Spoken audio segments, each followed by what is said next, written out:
Fort Worth. Let's go, Cowboys. An Odyssey sports station. Driven by our D&M Leasing Studios, this is Sean and RJ on 105.3 The Fan. Good morning, Metroplex. We are live with the Thursday edition of Sean and RJ on DFW Sports Station 105.3 The Fan. Thanks for being a Tolo. That stands for Turn It On, Leave It On. I'm Sean Sharif alongside RJ Choppy, Cowboys insider Bobby Belt. We got Peyton and Aiden running things on the Fan Cam, Twitch, and YouTube. And we have a stacked and loaded show for you today as we were blanketing the coverage of the Christian Parker press conference airing right here on this station during the G-Bag Nation. And RJ Choppy, Clarence Hill was poking. Jane Slater kind of got the wrist slapped. There were only 2 chairs up on the podium. Yeah, I mean, one too many if you ask me, right? It should just be the. So I went and did some recon. You know, a lot of other teams just have a podium, right? They'll have the other guys on the side that'll introduce you, and then the main guy comes up. The guy whose press conference it is, they'll come up to the podium, right? And they just speak and they just field questions, right? So that I could have gone along with that, but I love that. Meaning not having Shoddy there. Yeah. Yeah, I mean, he could be there, but usually it's like... I wanted to hear Shoddy and why he picked him. Sure. And the process. I think Shoddy talking about the process really, highlighted the Jerry Stephen absence even more. Yeah, and so, I was happy that there was no Jones boys. I don't need them. I don't need them at all these press conferences. What's your point? Don't need to see him. So I mean, I need to see the guy who's being introduced. I'd be cool if they just had a podium and he was up there. Somebody introduced him. Maybe Shoddy introduced him to come on up, and then he goes up, does a little spiel. You want to ask Shoddy a few questions as to why? Great, but the key is there were 2 missing, and that's addition by subtraction in this case. It was a little odd to see that podium set up and come away from it going, why was Shoddy there? Like that. You look at the ones around the league, and there's generally just a podium. I know, but for that to be clearly it was the Joneses were not there. Like that's the bigger thing. That's the thing that I was getting greedy. I was getting greedy. That's the thing that's out there. But I mean, Shoddy was up there. People wanted to know why they did what they did. People wanted to know how the process went, and then they wanted to hear from Christian Parker. And I'll tell you what, after the first 2 answers, I was like, man, I hope Shoddy gets some more questions here, because I don't know if Christian Parker's going to give you more than, yep, yeah, uh-huh. And then he lightened up a little bit and started really giving some good answers. But early on, I was like, uh-oh, this may be a lot of Shoddy cuts tomorrow, not so much Christian Parker. Brian Schottenheimer said they went through 40 total interviews. Many of them on Zoom, and Jerry Jones participated in each and every one. Jerry may have been like, "This is a little bit too much. A little bit too much for me. Where's the fire up the boat?" Yeah, he was the last one, and Jerry's like, "All right, we're done here, guys. Yeah. We just pick him. We'll be fine." 9 different defensive coordinators amongst the 40 total interviews, and Christian Parker was last of that, and he left them wanting more. Here is the Cowboys' new defensive coordinator on why he chose the Eagles' rival. I think when we initially started the process, you could tell there was an aligned vision for what they wanted in the position, where we wanted to go forward. Obviously, a great deal of respect for not only the organization, but the players involved on the team, having been in division for the past 2 years and having different times going against them.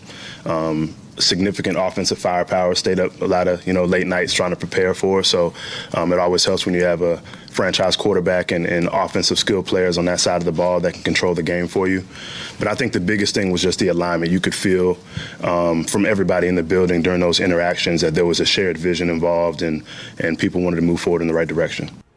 And Jane Slater went back to the absence of the Jones boys, and Cowboys PR kind of intervened and said, well, it's been like this for the last 2. Basically saying, let's not overblow this, I'm assuming that's Dan Quinn and Mike Zimmer. And Jane, as she often does, kept persisting, and she's like, yeah, but where are they? What's really up with this? And I think Cowboys PR, there's a little balance here. Yesterday, them being absent was a good look for the Cowboys, But I think Cowboys PR is so beholden to Jerry and his power and wanting to be involved in everything, and that insistence that GM role is still mine. They wanted to kind of put the water out on a nice fire. It was a nice warming fire. It wasn't a bonfire. It wasn't a California fire. It was a nice warming s'mores fire, but because of Jerry's power, in my opinion, and his ego, they still wanted to go ahead and squelch the notion that we're doing it differently now, and Jerry is more hands-off. That's my take. Well, I think it also matters who was poking at it. I love Jane. Jane being the little rabble-rouser that she is why she's good at what she does. That's also why her asking the question might get them a little tighter and going, well, Jane, hold on, slow down here, because don't go thinking something else that's not there. If that question's asked by Joe Hoyt at the Dallas Morning News, I don't know that they jump in to interrupt, but Jane likes to, she's a former criminal investigative reporter. That's what she wants to do. She wants to investigate. Brian Schottenheimer on why the hiring process was different this time. Well, I think obviously we wanted to get it right. We're excited about the process and how it worked out. I think, when you look at what we did last year on offense, we went through a very thorough process and came away with a bunch of guys that I really hadn't worked with, had been known about them for a while. But I think this was really just something where we were excited to say, hey, take a deep breath. Let's get it right. I think we did over 40 total interviews, 9 of which were coordinators. He was the last one, by the way. He was the last Zoom that we did. And every impression we had with CP was just left us wanting more. The conviction that he has, but curious, his calm demeanor, you guys will get to know him. Just the way he carries himself is awesome. But really the process was thorough. It was long. Jerry and Steven, I think, they hung with me, which is great. We did so many layers of this thing, man. I mean, we got into concepts and techniques at every level. To hear Jerry talk about playing 4-eye was really cool for me. He's going back to Arkansas now. So, I don't think they called the 4 eyes back then. But when we got into the weeds, man, and just every time we spent time with CP, it became very clear that he was the guy for the job. There were a couple of Schottenheimer smirks in this hour-long press conference.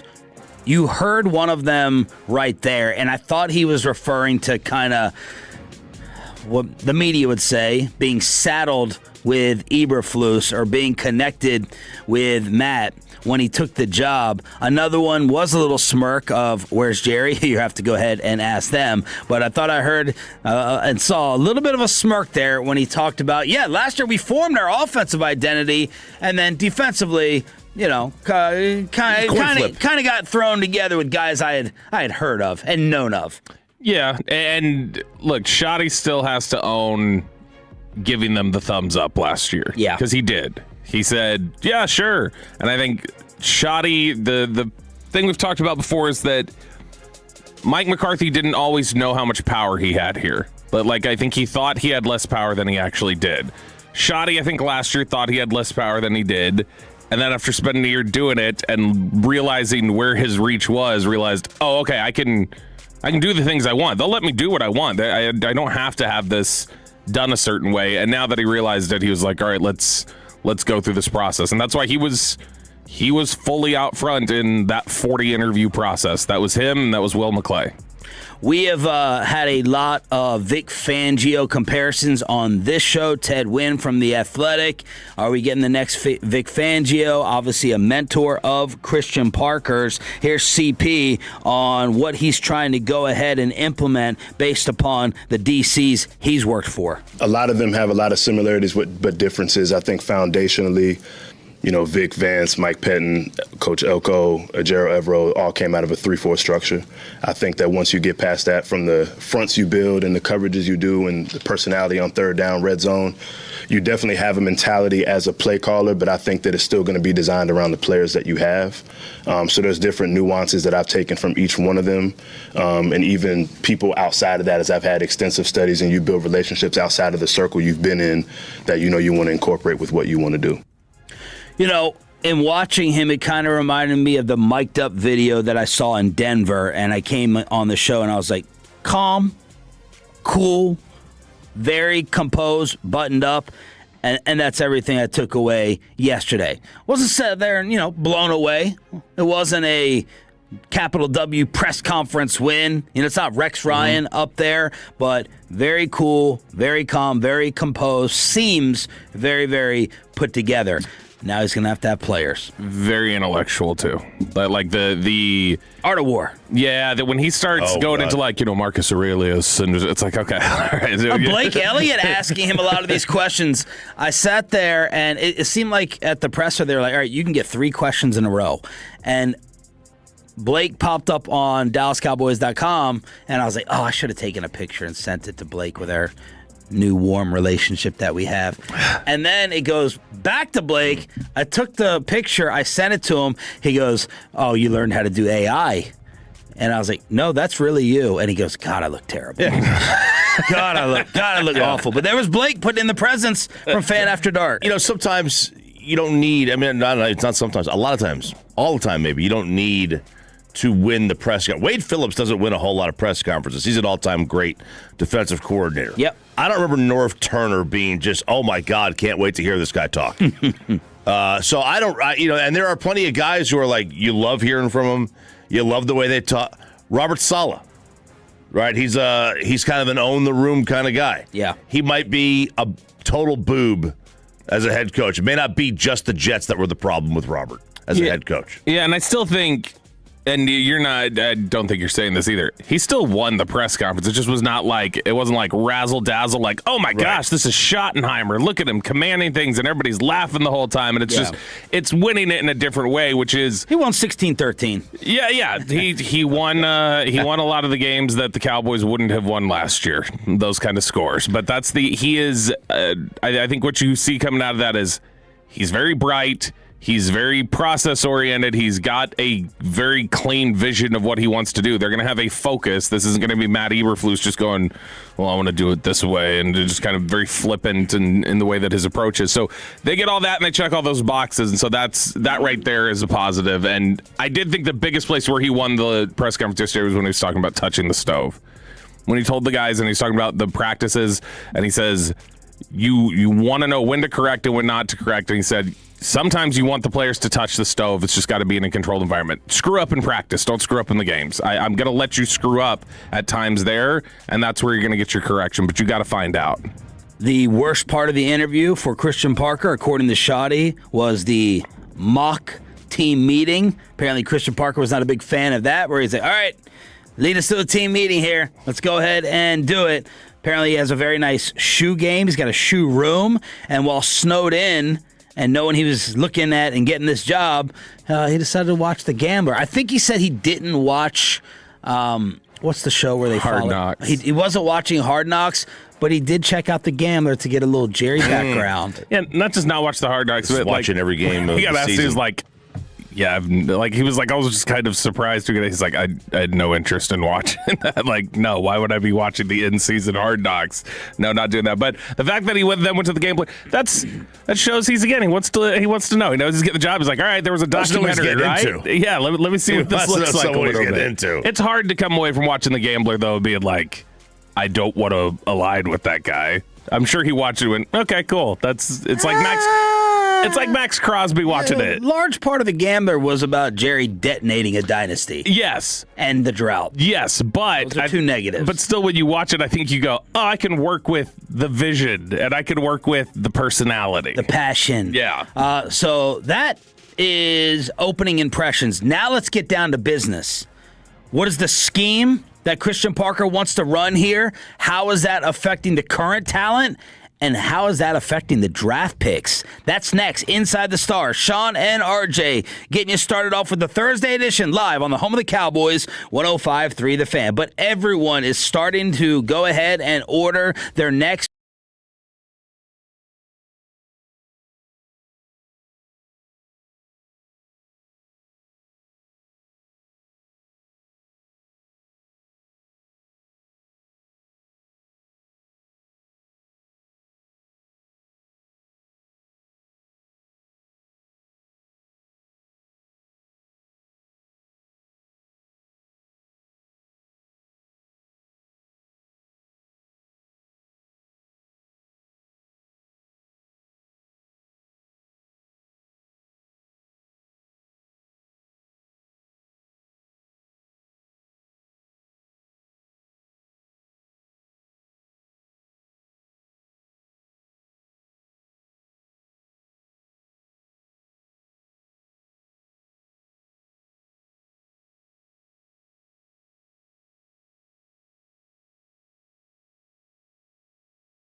And use code FAN to get $10 when you trade 100. Kalshi, trade on anything.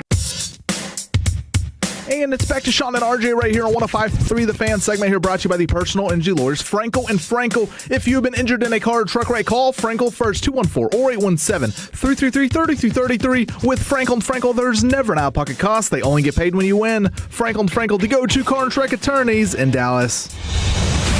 From news and notes to the coaches and players for America's team, let us go inside the Star on 105.3 The Fan. Gave you a little taste of Christian Parker's personality at 6 a.m. here on Sean and RJ, along with Cowboys insider Bobby Belt. Now let's get down to business with the Cowboys' new defensive coordinator here on DFW Sports Station. What type of scheme are we going to see starting next season? Well, the first thing is we're going to be multiple. I think that whenever you form a defensive structure, it's about the players that you have. So core principles, will be a 3-4 by nature, but 4-3 spacing will be appropriate, 4-2-5 in nickel, different front structures, coverages behind it. But I would say being multiple is probably the most important thing about it. All right, Bobby, what does this mean for some current Cowboy players? And as Broadus and Wilczuk were going over it yesterday, maybe your draft board. Yeah, so basically, and this is why it's getting, John Owning talked about this a little bit yesterday, that it's getting confused a little bit whenever people are talking about 3-4 in nature. Some people are just starting to think, oh, okay, you're going back to the Parcells 3-4 look and DeMarcus Ware standing up off the edge and coming. It's not going to be set up exactly like that. When he's talking about multiple and 3-4 in structure, but they can shift to 4-3 and do different things, it's never going to look, I don't think, traditionally like here's the 3 down linemen set up, here are all the linebackers spaced out. It's going to be more about kind of condensed formations on the defensive line. They can slide it in nickel if they need to, which is just they end up moving guys down a little bit, putting the edge rusher a little bit closer to the line of scrimmage. It ends up looking more like 4 down linemen. But it will change your personnel. You're talking about your typical pass rushers are going to be linebackers, outside linebackers. You potentially could see that those 3 down defensive linemen are all your defensive tackles. Like that could all be Kenny Clark, Osa, and Quinnen Williams. That could be the look that they give. Or it just changes. If you're drafting a defensive end, are you getting one of the bigger, typical strong side defensive end types? So do you guys remember Alan Bailey from years ago, Miami player? He ended up in Kansas City for a little bit. That's the kind of frame that you're looking at as your prototypical defensive end. When he talked about 4-eye and Jerry talking about 4-eye, that means instead of your defensive ends being lined up outside the offensive tackle, which is where your defensive end would normally play with their hand in the dirt, your defensive tackles are now going to be shaded inside the offensive tackle's shoulder. That's where they're going to stop.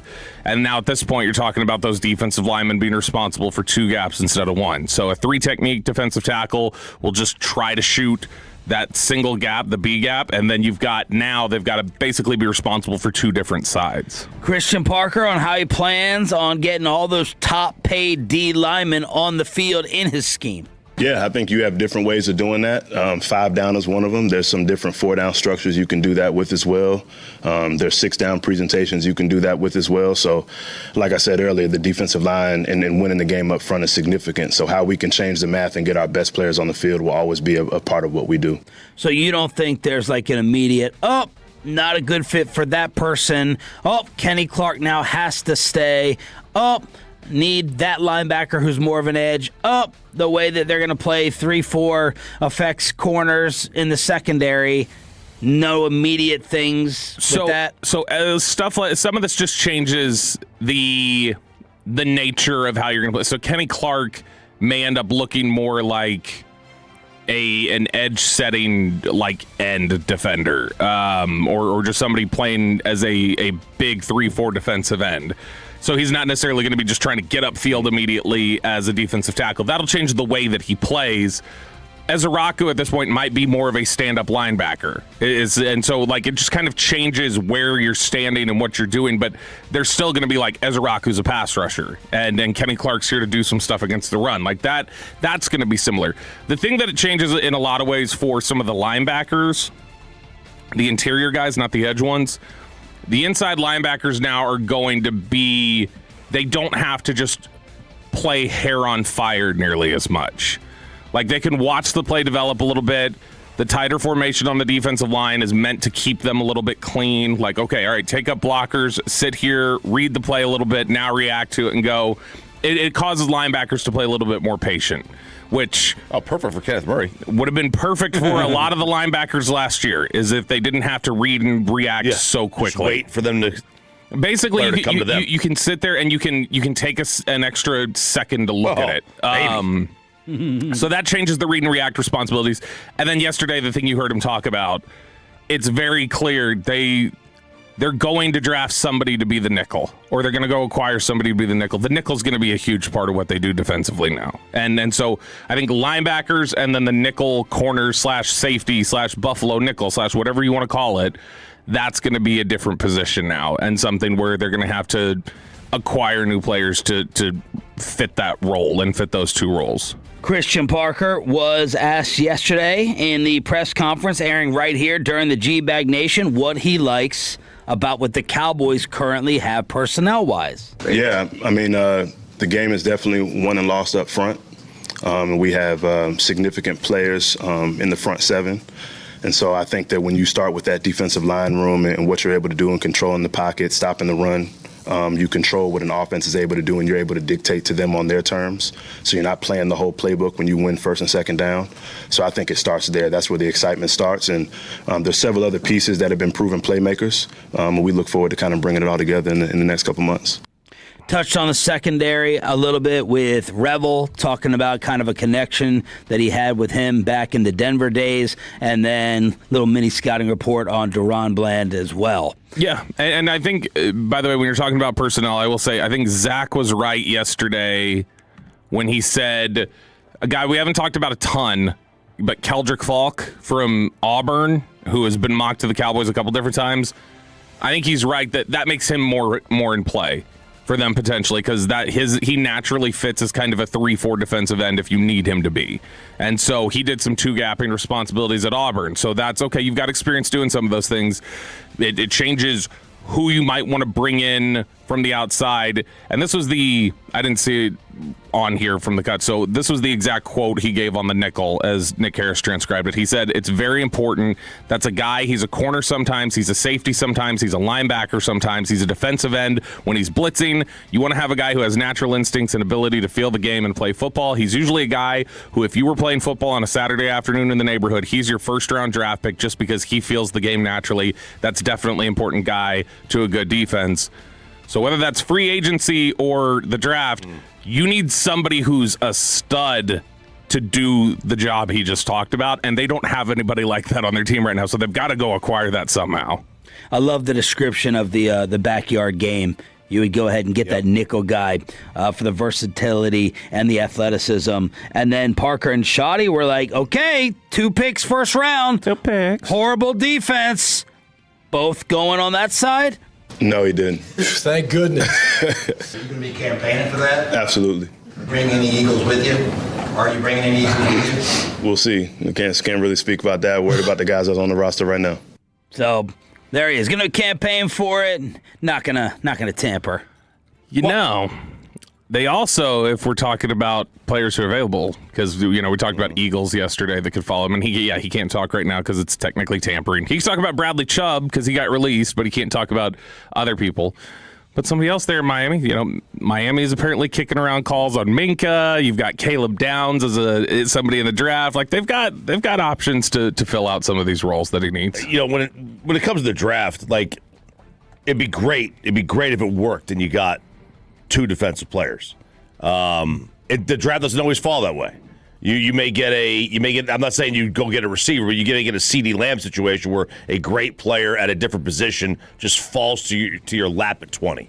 I don't want to go into the draft and have to get this, have to get that. It'd be great. It'd be my preference, absolute preference, but if it doesn't work out that way, I mean, that's when you come up to options of taking somebody else or trading down or whatever. I don't know that there is a scenario where we come in here on Friday morning and we accept them taking anything other than 2 defensive players. I think we're pretty upset if any one of them's an offensive player, no matter how good that player is sitting there. Look, I Again, it's the preference. It's the preference. But, I mean, if something is just too good to be true happens, then you make that decision when you get there. Louis Riddick touched on some draft prospects for the Cowboys in the first round on ESPN. You saw them all last year. They struggle at all three levels. They lack physicality at all three levels. They need pass rushers in particular on the first level. They need speed at linebacker. They need cover guys in the secondary. So for me, this makes you automatically start thinking about who are guys who are like physical at the first level. Look, that's Akeem Mesidor. Look, him and Reuben Bain, we saw how they terrorized college football this year. And the thing about Akeem is that he's an inside-outside player. He started off as a defensive tackle, cut weight, and then became a defensive end. So he's a guy who's a three-down player who can then wind up being someone who can move inside and outside. And then when you're looking at in the secondary, when you look at a guy like Jermod McCoy, look, Jermod is one of those dudes who can play man and zone, press or off. So really he is scheme diverse. You don't have to kind of pencil him into being a man cover guy or a zone cover guy because he's got the instincts and the football intellect to do both. And these are high level performers and they need as many of them as they can get. Mesidor does make more sense if you're talking about the flexibility and things that he can do. But he's the 25-year-old that we've talked about from Miami who was a stud, absolutely wrecked shop in the college football playoff. It's not that he's a bad player. It's just you wonder how much they can go. Jermod McCoy, who he talks about there from Tennessee, who we'll get more familiar with as we go along. Yeah, the line I always use with him, and it's not to be offensive, it's just to give people some context, is that there is all 22 of Ezekiel Elliott playing for the Cowboys that's newer than tape of Jermod McCoy playing football. That's how long it's been since he was on a football field. It's a long time. But this is the thing. This is the beauty of it. They're going to have their resources, and I think Christian Parker kind of intimated it, didn't say it directly, but was like, yeah, I'm going to be given a chance to add people here. I'm going to be given a chance to shop a little bit. Well, let's talk about Minkah Fitzpatrick. Who was a top name that we were discussing during the trade deadline before, certain teams decided to hold on to their players, including Bradley Chubb as well. Jordan Schultz says the Dolphins are fielding trade calls on Minkah, and there is a possibility that he is just outright cut and released as well. I cannot believe he is only 29. I know. He's been around for forever. I figured he'd be 34. I could not believe he's 29 years old. You're rubbing your hands together. Yeah, if he gets released, all over it. If I don't have to give anything up for him, sweet. I'm signing Minkah Fitzpatrick. That's a smart football player who he's the backyard guy on Saturdays who make him do anything that Christian Parker was talking about. He could be your late stage Charles Woodson. He can play when he moved to safety and late stage. He's still really good. I don't even know that he's at Charles Woodson's stage yet of just kind of needing to play a deep middle sort of thing. Like, Minkah can play safety, Minkah can play linebacker, Minkah can line up in the slot and he can cover you man to man. Like, that's a great football player. Fourth rounder gets him? Or is that too cheap? I'd love it. I don't know. So when we talked about this at the trade deadline, I think we all settled on probably a second was what we thought it was. But I don't know. Off season, it can be different. It's if they're talking about cutting him already, maybe it is a fourth. Third. I'm just trying to third pick next year. I'm just trying to pick one that we have. If it's a third, so that's the problem is that you're where you think it might go, like a third rounder. You have one for next year. So if it's a third rounder next year, maybe they go for that. They may want something more immediate, though. So there it is, coverage of the Christian Parker press conference, parts 1 and 2. We will get into much more throughout the Thursday edition of Sean and RJ with a Tim McGraw ticket giveaway in the 7 o'clock commercial-free expressway. But it's Thursday, 6:40 means the payload with Peyton Phillip Russell. 911 call over pickleball and a legal ruling. What was it? What should it be on boneless wings? Peyton has it in the payload next. But I have Trajan Wealth for you right now. TRAJAN wealth.com. Let's go ahead and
of the Rangers is 105.3 The Fan.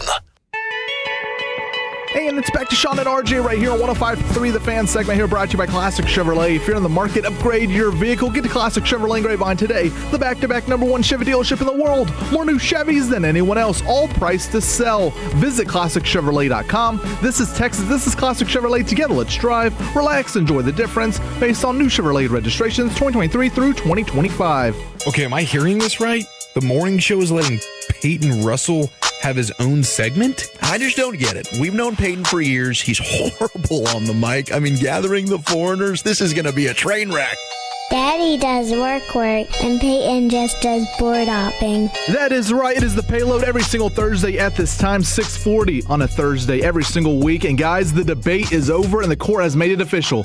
Buffalo Wild Wings is allowed to keep the words boneless wings on their menu, also known as chicken nuggets with sauce. I guess this was a lawsuit a couple years ago that finally went final. U.S. District Judge John Tharp in Illinois said in his 10-page ruling, God, that's a lot of pages for a ruling, Tuesday, that the sports bar franchise can continue to call its popular menu item boneless wings.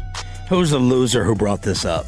His name is Eamon Hallam, which what would ChatGPT say about who he voted for? I don't know. It's a good question. I'll find out. Arguing about chicken wings. It's a wing lover by the name of Eamon Hallam, I believe, filed a lawsuit in March 2023 claiming violations of the Illinois Consumer Fraud Act over Buffalo Wild Wings, calling them boneless wings instead of chicken nuggets. You know, the problem with the boneless wings to me is just it ends up being like too much breading. A lot of breading. There's no doubt. And then it's like saltier because it absorbs even more sauce with all the breading. I think Choppy has been a boneless fan. I can do boneless strips. Boneless strips are the way to go. If you can find boneless strips, that's the way to go. That's your best meat ratio. I agree. The boneless like nuggets kind of things that you'll get, maybe the Buffalo Wild Wings. Yeah, you will get a high volume of bread. The pluckers will have, because they're more strips, they'll have more meat to them. So those are really. Look, you don't need a ruling for this. It's literally in the name. They're boneless. But they're not wings. But see, that's the thing. They're not just. Yeah, they're not even in the shape of the wings. They're not like in the shape they're of the balled up, basically. Imagine being a judge, though. Do you want to know what this type of ChatGPT crap said? Comes across your desk for you to rule on. ChatGPT. What political party? Good job. Said that kind of lawsuit tends to align more with consumer protection culture and legal activism, which skews left. Huh. Good call. Thanks for bringing that up, Hayden. It's a ruling. It's another ruling on the issue that we're getting. Yeah, Hallam said in his lawsuit that he went to Buffalo Wild Wings in January 2023 and expected to receive wings that were deboned. He argued that Buffalo Wild Wings products should be called something different, like chicken poppers. So. What an idiot. I don't know how you get wings that are deboned. It's a lot of work. It'd be a bunch of shredded meat right there. Shredded meat. Just get some shredded chicken. I don't know. Loser. Loser. Oh, my gosh. Yeah, did you? And you read the line? What is an order that tricked you where you're like, oh, I thought I was getting this, and you were too embarrassed to go ahead and send it back? Or there was a food item. I get tricked on drinks all the time. I always end up getting like the girly looking pink drink with the umbrella in it. And I was like, man, you know how certain restaurants, Gordon Ramsay will always say never go to a restaurant where they have the pictures of the food on the menu, on the board. I need some pictures of the drinks before I order so I don't get embarrassed. The drinks is where it happens because, usually if I go to a restaurant, I'll get like an old-fashioned. Restaurant? Restaurant. Yeah, you just said restaurant. Oh, whatever.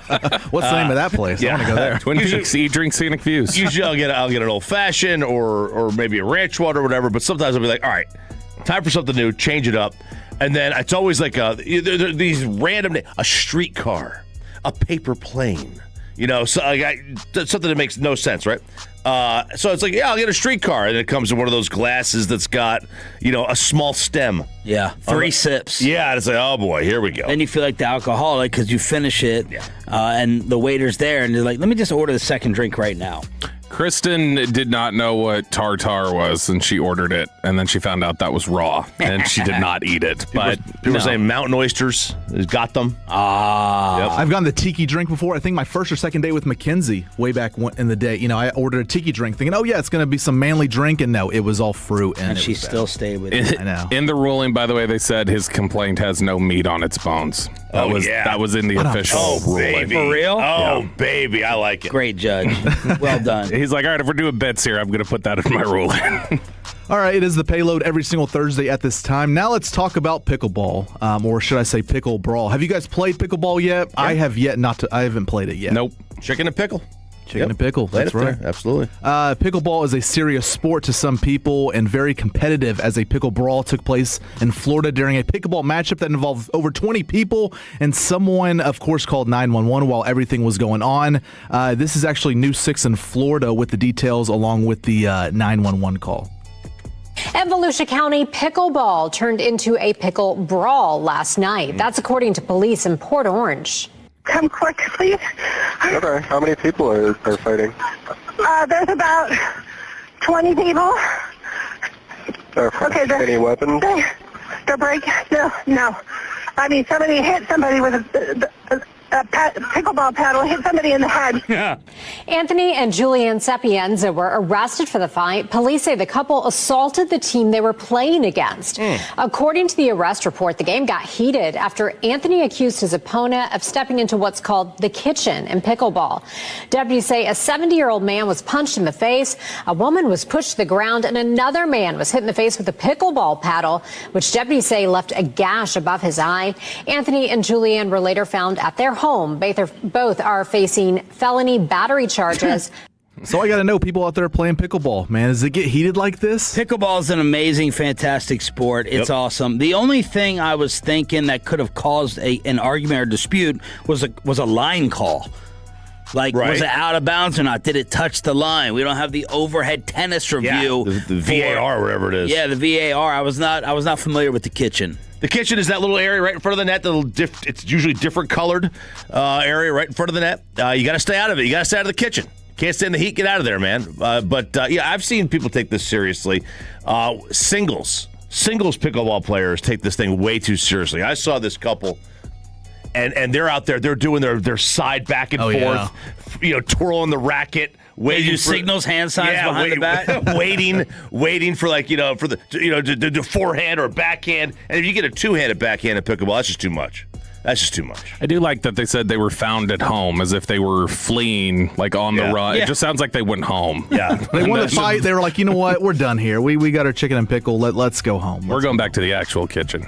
All right, guys, last story here. So we all know Dan Hurley, UConn men's basketball head coach, Joe Mazzulla, Celtics. They're all psychopaths. But now we have just a total D-bag in Mick Cronin, the UCLA men's basketball head coach. Mick's team just got that ass whooped Tuesday night by Michigan State, 82-59. They've had an okay season. I think they're around the bubble, but I won't be picking them this March. Mick is being asked the hard-hitting questions by the Bruins media after the game, and he had this little back and forth with one of the media members. What was your thoughts in the student section chanting Booker's name? I could give a rat's ass about the other team's student section. I just meant overall the way that I would like to give you a kudos for the worst question I've ever been asked. Did you like you should take it. The preparation of the... Do you really think I care about the other team's student section? I don't think you care about the other Are you raising your voice at me? No, I'm just... Yeah, you are. Yeah, you are. Come on, dude. No reason. Come on. Yes, you are. Everybody's standing here listening to you. Everybody. This is on camera. They can hear you. I answered the question. I could give a rat's ass about the other team's student section. Good. I coach UCLA. I don't care about Michigan State students. I mean, who cares? That's right, Sean. It's couldn't. He needs to change it. I was on coach's side until the... Are you raising your voice at me? You raising your voice? It was a dumb question. The head coach is not going to have a response on that. He got his ass whipped, so he was clearly irritated. But RJ, you already predicted last night what will happen, and this will. He will come up with an apology. He will invite this reporter. Give him courtside tickets. Keep that for the drop in our next fight in here. Invite him to lunch. Some kind of public apology, and then a gift of some kind to this kid, maybe a bottle of wine, whatever. Because this is, look, yeah, you're right. The question's too. That's Coach Bully mode that he went into. You raise your voice at me. That boy, I'll tell you. Now you need to explain also what happened in the game. Yeah, so in the game, one of the UCLA players on a fast break, Michigan State had the ball on a fast break, really did a really hard foul in a 25-point game that you just don't do. It's like, game's over. We're not trying here like this. Mick.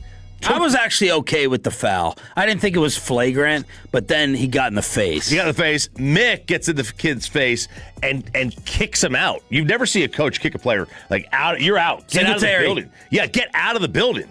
Yeah, can't win with him, right? Get out of the building. So he threw him out of the game. And he said, we're not going to do that. The game's over. It's a 25-point game. If you want to play hard when it's 0-0, not when you're down by 25. Okay, cool. I don't have a problem with that.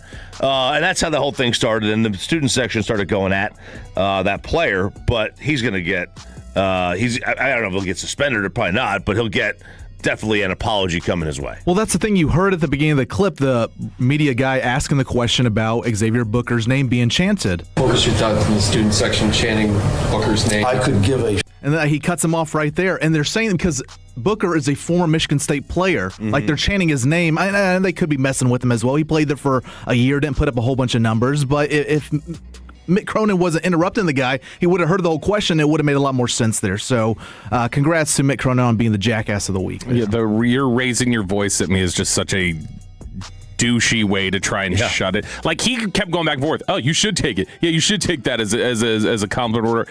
And everyone he didn't even raise his voice. He goes, I was answering you. And he just gets a little like defensive and being pressed. Like, are you raising your voice? All right. I don't even know if he's the college basketball jackass of the week when we have Gottlieb, 1-game suspension. I would not have him as the winner. Dan Hurley at UConn for getting on the student section, not being loud enough. And now you have Cronin at UCLA. I don't know which one. They should have a podcast, all three of them together. That would actually be amazing. It's Cronin or Hurley. Cronin's funny. He can be funny at times, but he also is kind of a jerk. And I'm that right there. That tells me he's a bully too. Well, and then Cronin, I think, is the same guy. Maybe less than a month ago, he complained. I think we had the audio. He complained about the Big Ten schedule. He was like, "Why are you guys sending Purdue out here? Now we're late getting back to our Tuesday night game. Now we're playing Saturday." He's already bitching, complaining. And he complained at the Pac-12 or Big Ten tournament about the airline that they had him fly, or NCAA tournament. He goes, "I'm going to get on a plane and take an awful, uncomfortable Allegiant Air seat back to L.A. or whatever it was." Like Lincoln Riley complaining about late start times. Yeah. And then one more college basketball note. We got terrible news for Texas Tech. This is JT Toppin out for the year. This is a team, Texas Tech has legit deep run in the playoffs, in the tournament aspirations. I mean, they are a team that if they show up in the Final Four, you're not surprised. This is a good, solid team this year. And Toppin is a guy who has, right now, if you look at the draft boards, I mean, he's probably an early second-round pick. Maybe he could sneak into the late first. I think he's got a year left of eligibility, so he can come back and play, but he's got a torn ACL. So he is done for the year. That happened in the Arizona game. That's tough news for them. He's 22-11 at night. Are you a Cowboys fan still dreaming of Max Crosby? We have the apparent asking price, and do you want to see C.J. Stroud get dealt out of the armpit? If so, you're going to want to see a reporter legend naked. That's next and Around the NFL on The Fan. But we love saving you money, and that's what we are doing when we send you over to Base Power. It really is that simple. You sign up with Base Power. They offer a $250 termination fee on your current energy plan. And not only do you save money, but it comes with a home backup battery. You don't ever lose power. They're the only power company with home backup power built right in. So when the grid goes down, your lights stay on automatically. No generators, no scrambling, no wondering when the power is coming back on. It just happens.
This is Sean and RJ on 105.3 The Fan.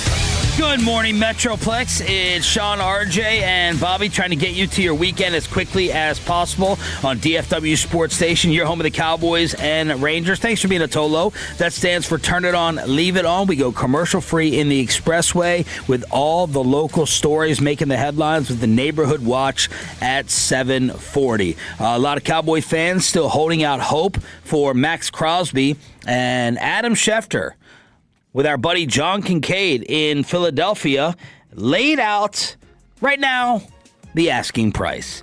The Raiders are seeking at least 2 first-round picks and a premium player in any potential trade for Max Crosby. Sounds pretty similar. Yeah, it does sound pretty similar. That's steep. It's steep. It's not crazy, but it's a steep ask. But you should ask steep. And then you settle for something less. Yeah, and apparently Schefter is still like, the Raiders don't want to move him, but it'll change week to week whether he does. And that, this will be their asking price, and I don't know that they would get that. But they at least are going to ask for it, and that's sort of their way of just saying, all right, in order for this to happen, you got to prime way to this extent. Like, you're going to have to come with a sizable payout. The most overblown clip of the week, in my opinion, was the freak out over Max Crosby sitting down with Caleb Williams on this podcast, and it's the Rush Pod, and this praise for Caleb apparently has Chicago fans thinking Max is definitely going there. We talked about it earlier, but respect at a different level, bro. You're one of those guys for sure, and you're just getting started. Yep. I don't even know you understand yet how good you can be. Yeah. And that's the scariest part. Yeah. You know what I mean? Just keep that mindset, keep doing what you're doing. What the hell? What's the headline? Max Crosby clearly wanting to play with Caleb Williams. Oh, my God. Florio a little bit guilty of this. Yeah. Saw a guy on FS1 a little bit guilty of this, who's a Bears fan. Chicaline is going to be coming in here at 11:30, freaking out over this. I was like, okay, he was on his pod. He's giving mutual props to a player. Doesn't mean he's, going or not going to Chicago, but that is nothing. It'd be amazing if when these guys find out that a lot of these players work out together in the offseason and help each other get better. That's not even close to as slobbery a endorsement as the one that was in the Jerry clip during the year, where you remember Crosby was like, I have so much respect for Jerry. Holy, that guy put himself out there and bet on himself and won. Like, what a legend. Like, that's more of a smoking gun. And I don't even think that one was, but that's more of a smoking gun than just, Caleb, keep shining, bro. That's all he said. Like, that's so. But they're going to try to. And I saw Florio making the Raiders DJ connection. Moore. He tried to make the same connection of, Khalil Mack was once traded to the Bears too. So think about it. That'll happen again. My goodness. Chris Russo chickened out on his bet. I think John McClain in Houston would actually follow through. I hope not. So John McClain went on Twitter the other day, and there's been some buzz about this lately, the question of, could C.J. Stroud be on the block? Could you have the Texans investigating moving on from C.J. Stroud? McShay brought it up. McShay had mentioned it, and I think there was another tweet he was replying to when he said this, but John McClain, when he saw this, said, if C.J. Stroud is traded, I'll walk naked down Kirby Drive at rush hour. Oh. Is anyone else willing to do it if he's not traded? Didn't think so. Listen, I'm not a fan. I got to be honest. One of the main drags in your city can't be named Kirby Drive. That's not a real city. Kirby Drive is Main Street. You can have a main street there. You can have like your avenue, your numbers. Kirby Drive can't be the main drag in your city. It's a stupid city. I think it's not a zero chance that they don't extend him. It made me think. It certainly wouldn't happen with a big trade. If there's a big trade to be had, it would happen. You're shaking your head. You don't want to do it. I'm not participating. Okay, I'm going to ask. A minor trade. Just a minor trade. One that doesn't mean anything. What media member could threaten to walk naked that it would have to go, let's just not do the trade? Windhorst? Back in the day, Hubie Brown? I don't think anybody wants to see Hubie Brown Hubie naked. Brown, the old man? Yes, that's my point. Because he's so old? Yes. I actually want to see what happens to it at that age. I'm kind of curious. Like, is it around my knees? Like, what happens? Yeah, I'm not. That would be the main drag. 877-881-1053. A tailor-made question for the Frankel and Frankel text line here on DFW Sports Station. Remember, the allegations coming from Rashee Rice's ex-girlfriend. Well, now she has made it a civil lawsuit that was filed right here in Texas, alleging that he repeatedly assaulted her during an 18-month span. Said she was pregnant during many of the alleged assaults. She's seeking more than $1 million. She alleges that Rashee strangled her, exhibited a history of abusive behavior, grabbed, choked, strangled, pushed, thrown, scratched, hit, headbutted Ms. Jones, as well as hit her with inanimate objects. The suit also says Rashee punched walls, destroyed property, broke furniture, while also locking her out of their apartment at night. So get the T-shirts ready. Kansas City, you have your next cause to stand up for coming up this season. Let's get to the RJ Choppy Olympic update. Oh, we love an intro. From track to hoops, Ledecky to Simone. It's time to hear how the Olympic Games are going. We won't talk box until the gender thing is settled. RJ Choppy puts his pedal to the metal. This might have been the best day of the Olympics yesterday. Tirico was raving about it. He even said that he's clearly the best day. I thought there was a day earlier over the weekend that could have argued with that, but it was a phenomenal day because you had all these events from the day before that were pushed back a day because of the weather. We saw some of that weather this morning. I have to say, I love the Winter Olympics. Ski mountaineering might be the dumbest sport I've ever seen. This is you ski uphill, but you have a grip. It's a tape that's on the bottom of your skis. Then you take your skis off, and then you run up steps. They put your skis back on, and then you ski downhill. That's the event. That's the entire event. I've never seen anything like it. If we're going to do something as stupid as that, bring back ski ballet from the late 80s, from the Calgary Games in 88. But you love the biathletes. And isn't that equally as odd? At least there's a historical significance with it that's how they used to hunt. Well, they should be using muskets then. Yeah, I mean they do. They use it's an air rifle. It doesn't look like a normal gun. So yesterday though, it was a very, very good day, and it was the day of hockey. Hockey really took shape this day. You had some really competitive hockey games. OT thriller. Team USA, they win. They take on Slovakia 2-1. Quinn Hughes gets the game winner in the 3-on-3. I didn't know they did 3-on-3 in the Olympics in overtime. But Quinn Hughes gets the game winner. Great game for the record. The over/under of this one was 5. Did not sniff the 5. But really nice. How have you approached or looked at Olympic betting? I have not. Why not? You're like Mr. Olympia. I know. Or Mr. Olympic watching. Yes, I was going to say. Yeah, Joe Weider. Mr. Olympic viewer. I just haven't. Didn't occur to me. Just didn't occur to me. Okay. Right? I'm just watching more for enjoyment on these. But really nice game from Hellebuck, and I hate to say that. Even better one from Markstrom at 38 saves with 2 big holes. Now, Team USA almost won the gold yesterday because Canada was locked in a battle with the Czech Republic. I'm not calling them Czechia. This is that you get one chance at a name with me kind of thing. But Czechia, so you still call it the USSR? Yep, I do. Absolutely. They do win in overtime. I thought for a second Pasta was going to take it, and Pasta Pasternak from the Bruins. I thought he was going to get the Czechs a win, but Canada gets a goal from one of the biggest losers in the world. And Team Canada, your fans on TikTok and on Instagram, you guys are on one. Okay, Mitch Marner in Game 7 is just as big of a loser as Austin Matthews is. Yet Austin Matthews been playing well. Yeah, well, it's not the Stanley Cup playoffs. Oh. Right? And same for Mitch Marner, right? Obviously, the Stanley Cup playoffs are more important than the Olympics because those two guys are playing well. And that doesn't happen in Game 7s for either one of them.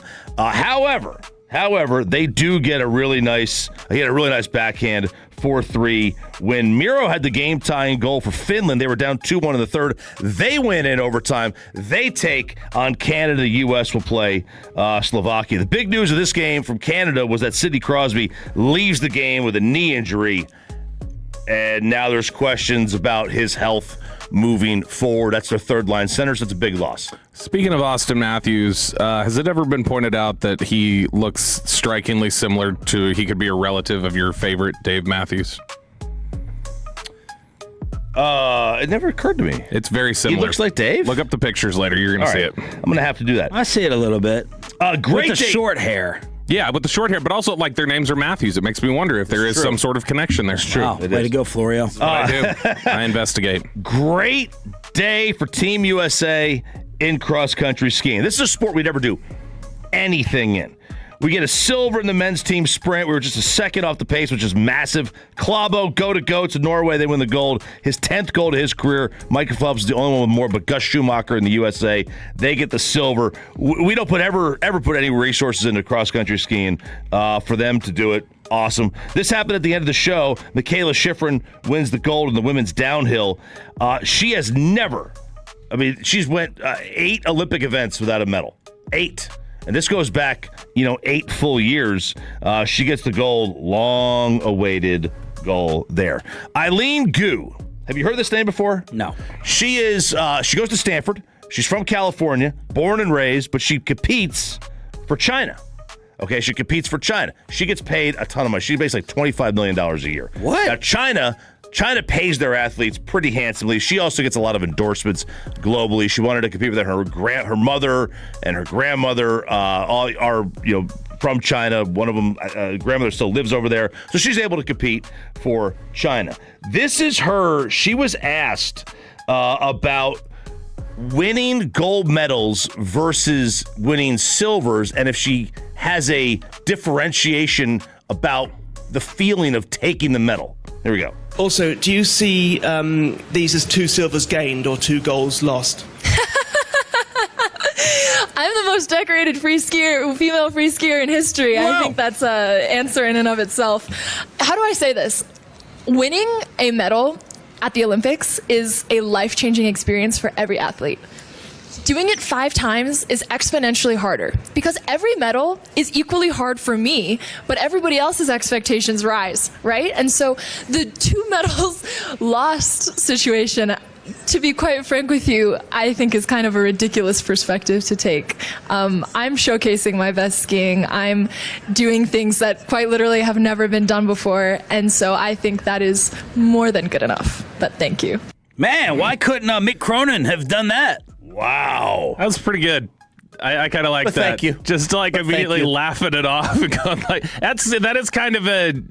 I understand where he's going with it, and he's trying to. I get it. But it's also question. It's kind of rude when you think about it. That's what she did. By the way, she's very cute. She is very, very cute. She's very attractive. I think it's a totally fair question.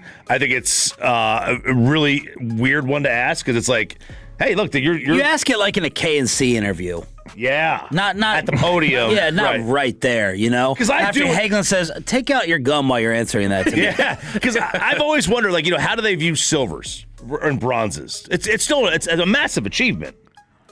But how do they view it? RJ Choppy's Olympic update, usually every day at this time here on DFW Sports Station. All right, we saved. This was a tough decision, but Kyrie being out for the rest of the year made the decision for us. The quarterback list that everyone is fighting about. Matt Stafford, top 20 all-time. Andy Dalton over Justin Herbert. Goff over Burrow and Hurts. And Ben Roethlisberger over Troy Aikman. The all-time quarterback list, commercial-free in the Expressway, with a Tim McGraw ticket giveaway next on Sean and RJ. Chosen by the Tolos and feared by the insurance company.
the best draft coverage is? It's right here on The Fan.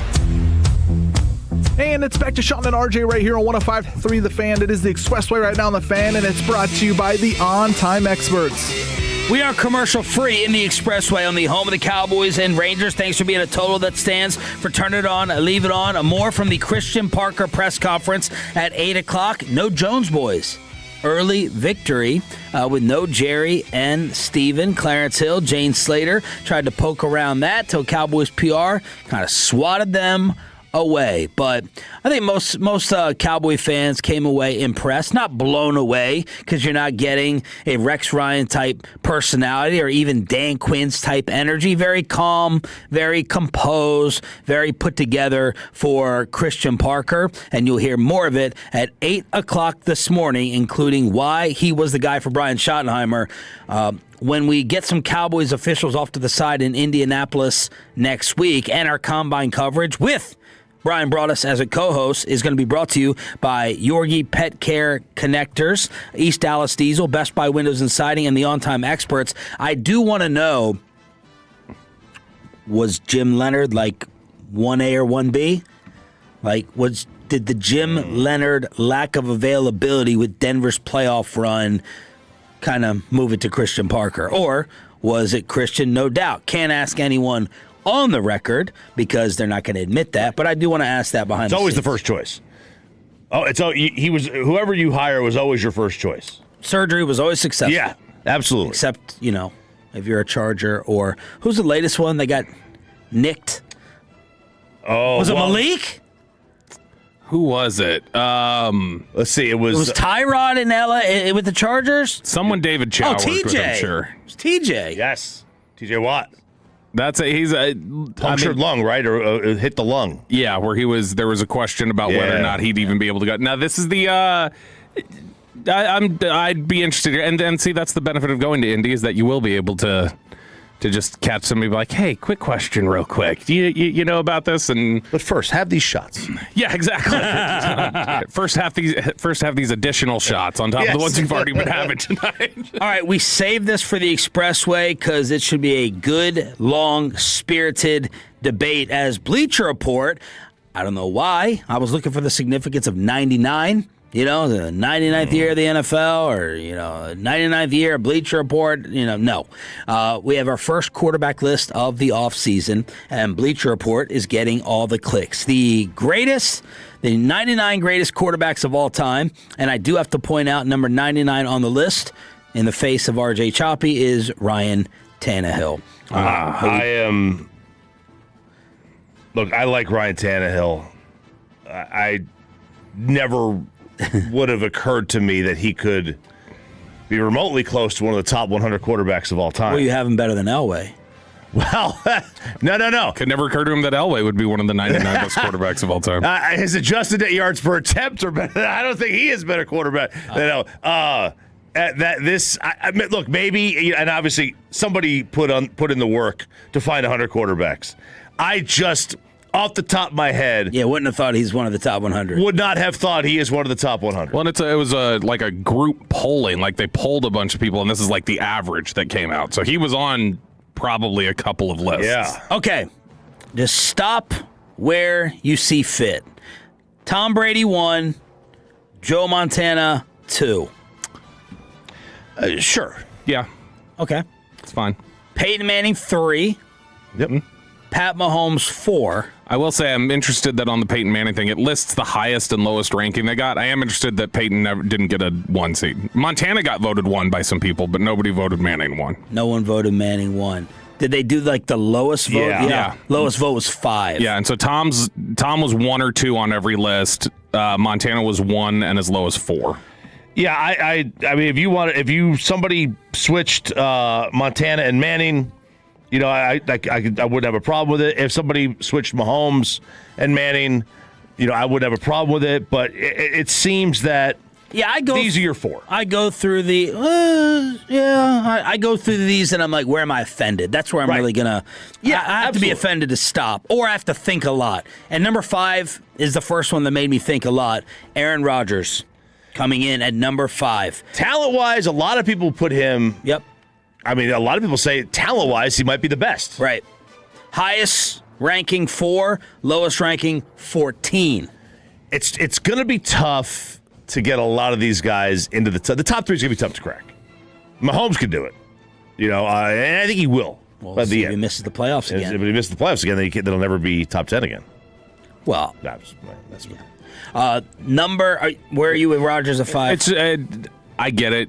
It's hard to keep out a 4-time Super Bowl MVP and the guy who really Not Super Bowl MVP or 4-time MVP and then the guy who easy Jason McIntyre who really was kind of at the forefront of the passing game explosion. That really started with Rodgers. Number 6, I'm happy to say, is the great John Elway. Face to everybody in the room. Yeah, I mean, the 226 interceptions, the 56% completion percentage, how do you keep that out of the top 6? Highest ranking 4, lowest ranking 12. Number 7. I'm not offended by Elway there. My issue with Elway is that people try to say that he is top 3. That's my offensive top 5. I was gonna say top 5. I don't know that I hear anybody trying to call 3 with him. I mean, these old heads. Well, the old heads say top 3 most physically gifted. Yeah, for sure. There's no doubt about it. Do you think 6 is about right for him? Yeah, you're the big Elway fan. Yeah, my follow-up to you guys was going to be, who do you have as an obvious jump over him? Do you have Marino? Do you have Aikman? Is there no doubt? I know and believe this guy was better than John. Breeze? On this particular list, I 100% believe Young is better. Steve Young to me is the one I would have over him. I have no problem with Elway over Young. I think I prefer Young. I would prefer Marino. Stop. I would prefer Marino. Well, she is 9 years younger than me. I prefer Marino. Chop Chuck over here. I prefer Marino. And, Favre, Brett's physically gifted too, but Brett was just reckless at times. Look, the thing you do have to mention about Young is it was basically 7 years. Yeah. Yeah, no, that's the thing. It was short. Yeah, it was short. Absolutely. It was a short amount of time. To me, if you're gonna say all trolling aside, Elway's probably top. To me, I do think he's over it. I think he's probably top 15.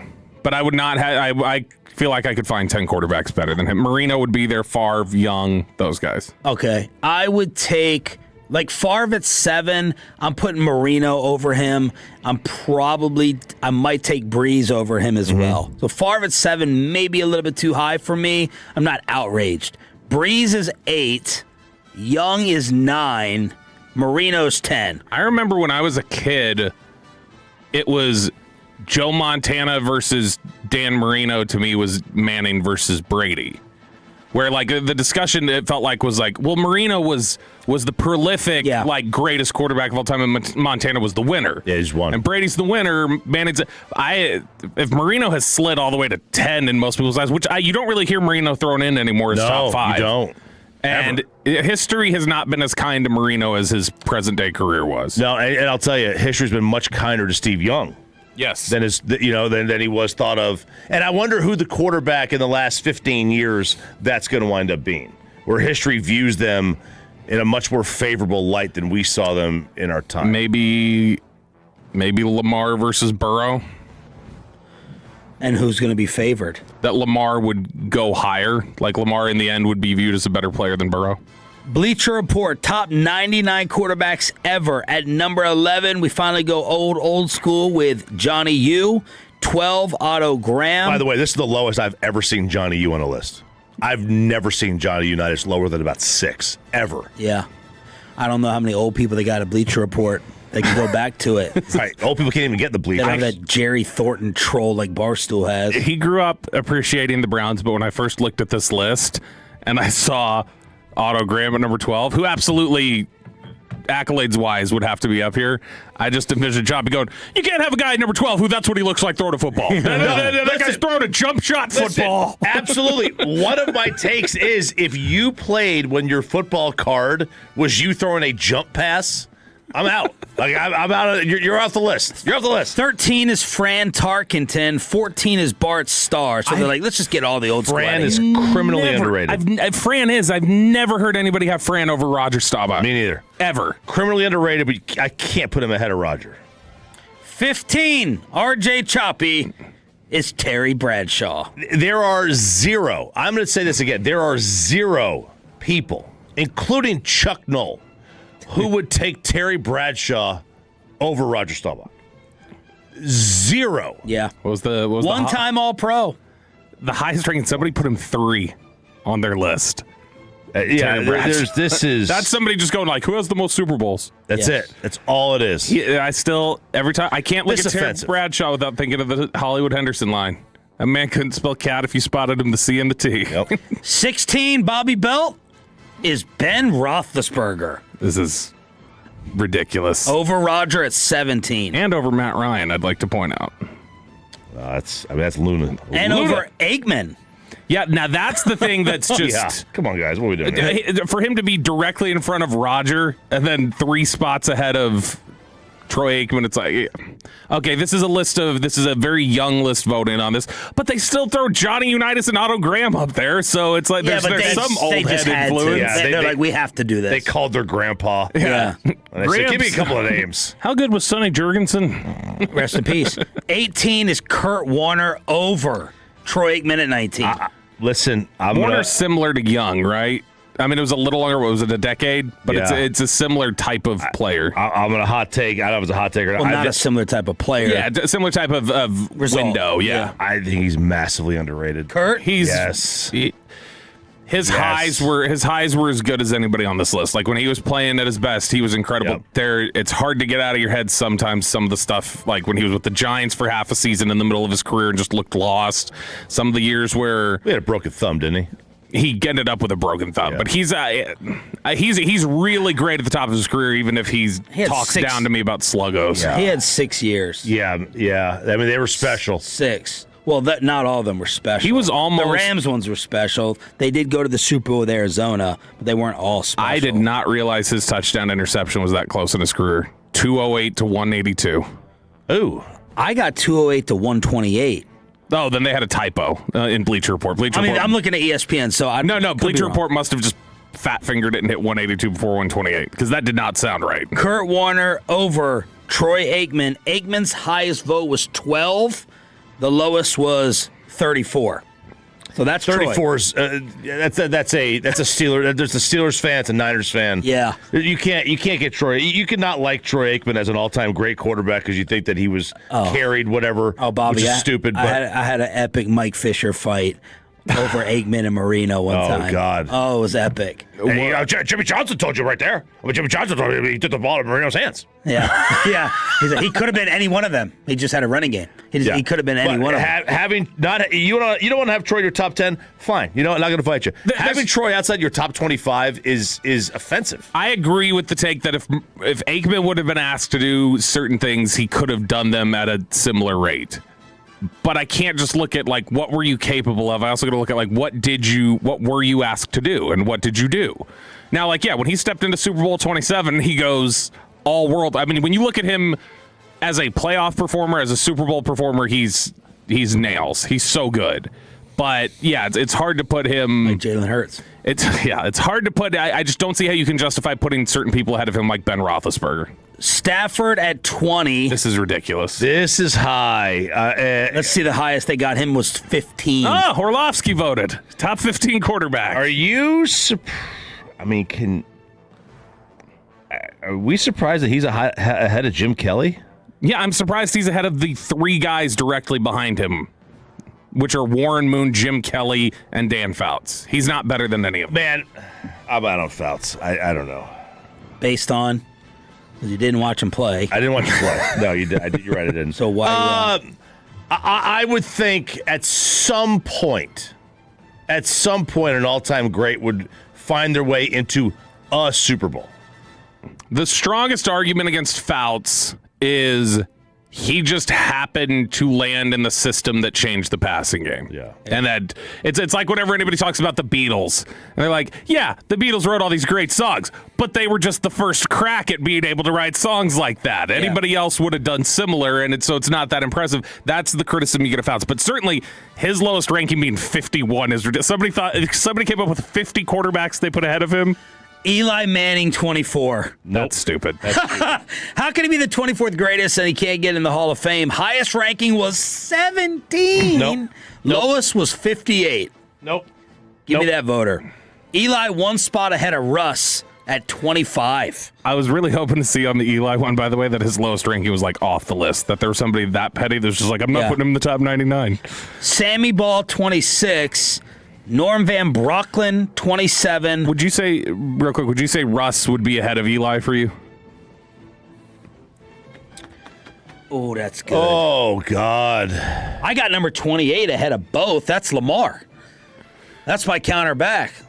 Lamar over Eli, Lamar over Russ. Somebody had him as high as 11 on their list. Who? Lamar. It's too high. Russ, Eli. Man, I might lean towards Eli. Russ, Eli. Went to as many Super Bowls, just lost one of them. And Russ at his best to me was better than Eli ever was. Yeah. Lamar, 28. Len Dawson, 29. Ken Stabler, 30. Sid Luckman, 31. Phillip Rivers, 32. Namath, 33. That's too high.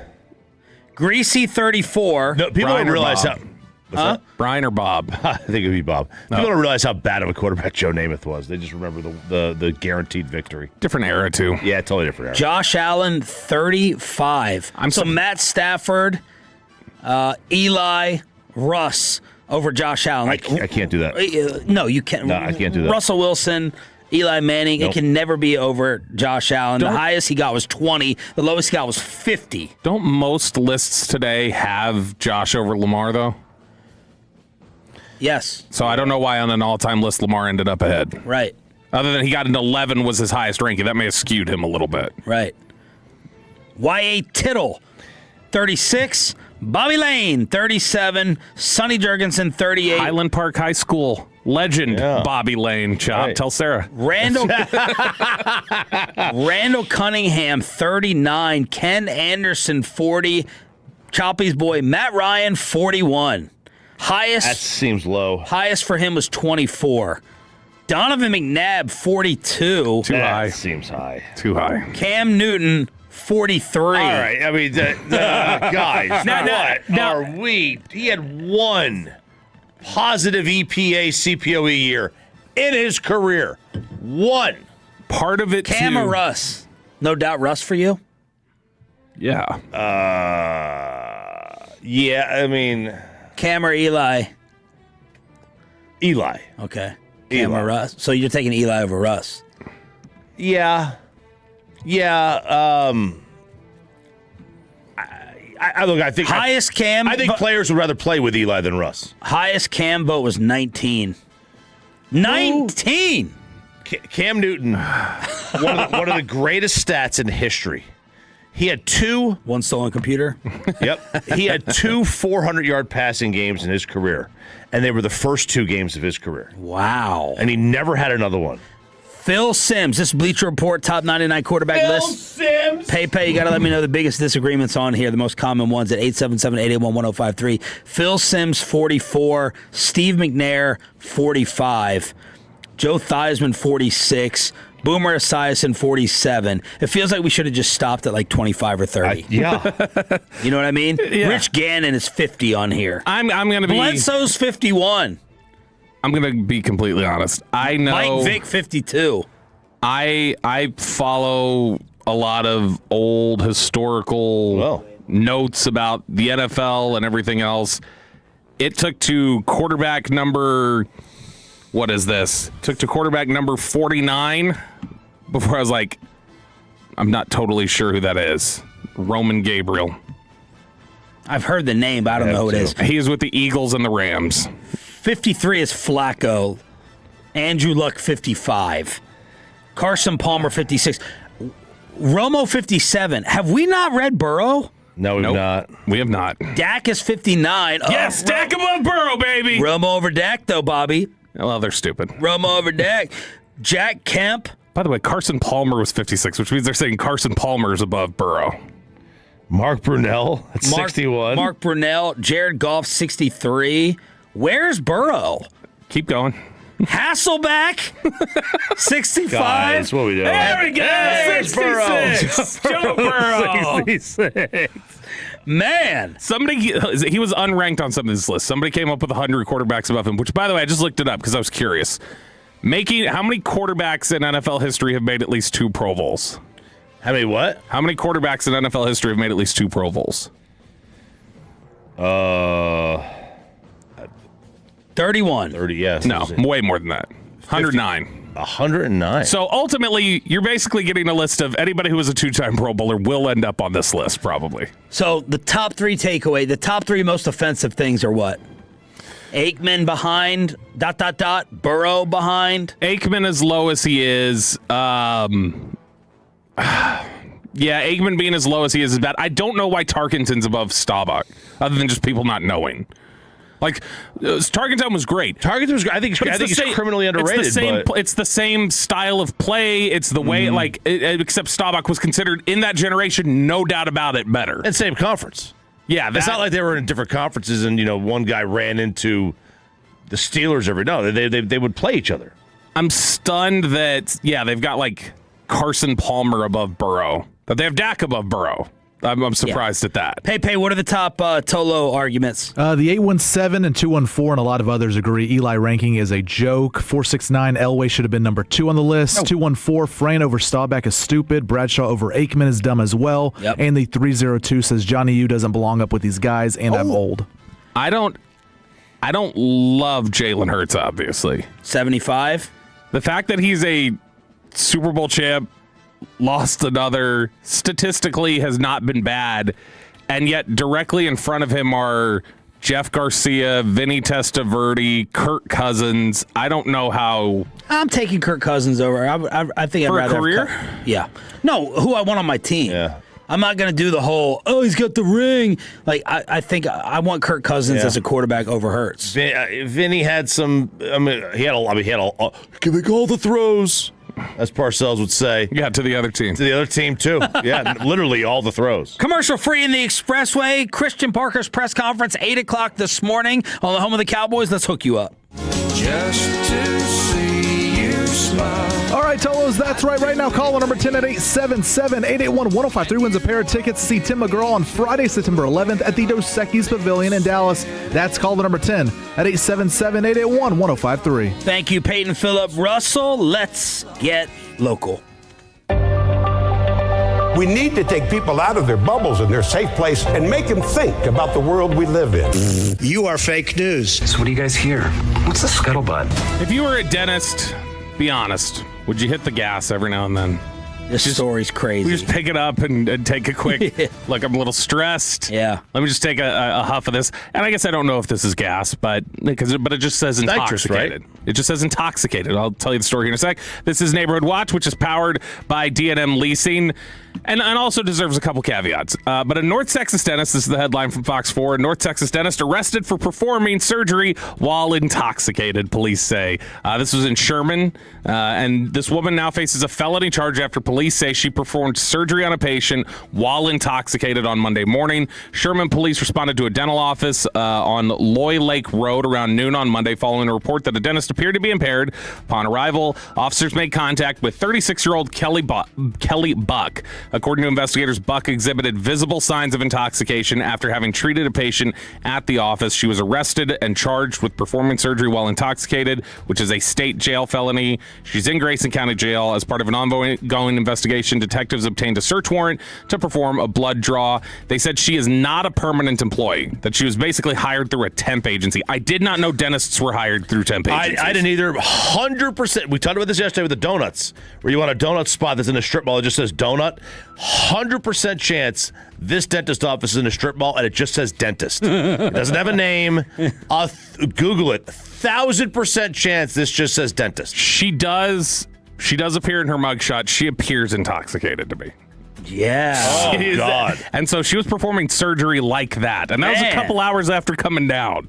So this was apparently a call from the staff, too. This was not a patient or somebody else. Somebody else on the staff called police and said, this girl is How many times did intoxicated. they just take your kid back and you're not sitting in the room with them at the dentist? This is why Kristen will never. This is not this specific story, but these sort of things are why Kristen's just like, nope, I'm going back there with him. Like I'm staying with them the entire time and watching them. You're not just taking my kid anywhere. I'm gonna keep an eye on this. But this is rough. I would assume, man, showing up drunk that early in the morning feels like a lot. I would just guess it was probably got a little gas. Got a little gas. You hit it a little too hard, you know? Can you drink an amount of Listerine? Yeah. Get buzzed? I mean, that's what, like the, I've had an alcoholic tell me that, never mind. Listerine in a pinch, that's what he would do. So he would drink Listerine. So Keith Whitley, the country singer, the absolutely depressed country singer, who was married to Lori Morgan. Lori Morgan said he had gotten so bad with his alcoholism, which ultimately killed him. He had gotten so bad with his alcoholism, she had to tie his ankle to hers so she could feel him get up in the middle of the night. Whoa.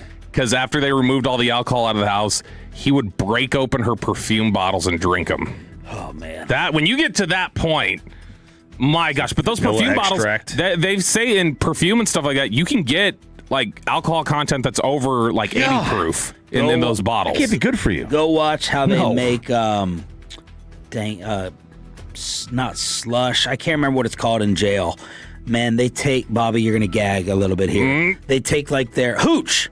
They take like their Kool-Aid and they got to get the bread crust off and throw that all into a bag to get the fermentation and everything. And that's how they get drunk in jail off a hooch. But you see the soggy bread in there. Ew. And the liquid. It's freaking gross. Oh, that's disgusting. All right. So that is, if you were looking for, if you had dental work done in Sherman anytime recently, you may want to go get them double checked, make sure that nothing was done wrong there. A recall? A dental recall? Yeah, just go get a check. Go make sure everything was done correctly. Also over at Fox 4, police are investigating a multi-district bomb threat. These were hoaxes across North Texas schools yesterday, and it caused for a couple schools to be closed. They write that Coppell High School was one of 3 schools in North Texas impacted by bomb threats. It has been seen before where multiple campuses are hit by the same hoax message that police are now investigating. Coppell ISD officials and local police were first notified of the potential threat around 8:20. The school's opening was immediately delayed, and students and staff already on site were evacuated while Coppell police conducted a comprehensive sweep of the building. Anna High School also was dealing with this. Anna ISD said that nothing turned up on a search of their high school campus, but they shut down school after they got the threat at 6 a.m. When this sort of thing happens, it does make me think of that guy who got in trouble for he didn't want to go on the cruise with his girlfriend's family. And so what he did was he called in a bomb threat on the Carnival cruise and got it canceled and was like, oh, thank God I get to skip this. And he was in trouble. When I see something like this hit, where it's just like a bomb hoax, and it makes me think somebody just didn't want to go to school that day. Well, this happened, about a month ago. And I think they got that group who was this story. It's hard to give me a story that enrages me as much as something like this. Try them all as adults. Mm-hmm. I don't care if it's a 15-year-old prank, 16-year-old. You get tried as an adult. You want to terrorize, and I triple underline the word terrorize people into making them petrified to let their kid go to school. They got that group and tried them as adults. I think they were 1 year under, and they got tried anyway, which I was happy about. Was it Fort Worth with the schools? That group that they were investigating? Was it Fort Worth schools? Can't remember it was Fort Worth. It was a bunch of schools about a month ago. They got them, and hopefully they get them and lock them up for a long time as well. No mercy. Did you guys get a lot of this in high school? Did you ever get the shooting threat or the bomb threat called in? I was in college when Columbine happened, and I don't remember ever seeing something like this before Columbine. Yeah. Now, maybe it just wasn't in the news, but I mean, I'll never forget. I was in my dorm when the Columbine thing went on. I would bet, too, pre-Columbine, these threats may have happened or whatever, but they probably just were like, yeah, okay, BS, go to school. And I would bet they just went through it because it was...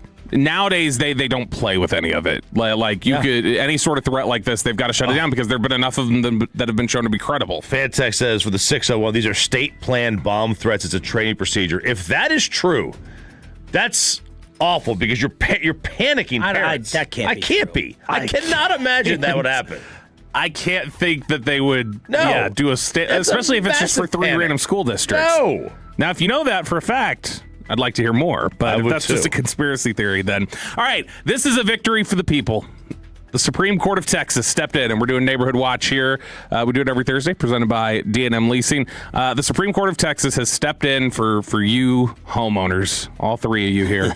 The Supreme Court of Texas, and this is from krld-fm, Pat Doney report, ruled that tornadoes qualify as windstorms for insurance purposes. Oh, baby. Meaning windstorm deductibles apply to tornado damage under standard homeowner policies. The decision sided with Privilege Underwriters Reciprocal Exchange and reversed a divided appellate court ruling resolving a dispute over an $87,156 windstorm deductible. The insurer had paid only part of a claim, citing a policy provision that applies a windstorm or hail deductible to losses caused directly or indirectly by windstorms. The policy did not define windstorm, and the case turned on whether that term includes tornadoes. The court said it does, finding the term unambiguous. Justice James Bland Lehrman, writing for the court, pointed to consistent dictionary definitions describing windstorms as storms marked by strong or violent winds, often with little or no precipitation. Dictionaries likewise define tornadoes as violent, destructive movements of wind, with some explicitly calling them a type of windstorm. This just sounds like crappy insurance company tactics. Cover it. Yeah. Just cover the policy, and that's this is a good ruling. This is consumer protection right here. Unless it makes our rates go up. Well, I mean, I would imagine that's going to happen. Yeah. What do you mean unless? It is going to make the rates go up. It's still the right ruling by the judge. The judge isn't part of the insurance company. Right. It's just, now the problem is that we're going to pay more for it. Like that's the problem. But you're going to be covered. You want a tornado to hit, and then they're like, we're not covering you. Really, sorry, you're just screwed because that's not technically a windstorm to us. This is what happened in California with the fires. They mandated that they had to have coverage, so the insurance company's like, all right, fine, we're just not going to cover. We're not going to go in that area at all. Right. It's like we can't afford the liability. These houses are $60 million. Yeah. We can't afford this. And then you say, all right, like, do I care about being covered because this is never going to happen to me? Right. Yeah. Like, knock on Corey and everything. Like, what are the chances? Yeah. But regardless of whether or not I have a storm shelter, so I'm good. Well, whether you're covered or not covered. I'm not really not good. The rest of the house is still destroyed. You just call Fraser Roofs and Gutters, FraserServices.com. That's what you do. All right, one more note here. A Frisco ISD elementary school teacher has been arrested and charged with invasive visual recording, Frisco police said Tuesday. According to police, 48-year-old Michael Adrian Cheek, a third-grade teacher employed at Billie Jean Phillips Elementary School, was charged with the state jail felony. Cheek is no longer listed in the elementary school staff directory. If convicted, Cheek faces up to 2 years in jail. Police say they became aware of misconduct allegations against Cheek and immediately started working with the district while investigating the case. This is getting... So what did he do? So according to an arrest affidavit, police were notified on February 9th that a parent reported allegations involving her daughter, who was a student in his class. The parent told officers her daughter said her math teacher had inappropriately touched her at school. Police said Cheek took pictures of her and believed he used his cell phone because she saw the camera open and heard the sound of a photo being taken, according to the affidavit. Throw him under the jail. It feels like every other week we're getting a story like this in North Texas schools. Like, does my cell phone make a noise anymore when I take a picture? If the volume is on. Yeah, if you have the volume pressed up, mine's always off. So doesn't mean I'm doing anything, guys. No, just was wondering. But you leave the flash on every now and then. Right. I got my buddy still. We were at That's the worst when you're trying to sneak a picture and the flash exposes you. Me, Luka Doncic, right there. Oh, you did it to Luka? I did. It was a restaurant. It was like this. Didn't you do it to Paris Hilton? That may have been me being, oh my God, it's Paris! I don't think it was the light. It was me freaking out. And Amanda's like, chill out. You're gonna embarrass me. It's over night here. vision. Take pictures of her. Did Luka look at you? I think the whole place looked at me. Yeah, the whole place. Neighborhood Watch, commercial-free Expressway, another Tim McGraw ticket giveaway. If you did not win that one in the 9 o'clock hour, why was Christian Parker, the Cowboys' obvious choice at defensive coordinator? Brian Schottenheimer answers it next.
KRLD-FM and HD1, Dallas-Fort Worth. Let's go, Cowboys. An Odyssey sports station. Driven by our D&M Leasing Studios, this is Sean and RJ on 105.3 The Fan. 8 o'clock hour here on DFW Sports Station. Entire squad with you on the Odyssey app, Fancam, Twitch, and YouTube. Sean Sharif, RJ Choppy, Cowboys Insider Bobby Belt. We got Peyton, Russell, and Aiden here on 105.3 The Fan, your home of the Cowboys. And, of course, yesterday, Christian Parker gets introduced as the new defensive coordinator, and Brian Schottenheimer explained why he was the guy. The way he carries himself. He's wise beyond his years. I mean this. He's convicted. You know, I did tell him that I was a coordinator at 32 years old. He's 34, so he's been slacking. I'm a little disappointed that, you know, I had to beat him by 2 years. But, you know, I say that in jest because, like, he's been preparing for this for the last 4 or 5 years. When you're designing defense, you're the pass game coordinator on defense. You're basically involved in calling third downs and giving those things. And I say it because it's real. He was the last Zoom that we did, and as he started talking, it wasn't just him talking about his watches and his shoe game. He got a serious shoe game. Yeah, he got a shoe room. You guys can write about that. He's got a shoe room. Man, every time we talk, we just would get off a call or get off the Zoom and get off the interview, just be like, damn, I want more of that. And I think his ability to develop players is very obvious. You look at what he did in Denver, involved with Surtain, and you look at what they did in Philadelphia, obviously with Cooper DeJean and Mitchell and guys like that. He's done it. And, ton of respect for Vic Fangio. He's cut his, teeth under Vic, but he's not Vic. He's got his own convictions and beliefs, and that's what I love about the guy. Schottenheimer also talked about the building and how impressed he was by the players' embrace of him. And the first time he said it, I was like, man, these guys, I don't really know who Christian Parker is, right? No one knew who he was before the name just came up in the interview process. And then he went back to it, and he's like, no, pretty rare. Guys coming back to the facility and the energy up in the building for CP, as they're calling it. It may just be also, any port in a storm. It's like, God, it's not Eberflus. Yeah. Could be. Thank God. It's like the one woman left at 1:55 in the bar. 2 a.m. Look, is that Joe Namath says 2 a.m. Miss America ain't walking in? Now, one person who would know him is Kenny Clark. Kenny Clark would know him because they were in Green Bay together. And so if Kenny and Kenny being, one of the leaders or whatever, if Kenny's kind of communicated some of that. And I think it makes sense when you hear who were the guys who showed up. Like, Shotty said DeMarvin and Overshown showed up. Overshown 100% strikes me as somebody who would have been doing research the last few weeks on what does Christian Parker believe and would have gotten excited about being able to go in there and talk to him. So that makes sense to me. And I always wonder, like, football players, because football players are so singularly focused on the day. And they're busy. Like, there's meetings, practices, lifting, treatment. Whereas other sports, you might have more downtime or you may know more assistants around the league that you may not. I always wonder that about football players. I think there's only one way to answer this next question. I'm curious of the last guy who's like, no, it's the other answer. Is Christian Parker a scheme around the players or players around the scheme guy? I think you build it around the players. Of course, you want to have your core principles and foundational beliefs, but as you kind of move forward in the process, what do your guys do well? How can you put good players in highlighted positions? How can you create one-on-ones for certain guys? How you can protect certain guys? If we can win on blitzes on a running back, then we're going to blitz a lot. If we got good man-to-man corners, we're going to play man. If we have guys that are better with zone vision, we're going to play more zone. So, you want to build a package that has diversity and scheme, and then you want to, tailor it to the players that you have. And, of course, there are schematic fits. But I think the really good players are the ones that you can't peg them in a certain scheme, and that's the only way they can play football. You want to have guys that no matter what scheme they're in, they can be significant contributors, and then you want to just highlight it around their strengths. Feels like you have to answer it, build it around the players. You do. But I wonder, who are the coaches who still, or have even said, no, it's going to be the scheme? The guy you had last year. Yeah, right. The guy last year. Because, there is an element of the scheme. There is an element, like, you can't just abandon your scheme completely. You're not going to do that. I remember when Parcells he changed it to a 3-4. They still had Zimmer here, and Zim was a 4-3 coach. but he coached the 3-4 defense that year. And I was like, all right, I mean, I'm sure he could do it, but it's completely foreign to him. Yeah. I mean, that's how he won Parcells over, though. Yeah. Was he showed Parcells that he was adaptable and he could do whatever. I like when you hear that it sounds simple, but him basically talking about like you frequently hear people discuss in the NFL these positionless players are like, what do they, they don't really have a fit anywhere. I like him saying the players that you sit there and think, what do they even really fit into, to him are exciting because they're versatile and he can kind of apply them in a few different ways. That was what Dan Quinn really leaned into when he got here. And so if you're going to return to some of that, I think that's the best thing that you can take from Dan Quinn. What about the staff? How is Christian Parker going to go ahead and fill that out? And what was he looking for when making his hires? No, I think that we, extensive search, very thorough, trying to just balance it. I think, compatibility is very important. And obviously the teaching element is significant, right? But you want to have the right collection of people by position, whether it's, what schemes they've been in previously, what they've done, their area of focus and expertise when it comes to game planning and all that kind of stuff with player development. And, we definitely feel like we have the right mix. So, a lot of youth, right? And then there was a follow-up to Brian Schottenheimer because Jerry's normally experienced. And I've understood this. Hey, what's wrong with getting a former head coach as your DC? These are, John Fox and the rest of these guys, a lot of winning success. Eberflus, former head coach, and now we're kind of going opposite here, which a lot of people are taking as a refreshing change. And Shotty was asked if you can be too young with the staff. No, I don't think so at all. I think, you're talking, 6 of the 9 guys we hired on defense have NFL experience. I think I go back to 2 things, energy and connection. I can see the excitement of our players. Marquise Bell was in today. DeMarvion Overshown came in yesterday. Like, the guys are excited. They're excited about Christian and the staff that we've put together. I think, again, we left no stone unturned in the search. A couple guys from college, a couple guys that have been coordinators before at different levels of football. And at the end of the day, man, if you can teach and motivate these guys and get them to know you care about them, these guys have shown they will run through a brick wall for you. And I think that's what we're going to get. So there he is talking about the youthful staff, and of course, no Jerry and Steven up there as made me happy. Made me happy to not see Jerry and Steven up there. Jerry did participate in all 40 Zoom interviews, though. It's great. As he should. You're the owner and the general manager. You should participate in everything. Absolutely. No problem with that. But I didn't need to see. But he kind of laughed when he goes, it sounded like Jerry and Steven were a little bit put out like towards the end when Brian's like, they stuck with me. They stuck with me.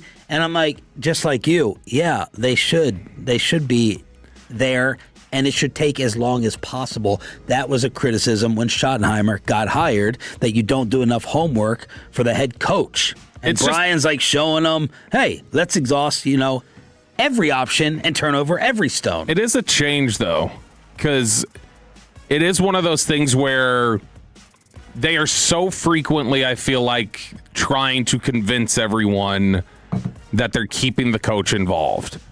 Like that the Joneses are keeping the coach involved and that that's sort of the way we're trying to assure you that, the head coach is part of this and they got this and that. This is the very first time it felt like a head coach was trying to go out of his way to assure you the Joneses were involved.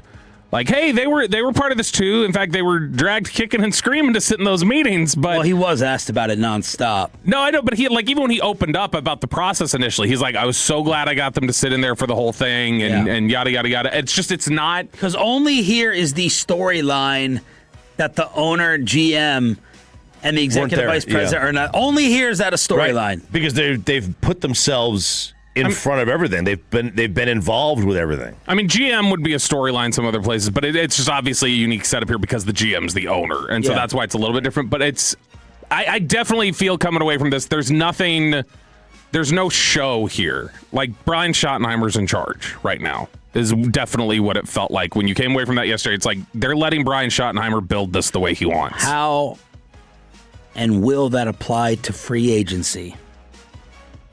I believe it's going to apply to free agency more potentially to Christian Parker than Brian Schottenheimer. In year one. Yeah, in year one. In year one, I think they're going to say, hey, let him go get what he needs. Parker would not label this as a quick rebuild. I thought it was a great question. Is this a quick turnaround with what you have? Not taking the bait. Said it's day to day. And he also would not commit. I'm like, man, this guy, he's CIA over here. He wouldn't even commit to calling the plays from the sideline or the booth. Well, is that in deference to Shotty and what he wants? Or maybe he just hasn't figured out the best plan of attack yet? And I often wonder how coaches come up with this idea. Do they say they're going to do it one way and then they get into the game in the preseason? Like let's say we get to the preseason and he says, I want to do it from the sideline. And he doesn't like it. So the next game, I'll try for the booth. Which way are you going to do? And does the head, you know what I mean? Like, he knows. Yeah, you think he does know? That's knows. Poker player. That's. But what is announcing that going to give away to anybody? What is it's the same as like the blue-white scrimmage. Like, what's taking the numbers off going to do, Mike? Like it's one of those things. Yeah, it's just silly. It's just coach thinking. Yeah, it's silly. It's coach treating thinking. it's treating everything like it's a state secret. Like, right. I can't possibly let you know if I'll be in the booth or the sideline. That's Which giving is them silly. the nuclear codes. Which is silly. It's silly, but it's the way they all are conditioned to think about things. Yeah. Like, what am I going to get out of knowing if you're upstairs or on the sideline?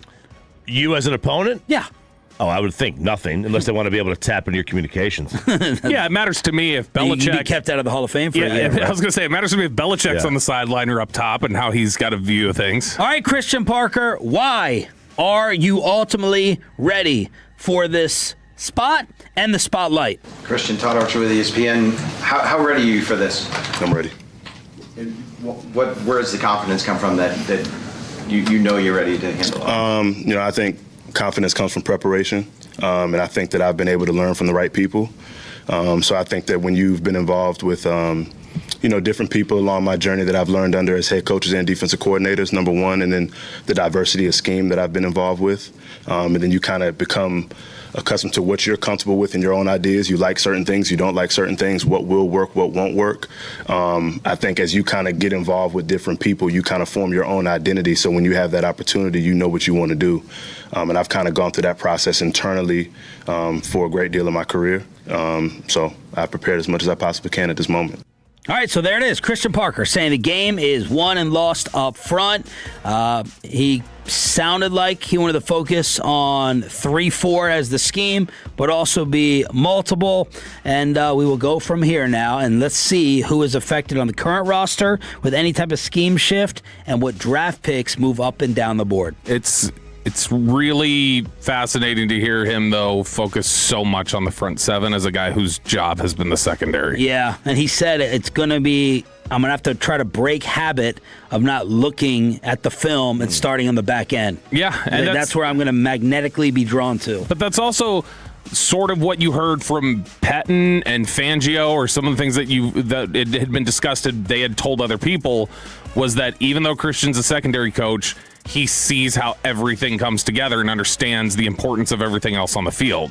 And it's like Zach Bond told Joe Hoyt when he was out at Pro Bowl, where he was like, hey, Christian was the guy. If you were a defensive tackle, a linebacker, whatever position you were on the field, if you had a question and your position coach wasn't there, you go find Christian, because Christian knows the answer, because he knows how everything works together. Peyton, I just opened up my email. I got hit with my Atmos. I just got hit. Oh no! What is it? Let's play over under. Did mine come in yet? No. 300. Over. 400. Under. Okay, good. 313. Oh, fireplace on. That's a win. Fireplace on in the storm. What do you know about a sweet MC with the from freeze? The 313? The monopoly continues with the energy company. I went up too. I don't even want to hear it. Well, yours probably went up to 46. No, 240. Whoa! And it was at let's see. Man, it was at 120 last month. You know what mine is? $0. Oh, you don't have to pay. I also don't have rent for 3 months. Moving specials, baby. Whoop-de-doo. 877 Y'all want some more donuts? Y'all hungry? 877-881-1053. Franklin Franco injury attorney text line to hit us up. I've been waiting for this segment. Michael Jordan's birthday, was it ruined? Kevin Durant answers the Twitter controversy, and the biggest sports investigator on the scene is hearing that the Cooper Flag draft was rigged. Next on The Fan.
RJ right here on 105.3 The Fan. Segment here brought to you by the personal injury lawyers Frankel and Frankel. If you've been injured in a car or truck wreck, call Frankel first, 214 or 817-333-3333. With Frankel and Frankel, there's never an out-pocket cost. They only get paid when you win. Frankel and Frankel, the go-to car and truck attorneys in Dallas.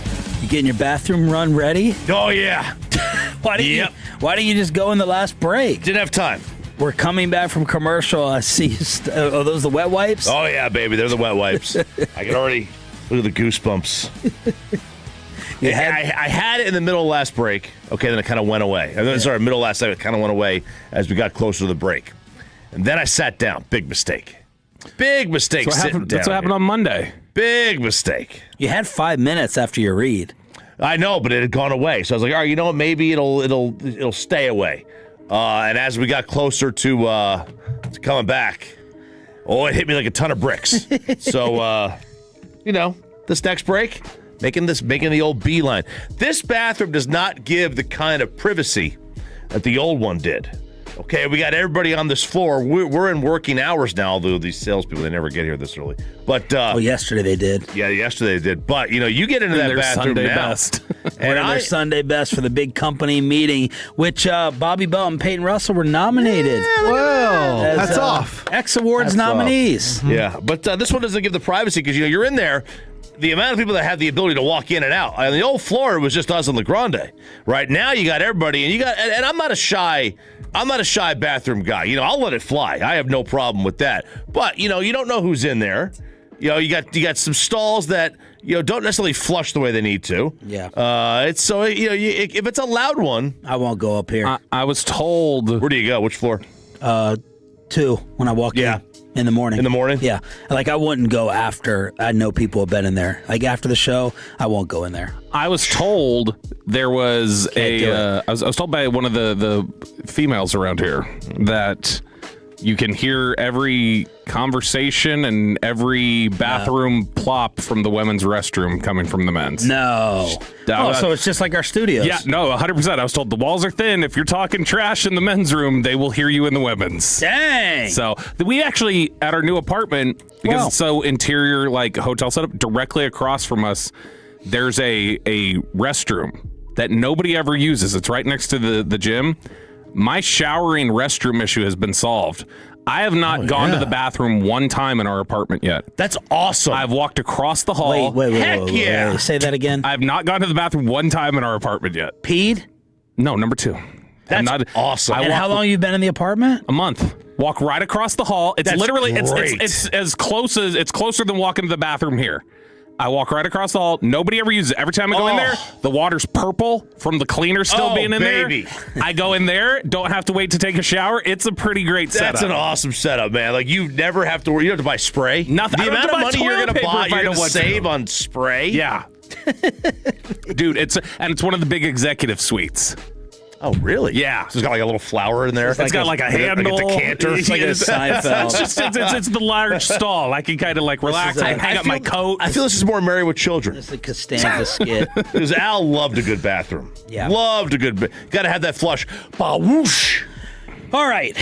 Pablo Torre, Mr. Investigative Reporter, was on the Trap House Pod, and let's see if he agrees, and this makes RJ Choppy look correct, that Cooper Flagg was given to the Mavs. I'll tell you that I remember I was at an event and I spoke to 2 NBA owners. This was the day after the NBA lottery. And those 2 owners were both like, this was obviously fixed. And I'm like, okay, so I'm not saying that it was fixed for the Mavs. I am simply saying that it's not just you, Will, and people on the internet, perhaps, who are saying this seems fixed to me and I believe it to be so. I'm saying literally 2 NBA owners did not trust the hand of Adam Silver to remain out of the proceedings in terms of rigging the NBA draft lottery. I love your investigation of Pablo and this possible investigation. I absolutely love the recklessness that he has when it comes to outing stories. Like, just as like, let's just go. I'm just going to say it here. But I will say this. We went 40 years without a single owner coming out and having any reports that an owner told me that the Patrick Ewing thing was fixed. Yep. Did we not? Yep. Did I miss something? We had 40 years of that. Not a single owner said that. And that was an era where owners and media members were closer in friendship. I mean, I can't tell the amount of stories that Randy Galloway has told me of going for beers with players on the Texas Rangers in the 70s and 80s. You know, hanging out with George Bush asked him what he should name the ballpark in Arlington. And, of course, Randy said Ann Richards Field because W was running against Ann Richards. So it was just the way Randy was. But this is... We didn't hear a thing for 40 years, and all of a sudden, two owners have loose lips over this? Is this more so... First off, I think this is kind of does Pablo know two NBA owners? I don't know. I think... Yeah, what party is he at where there's two NBA owners there? Maybe he was there at the draft. QAnon. Is Pablo... I'm saying that's a conspiracy. QAnon? He'd be in the conspiracy circles. With the owners just like out of frustration, bitterness. Yeah. Oh, this had. I can tell you who it is. Rigged. I can already tell you who he talked to. Ryan Smith and Ted Leonsis. Oh, Ted Leonsis, my guy from Washington. Those are the two people he talked to. Those are the people who were scheduled. Wizards. According to the lottery odds, were supposed to have the first and second pick, and they got 5 and 6. Those are you didn't even end up in the top 4, and you were supposed to have 1 and 2. This is two bitter owners who saw Pablo Torre and said, I know you. I know the hell you've caused for the LA Clippers and the Kawhi. I'm talking to you. Let's talk, buddy. Do you Look, I do believe that there was. I mean, I don't think anybody gives Pablo Torre 100%. Honestly, I don't think an NBA owner gives Pablo Torre the time of day a year ago. I think now his reputation in NBA circles. I do think if an owner saw him and needed something, they go, "Hey, come here. You want to talk?" So, do you think those owners believe it or know it? They might. They might, if they believe it, they might be, even if they suspect it, they want it stirred up. They want it checked into. Yeah. And they go, you're clearly a guy who knows how to get your hands on some things. Yeah. Because, I mean, if it's just if it's something they know for a fact, that's one thing. But if it's just a belief, I don't know. You know what I mean? It's just. Not a belief. No, not a belief. A hunch. A hunch. A hunch. Yeah. No. So go around the room. You still believe it was fixed for the Mavs? Honestly. It's very coincidental. I mean, that's a big coincidence. Are there such thing as big coincidences and small coincidences? There's such a thing as big coincidences with the NBA draft lottery. That has happened so many damn times. It has happened too often for me not to think there's some smoke there. I mean, just LeBron James happens to go to Cleveland. So Cleveland happens to get the picks, the first pick 3 years in a row or whatever after LeBron leaves. New Orleans gets it right after trading Anthony Davis. Yeah, I think that there was something wrong. So. All right, Kevin. And you're still saying absolutely not? No, I'm saying no. And you saw that documentary. Do you think it requires... What documentary? About how they do the lottery. You saw the video. I listened to all the insiders say they were in the room. All right, and it was impossible to fix or something like that. Do you think that... I put more stock in the frozen envelope. That, to me, just is brilliant. That's so brilliant. That's genius. Right. Yeah. Okay. That's just so genius. I have to give it a little bit of possibility. Okay. So all right. So you think there's much more of a possibility that Ewing was fixed, than Flagg or LeBron or whoever. LeBron. Okay. Do you think it necessitates the Luka trade being fixed to think the lottery was fixed too? Like, do you think they would have to be connected? Like, obviously, do you think it was orchestrated? They made him trade him to the Lakers? Because I think Hagee believes they necessitate being connected. And so he believes both. He believes the league made them trade Luka. He believes that the first pick was... I don't think you have to believe both to think one. What would Nico Harrison have had to get to do that? Or Dumont? Not getting your gambling. Well, Nico is destroyed. His name is destroyed forever. What money amount? What you would get if you're Dumont is that you would get the league to approve a Vegas move. Or if you're Nico, but they're approving an expansion in Vegas, not a move. We don't know that yet, right? No, we think so. They're getting a team. Yeah, we think so. But like I'm saying, if you were going to buy into the conspiracy that everything from the beginning was all connected, and I don't think so. I don't think the NBA orchestrated Luka to the Lakers. But if you were going to believe that, what Dumont and Adelson would get in return is an admission and the go ahead to move to Vegas. What if you What if it's half true? Like Nico had decided he wanted to trade Luka, and then the league came through and said, okay, if you're going to deal him, you deal him to LA, and in return, you're going to get Anthony Davis and Cooper Flag. So you get your guy Anthony Davis and we'll get your Cooper Flag, but you have to make the trade with LA. I think it's like the NFL stuff. Do you know how many people have to stay quiet about it? Yeah, I don't believe it. Yeah. I don't believe Fred is a full-on believer in this because Fred's like, the very night the trade goes down, Adam Silver just happens to be in the same city that the Mavericks are visiting, Detroit. The conspiracy I do believe in, that was Kevin Durant's burner, because reporters asked him about it yesterday. I know you got to ask these questions, but I'm not here to get into Twitter nonsense. I'm here to see and keep it pushing. But I know I get to happen. Give them what you like. My teammates know what it is. We've been locked in the whole season. Enjoyed our break. We had great practice today. Looking forward to the road trip. Guilty. Was the audio cutting out, or is that just my headphones? I thought I was going crazy there. I was I don't think these questions are coming through. I couldn't really hear it. But it was anything. the audio clip. I listened through it multiple times. I think it's just the audio clip.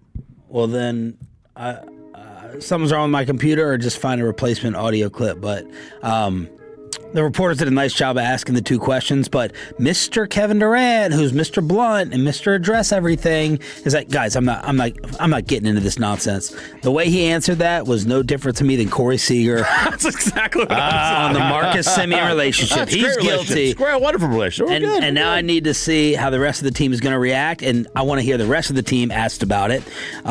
Michael Jordan's driver, Tyler Reddick, was asked about the viral MJ incident with his son on video. I mean, from my perspective, I've gotten to know Michael and his family very well over the years I've been here with 2311, and you know, I don't see what other people see when it comes to this. So that's the answer he's going to give. That was almost Stephen A. Smith. What was your take on that? I haven't heard it. I don't really know what the hell it is. Like, is it the ice that he's talking about that was going down his shirt? Was he just tickling the kid? It looks like a weird place to. I don't know. I've never been ticklish on my butt. It was You're not about to find out in this restaurant. I've had tickles somewhere, but not on the outside. So the little that wasn't on his butt there. That was So on the bottom. I know, but and Mardi Gras. It happens in it happens at night mostly. It was on the bottom of his shirt. Is where it was. It was like above there when he first started doing that thing, and then he brushed like the back. Yeah. I think the ice explanation, as soon as I heard that made sense. That was like, okay, ice got down his shirt, and he was bouncing the ice cubes that were in the bottom of his shirt. It's very weird. It's such a weird video. Yeah. So there it is. My NBA recap I was looking forward to with Kevin Durant, Twitter, Michael Jordan, and the video, and of course, the conspiracy theory over Cooper Flag going #1. What are the dominoes that could change how the Cowboys build their roster this offseason? That's next in Below, right here on The Fan.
Classic Chevrolet. If you're in the market to upgrade your vehicle, get a Classic Chevrolet in Grapevine today. The back-to-back #1 Chevy dealership in the world. More new Chevys than anyone else, all priced to sell.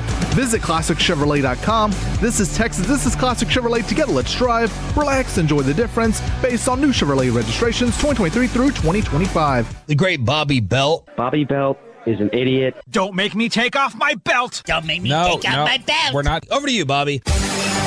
What is it that could change the Cowboys draft strategy?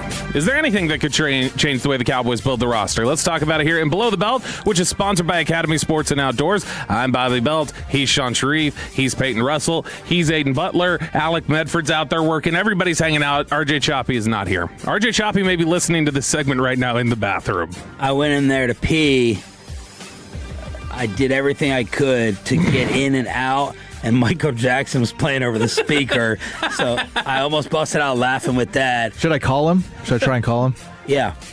Yeah, call Choppy. Let's get him on the phone for this segment. See, there's an echo. It's bad. He's going to walk in here with his typical, the Goosies. The Goosies got me. Thinking of a line right now, but this is extra long for him. Yeah, he will get back here like right as we're there he is. Yeah, there. There's his breath. There's the exhale, and as he collects his stuff with his Size Matters Bogey Bro shirt. How you feeling? Sorry, I had the Alanis Morissette song on in there. I had to finish it. Oh, yeah, that's what it was. That's what it was. Yeah, Jagged Little Pill. It's good stuff. It was a great album. Transcendent. It was solid. Did you hear the Michael Jackson song first? I did, yeah. Yeah, that was a lot. I knew I was in trouble when that song started and finished. I knew I was in trouble. Michael caused you to tighten up a little bit. That's Stop it. I need a Diamond Calves tease, by the way. All right, so I'm just going to toss it to you for it. This is something that we were kicking around on the draft show the other day, and I wanted to... And by the way, Nick Eatman, 920, the return to the show from DallasCowboys.com to talk about the Christian Parker presser. Our Diggs insider. Let's see if he's got any insight into whether Trayvon Diggs can come back, maybe. All right, so I wanted to take a look at some of these instances of things that could happen, dominoes that could fall this offseason. And would the dominoes change the way that you want to draft? Because like Choppy was saying earlier, he's like, well, who's to say that if somebody's staring you in the face on the draft board who's a top offensive player, maybe you just say, I got to get that guy. So this is basically going to be, if these things would happen, how would that change your draft strategy, if it would at all? So as it stands right now, you guys would both say, I assume, you would prefer they just take two defensive players, whatever it is, just the two best defensive players with their two picks, right? Yep. Chop. Or trade down, but if they're going to pick at 12 and 20, I mean, yeah, that'd be my preference. But assuming you want to use your capital on the best defensive players possible. That'd be my preference. Okay, all right. So I'm going to throw out a scenario, and you guys tell me how much it changes anything, if at all. So George Pickens is traded for a second-round pick, Sean. Or we'll even say a first next year. But either way, George Pickens is traded. He's not here. Does that change the way you then evaluate your draft capital? Does it make you say, I got to find a receiver in the draft? Or does it, with this being a very good receiver draft, we mentioned Dane Brugler, 17 of his top 100 players are receivers in this year's draft. And I'm not signing a free agent replacement. That's how you could address it if you chose to. Would you rather say, no, it doesn't change my draft strategy, it changes my free agent strategy. I'd rather sign somebody, or I'd rather trade for somebody. I think RJ is going to say the same thing. It could alter my draft strategy to choose a receiver. It could.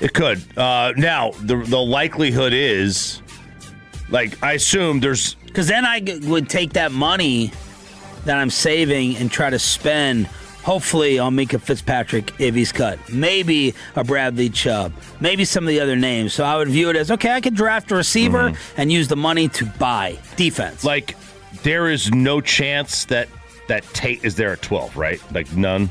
Probably not. Maybe Jordan Tyson.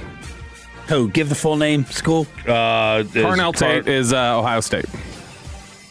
Yeah, I mean, it would have to be one of those guys falls. I mean, yeah, if you want to take a receiver in the first round, if you move on from George, fine. Especially if you get a first-round pick. Now you got 3 of them. But if you have 3 first-round picks, you know, I assume that really opens the door to trading one of them. So my thought process on this is, why am I trading George Pickens if I do? Right. And my thought is, if I'm trading George Pickens just for me, it's because I need assets to give to defense. So if the Cowboys are telling me that trading George Pickens would then mean picking a receiver, then I'd say don't ever do that. Because I don't think you're going to... The chances of you finding somebody to be better than what George Pickens was for you last year, even as a high-valued pick, is... I've already got the bird in the hand. I don't need the question. Yeah, but I'm saving a ton of money. You are going to say I can be bigger spenders in free agency. You are going to save money, but exactly, it could get applied differently, whatever else. But if they're telling me that they might change their draft strategy and say they draft a receiver, at that point, I'd rather just pay George Pickens to know he's a good player than to take my chances on a receiver that I think might be good, but I don't know. So for me, it would be, if I'm trading that, I'm trading it for the gamble on I can get something good on defense. And it would be to try and throw more assets over there. If it somehow involves the receiver, I don't think I want to do it. Next one. And just keep in mind, I think everyone knows this, free agency, then draft. Yes. So yeah. That'd be a problem. Like, you have to trade George. Yeah, you'll have a month of free agency a month and a half of free agency before you get to the draft, where you'd be able to explore some of this. And this team normally doesn't like to do things ahead of time. Broadus said on G-Bag the other day, he keeps hearing final day to decide on the tag or not. Like, delay, push back. Which, for them, I would assume just be they want to get through the Indy meetings and see, do we even need to tag or can we just negotiate an extension now? Yeah. And so then they'll wait on it. So it could alter my thinking. Next scenario. Wide out. Could this alter the way the Cowboys draft, or this would be a free agency thing, so this would be more about the draft. If the Cowboys signed Trey Hendrickson. So you've got Donovan Ezeraku, you've got Trey Hendrickson, maybe you bring Clowney back, you've got James Houston here. Is that enough to where you say, I don't want them picking a defensive end now? If you've got enough holes that use those other picks on, so would that change your strategy and say, right now you would say, sure, pick a good defensive end if they're there. Would that cause you to say, that's not enough value, give me something else? I'm okay with still taking a DN because, to me, Clowney is getting ready to be gone. Mm-hmm. Not in terms of free agency, but age and production. So, look, it's already scary enough yesterday saying I feel better about DN over DB because of Clowney. Like, that is that you don't want to be on that ground. So, no, it would not. Signing Hendrickson would not change me still taking a stud DN. Would it change you at 12? Like, would you say my biggest piece of capital I don't want to spend on an edge rusher, but I would still reserve it for 20? Not a Baines there. Yeah. Okay. I mean, again, who's there? That's my answer for Bain or for Bailey would be, obviously. This would be more, I guess I'm more thinking in the idea of Mesidor at 20, or one of those guys who it's like, yeah, that's the next tier of defensive ends. A guy who like, that's a solid player. Yeah. I'm kind of with Sean. He's almost as old as Clowney. I'm just out on stop it. All right, next one here. This is one that I think does change. When we talked about this on the draft show, a lot of them were like, nah, it doesn't change anything for me. It absolutely changes something for me. Terrence Steele is released. If they release Terrence Steele, are you now open to offensive line in the first round? If I didn't draft O-line, give me the starting line. Left to right. You could pick, essentially, you would either go to free agency, which there's a couple guys. A guy Clayton Adams worked with, Braden Smith in Indianapolis could be a free agent. But essentially, if you're just saying it's the guys we have here, then you would either pick Guyton to go to right tackle or stay at left tackle, and then Nate Thomas would play the other tackle spot, and then your interior would be Booker, Tyler Smith, and Cooper Beebe. Oh, God. Or what if I could tell you it would be Hoffman plays center, Beebe moves to guard, Tyler Smith moves out to left tackle, and Guyton is playing right. So Guyton and Tyler Smith at the tackles, Beebe and Booker at the guards, and Hoffman playing center. I'd probably be more interested in that. But since you have the strongest take on it, explain why it would affect you. You'd be open to drafting tackle. So cutting Terrence Steele frees you up $8 million now, unless you post-June 1 him. But it's just $8 million. With all the holes they have on defense, and they have 2 first-round picks, nothing in the second or third round, I just don't know that in the name of $8 million, it makes sense to create a hole that big on the offensive line. Which, I was talking to somebody the other day, and they were talking about, Terrence Steele, is he great? No. Is Terrence Steele a black hole like you have on defense at a number of spots, or like you've had in the past when you had an awful receiving core and you had to go get a Amari Cooper or something like that? Terrence Steele's not a black hole. You can get by with him on the offensive line. That's not. I don't think that $8 million in cap savings is worth creating a hole. I will say this: if you go, I do think our offensive lines here have been so good. For the most, we've had such elite offensive line play. Little overrated over the last probably 6 years. Okay, but for a good stretch, like this offensive line's been so good. We have been skewed on what a normal offensive line looks like. Yes, spoiled. The fact that we're like, oh my god, we got a hole at right tackle. Okay, half the teams in the league have 3 holes on their offensive line. 3 of them. Just look at the playoffs, right? Look at how New England could not sit there and protect Drake May. Right. Yeah, it's like, and the amount of resources that this team spends on the offensive line, high resources. And just to think that, we got this problem. Okay, great. A lot of teams have problems. Like every team has problems on their offensive line. Who's the best offensive line in the NFL right now? It had been Detroit. Detroit got banged up last year as soon as the center was gone. So they lose one player. Yeah. And the whole thing falls apart. Yeah, it's very much a weakest link unit. And like you mentioned, New England, somebody had brought up to me, they were like, look what happened the second they couldn't block from Holmes. They got overwhelmed in the Super Bowl in Tampa Bay. They fixed it. Well, last year they had offensive line issues again, and what happened? Like Pat gets hurt and they go 6-11. And so it's like there's only so much you can just say, hey, Dak, go out there and do like you did against Mike every week and just time it up and get rid of the ball like a badass. Just get one of Cleveland's offensive linemen, as I think they're about to make history in having all 5 available. All 5, I think. Open it up. Reset. Get the big old reset. Now, I will say the 2 tackles that are thought to be the top ones here in the draft, Spencer Fano from Utah and Francis Mauigoa from Miami, both of them are natural right tackles. So that would be Terrence Steele's spot. You would potentially be using a pick on a guy he's a right tackle anyway. All right, and then the last one here, Javonte Williams leaves via free agency. No. Does that change not necessarily in the first round, but does it change it all to right now? I don't think you draft a running back at all, like on any of the 3 days. Does it then change you where you're going in the 4th round? You might have to look because then it's Jaden Blue and Phil Maffa and or I could just sign another Rico Javonte. Go get a Rico Dowdle type out there, that kind of thing. Yeah, I guess you could talk me into looking in the 4th. I wouldn't prefer it, but no, it's not changing anything in the 1st, even if Love is there. What if you got a Jahmyr Gibbs type? And who is that? Love. Is he? Yeah. He is? Yeah, that's who he gets comped to a lot. Ooh. I'm going to think about that. Below the belt every day this time on the home of the Cowboys. Nick Eatman, DallasCowboys.com on draft possibilities and the new defensive coordinator, the Christian Parker press conference. Nicholas will join us back on the program at 9:20. But first on your home of the Rangers, choppy as Diamond Calves. We have the bet. Hang on, no, my computer screwed up on me. One player on the Rangers will not be on G-Bag Nation this year, and a crazier conspiracy theory than Cooper Flagg and the number 1 pick to the Mavs. You got it. Decent recovery. Thank you. Next.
believe in a home of America's team is 105.3 The Fan. Hello, baby. KRLD-FM and HD1, Dallas-Fort Worth. An Odyssey sports station. Driven by our D&M Leasing Studios, this is Sean and RJ on 105.3 The Fan. You're an idiot and you don't know baseball. Ranger fans, you're not dreaming. How can you not be romantic about baseball? How can you not be romantic about staying disciplined during the holiday season? But it appears that has happened. And it appears the G-Bag Nation has lost a guest. Now, they, of course, were famous for the Brisket Sandos, calling Rowdy Tellez basically fat, the Girthquake. Have yourself a Brisket Sando yet, Rowdy? Jock Peterson has showed up to Rangers camp down 15 to 20 pounds. He will no longer be welcome on the G-Bag Nation. Now, have we seen the pictures? Yes. There was a video that was posted. Evan Grant had it of a slimmed down Jock Peterson. Now, he's wearing baggy clothes, so that doesn't always. Because what I've seen from is a side by side shot. Yeah. The side by side shot is basically Alex Jones. Yeah, there's not a whole lot there. Okay, it's a smile. The difference is there's a smile in one, there's not a smile in the other. Yeah. So maybe he got his teeth whitened. Yeah. There's no major difference here. And then when I go and look at the video of him swinging, I guess I can tell a little bit of difference, but he's wearing a sweatshirt. Yeah. Right. Yeah, he's gonna have that pullover on. Yeah. And that you can't tell a whole lot there. Can't tell a whole lot, but he says he's down. Oh, okay, here it is. I think I just saw it. Now, this is at the Globe. He's skinnier in that. He looks... That's different, I think. I think he might be heavier in the picture where he's smiling. Which is the new one. If that doesn't look... I think if you look at it, that might be... Yeah. Is it possible to get a bigger face and lose weight? Yeah, you have muscle. Yeah, sure. Yeah, you could maybe drink more and eat less. It always amazes me how alcoholics are skinny.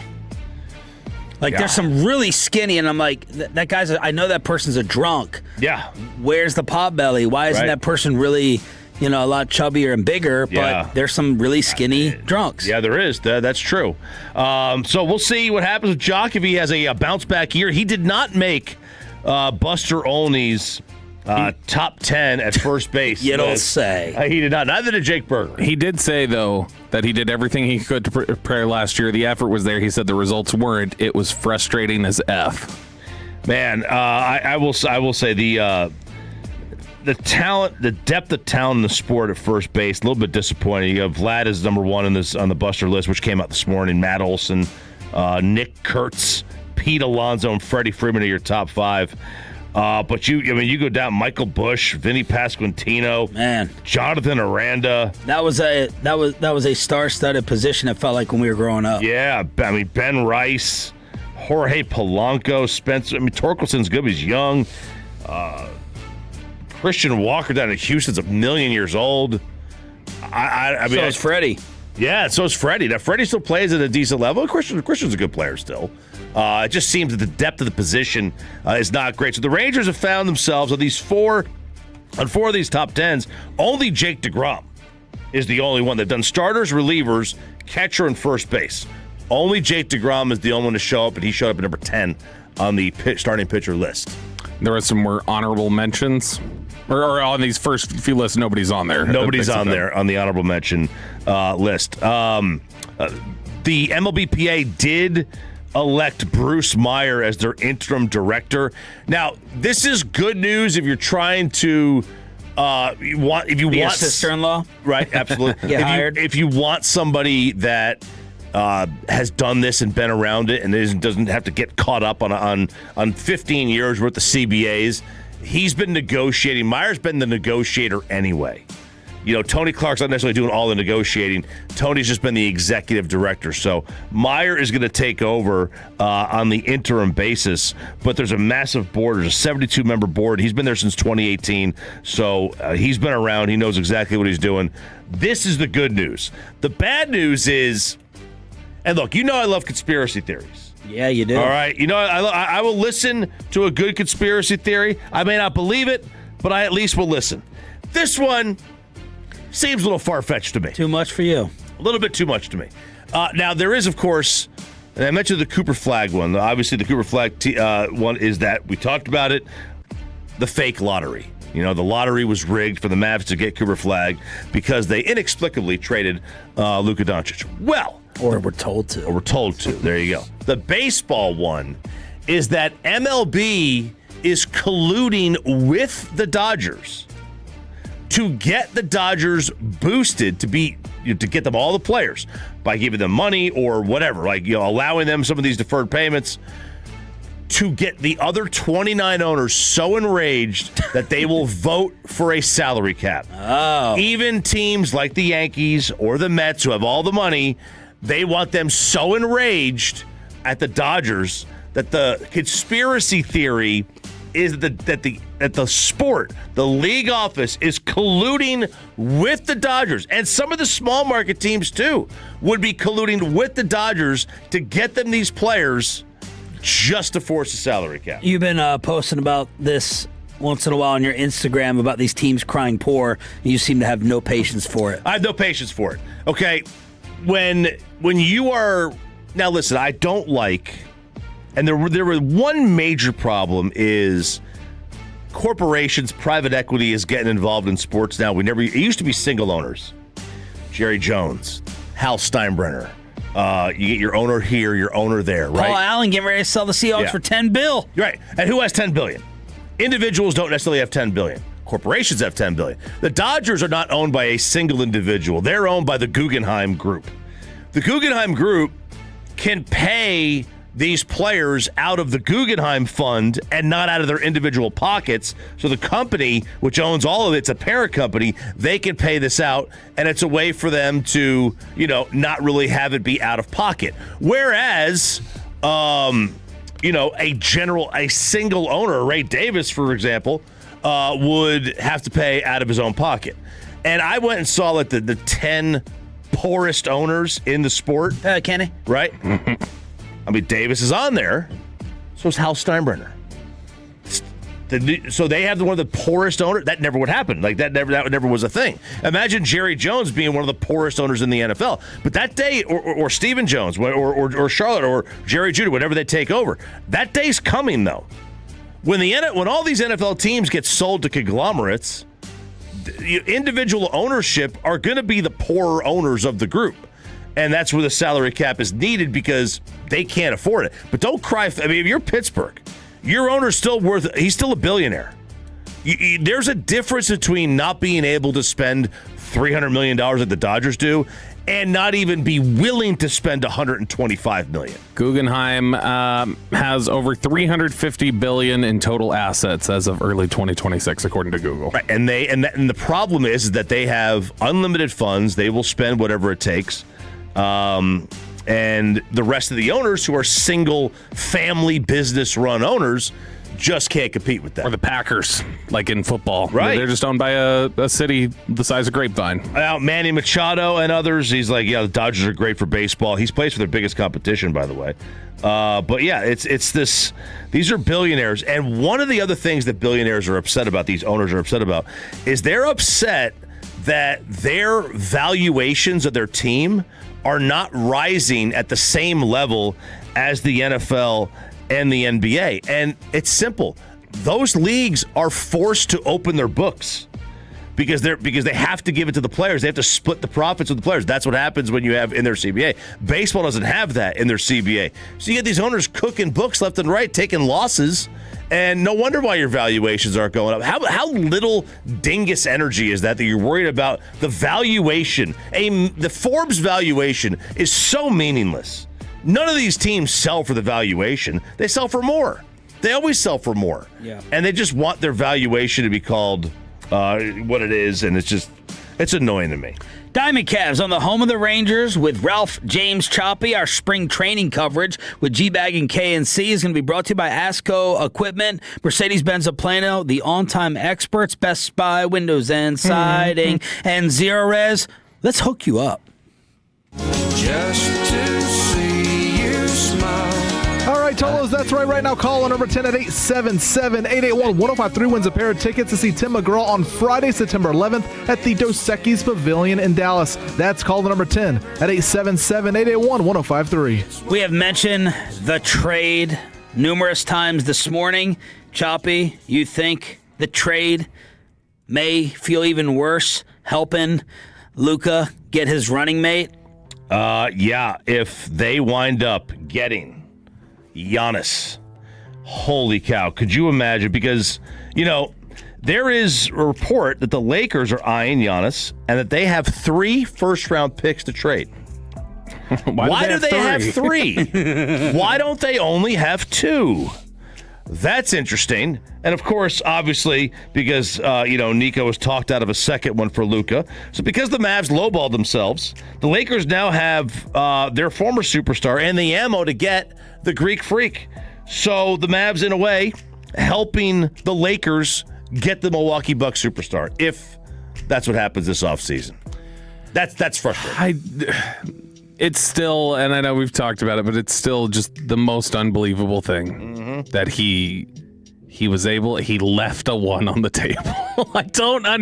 I'll never understand. Who was he trying to prove right?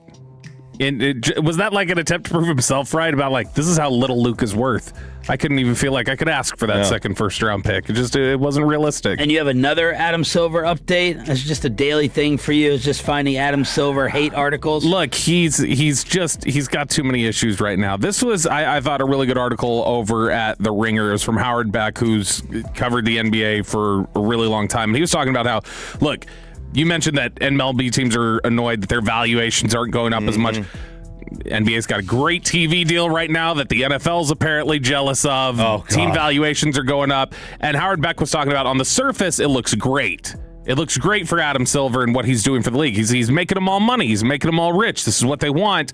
But he said, if you take a look at just how bad these cracks are starting to spread related to ethics and related to just corruption issues, because he points out, he says, think about everything that's hit the NBA recently. You've got tanking, basically, in effect, just competition not being real in their league. It's a league that has a history of the gambling issues with Tim Donaghy, now having issues with Chauncey Billups getting fired, and all the things about players potentially contributing to prop bets going sideways. This is on top of the Kawhi Leonard Clippers cap circumvention. That, every story that's coming out in recent months about the NBA is about essentially corruption financially that they're dealing with. And he said, if he doesn't figure this out soon, these are mounting so quickly and so many of these things, it doesn't matter how rich he's made them. This is going to end with Adam Silver potentially getting purged and ruining his legacy. The TV ratings are out for the All-Star game. Okay. Now, that was on TNT the last several years, so it would be less. This year was on NBC. I had to go back and rewatch this because by the time I tuned in, it was over. Yeah, it was quick. it was very quick. Over because of Pacific Standard Time. Yeah. I was like, where's the game? I'm starting to see, and then I had to go back and the Olympics. Go back and rewatch All-Star highlights. And the Olympics, because they pushed everything forward because of the Olympics too. Yeah. Because they wanted the prime time. It should be better. It was. It had 4.7 million last year. Again, TNT last year, NBC this year.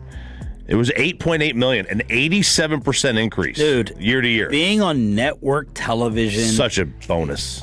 Just the game changer. Yeah. Oh, yeah. It had. Isn't it amazing, though, with all the other streaming and, TNT, get the sports packages. If you're still on NBC, ABC, Fox, huge advantage. It's going to be double. Yeah, no doubt. And look, obviously, they've changed the rating system this year. Yeah. So everything seems to be up a little bit. I mean, the Olympics had 42 million people watching one night on Sunday. That's a ton of people to watch the Olympics. Sports that you don't even know exist. I didn't even know ski mountaineering was the thing until this morning. And now you think it's a dumb thing. But yeah, I do think it's a dumb network thing. TV and the new way that they count TV ratings, comboing that up. Yeah, it's going to look much better for the NBA. All right, there it is here on Sean and RJ, final hour, Thursday edition, as we try to get you to your weekend as quickly as possible. Let's welcome back our old buddy. He was right there at the Christian Parker press conference, opening impressions and NFL draft thoughts with Nick Eatman, DallasCowboys.com, after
Personal Injury Lawyers, Frankel and Frankel. If you've been injured in a car or truck wreck, call Frankel first, 214 or 817-333-3333. With Frankel and Frankel, there's never an out-of-pocket cost. They only get paid when you win. Frankel and Frankel, the go-to car and truck attorneys in Dallas.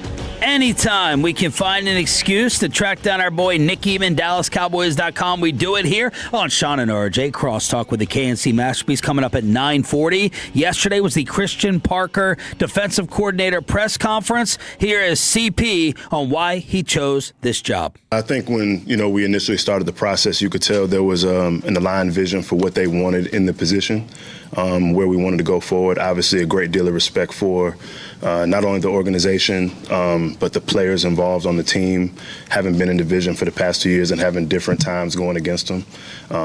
Significant offensive firepower, stayed up a lot of late nights trying to prepare for. So it always helps when you have a franchise quarterback and offensive skill players on that side of the ball that can control the game for you. But I think the biggest thing was just the alignment. You could feel from everybody in the building during those interactions that there was a shared vision involved and people wanted to move forward in the right direction. Nick Eamon, DallasCowboys.com, joining us on the D&M Leasing Hotline. Good morning, brother. Good to have you back. What stood out to you from the press conference? Well, he's in coach speak right now. You know what I mean? Like the way he gives the answer, but that's it. You're not going to get a whole lot more than that. Like I think as a head coach, Brian Schottenheimer probably loves that. That they get a little antsy when the assistants and the coordinators like to talk a lot. He's not going to have this problem, really. I don't think with Christian Parker. But it's not like he wouldn't even say if he was going to call plays from the booth to the sideline. Oh, everything is a we'll see, and that's probably where it is. Now, I was a little surprised that he did give the answer about the 3-4 by nature and the multiple fronts and things like that, which that's not giving anything away. Basically, said they're going to do everything, but play goal line every single snap. But I thought it was impressive, and. One of the things that after the press conference when we had a little walk-off, we were talking to him, I asked him about if you're going to play multiple fronts, you got to have the football IQ of these players has to be pretty strong. And he's like 100%. And good luck being the smartest man in the room with him because he's smart as a whip. But I think that's something that stood out to me was if you're going to do all of these things, then that means they're going to have to be on the same page. They're going to have to understand what they're doing, and you got to have smart football players out there. So that's one thing that I think is very important with this new defense. Were there any players that you think, oh, this is a better fit or a worse fit for them when he did mention 3-4? I've kind of thought about that the last few weeks, maybe, and I wonder that my biggest thing is with the 3-4 is. What are you doing with those tackles that are now kind of defensive ends? Yeah. Is that the best spot for Quinnen Williams and Osa? Because I always was told that it's unless you have a J.J. Watt special type guy, it's usually they're like space eaters. They take up double teams, and I don't know if you're paying that guy $20 million plus. So I wonder about that. But I think Overshown would be pretty good on the edge. I think Ezeraku would be good on the edge. So I think you've got some pieces there. Nick, I'm curious, when you listened to him talk yesterday and talk about the front seven and the nickel position and all these sort of things, did you come away from it going, okay, there's the blinking light, there's the position, there's the guy that they don't have somebody doing that right now, just based off of the way that he described things? Did you come away from that going like, okay, I know what the top position they're going to be looking at in the offseason is? I feel like you did. But no, I didn't. Now I feel dumb. Now I want to flip it and ask you the question. I thought it was interesting the way he talked about the nickel position. Yeah, exactly. But I take that also from what Jerry said as well at the end of the season, how we missed the mark there. He didn't. I don't think he called out Jordan Lewis by name, but he definitely said nickel. In slot corner was a spot where they need to get a lot better. So I'm sure in their talks and discussions in those interviews, they both were like, yeah, I agree right there. Because he said 4-2-5, they'll play a lot of that. 4-2-5 with the nickel. But you wonder about the versatility of some of these players. The name that I've been told twice in the building was Marquise Bell, is a guy that I think they have some vision for.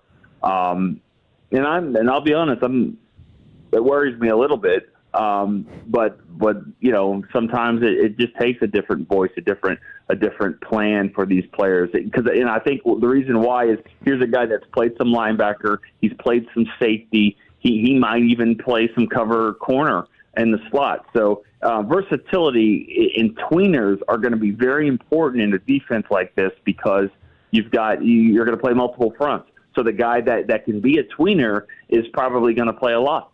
Nick Eatman from DallasCowboys.com joining us here on 105.3 The Fan. Nick, when you hear Christian Parker talk and you hear him lay things out, I think a lot of people assume whenever these interviews happen, the discussions are along the lines of, all right, well, who's gonna pitch me the best vision on making it work with the guys we have here? Others, it may be, all right, who's just gonna pitch me the best vision, and we're gonna make sure he has the resources or the ability to go get people to build this.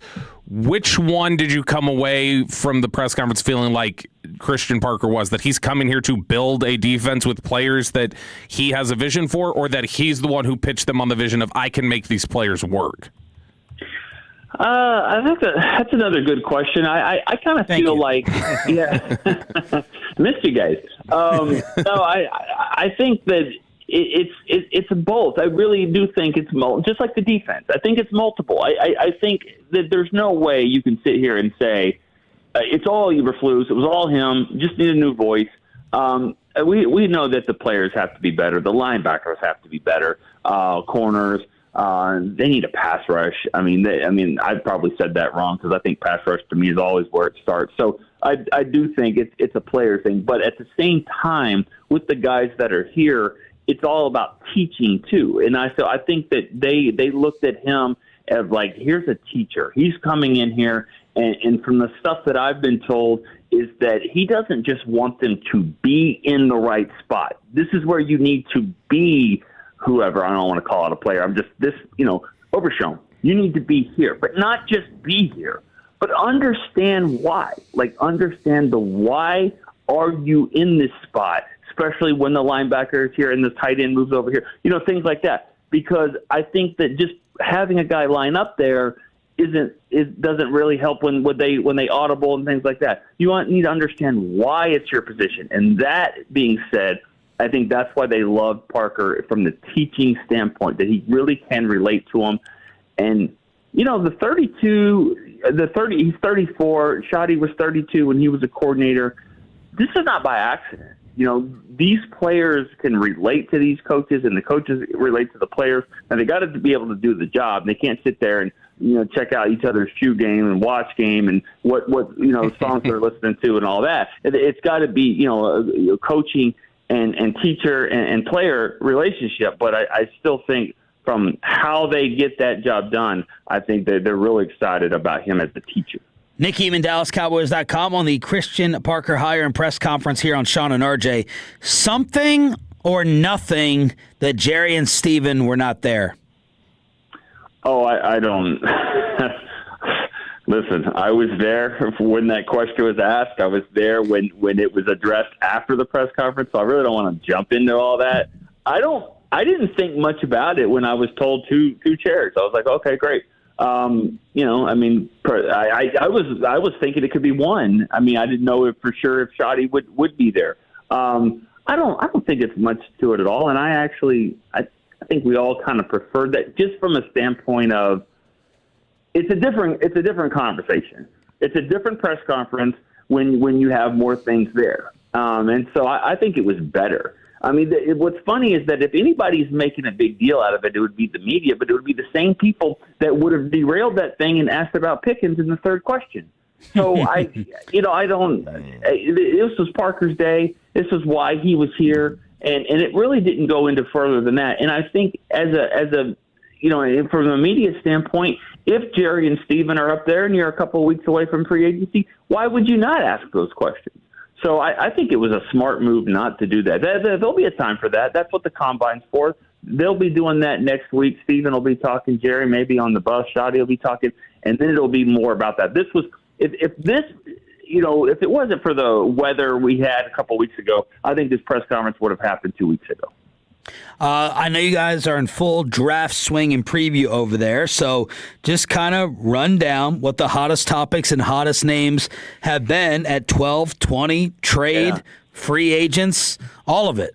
You know, there's a team that has a silver helmet, and they got these little red and white, like Buckeye stickers on them. Oh, yeah. You've got that, you're in. Like, we'll take you. Yeah. That's the way it seems like every time you turn around, it's an Ohio State guy here or there, and I don't think you could go wrong there. And I know that there's people out there that love Ohio State, hate Ohio State, whatever. I've always been kind of impartial to them, but this year they've got some defensive studs, and I think if you got at least one, if not two, man, you'd be cooking with grease right there. But I think it's a pass rusher for me, but I think you've got to address that pass rush in free agency, because at 12, and I know you guys, I listen to you guys, I talk about it. Well, I don't think you can count on it. You can't count on getting a stud in the draft.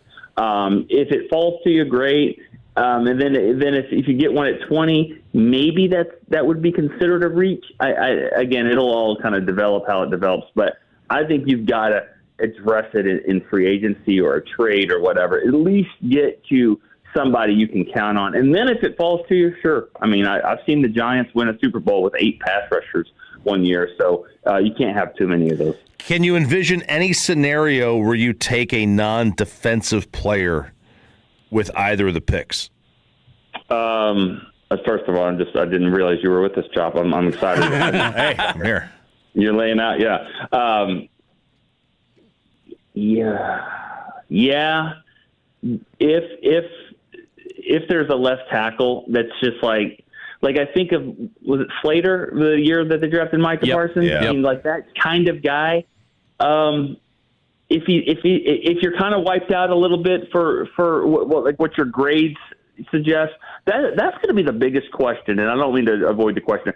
Left tackle would be one, or if there's some kind of trade for Pickens. I mean, if somebody wants to throw 2 number ones after the tag, I can't see that happening. But if it does, then that changes your strategy at receiver. But it's really more about that left tackle. But I'm curious to see how many first-round grades they have, because if you're sitting there with 12 or 13, then you better hope to get one. You will get one at 12 probably. But if I've heard 17, 18, 19 in the past. And if that's the case, then, man, you can get 2 of your top, your first 2 picks with first-round grades. And so that being said, I could see a scenario where maybe it is a tackle that could jump in, and then Guyton probably moves to right tackle, and then maybe you do something with Steele. But and I'm not on the camp of cutting Steele just to save money, because I'm like, well, then what? Who are you going to sign, and what are you going to do at right tackle or left tackle? Because there's not a lot of guys out there right now. What is the biggest piece of intel we should all be trying to get next week in Indy? Not food related, right? No. You going, Bobby? Yeah, I'll be there pretty much all week. We're all going, baby. We're Broadus is going to be out there, Nick. Oh my goodness! So you guys are all on Radio Row and all that? Yep. Mm-hmm. You haven't been listening that much. Wow. I gotta get there now. No. Oh, are you booked? I'm not there. No, we got 6 people in our staff going, and I didn't want to ask for 7. You know what I mean? You can't 6 and 7. They don't go together anymore. So I just didn't do that. I didn't ask, but man, now I'm gonna have serious FOMO. As far as the question, I don't know, man. Find something not Pickens related. I think the Javonte stuff's interesting too. I mean, they really, really like him, but at the same time, it's hard not to say, all right, Pollard had 1,000 yards here and 1,000 yards for, who am I missing here in between Javonte and Pollard? Rico, yeah, who's looking at the franchise tag, maybe in Carolina. So it's like, well, if these guys are doing all that, do we really need to pay this? But at the same time, you want to reward these guys. And I know Dak, loves the fact that you've got a bruiser up there, not afraid to block, and he just does the dirty work, but you got to be smart about it too. And so we've seen this team say, wow, what a great season. AP Offensive Player of the Year, 1,800 yards rushing, DeMarco Murray, and then here's the money, $6 million a year, take it or leave it, and he left and went somewhere else. So they've done this before. Great year by the running back, but got to be smart about it. Thank you, brother. Book your ticket. All right, see you guys. Nick Evan, DallasCowboys.com on the D&M Leasing Hotline. Let's crosstalk with the KNC Masterpiece next. After we get you over to base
here on 105.3 The Fan. Segment here brought to you by Classic Chevrolet. If you're in the market, upgrade your vehicle. Get a Classic Chevrolet in Grapevine today. The back-to-back #1 Chevy dealership in the world. More new Chevys than anyone else. All priced to sell. Visit ClassicChevrolet.com. This is Texas. This is Classic Chevrolet. Together, let's drive, relax, enjoy the difference. Based on new Chevrolet registrations 2023 through 2025. Sean, I was listening to your 820 segment. Wow. What? Where I got to hear Bobby drop a QAnon joke, which was interesting. But also, you brought up, talking about the rigged elements potentially of the NBA draft and whatnot. And you brought up probably the way I think it went down in terms of, I think the Mavs, I'm not saying it was a good idea at all, but they wanted to move on from Luka, and it was known, and that's when the league stepped in and was like, what if we do it like this? Let's do it this way. But if it was known, wouldn't other teams say they knew about it? No. So are you saying they said they were going to walk down a certain path, and then the NBA said, all right, fine, if you're going to walk down this path, let's get him to L.A. and you do this. Correct. So that's why it may have been known that he was available, but the NBA took it off the board. Listen, and look, I'm not going to poo-poo a conspiracy theory. I love him. But would that mean, why would the Mavs or Nico or anybody call the league first? No, I would imagine you let the league know before you're going to move a massive superstar. And we know none of the owners. Yeah, I think 100%. I think the league knows when you're going to move a massive superstar. It's weird when the league office, sources inside the league office, we'll hear that sometimes about names in all the sports. I got a question that I haven't seen. And this is all coming, from Pablo Torre saying 2 NBA owners on the night of the lottery. On the night of the lottery was like, this is rigged. I've never watched the documentary, but I know you guys. I think both of you have, at least. The frozen envelope. Oh, I believe that. Can you explain how? Well, they put it in a freezer. No, okay, but it's just a piece of paper. No, so the frozen envelope. The envelopes are giant cardboard. Yeah. They're 1 foot by 1 foot squares. Okay, they're thick, like super thick. Like what's it called? What's the paper you get for school? Like poster board. Okay, poster board. I think we called it oak tag. And you would actually reach in and draw it out. Yeah, but how long is it? It feels seconds. Like it was they pulled it out of the freezer, put it in the bucket, and wheeled the bucket out. And then Stern's like, bam, got it. Okay. And they told Stern, just keep reaching. But I also think there was. It just seems weird. I think they also called it the frozen envelope, but it was a corner of it that was. Here it is, Corey. Yeah, how does it say cold that long? We should do this experiment. Yeah. Go put it in the freezer. That's a good idea. We'll put it in the freezer right now. Yeah. And then at 9:53, let's see if it's still cold. And I also think, it could be. Give me that magazine. Never mind. Yeah, that's Cowboy Cheerleader magazine. Yeah, it could be they could just say frozen, but in reality, how about this? This was the corner. It's kind of thick.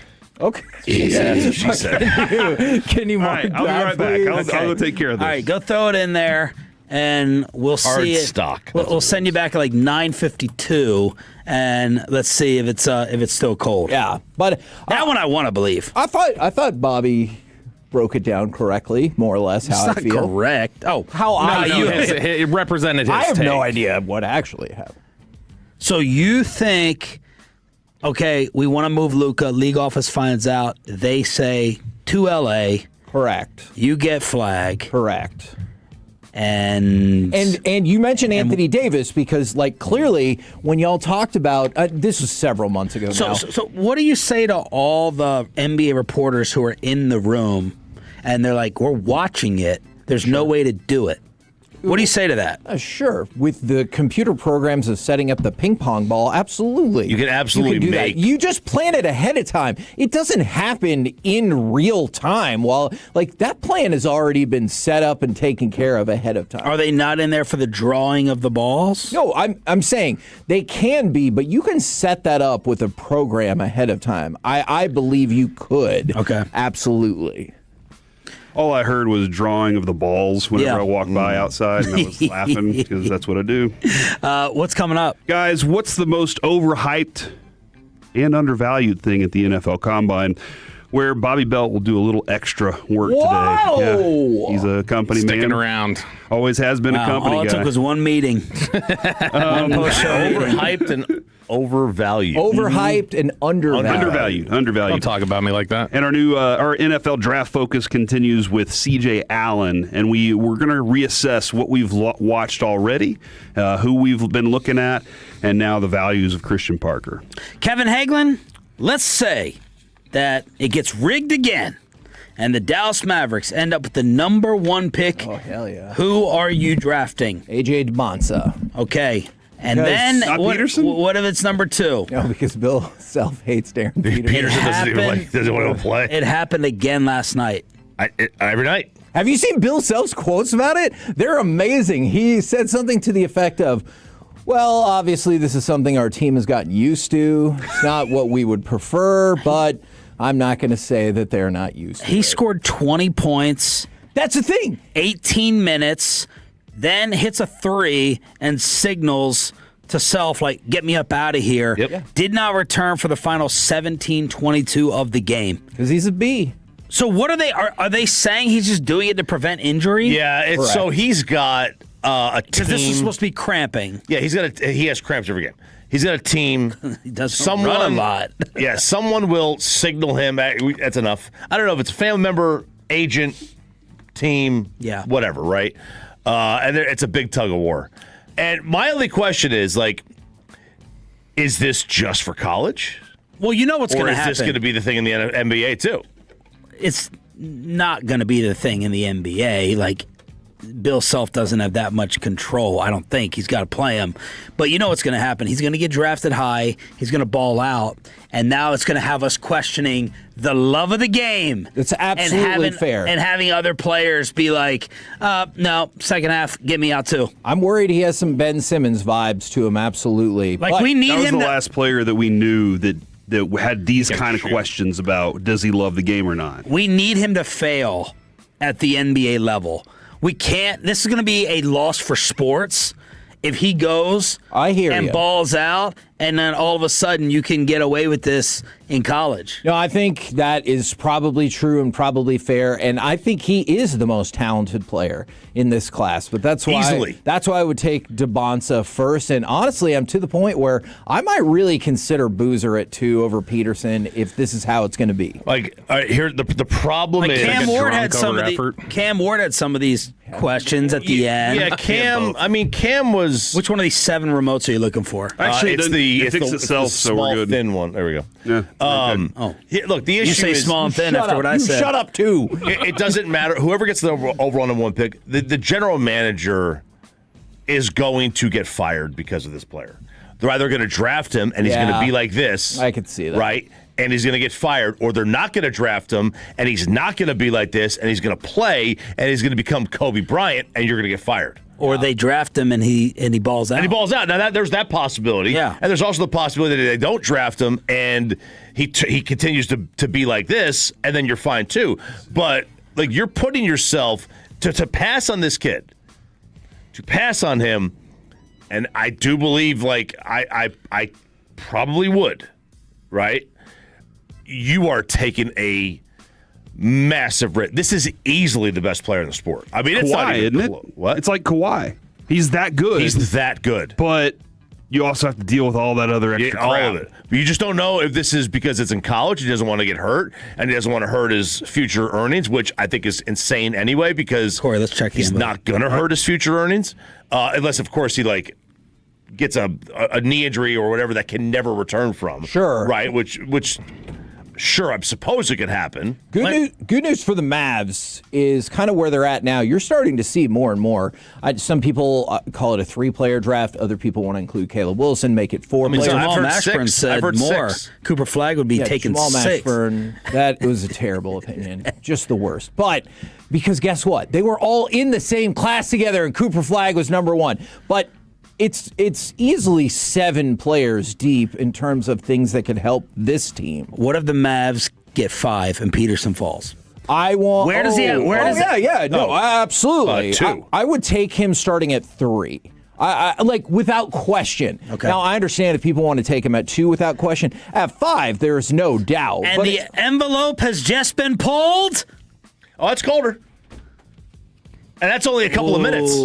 That's only a couple of minutes. I mean, you have that in there for a few hours. But it's also paper. If it's one of those thick cardboard that would things, stay colder longer. Yeah, you're talking about like that's going to be. What did you that think? Will stay colder. What did you longer. think as you walked it down the hall? No, the inside. No, the it would be inside's difficult for me to. It would be difficult for me to sift through and select that one. So that's the next version of this experiment on your show Put it or at the start of the show. Get a whole bunch of other paper and then like stack it all together. Because that's the other thing. It's also it's only been in there for a few minutes, and then as soon as everybody's touching it too, body heat's going to cool that down really fast. Okay. Not a bad movie Or with warm it Kathleen up. Turner either. What? Body Heat? Yeah. Body of Evidence was a better one. Did you guys do the Bleacher Report quarterback list? Donald could wax yes. up. What were you most outraged over? Steve Young being in the top 10 ahead of Johnny Unitas. And Dandy Don Meredith being so low and Ryan Tannehill being on the list. So you think Steve Young's a little overrated? Yes. All right, fascinating because these two say he's all-time underrated. Well, what was he good for? 4 years? He hates it. This is a 49er That's true. thing. I've heard him do this. I do dislike It's like Steve asking Young. Joe Montana. It's like asking Bassick about a Lakers player. Oh, you hate San Fran that much? No, it's the Joe Montana thing. He replaced Joe Montana, and he hates. Yeah, he how'd loves how'd Joe that work Montana. out? Whoops. And they won a title. They won a title in Joe the never year won another one. that they should have won in 92, choked, probably should have won in 93, choked. They are not winning with Montana in 92. Oh, yeah, they were. Joe Montana the next year got the crappy Chiefs to the AFC Championship game. The crappy AFC that had the lost AFC 12 stunk. Super Bowls in a row. Yeah. That's because Scott Norwood couldn't kick.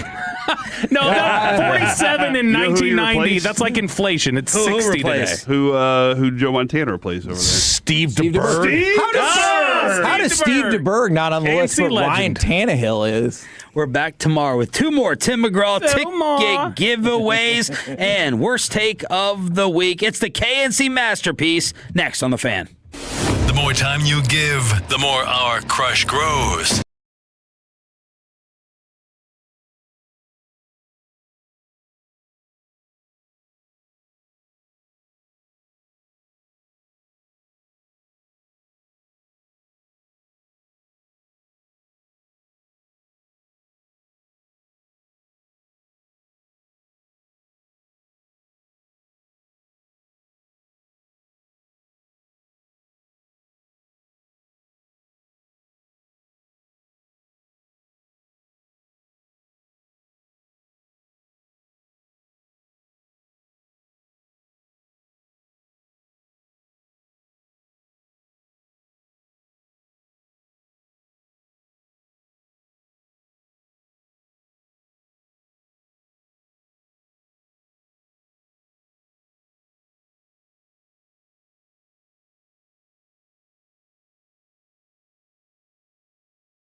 krld-fm and HD1 Dallas-Fort Worth. Let's go, Cowboys. An Odyssey sports station.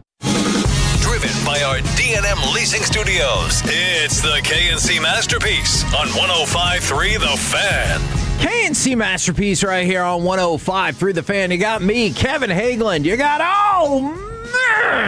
Corey Majors. And, of course, the famous Alec Medford. But joining us today for the first segment will also be the dangerous Bobby Belt. How the heck are you guys doing today? How is everybody out there in Radio Land? 877-881-1053 on the Frankel Injury Attorney text line, or the Twitch, or the YouTube. Bobby, I'm a little upset right now. Why? I'm upset because we didn't win the X Award. For the, let's see, we started in 11, and now we're at 16, so that's 15 years of radio. 26. Yeah, that's what I said. 15 years of radio. Yep. We've still not gotten Employee of the Year. And it's kind of, not one time. See, and Austin was wrong about you. I'm a little, I'm a little bitter about this at this point, because what do we have to do? What do we have to do to get Employee of the Year? It's a good question. I would say you start with just Employee of the Month. Yeah, you got to walk before you run. Never gotten that either. I have heard you on the Happy Half Hour before. I've been on that once. Yep, Corey Mahorse. Yeah. But you have yet to win one of those. I haven't won either, though. So I don't think you can ask me as a fellow loser how to win. I think you got to ask the two-time, or actually I think now the three-time Hall of Famer Chris Arnold. It's a good point. You don't ask losers how to win. That is the truest thing that is. And you know what CA would say? It's a little bit like Babyface when he joined the deal, right? Okay, so L.A. Reid was looking for a singer, and I told L.A., I said, I know this cat out in Indianapolis named Babyface. Little Kenneth, we call him Babyface. Next thing you know, Employees of the Year. That's all it takes. All right. That's all it takes. And I think we can do it. Next year, we go Babyface on them. Yeah, Babyface from Indianapolis, which is where some big things will be happening next week. Oh, Combine! Look at that professional transition right there. Yeah, already trying for that X Award. All right. So, and since you're going to be at the Combine, Bobby, with your show, I wanted to go ahead and throw this out there and get your thoughts, get all of y'all's thoughts. What do you feel like are the most overhyped and then probably undervalued aspects of the NFL Combine? Because obviously over the years you've seen fewer people attend, you have seen fewer people do all of the drills and everything like that. But is it still the interviews that are at the top of the list of importance for this? Yeah, I think medical interviews. Look, here's the thing. So this came up a little bit last week when James Pierce got in trouble. James Pierce, the edge rusher who was from Tennessee and ended up going to the Atlanta Falcons in the first round last year. James Pierce was a flag for teams last year, a character concern guy. And I don't want to ever pigeonhole anyone, but I did just ask the question, and I'll ask you guys this. When was the last time you remember hearing about character concerns with a player and they didn't have some sort of problems in the NFL? To varying degrees. Some are super serious. Well, how'd things go for him? He didn't get on the field. That's part of the problem. Not great. Some of them are really serious. Kelvin Joseph being tied to the shooting death of somebody potentially is really serious. Yeah. Others are not as serious. George Pickens is a little late sometimes. He's got some time blindness, right? He has trouble just being punctual. But regardless, like I said, varying degrees of there's issues, right? Yeah. Is that I think that this is such a valuable time that when teams determine your name's in red on the board, that matters because the hit rate is pretty. What's the biggest? Honey Badger? Yeah. Last player who had a reputation coming into the league that didn't carry over to some extent. Oh, yeah. I mean, otherwise, again, it's even if it's a small thing, it usually Jaden Blue last year was red flagged by some teams. Jaden Blue got here and they're like, okay, he's got to learn how to be a pro a little bit. Yeah. It pops up in some regard. Again, some more serious than others, but I would say that is still an underrated part, because I think a lot of times people, when they hear about a red flag player, they're like, I don't care, give me a football player. Or he'll grow up. Yep, but he'll grow up on your watch. Usually red flags do not get better with, hey, here's millions of dollars, come walk into a professional strict setting. So it's a team by team thing. It's a red flag by red flag thing, because there's probably some teams who are like, fine, slide them down a route. Some teams will red flag players that other people will not. Okay. There was the Cowboys don't red flag injury guys in the second round. That is a lot of times those didn't. So for a lot of teams, red if you're character, blue if you're medical, purple if you're both. And so Quinshon Judkins last year, for instance, had a red flag for some teams because they heard certain things coming out of college programs that they didn't like. Other teams, like Dallas, investigated it and said, we think that's bitter employee or bitter people on staff who were upset with Quinshon Judkins back in Mississippi. Like that's something separate. We don't think that that's the issue that other people think it is. So he is not a red name on our board. So it's a fact-finding mission. Some teams, it's not universal. Not everybody will have a player in red, but there will be plenty of them. There's 3 names, Kevin. Laramie Tunsil's gas mask situation. Oh, yeah. That was a lot of late redlining, I think, for people. Lyle Collins, who was not found... Yeah, and the Lyle Collins thing is always kind of dicey because when you hear part of it, murder investigation. Oh, my gosh. Yeah, and then you're just like, well, they used to date, so we just needed to talk to him. And he was like, we haven't talked in forever. The news just broke at the wrong time. Absolutely. And Shador was another name. Do you want some breaking news, by the way? Oh. From the NFL? Let's do it. Relevant to the Cowboys. Jeff McClain reporting that Lane Johnson has said he's officially returning for a 14th season after contemplating retirement. You've had a lovely career. Retire. But I guess he is not. All right, so that's tough news for the rest of the NFL, especially the Cowboys. All right, so the interviews and the medicals. Still underrated. Okay. But what about some of the drills? Because you've seen, especially I know quarterbacks get the most attention is like, this person's not going to throw until their pro day, on and on and on. Are there any particular, maybe it's just throwing for the quarterbacks or any other drills that you're like, meh? Do you need to see throwing, or can you see that in the game? Like, that's what really matters. Yeah, to me you can the see most. that in the game. I think, and a lot of times you see it during practices. It's not necessarily like a big thing. It's more just... All right, can everybody stand here and just see how live the arm looks in person? And they also, like, with the Senior Bowl, I know everybody went nuts about how Baker commanded the field as soon as he walked out. That was huge to them because they said, I remember Trayvon Merrick years ago was working out at his TCU Pro Day, and his back was tight. And he went out there and he ran anyway, and he didn't run a great time. He ran okay. But I remember I was talking to a scout from another team, not from Dallas, and I was saying, like, so when somebody chooses not to run, or, does that bug you guys when somebody runs a bad time? And he goes, look, we try to communicate to these players, we're not here to F you, okay?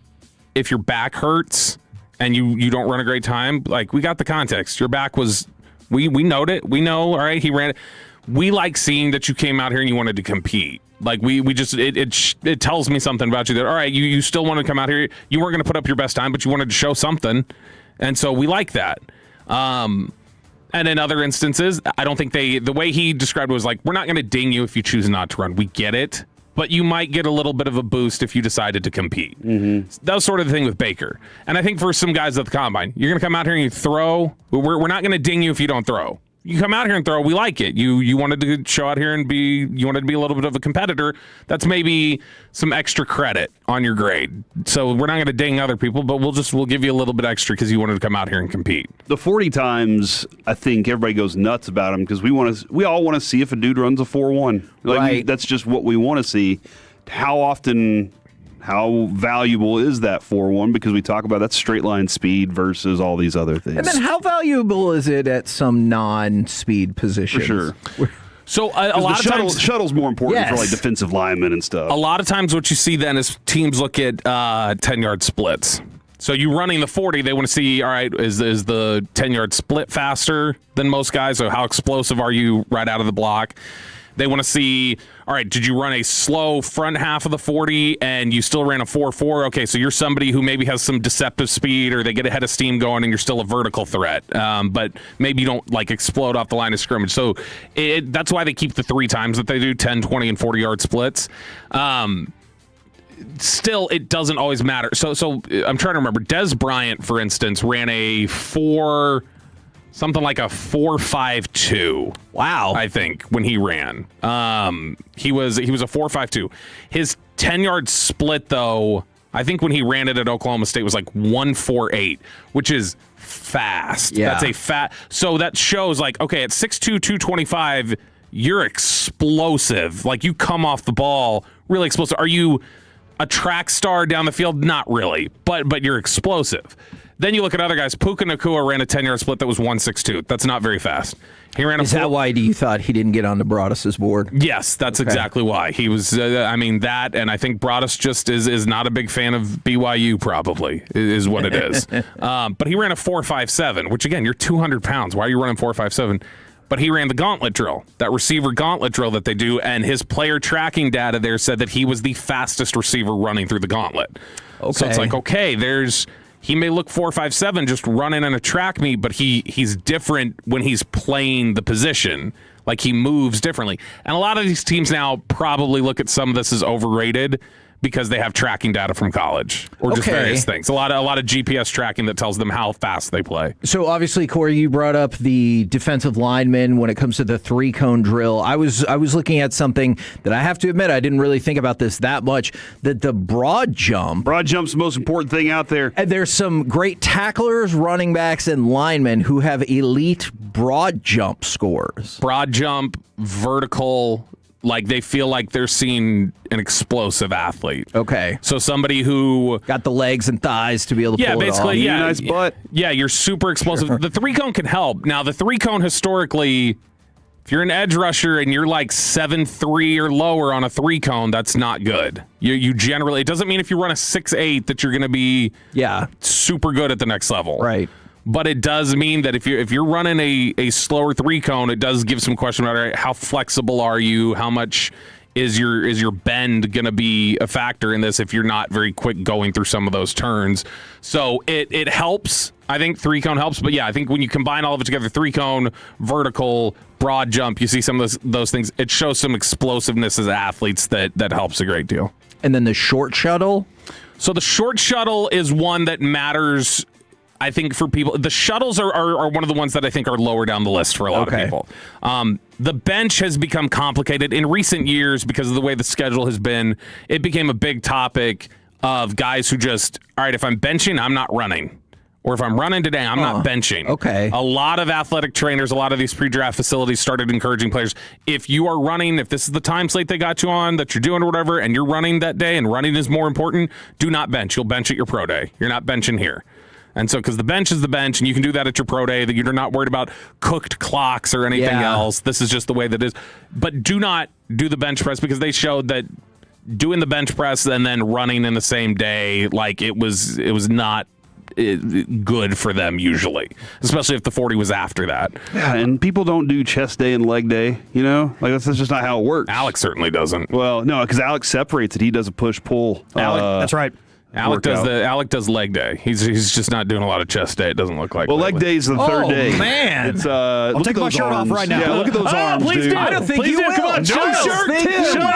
No shirt, 10 o'clock. Oh my gosh! Happening right He's gonna now. strip down. The tease out 10. Please have this, Aiden. Please have this up on the fan cam. Take off the shirt. Show Let's off the see tats. what you got. Yeah, let's see those tats. Look how erotic this He is. just did a 90s romance comedy. Oh my goodness! Oh. See? That's chest day right there. That is beautiful. That's a proud Alec. chest man. You know what I Please, like? get on the fan He cam. let his hair down and then put his hat back on. Well, he's repping the Mavs. Look at that. Yeah, just My man, a character. Little Mavs rep right there. assert his he just gave Bobby the flex right Yeah, there. so it's a push-pull legs. Is it separating to 3 days workout? First round system grade that he right does. there. Don't worry, if you missed the video, Bobby will put up the video, a remix, multiple angles. I have no doubt. We're gonna have Zapruder film on this. Goodness. I like that. And then just real quick, and I know, Corey, we're going to dive into the audio itself later. I'm about to dive in. Anything in particular you took from Christian Parker's presser yesterday? Yeah, I thought the best quote I heard all day yesterday was him talking about help it like in the practice setting and being a teacher, how he talked about mistakes that are made, and he said that the quote I gave about it's important for players to touch the stove. Sometimes you correct, sometimes you don't, but you got to learn the stove is hot. Just make sure it's in a controlled environment. Don't learn that Kyer Elam doesn't understand the call while they're out there on the football field. Let him screw it up in practice sometimes. Let guys mess up in practice and then correct it, and showing guys when to step in and when not. It's like raising your kids, letting your kids learn by, you got to find out that that's hot. So I thought he was really good yesterday, and I think that he's going to have a huge hand in their player acquisition this offseason. Somebody just asked where the no shirt music was. This was impromptu, and it was probably difficult for Alec to find the music while he's taking his shirt off. So there was music playing in my head. It was going, or Jermaine Stewart. We don't have to take our clothes off to have a good time. We can drink cherry wine. Well, it's always a pleasure to have you, Bobby. I'm sure you have more important things to go do right now. Coming up next, love you all. Our brand new Olympic segment, Larry, Moe, and curling. Next, right here on The Fan.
Get paid when you win. Frankel and Frankel, the go-to car and truck wreck attorneys in Dallas. Now Quinn Hughes. We played 3.5 minutes in overtime.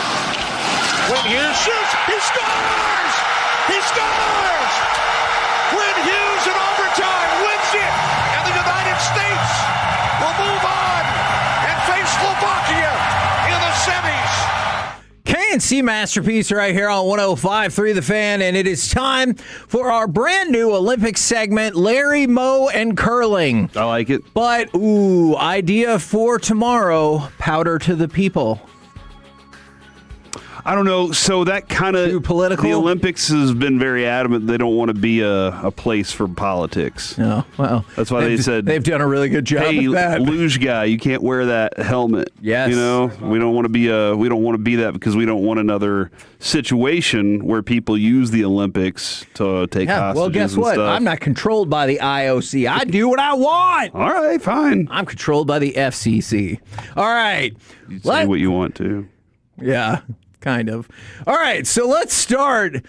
Man, what are you trying to get me in trouble? Let's start with United States hockey. Man, it was kind of perfect and almost worked against us that we talked all day about Canada struggling in their quarterfinal match. And then you see the United States still not really scoring a ton, but it looks like they're going to pull this out. And then bam, they give up a goal in the last, 91 seconds of the third period, goes to overtime. Luckily, Quinn Hughes gets the job done. How invested, guys, are you in these hockey competitions? Because the women's final against Canada is at 12:10 today. I know we're going to focus on the men right now, but women's coming up. I feel like I have been much more invested in both sides of the hockey than usual. This is actually usually the time that I get most invested in all of the events. Like, I love the speed skating events, too. They're a lot of fun. And these are about to turn up. Stoltz is about to come up. Yeah, and, man, I'd love to have him on as a guest sometime. That'd be pretty cool. But, yeah, this is where I get most invested in everything because it's all a collection of my favorite parts of the sports.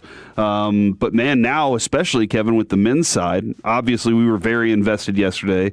All my friends were texting back and forth about yesterday's game with the U.S., and I was like, hold on, y'all haven't said anything about the Olympics the entire time, right. And they're like, well, we've been listening to the segment on the Fan. I'm like, that's my boys right there. I don't know if I would have done that specific impersonation that sounded negative. Yeah, that's how they all talk, though. I know my friends, but it's exciting now because we have all the semis happening. Yes, absolutely. And you know what? All right, calm down. All right, so I know what you're doing. Oh, from the 817 Better Call Slalom. Ooh, that's not bad. Mm-hmm. I like it. Man, I like that you guys are helping out with this. Moulin Rouge. Oh, I love it. You have to appeal to the movies and stuff that he likes. That is a great one. Kevin's a huge fan of the musicals. That is true. All right, so looking ahead to those semifinal games and not what you said, Canada versus Finland, 9:40 a.m. tomorrow. U.S. versus Slovakia set for 2:10 tomorrow afternoon. Odds makers think both of these games are going to be kind of ass kickings. Really? So, yeah, I was kind of surprised by that as well. Canada minus 425 against Finland. That puts them at about 81% likelihood to win. They're favored by a goal and a half. United States and Slovakia. The United States is a minus 1,100 to win that game. That puts them at 92%. To win that game. They are favored by 2.5 goals. Okay.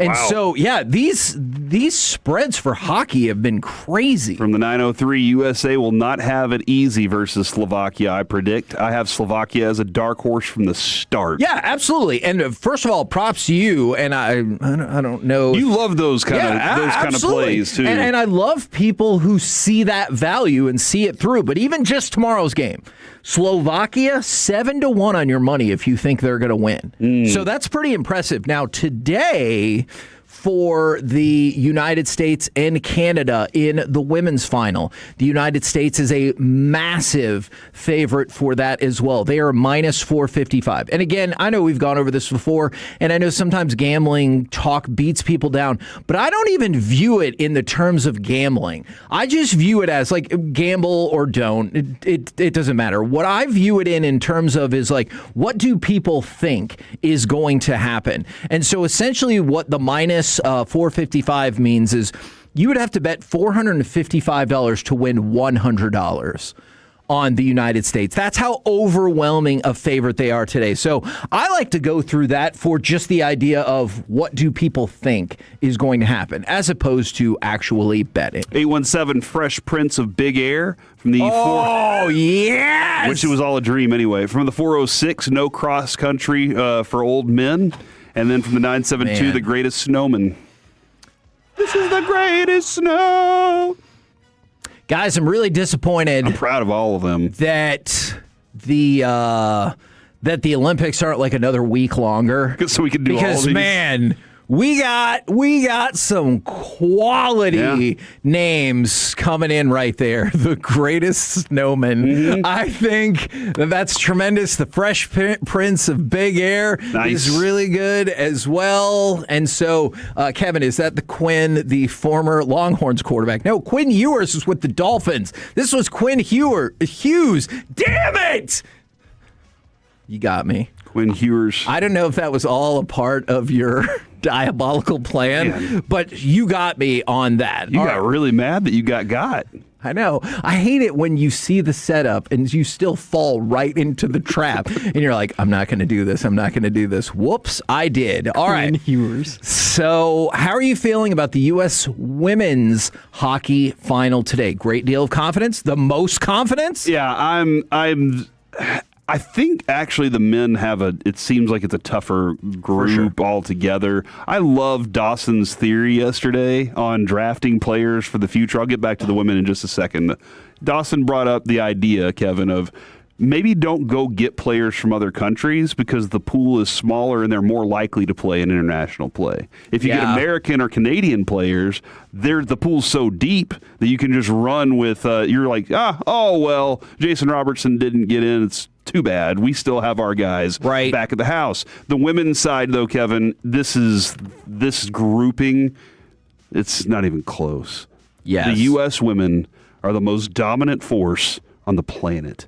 Against maybe in the history of Olympic hockey on the women's side. Maybe in the history of all sports ever played. Wow, we might they better win today. Yeah, so this is awesome to see how they're rocking right now, and I don't think they're gonna lose this at all, man. Okay, I love hearing that, and you were talking about how it compares to like the men's hockey team. Right now, I mean, they've given up a goal in one game. Yeah. They are currently on a 5 shutout streak. That is the longest in Olympic history in women's hockey. But since you mentioned the men as well, they are right now a slight underdog to win the gold. Canada is the favorite at minus 130 to win the gold. United States is plus 110. You want to know, for that person who thinks Slovakia is the dark horse, do you know what the odds of them winning the gold medal are right now? 50-1. They're in the semifinals. That's ridiculous. Mm-hmm. They just have to win 2 more. I don't care how big of an underdog you think they are. 50-1, and they just have to win 2? That's it.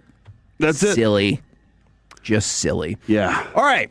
Let's go to Australia. I like this from the 561. Our ladies will smash Canada today, and we receive Alberta as the prize. Oh, man. Is that what we want, though? Or do we want, like, a Toronto or... No, I want Alberta. Okay. Because that's where the Hart Foundation is from. Calgary, Alberta, Canada. I've heard Vancouver is amazing. That is. I've been to Vancouver. It is lovely. Okay. Lovely. Well, let's start picking out, places that we want. Okay. We better hurry. The game starts like an hour and 40 minutes. Are you familiar with Danica Mason? No. She used to be a speed car driver. No, that is Danica Patrick. All right. Danica Mason, she works for Channel 9's Today Show in Australia. So she's doing live hits from the Winter Olympics. I am going to go to cut number 24. Let me know how you think she did. Literally the price of coffee over here is actually fine. It's more the price of coffee in the US that we are going to have to get used to. I'm not sure about the iguanas. Where are we going with that one? But anyway, let's get into today's sport because there is plenty happening back home. We're going to start off with some actual Brisbane Broncos gearing from Is this the beginning of the C block? Is this what we're doing right now? This sounds like how I start the C block most days. No, and like just I'm like, guys, I want to say, but hold on, let me get to this. But that's actually, we also have this iguanas. I think just back it up just a couple seconds because we cut it off. She went on for like I want to hear more. I want to hear more. She went on for a while, but let's finish it up. Let's get into today's sport because there is plenty happening back home. We're going to start off with some actual Brisbane Broncos gearing from their trip to the US, the UK rather. So, by the way, in the live shot, she's just holding her phone in her hand. She's a little confused. She is drunk. Now, is she? Yes. We confirmed this? So, yes. She doesn't have a disability. She confirmed it. She lied when she confirmed it. I'm going to go ahead and step out on the ledge and say she's lying. So, Karl Stefanovich is the studio host, and he explained to viewers that cold weather can sometimes inhibit speaking. Now, that's true. Somebody said that a long time ago about another, like a sideline reporter. It's true. Had a moment like that. Absolutely. That can make it more difficult. But Mason stepped out and said she shouldn't have had a drink. That mixed with the cold and the altitude, and she also said she didn't have dinner. That's what factored into it. So let me ask you this. Don't drink before your reports. And probably eat dinner. But then again, this is other countries. What do you think about the concept that she shouldn't have had a drink? Before she did a report? Do you think she had a drink? And was it a quadruple? I am the type of person who as soon as I crack a beer, I start slurring. Okay.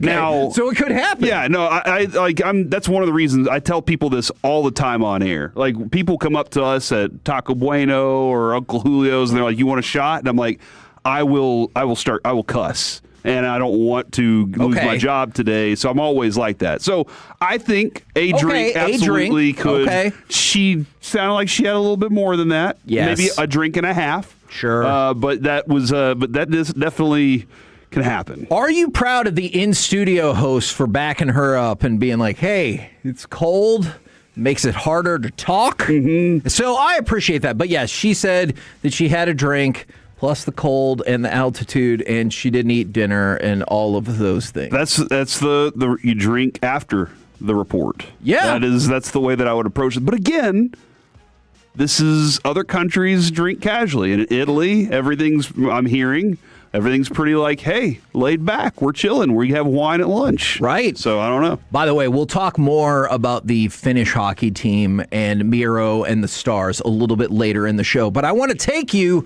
to Jutta Leerdam. You recall Jutta Leerdam, of course. Who's she? She is the fiance of Jake Paul. Jake Paul, right? Mm-hmm. And they live in Puerto Rico together? I guess. Okay. I don't know the answer to that. I'll look. She's the speed skater who took the silver medal in the 500, and after she was done... Anything else significant about her that people might want to know? She is very pretty, and after she won the silver medal, she unzipped part of her skate suit.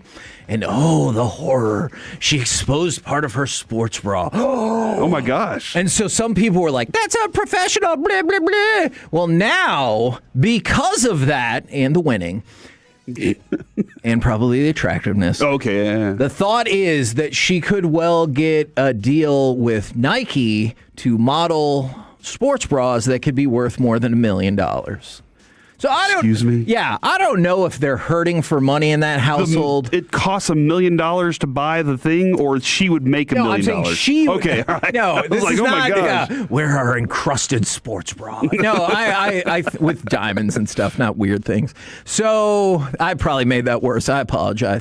And so her advertising it. Yeah, exactly. It's like not a big deal at all. But some people are like, oh, I can't believe it. There's kids watching.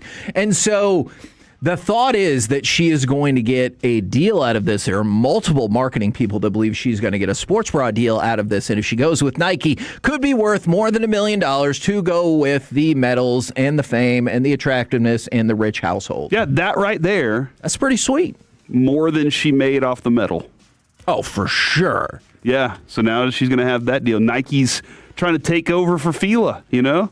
Fila's a real prominent player in these games. Yes, but congratulations to her for, getting an endorsement along the way. Hey, we just got to unzip our shirts. Is that it? I mean, I think Alec taking off his shirt was a big step towards getting an endorsement. Nike's calling soon. Oh, man. Yeah. That would be amazing. Yeah.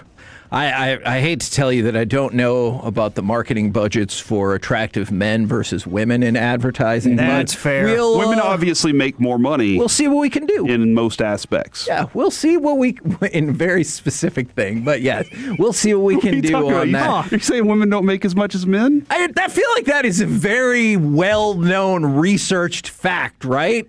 I don't know about that. What? Man. Okay. I think everything's pretty square. I'm sorry if I'm breaking that news to you, but look it up. We're the KNC Masterpiece right here on 105.3 The Fan. Coming up next, it's time for Baseball Nuggets. This time, probably for real. What are the most loaded positions in baseball? Next on The Fan.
Back-to-back #1 Chevy dealership in the world. They've got more new Chevys than anyone, all priced to sell. Visit ClassicChevrolet.com. This is Texas. This is Classic Chevrolet. Together, let's drive. Based on new Chevy registrations 2023 through 2025. 2-2 from Bobby, and Witt throws this one. Deep left field. No doubt about it. 2-run shot. Bobby Witt Jr. The Royals pull to within 2.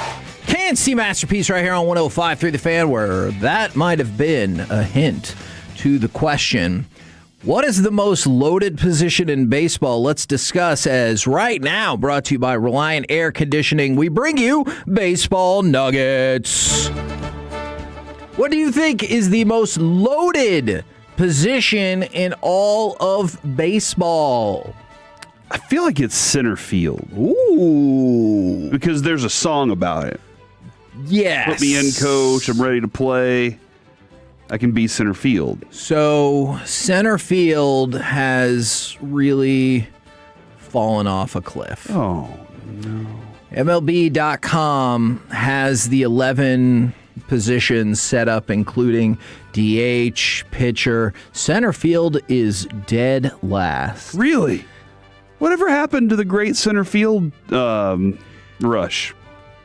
That is a good question. I thought Julio Rodriguez being like the guy, I thought there was like, okay, that's the dude, and then it just keeps funneling in after that. But I guess like the Mike Trouts had to move, some of these guys. So I hope this makes sense then, but Wyatt Langford being listed as the second best center fielder lets you know how far the position has fallen. And that's not meant as a knock against against Wyatt Langford. Wyatt Langford's not even necessarily going to play center field. He had never played center field. He is a good player, but the fact that he could just step in there at number 2, that shows how much that position has struggled. Then I'll say it's one of two. It's shortstop or right field. Shortstop or right field. Right field is second. Here are the top 5 right fielders, if you don't recall. Aaron Judge, Juan Soto, Kyle Tucker, Corbin Carroll, I know he's hurt right now, and Ronald Acuna Jr. Now, keep those in mind. I'm sorry, did I say second? They are third. Behind third baseman, top 5 third baseman, Jose Ramirez, Max Muncy, Alex Bregman, Matt Chapman, Manny Machado. And then number 1 on MLB.com's list is shortstop. Here is the top 5. Bobby Witt Jr., Corey Seager, Francisco Lindor, Gunnar Henderson, and Mookie Betts. And just to give you an example of this, Trey Turner is 7 and Ellie De La Cruz is 9. Is Carlos Correa still in that conversation too? Wow, man, that's a stacked list right there. And then I think they factored this in as well. If you look at the MLB Top 100 pipeline, shortstops are the number 1, 2, 3, 4, 5, and 7 prospects. Of course. Well, does that make sense? Why? Sure. The shortstop is usually it's your nickel corner. Yep. It's your. I'm trying to figure out what it is in basketball. Whatever Cooper Flag's position. See, is. I know what I would say. I think it's even bigger than just nickel corner. I think it's because of the defensive requirements that come along with it, and just now apparently for a while you've had to be really good offensively as well. As far as but it's what I'm saying though is the nickel corner is pretty much where the most action is. Shortstop is where you're going to get the majority of the baseballs hit to you, and on top of that, it's probably the best athlete on the field. I can see that. The shortstop is typically... Which feels like it used to be center fielder. Yeah, well, actually, maybe there was a time. There definitely was. But go to T-ball all the way through, and it's always your shortstop is going to be... Now, what's interesting, what's changed, is it's become more of a power hitting position. And so that's changed it's altered the athleticism just a little bit because those dudes are hitting for power. But yeah, it's that makes a lot of sense that the pipeline, because you can convert shortstops to anything. Fernando Tatis becomes an outfielder. So you can turn those guys into outfielders really fast. But if you have a stack of shortstops in your minor league system, then you're like, okay, we're pretty good. We can make them a third baseman, a second baseman, whatever we like here. So the top 5 positions: shortstop, as I told you, then third baseman, right field, first baseman, and relief pitcher comes in at number 5. And do you want me to give an Olympic update? Let's let everybody know. Okay. Because I didn't think about this whole time, Kevin. G-Bag was mentioning yesterday, they were like, how do we do these updates with the hockey game? I mean, look. And they said, look, we're going to update it. It's not 1998 anymore. So we're updating. Broadus said that Miracle on Ice was taped, and they watched it. I they didn't watched know it that. as if it was live that Wow. night. Yeah, Kevin, all right, I think it's time now. We are going to update speed skating. Jordan Stoltz in the 1500, he does not pick up his third gold medal. However, he did win silver, and man, he was trailing by a good second plus for a good chunk of the way, and he made up a lot on that last turn. Powerful quads. Does he have another competition coming up? He's in the mass start. Okay, so he needs to finish second in that one. At least. No. So he can have two of each. Oh, see, well, obviously, I think he should want to finish third. So you get all but then of he would the have medal. two golds and one silver and one bronze. And you could trade the silver for two bronzes. I get what you're saying. All right. Now, yesterday, Major League Baseball had stated, hey, they didn't want to rush or pick anybody. But then as the day went on, I think everybody realized the answer was always going to be Bruce Meyer. The MLBPA unanimously voted in Bruce Meyer as the new executive director, and it makes sense. He's a veteran attorney, but probably more importantly, he's the lead labor negotiator for baseball since 2018. Oh, really? Oh, so what is the most important job of this person coming up? Everything that happens with the negotiations, especially once we get to December when a work stoppage is believed that it will happen. And so guess what? He's been doing this for the last 8 years. So it's like that's their Frank Provenzano. I could see that. Frank's the guy. He kind of looks like him too. Look, just take a look at his picture. I'm saying. I get what you're saying. So he's the guy that he does all those things behind the scenes, has all the paperwork ready, and he's gonna make some cutthroat decisions too. Yeah. And so I like this for the players, especially that they're all unanimously on it. I like this for them because they feel like they got a guy that really does represent them well. Now, Shohei Ohtani started throwing to hitters yesterday at Dodgers camp. He talked about it. He feels like he's way ahead of where he was last year on the pitching side. And so, like, as if you needed another little extra thing for the Dodgers, well, they got that going for them. We've talked about So are they going to trade some pitching, or are they going to I doubt hold on it. to it all? I think because of the way last year went, they're like, who knows, man? We better have every pitcher freaking available. Now, we also told you that Buster Olney has been doing his own top 10 positional rankings. Yesterday, it was catcher. Today, it was first base. Probably won't surprise you to know that the Rangers have nobody on either list. For the first baseman, Vlad Guerrero Jr. first, followed by Matt Olson, Nick Kurtz, Pete Alonso, and Freddie Freeman is number 5, and then Bryce Harper is number 6 because, as their GM said, he's not elite. And top 6 is elite, isn't it? At a position? No. Catcher. It's a loaded position. It is a loaded position, but be better. So the top 2 there are elite. Oh, I'd go with that. All right. Perhaps even 3. For the catchers, Cal Raleigh, of course, is number 1, followed by Alejandro Kirk, Will Smith, Patrick Bailey, and William Contreras. So not particularly surprising, Corey, fair to say that there were no Rangers on either one of those lists. Did you not watch Higgy last year? I did. But also, like, they brought somebody else in to make sure he can still be a part-time catcher. Yeah. So that's probably kind of their gig there. I want to ask a pitcher, would you rather have a catcher that's phenomenal at, like, calling the game and catching, framing, even though frame's not going to matter much anymore, it's really on the pitcher now, or a catcher that can crush? Because this probably now the second one, he's going right? to provide you run support. Yeah. Like, it's going to be helpful. I'll see if we can get some pitchers to chime in on that one. All right. What would you rather have? I would rather have the catcher that can crush now, just because I think you're moving away from the other one, unfortunately. We're the KNC Masterpiece right here on 105.3 The Fan. Coming up next, our NFL Draft Focus continues with a breakdown of C.J. Allen. Plus, We discuss the friends that we've made along the way. Nice! Next on The Fan.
driven by our D&M Leasing Studios. It's the KNC Masterpiece on 105.3 The Fan. KNC Masterpiece right here on 105.3 The Fan. Right now, we're going to continue our NFL draft focus with a breakdown of C.J. Allen, but also I do believe we're going to go through some of the lessons and friends that we've learned and made along the way in this process. All right. One of the Alec, I didn't discuss this with you, but I kind of wanted to take a break. We'll talk about C.J. Allen in just a minute, but I wanted to take a quick break and kind of reassess where we are, because I think so far, do you have a number of first round grades that you have so far? Do you have that list? So far, I have 10, okay, but I have not watched some that I think will fit into that category. I didn't watch Bane. I would probably slot him there, I guess. I think he's a first round grade. For sure. The way he talks like Dr. Seuss, while he was wearing that mask in that Batman movie was kind of crazy. That's right. But you get it, dude. One day you're gonna read Redfoot. That was like Bluefoot. 14 years ago. Okay. The thing though is like I've started to kind of go, okay, I saw this yesterday. Wolchuk was asked about a mock draft. And dude, this mock draft, it was one of our great Tolos, Brian Irbe. It was amazing. Like you got everything you want. Oh, great. In this draft. I don't think you got Caleb Downs though. So almost everything you want. Then I didn't get everything I want, Corey. You got Sonny Styles. Okay. You got C.J. Allen, so you got 2 linebackers, and then you got the 2 safeties we talked about yesterday.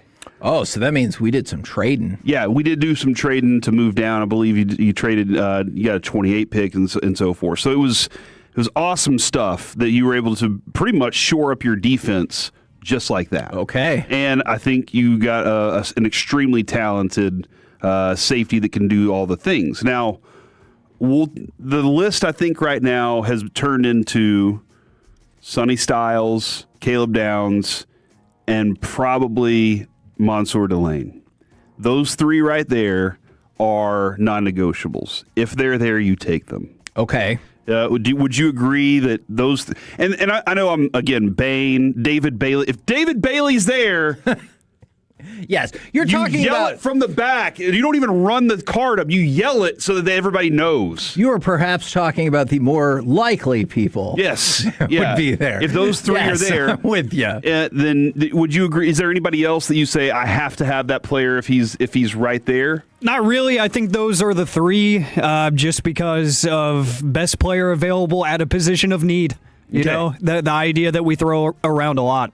Yeah, and Keldrick Falk is one of those guys that I could see him being taken there. I could see him being taken a lot lower. If the Cowboys were like, we're in love with this guy, then, hey, that's their decision on that. But for y'all, that would not be a must-take. That would be, depending on what the board looks like, I will listen to a trade down. Yeah, and as I've watched more of these cornerbacks, that's why Colton Hood's dropped for me, because I'm like, well, there's 2 extremely talented cornerbacks up there. And Jermon McCoy, I know the injury history. I'd take Delane over him, obviously, because of that. Okay. McCoy, if I was able to snag him lower, that'd be awesome, but that dude has extreme talent. So, and then from the 4.69, the running back from Notre Dame.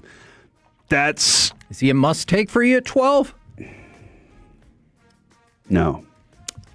Is Jeremiah Love a must-take for you at 12? It's a good question, Kevin, because for me, I'm still stuck in this. I think he's going to be more valuable to somebody else. Dude, he might be a great running back for somebody else. I'm just in a place right now where I'm signing Javonte, and I think I have a similar running back with explosive speed. Okay. And I just invested my draft pick in him last year. Okay, so this is just the basic question that goes along with it, and this is what teams have to figure out every single year, far beyond just the Cowboys. You get to number 12. He is there. Are you leaving the most talented player on the board? And I know that depends on what it looks like, but it's a possibility. Yes, because now I've decided to trade down to get more picks. Okay. That's no. I support that. If I'm forced to take the pick, I'm taking the most talented player. Right. But if I have options, those are the 3 players for me right now that I'm going to take no matter what, and I wouldn't trade down from. And obviously, you have to keep in mind every team spins that their board had them getting the most talent. So whoever we think is the most talented might not matter as much. Jerry will wave around his see, here's the board right here, guys. We got 4 of the top 5 players except for Mendoza. Like that is what we're going to end up here. Like, I just had those guys print out this board a few minutes. We changed the board, just like those files. Never mind, that's a different story. Whoa. It was a joke. But are you kind of in the same boat with Love, or would you look at that differently? It's tough. What I'm doing is I'm picking up the phone and I'm calling every team behind me that I know needs a running back, and I'm saying I'm taking this player if you don't trade for this pick right now. Yeah. If nobody gives me an offer, I think I'm taking them. Okay. All right. So that's where and again, if nobody offers me, I'll do the same thing. Depending on if now I got to ask the question, all 3 of my guys are gone. Yeah. So that's the one that's left that I would have. Okay. All right. And this is the fun part. And that's why you have to practice for like every possible contingency. Because if you're like, well, we didn't think this would ever happen, then what the hell were you planning? Man, this is fascinating. From the 817, they ran a mock yesterday. Delane at 12 and Love was there at 20. Oh man. If he was there at 20, I'm kind of like, yeah, that is a hard why scenario. Why did people pass that far down on it? Yeah, is what I need to know. Something come up with the medicals, or from the 214. I want Love. I'm on the record. We all want Love. We're all stop it. You know they mean Jeremiah. Yesterday, our friend Jane Slater was on, and it looks like it was NFL Network. She was talking about Christian Parker's press conference. And Kevin, I just want to point out yet again how factually correct the station and this show was in regards to the type of player he's looking at in this spot.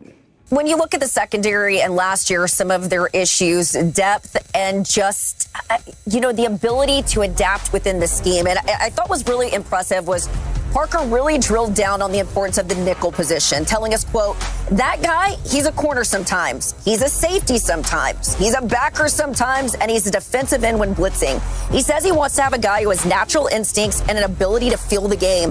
But I think what really stood out was him saying he wants to build a scheme around the players. That was something that I was told by several players last year that frustrated them. Okay, so Kevin, all of those things that Jane just described, you feel like you've heard that a little bit from this show? Jane's a Tolo, too. Yeah, she is a Tolo. And so it's nice to hear that, and that's why we're probably as high as I feel like a lot of teams are high on Caleb Downs. Yep. But that's a player that can do all of those things. Yeah. That's probably that might be something that's skewing a little bit of the way that I'm watching things is I am trying to find scheme fit. Okay. But because that can get you into trouble a little bit. And we'll talk at 1 o'clock a little more about the way Christian Parker feels about that, because then I look at it and I go, but is Caleb Downs a scheme fit, or does he fit all schemes? Yeah. Does Sonny Styles' athleticism fit all schemes? And I think that this is where I'm like, oh, okay. I'm looking for players. Mansour Delane's play. He can play zone. He can play man. He can play all things that are going to help whatever your scheme is going to be. He's just a football player. Right. And I know we say that in a joking manner. Sometimes it is a positive. Look, it's kind of like we talked about. I didn't think this yesterday, but sometimes when you get a breakdown about the opponent's defense and you're like, oh, they're very multiple. And I'm like, yeah, no F. Mm-hmm. So is every team in the NFL now. I don't think that's what Christian Parker was getting at, but that's the same thing. Sometimes it can feel lazy to be like, he's just a football player. But there are other times when you're like, no, I literally mean whatever you need him to do, he'll do. 877-881-1053. Who are your non-negotiables so far that you've heard from this station? You're like, that's the one. No matter what, if they're there, I'm taking them. Alec, I cede the floor to you when it comes to C.J. Allen. I got a chance to get my eyeballs on this guy. In that mock draft, he was taken 28, 20-ish, somewhere in that range. There were some trades done. And I think Zach was like, I don't love him there, but I do like the player. And my thought is, one of the coaches, defensive coaches you just hired, Coach C.J. Allen. That's what better way to start your career than have a guy that you know can play at the level. Well, before you cede the floor to Alec, I want to point out that Alec also has this at cut 20, so perhaps that gives you some insight into his thoughts. Here comes a Georgia blitz up the middle, and Arnold goes down in the arms of C.J. Allen. Now, take it away. This is a fun player. I watch this guy, and I instantly think green dot. This is a field general kind of player that's going to get your guys set up. He's going to make sure that everybody is where they need to be. He is going to over-communicate to make sure that the play is run the right way. And if you're going to talk about being multiple on defense, we're going to be 3-4 sometimes, but not really. We're going to be 4-3, then we're going to be 4-2-5 because we're going to run nickel looks and stuff. You want a guy like this that is going to come up behind the defensive line, make sure everybody is where they need to be, and you're never going to have breakdowns in coverage because he's going to tell everybody exactly what the play is going to look like. I really like guys like this. He's a great leader. He's really tough.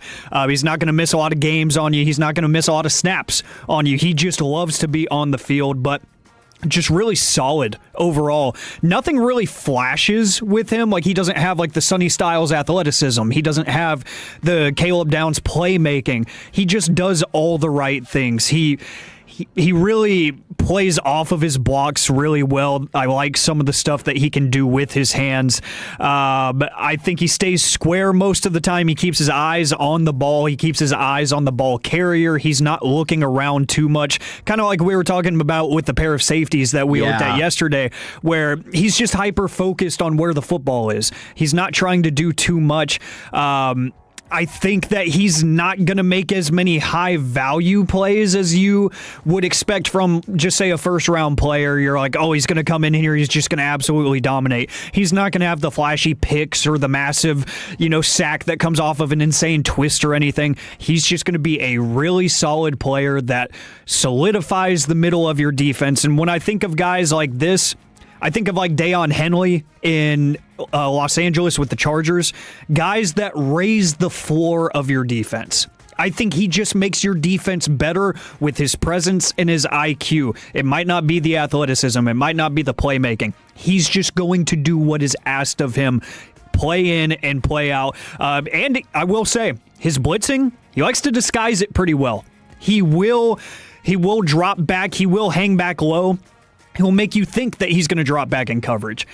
His blitzing, I think, is something that NFL coaches would be like, I can work with that. We can make this a little bit more fun than they showed at Georgia. Interesting. Everything that I watched about him when he hit, we'd been talking about guys who arrive with bad intentions. Yes, like they I love that. When they hit a certain way. I did not get this from him. He tackles to tackle. I'm going to tackle you. That's just what's going to happen. And it's not like, it didn't feel like I got the most pop on everything, but that's not necessarily what you need. You just need to be tackled down, and he's there. The first part that you said about making sure everybody knows, but he just always seems to be in the right place. As soon as the ball's snapped, his feet are shuffling, and he knows I can't get flat-footed on this. Sometimes there's some other areas where he does, but he's just like, I know what the play is supposed to be, and his instincts take him right to the play. And that's something right there, Kevin, because he doesn't let himself physically get overpowered or pushed out of a way by an offensive lineman. He knows how to get in front of the lineman before that, and that's a very special thing. And then you add in the fact that this dude's doing it against SEC teams. He's doing it across the board against the best SEC teams out there. And I totally get how that makes him a quality player that you would like on his team. Some of the descriptors y'all have used, does that make a player use a first-round pick on? I can understand how Wolchuk would feel that way. I think there are too many positives that fit the Cowboys. They need two more linebackers. If they're going to be in a 3-4 type look, primarily, they're going to need. They can't just rely on Overshown being healthy, hopefully, and they don't have another one. All right, so that's one thing. Now you're going to need 2 anyway. So maybe they spend some of that in free agency and they can find themselves a linebacker there. Okay, fine. But I'd love to have this guy in the conversation too. He is the most ready to play right now, and he would fit in immediately. So if he's there not at 12, I'm not doing it at 12 by any means. But maybe here's the conversation. We've been discussing 20 and moving back there and working on some, finding some other picks there. He's going to be late first. So that's the area that you would find him. And again, you need linebackers, so it'd be nice you go ahead and fill that spot. You have a guy that he said has a green dot on his helmet for the next 5 years, and you feel pretty comfortable there. He is going to get the play done. That's what last year, Kenneth Murray pushed out of plays, just disappears on the field at times, and you were frustrated by what you saw. This dude, I don't think that's going to be the case with him. So that's getting the play done, doing your job is so important. There are other guys on the field that can go make the play for you. If you do your job, DeMarvion Overshown can go flash. So that's kind of my hope on that is I would take him at 20. It would be kind of a reach for me, but I would be like, okay, I've filled now my other linebacker position. We're the KNC Masterpiece right here on 105.3 The Fan with another insightful draft breakdown. Coming up next, it's time for AM on the FM. We got the question of the day plus another absurd youth hockey story next on the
Cole. If you've been injured in a car or truck wreck, call Frankel first, 214 or 817-333-3333. With Frankel and Frankel, there's never an out-of-pocket cost. They only get paid when you win. Frankel and Frankel, the go-to car and truck wreck attorneys in Dallas.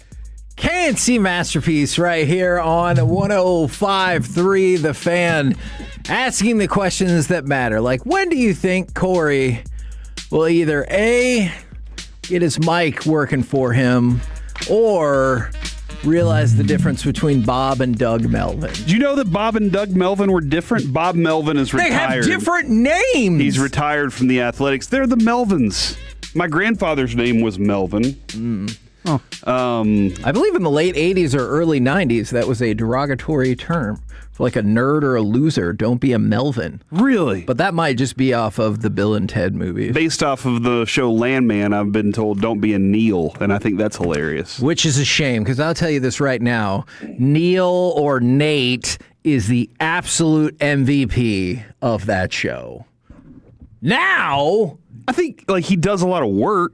Yeah. Is that what you're saying? He is the MVP of that show. He brings the humor when necessary. His just complete disdain for everything happening in the house is very relatable. It makes sense why Kevin would like the guy that's always constantly grinding. He's trying to work. On his laptop. And there's all this ass shaking around and other nonsense. He's just trying to work. I don't know, man. I feel like there's a lot of other characters on that show. None better than him. Now, it's time for this. What does this button do? Please, please, do not push the button. You have no idea what it... Alec, you be quiet. Alec, that was awful. 1 for Alec, 0 for Peyton. Don't you dare touch that dial. Don't you dare do it. It is time for AM on the FM, where I can promise there will not be ass shaking everywhere like Kevin just described. Have you seen that show? I'm not wrong. Oh, he's right. It sounds like a Drake song. 877-881-1053. That is the Frankel and Frankel Injury Attorneys text line to answer today's question of the day. Plus, just another ridiculous story from the world of youth hockey, where you think records can't be broken. I promise they can. In the most ridiculous are you doing, fashion. Alec? What? What? We didn't get the regular part of the intro. We're getting there. Wait, We're getting there. You switched the order? Yeah. Got to keep you on your toes, because my name is Alec Medford, the man that they call. Yeah. The pride of Mansfield, Texas. Took the air right out of it. Isn't it weird how he has a whole show? A whole show. Show is all the of things our he show. wants. Yeah. And then on our segments, he's like, hey, you can have this morsel of a segment. And then he wants to control that too. The whole show is our show. Don't be a Neil. Be a Melvin. That's right. My grandfather's name was Melvin. He was a Navy hero. Had a purple heart. That's cool. Had a But purple see, heart. I believe that. And that's the thing. If you lived 100 years ago, I totally get how your name was Melvin. He was in Korea. By the way, I'm not alone. Lots of people. The fan text, like, the crap in hell was that? Switch up the cadence sometimes, man. I like the person who said you screwed it up, Alex. It's my segment. I can't screw it up. It's how I want it to go. It's like opinions can't be wrong. See? Exactly. Deep. Yeah. I could screw up other things the rest of the show because I didn't create them. Yeah. This is my brainchild. Again, we got the question of the day plus some fun youth hockey stuff that we're going to get to here in just a little bit. Gentlemen, we will start with what today's question of the day is going to be focused on. And we already got some responses on the Twitter worlds at Alec on the radio if you want to see it before the show, so you have some extra time to think. Today is National Tug of War Day. Yeah. Sweet. National Tug of War Day. So, what is a childhood game that you think you could go pro in today? 877-881-1053. The mass on my side for now. Yeah.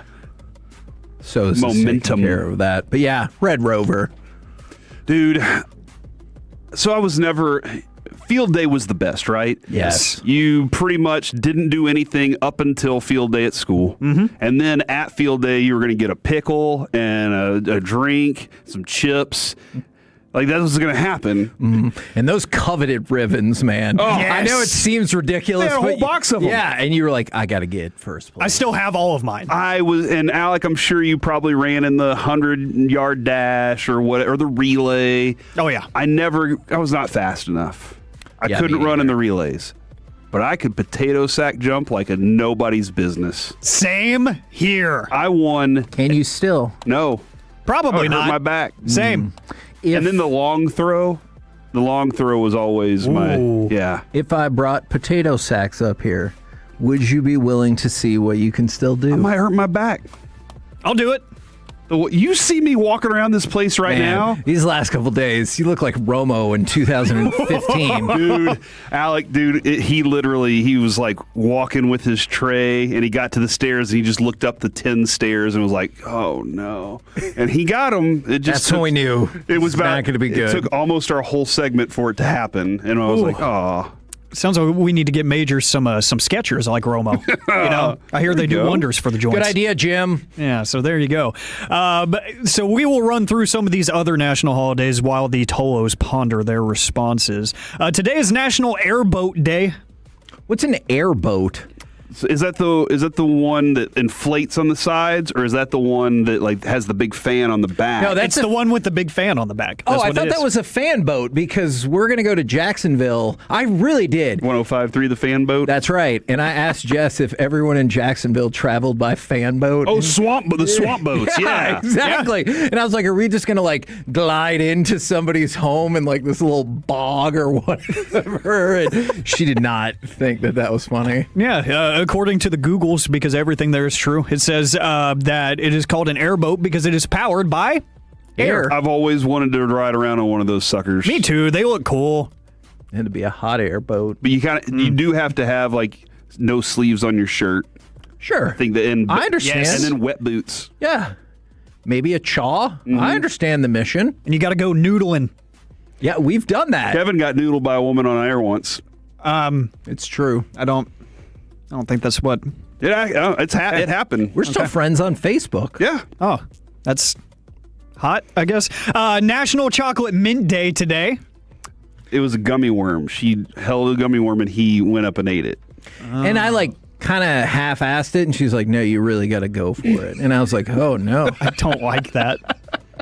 I don't like that. Do you remember, since you said it's Chocolate Mint Day, man, I remember those Andes mints, and I know they still make them, but I just thought that was the fanciest thing in the world when the Olive Garden gave you some of those, and you're like, oh, man. Yes, got some to go on Valentine's Day, actually. Do they still give you the mints to go? They still give you the mints. The only thing we ran into is, sitting in a hot bag for a while. Oh, they melted. Yeah. They were like halfway melted. They were like mushy. Yeah. So we just let them sit on the table, and they kind of reconglomerated, and they're in a weird shape now.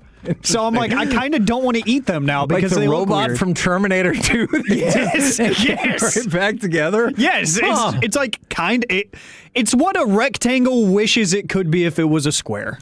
Can you save that as a drop?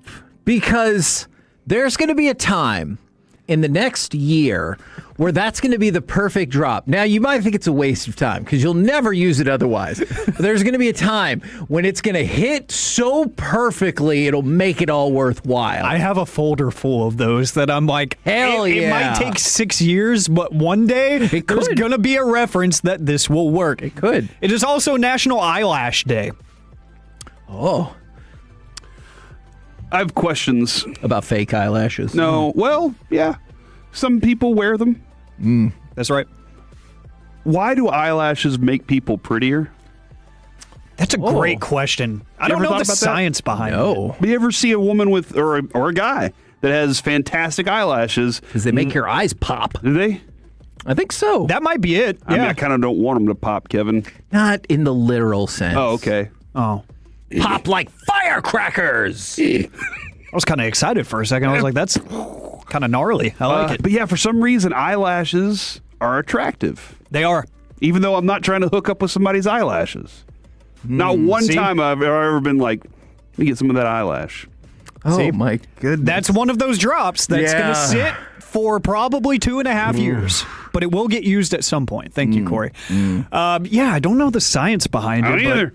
And I always notice that, like, a lot of women will complain that men just have naturally nice eyelashes compared to them. Yeah. And I'm like, I've never paid attention to mine. I wouldn't know if they were nice or not. It's an odd commodity. Again, the question of the day, what is a childhood game that you could go pro in today for National Tug of War Day? You remember that Tug of War episode of Squid Game? Yeah. That was crazy. Yeah, that was crazy. It makes me not want to play Tug of War. Sure. There's a lot of games in that I'm like, nope. Yeah, it takes away the youthful element of it. I'd rather not. Tug of War, I probably wouldn't. Just because, like Corey alluded to, the back issues.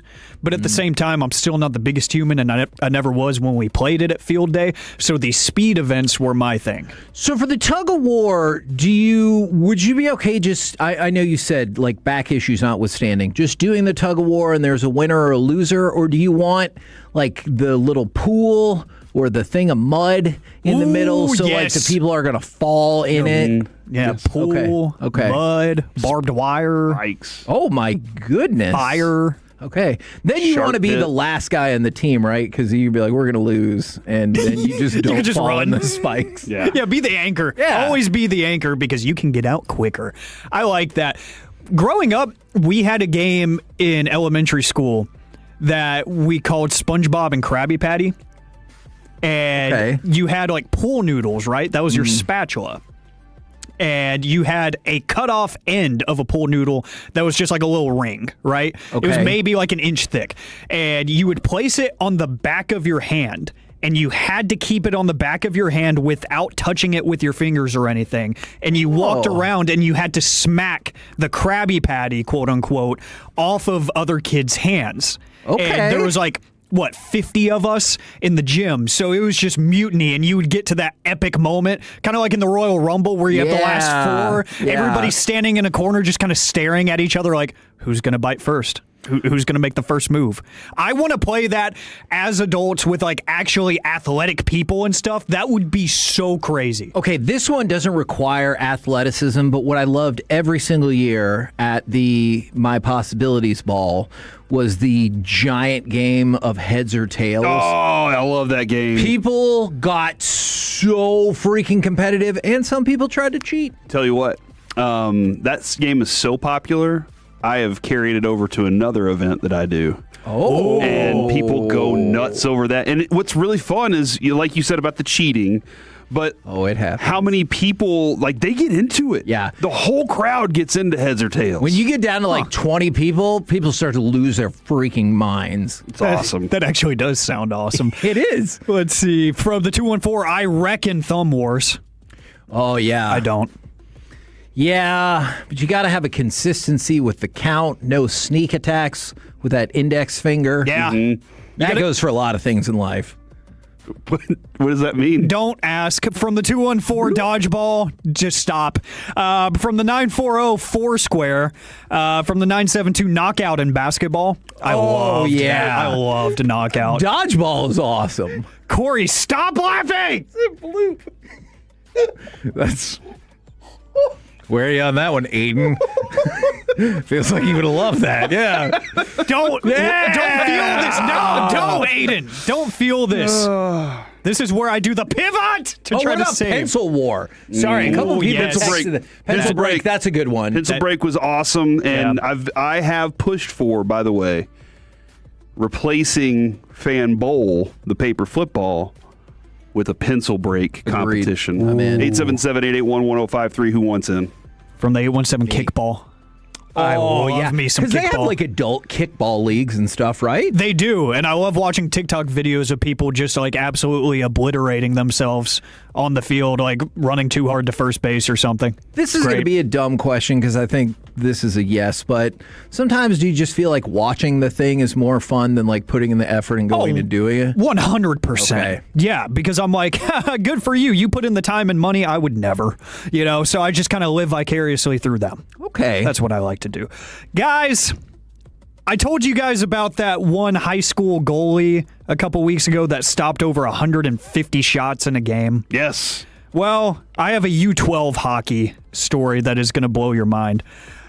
So 2 U12 hockey teams in Minnesota needed a shootout to decide a game that featured 12 overtime periods. What? It's too many. Yes. This actually happened this week on Monday. This was 2 U12 girls teams located in the Twin Cities metro area. According to KTSP, they were knotted at 1 goal apiece at the end of regulation, and they went to overtime before running into an issue. Neither one of them was able to break the tie following 6 extra periods. The two sides agreed to suspend the game, resume the action the following night, but the score remained 1-1 after 4 more overtime periods, pushing the total to 10. They agreed to reconvene on Wednesday night and hashed out a plan with the league officials to do 10 minutes of 5-on-5, then 10 more at 3-on-3 before heading to a shootout if it was still deadlocked. Pause. No adult there was like maybe a shootout sooner. I don't know. If you get through like 6 overtimes, feels like, yeah, we can't decide this shootout. I just love the stubbornness to be like, no, we're gonna finish the game the way that the hockey gods intended. It's too much. And then they realized, oh, we got stuff to do and the kids got to go to school and stuff. We need to get this done. Yeah, sorry I missed the first 4 classes. We were in the 11th overtime. That's just absurd. We're the KNC Masterpiece right here on 105.3 The Fan, a very interactive edition of AM on the FM, as always. Coming up next, it's time for Gridiron Gravy. Is this quarterback ready to return to being straight up awesome? Next on The Fan.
market to upgrade your vehicle, get to Classic Chevrolet in Grapevine. Back-to-back #1 Chevy dealership in the world. They've got more new Chevys than anyone, all priced to sell. Visit ClassicChevrolet.com. This is Texas. This is Classic Chevrolet. Together, let's drive. Based on new Chevy registrations 2023 through 2025. Play 11 of the drive. Mahomes pumps, fires end zone. It is caught for the touchdown by Tyquan Thornton. Blanketed by Phillips. But somehow Mahomes squeezes it in there, and Thornton with a touchdown for the Chiefs. K&C Masterpiece back here on 105.3 The Fan right now, powered by Men's Tea Clinic. It's time to go around the entire NFL and dip into some gridiron gravy. And we start, thank you, I'm sorry, with the Bears. And this idea of them moving to Indiana continues to have steam, partially because the Bears keep putting out statements. They put out another statement reaffirming their willingness to consider building a new stadium in Hammond, Indiana, after lawmakers canceled a meeting in which they were scheduled to discuss the franchise's Arlington Heights project. By the way, Arlington Heights is where one of my cousins lives. I know she would freaking love it. But a spokesperson for the governor came out and said, hey, we were ready to move forward with this bill. We had a really productive meeting, and I thought everything was good. And then the Bears put out this statement. It's like, yeah, we'd move to Indiana. It's just a mess. Feels weird. Would they still call them the Chicago Bears, even though they're in a different state? I mean, I was going to say the Cowboys aren't in Dallas. For sure. And they haven't been in, 55 years? Branding. Yeah. Because, you're not going to say, oh, here comes the Jets against the Indiana Bears. Are there bears in Indiana? Ooh. I'm very adamant about this. I don't know if I've ever seen a bear in Chicago. And when you're back in Chicago, you feel it. I'm very adamant about this, Alec. I told Kevin this off air yesterday. I feel like if you're going to have a name of something on your teams, there should be actually that in the area. There should be real Raptors in Toronto. Yeah. What are we doing? Well, I'm going to break your heart, Corey. Black bears are not currently considered native residents within Indiana, but they do occasionally pass through the state. So they'd have to... I don't think that counts. So I'm going to say they'd have to change the Bears thing, too. Okay. So not only would they have to say now that we're the Indiana somethings. Hoosiers. That's already taken. Fever. That's taken. Colts? That's Indianapolis, not Indiana. Yeah, we'll be fine. But they already have a team. Oh, okay. Why does the state need two teams? What state needs two football teams? I mean, there are several states with Name one. Well, Texas. I don't know about that, dude. Okay. Who really cares about them? Oh, man, if it was about who cares, we would always be the Super Bowl champions. Fortunately, as Jerry said, you have to go play the games. That was a real thing that got said. Now, let's talk about Patrick Mahomes. Got a couple of Chiefs stories for you. In fact, one of them includes a state dispute about where the team is once again. But let's start with Mahomes first. Patrick Mahomes, can he return to being straight up awesome next season? From 2018 to 2022, Patrick Mahomes had a QBR of at least 77.7 in 4 of those 5 seasons. Since then, none higher than 68.5. So do you believe that Patrick Mahomes can return to just being badass? Well, Kevin, I think he's still a good quarterback. Still a very good quarterback. That team has struggled for sure to put a better group around him. They're about to get Tyreek Hill back. Well, that, and now that he's been kind enough to flip that trigger in his, or that switch in his contract. No, Kevin, teams do that. They don't. Players have they don't have any say when it comes to that. They're like, oh, that's already in the contract. Right. Sure, let's do it. But now that he's been kind enough to allow it, I guess. Maybe they can't depend on Rushy, right? They can, or maybe Kelsey. I don't know. Oh, yeah. Maybe they can't depend on him. They're going to have to invest some of their resources into making sure they get something better than Hollywood Brown or McCole Hardman. Yeah. They got to, dude, this is another. Would you love to see Patrick Mahomes and Justin Jefferson together? Like that would be awesome. Yes. Or Mike Evans being a Patrick Mahomes confidant. Those things would be interesting to me, and they needed to pull that trigger so that or flip that switch, if you will. Yep. Pull the lever. I need to stop saying trigger.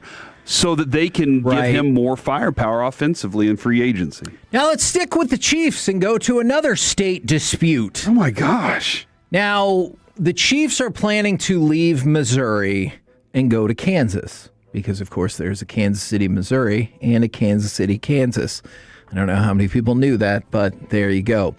Under a bill that has been put forth in the Missouri State House, it would end Chiefs-branded Missouri license plates.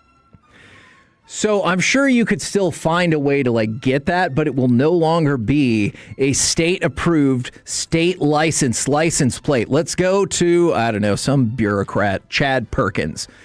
If I've given you everything you ask and treated you like a little princess and you leave anyway, then maybe I need to take a different tactic. If you're going to leave and go, I swear this is a real quote. If you're going to leave and go to Kansas, then why are we giving out license plates for a business that's based in Kansas? Whoa!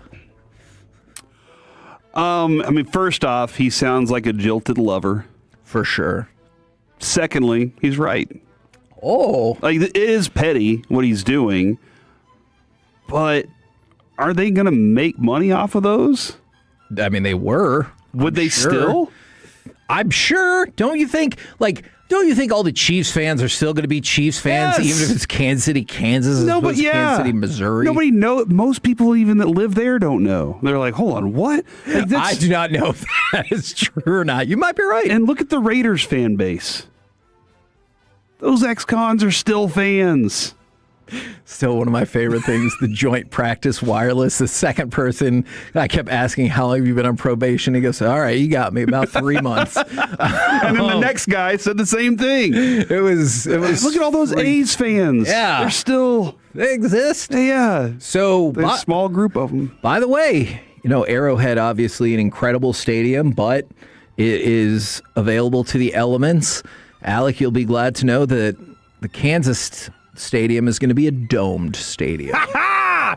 Big fan of Kansas now. So, open air dome? No. A dome is a dome. Dome goes over the top. That's right. Is a great point. But you could still have the sides be open air. No, and guess what? I still count that as a dome, and so do multiple people from Netflix. All right? Okay, Netflix. For whatever that is. I really like Netflix. They've been cool. Yeah, absolutely. Rich Bisaccia is stepping down as the Packers special teams coordinator because he was not good at it. Well, just to give you an example, if you look at special teams, EPA, the Packers were 30th last year. Who were the two worst teams? You know what? The Cowboys? I don't think so. Okay. I don't. But to be fair, I didn't double check on that. But yeah, so he stepped down, which kind of feels like, hey, do you want to step down so we don't have to fire you? All right, let's go to Jason McIntyre, not the one who used to be in the New Kids on the Block. That's Joey, Kevin. What are you talking about? That's true. This is cut number 17, and Colin Cowherd just agrees with all of these thoughts about Mike Evans. I think he has to, right? Obviously, last season, had some injuries, only played 8 games.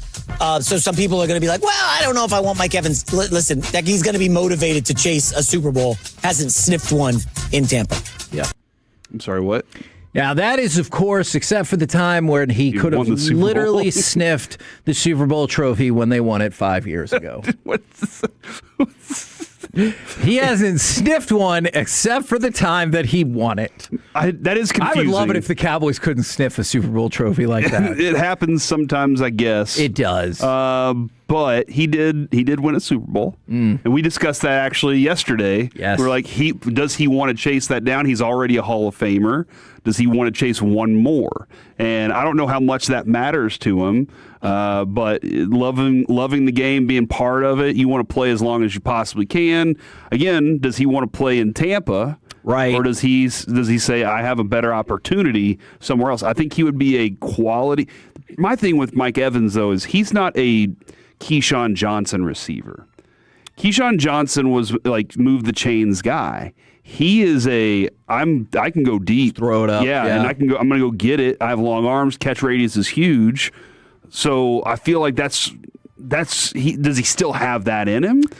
And I don't know if Cowherd was listening, but he just shook his head yes when he goes, he hasn't sniffed a Super Bowl. Oh, I've been around. He wasn't listening. Yeah, he wasn't listening. And then we mentioned yesterday that the Seahawks are this time officially going up for sale. Do you know in 1997, Paul Allen bought the team for $194 million? Because the previous owners were going to move it to Anaheim, California. Now it's going to sell for, like $8 billion. So good return on your investment right there. We're the KNC Masterpiece right here on 105.3 The Fan. Coming up next. What? Kevin, hold on. Are we doing a Rangers thing next? Yeah. Is it bad Rangers news? No. Okay. But. Oh, my goodness. Wyatt Langford won't play in Cactus League game. Any of them? A few days in. Oh, okay. That's fine. Maybe. Okay. Also, Brandon Nimmo won't play in a game until March. Okay, March is in... Are you panicking? 9 days. Are you panicking right now? You know why? Coming up next was the subtraction of Marcus Semien, a huge addition for the Rangers. Plus, the longest predicted win and losing streaks. Next on The Fan.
krld-fm and HD1 Dallas-Fort Worth. Let's go, Cowboys. An Odyssey sports station. Driven by our D&M Leasing Studios, it's the KNC Masterpiece on 105.3 The Fan. KNC Masterpiece right here on 105.3 The Fan, and we have a lot of Rangers stuff to go through here. Will the subtraction of Marcus Semien be a huge addition for the Rangers? But first, I'm going to go to Alec Medford, then we're going to go to Corey Majors for news, and then we'll get back to this. Oh, there's so much news. Sean McFarland, friend of the station from the Morning News, says that Skip Schumacher spoke earlier this morning and mentioned that Justin Foscue will start getting reps in the outfield this spring and that Michael Hellman will get reps at shortstop as the club evaluates bench and utility options. I mean, look, we've talked about Justin Foscue for a long time. He got an opportunity. It went very poorly. Then it looked like he deserved more opportunity. So I'm interested to see what he can do. Regarding what I said before the last segment was over, Kevin.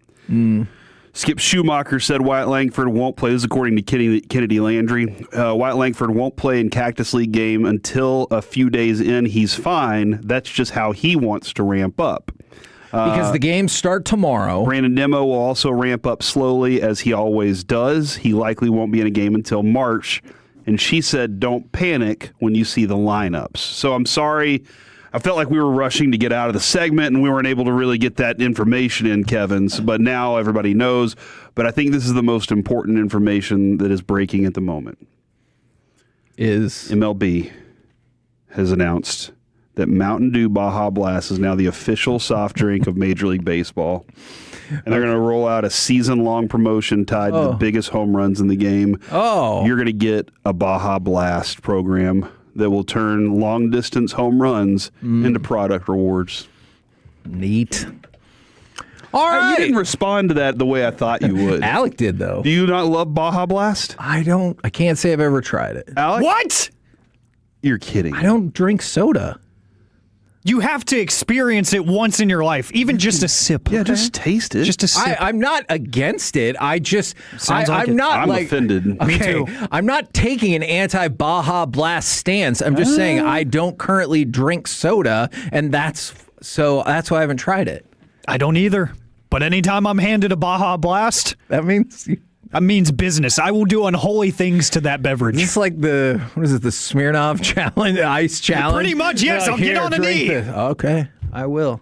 All right, I'll look into it. You just missed it pretty quickly for a guy who doesn't know about Baja Blast, is all I'm saying. Okay, but if you don't know or care about something, why would you think that person would know or care about it? Because other people do. And Kevin, you're a man of the people. You always have been. So true. You've always said that. So very true. From the 214, Baja Blast is 70% regular Mountain Dew and 30% Blue Powerade. I didn't know that, but now that I do, makes me like it even more. Interesting. I haven't had one in years, but I love it. I want to know if people put that to the test, and they're like, I've been experimenting with these different things. In the lab. Yeah. Oh, this is great. From the 325, I officially can't listen to this show anymore because of Kevin's take on Baja Blast. No, it doesn't say that. That's why they're texting in. It just says they officially can't listen to this show anymore. It doesn't necessarily have to do with that. I wonder what Peyton would say about Baja Blast. Oh, he'd probably step all over it worse than Kevin did. All right, Kevin, back to your very more irrelevant information. It's time. Did you say this is more irrelevant? Very more relevant. Oh, okay. All right. So The Athletic, they run their poll of executives and different folks across MLB. And one of the questions that came up, I found very interesting. The best subtraction of the winter. Okay. Best subtraction of the winter. Let's pop a coldie in the dugout. Nick Castellanos. He got the most votes. Second most on the list, Did he do that? He drank a beer in the dugout? That's what he said. What's wrong with that? Where he opened it? No. Not in the clubhouse, in the dugout. Yeah, what's wrong with that? I think he did it specifically to piss off his manager. Oh, he does like to interrupt things. Oh, Tara Lipinski's looking nice. She's on the Traders. But Marcus Semien was second on the list. And here are what a couple of people said. Now, you can probably guess who the both of them is in this scenario. I mean, you could probably blame both of them. obviously meaning Simeon and Seager. But whatever it was, you have to buy into the team first and foremost. I don't give a hoot how good you are, and if you're not willing to do that, then you're going to be gone. Then we go to another executive. Look, I respect him as a player. He's durable and he's a pro and all that. But this deal is the Rangers saying they needed to get him out of here. So clearly they chose Simeon over Seager as the guy who had to go. It has clearly been an issue for a few years. Something needed to give, and it was him. I think that's partially correct. I think they were looking to get rid of both because of the amount of money that's spent on both players. Yeah. And I think they wanted to reduce that payroll. And they were willing to take a discount on Simeon, but not Seager. Yeah, Seager still has more value, and they felt like they could get more. And now that's, I could be completely wrong about that, but I feel based on some of the research that we've done that might have been the case, an idea that was involved there. I also feel like both of them had two separate views, and I don't know that, Kevin, they look at Corey Seager's view of this team and think that that's the correct one either. Like, I think Wyatt Langford is probably your leader. I think that Evaldi is. Is Seager your best player? Probably still, yeah. Hopefully Wyatt Langford, I'm kind of hoping that he becomes that next dude because this would be the awesome year for it.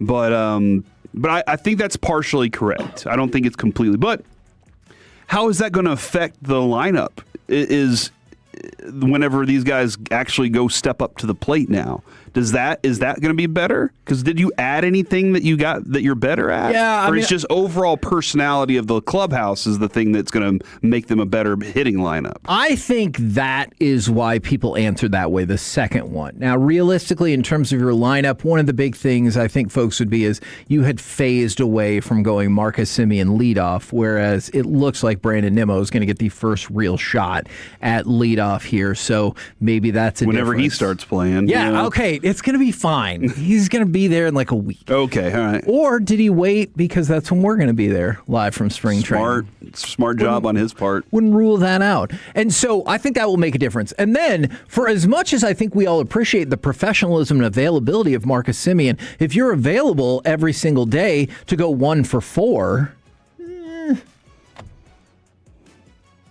do I need that? Batting 250 isn't good enough for you. Yeah, well, nowadays. actually, batting 250 in a few years is going to make you the batting champion. But you better be popping those home runs and driving in RBIs. And and you're right. Listen, Marcus Semien, it seemed like they were a little afraid to ask him to do some things. 100%. And that was Bochy.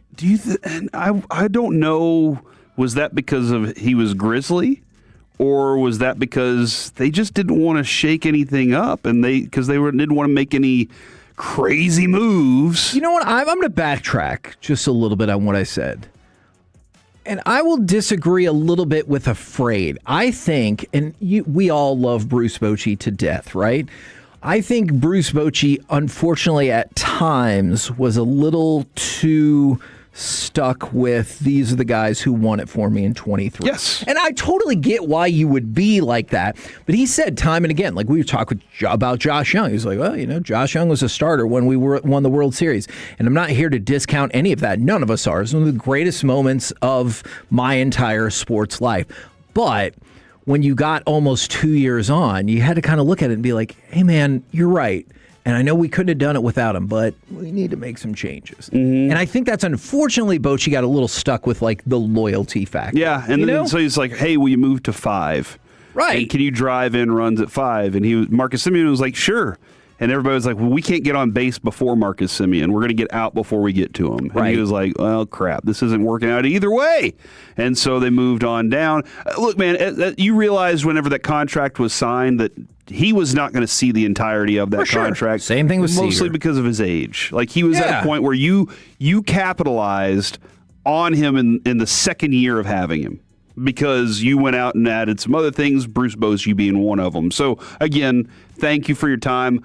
I hope this is the case. I hope just maybe it's a more linear approach across the room of what they want to accomplish instead of having a couple guys walking on eggshells around each other. I hope that is a little more comfortable clubhouse that they're able to go up to the plate with a clear mind and an approach that allows them to drive in and create runs. Somebody did text in and say they tried Baja Blast once and they swear they high-fived God.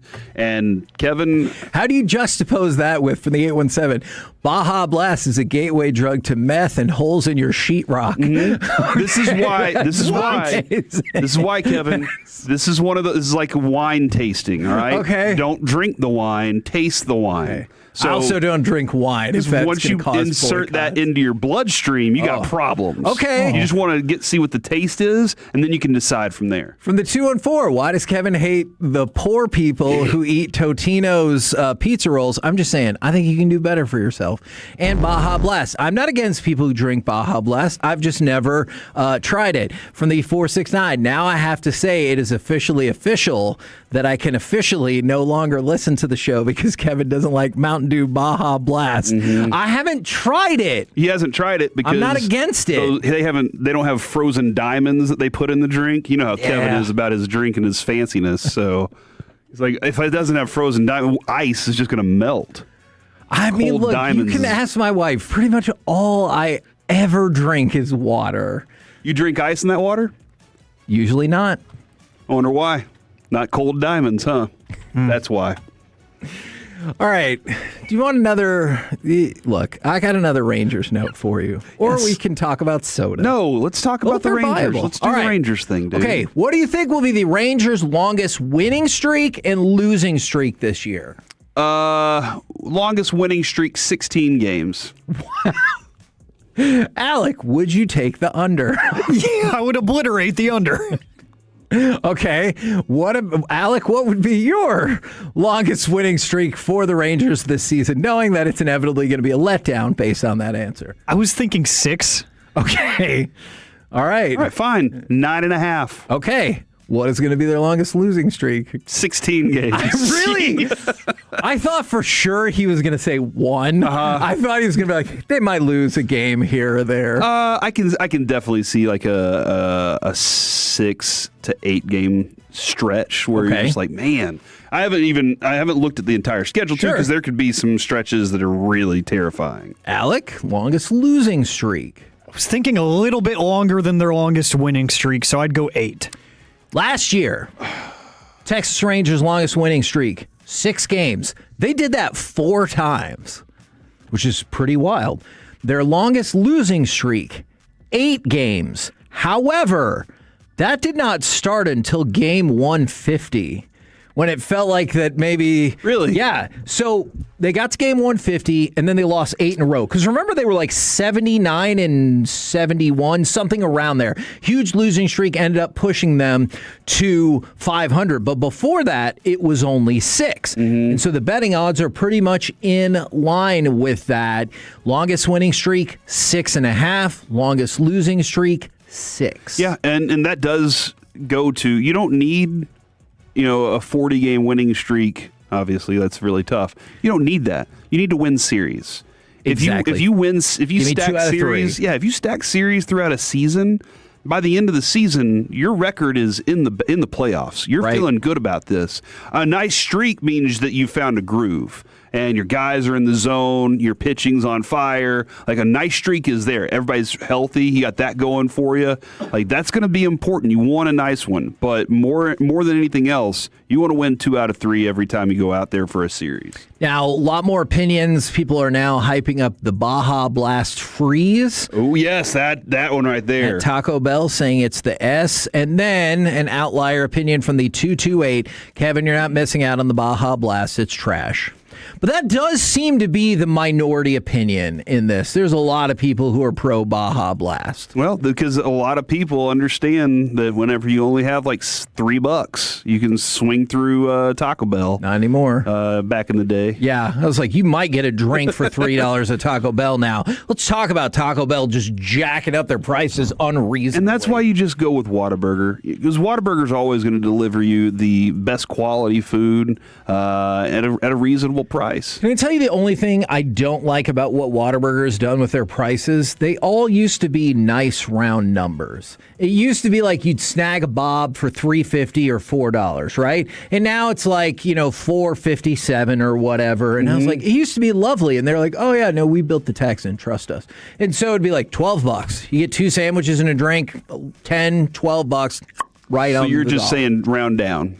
If you can. Sure. Hey, Whataburger, can you all round down? I can see why. Yeah, why don't they do that? They ask you to round up for charity. Why don't they ever say, our time's tight for you. Would you like to round down? Yeah.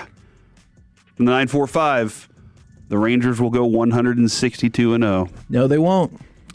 We got time. They won't. We have time to make that decision about this team. You know why? Because Boshi said it couldn't be done. I don't think he said that. Yes, he did. Yes, he did. You have no proof. If you had proof, Alec would play it right now. That's right. He can't because there's not real. And guess what, Kevin? He's not here anymore. Yeah. You know who is? Skip Schumacher. Corey. Oh, okay. That's a good I point. am here. Yeah. Acknowledge me. That's a great point. We're the KNC Masterpiece right here on 105.3 The Fan. Coming up next, this should be wild. Less than a week from the restart of the NHL season, let's check in on the Stars. Plus, Masterpiece Theater. I just watched Deliverance. So what's the most disturbing movie you've ever seen? And probably more talk about Baja Blast, because I know how this show goes. Next on The Fan.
By the on-time experts. Rupe hits. Haston to shot score! Heiskanen ties it up. 2-2 hockey game. 1:12 remaining. K&C Masterpiece right here on 105.3 The Fan. We're going to get to Masterpiece Theater in about 15 minutes or so. In honor of me watching Deliverance for the very first time, what's the most disturbing movie that you have ever seen? But we are less than a week away from the restarting of the NHL season. By the way, while we are in the midst of the United States and Canada in the women's gold medal game, and then tomorrow you'll have the men's semifinals. But the Stars get back after it on Wednesday. They had a 6-game winning streak going into the All-Star break. I want to talk a little bit of Olympics here first. Is about 70% of the Stars were back in Frisco yesterday for their first practice. The rest of them were at the Olympics. I saw somebody report yesterday that all those names weren't there, and they were evidently vacationing in Europe somewhere, and I thought it was really funny. That is absolutely very funny. And what's interesting is, I guess, a lot of the players were locked in to some of these games, and then you saw the American faction of the Stars was pumped that Canada was losing yesterday, and then the Canadian faction came in, and then they, like, in the final minutes when Canada scored like 3 and change to tie it, and they went nuts, like in the locker room watching it, because obviously they're rooting for their home country. This is kind of interesting because what's the best possibility for something like this for us is another radio host goes on somebody else's show and just dominates. You know, like let's say Choppy hops on somebody's show and just is fantastic. And you're rooting for him the whole time. And just think about other employees, other things, the newspaper, or let's say you're a plumber and you go to the World Plumbing Competition. Sure. And somebody just destroys you. Exist, right? right? Yes, that's what I'm talking about. That's my guy right there. Like, it's a fun thing rooting for your teammates whenever they're going into international competition like this. Awesome. Yeah, I absolutely love it. And you know who else loves it? Is the head coach. So Glenn Gulletson said he's loved the tournament, especially watching his players. But then he brought up that Thomas Harley and Radek Faksa got into it. Yeah, they got into a scrum. And he said, I was laughing. I wanted to know what was said because I saw there was something said to each other. I'll have to ask them. Maybe they want to just finish it out there. And so I just love the interaction. Okay. If you're him, do you need to bring both guys in, or is that just part of the game? That, hey, we're teammates. We're here. Yeah. But we weren't teammates there, and that's just how we play. Yeah, and I think do they hate each other? No, I don't think so, because, again, it was kind of minor. And, look, if Finland ends up winning it all, I'm sure they'll be like, that's fine. Mm-hmm. Like, because they could, they're still going to match up again. Are you pulling for Finland, Kevin? Yeah, definitely. Over Canada, not over the United States, no. But there's a lot of Stars players on that field. No, I know. I would much rather... I'm going to use Corey logic here. I would much rather the Stars and all their Finnish players win the Stanley Cup. Good job, dude. Aren't you proud of that? I am proud of you. Okay. That was impressive, wasn't it, Alec? I love it. Yeah. It's called growth. Yeah. I like it. After that Baja Blast incident. Yes. Okay, you're making amends. We needed a good bounce Would we back. call that an incident? And that just happened, like in the last segment, right? Baja Blast Gate? Is that what you want to call it? Uh-huh. No, because I was about to say we could call it bait, but that doesn't work. Hey, so shut up. Shut up! I know that was stupid. All right? It was stupid. All right. So the Stars have played 57 games so far this year, which means they have 25 left to go. So you're already getting in the latter stages of the regular season. What do you think the Stars need? Would you like me to ask you or perhaps just tell you? I mean, obviously, gritty defense is what I'm always looking for. Most specifically, a right shot defenseman. Okay. I think is what they could do. Their left side is sensational, but they don't have a right-handed defenseman that I think when it came down to like the nitty-gritty, you'd be like, I feel good. Yeah, no, I mean, it could work out for you, but yeah, I mean they're a pretty well-rounded team for sure, and quite possibly one of the most skilled teams out there. Agreed. Which is evidenced by the fact that it's not just defense. I was like, I really need right-handed defense. Right-handed defenseman that can shoot this shot from the point or the right side. Yeah, no, absolutely. I totally get that. I still stack up that physicality, maybe from one of your wingers.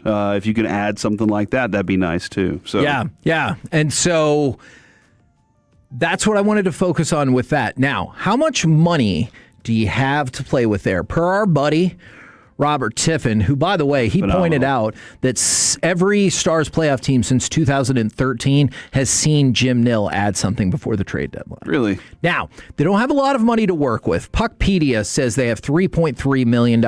But, and we saw this a couple of years ago, here is the beauty of the NHL trade deadline, is the other team can absorb 50% of the cap hit. Okay. All right. So theoretically, you could trade for a player at $6.6 million if you got the other team to take 50% of the hit. Now, nothing is given without something in return. So that probably means you would have to up the level of return. I think they might have done this with Chris Tanev. But the Stars have definitely done it before. And no other third-party team can be involved to take more of it. So you can't be like, hey, I'm trading with you. You take 50%. This other team right here is going to take 25%, and we'll take the other 50. Yeah. Yes. Correct. So we don't have to pay the player at all to play for us. You cannot do that. You're going to max out at 50% that another team could take. But that does give you options. Now, what I would really love to see, and we've talked about this all year, is the Stars step it up on even strength. So... yeah, you've been very adamant that they're not good at that. And here is another great example from our buddy. Last year, the Stars had 8 players who averaged 2 or more points per 60 minutes in even strength competition. This year, they have 3. They went from 8 to 3. And you know who's the player that's leading those 3 in 5-on-5 scoring per minute? Jamie Benn. And look, we all love Jamie Benn, but if Jamie Benn is your offensive catalyst, that could either be really great or it could be a sign that your offense is just not clicking. And I think in this instance, it's the latter. So you still have to be significantly better, especially offensively, when it comes to 5-on-5 play. Kevin, real quick. Sure. This is from Robert Tiffin, if you want it. Yeah, please. Glenn Gulletson says Foxa will be a 99% A-game player. Okay. When the Stars resume their season next week, he said Foxa might have been able to play had Chechia advanced. Oh, okay. Well, you know what? And by the way, Canada on the men's side is holding firm that they have not ruled out Sidney Crosby yet for tomorrow's semifinal. So we'll see how that goes. Now, one more thing for the Stars real quick, but also keep an eye out for Jeff Skinner. Jeff Skinner is a name that I think you should watch out for as a potential trade target. Where would you put... Superintendent or principal, no, right? That's Mr. not Skinner. Seymour Skinner. All right. Jeff Skinner. Where would you put the American Airlines Center in terms of arena rankings? 22. Ooh, okay. They are ranked per The Athletic at number 14. Okay. So I wouldn't say middle of the pack, but The Athletic factored in what the writers think, a couple of other outside factors, and what the fans voted on. Oh yeah, we did go to that one in Phoenix. That was pretty awful. And they moved away. That was They're ridiculous. like, your team is the absolute worst. So Ottawa is at the bottom of this. American Airlines Center is 14th. The writers ranked at 20th. The fans ranked at 15th. They both ranked the same thing. Number 1 is that is the Bell Center for the Montreal Canadiens. Number 1 with the writers, number 1 with the fans. So, of course, number 1 overall. So, I know we're in the midst of Olympic hockey, and that's taken a lot of people's focus, but just wanted to throw out a few Stars-based things right there. And once again, keep an eye out on Jeff Skinner. Now, let's fire up some Masterpiece Theater.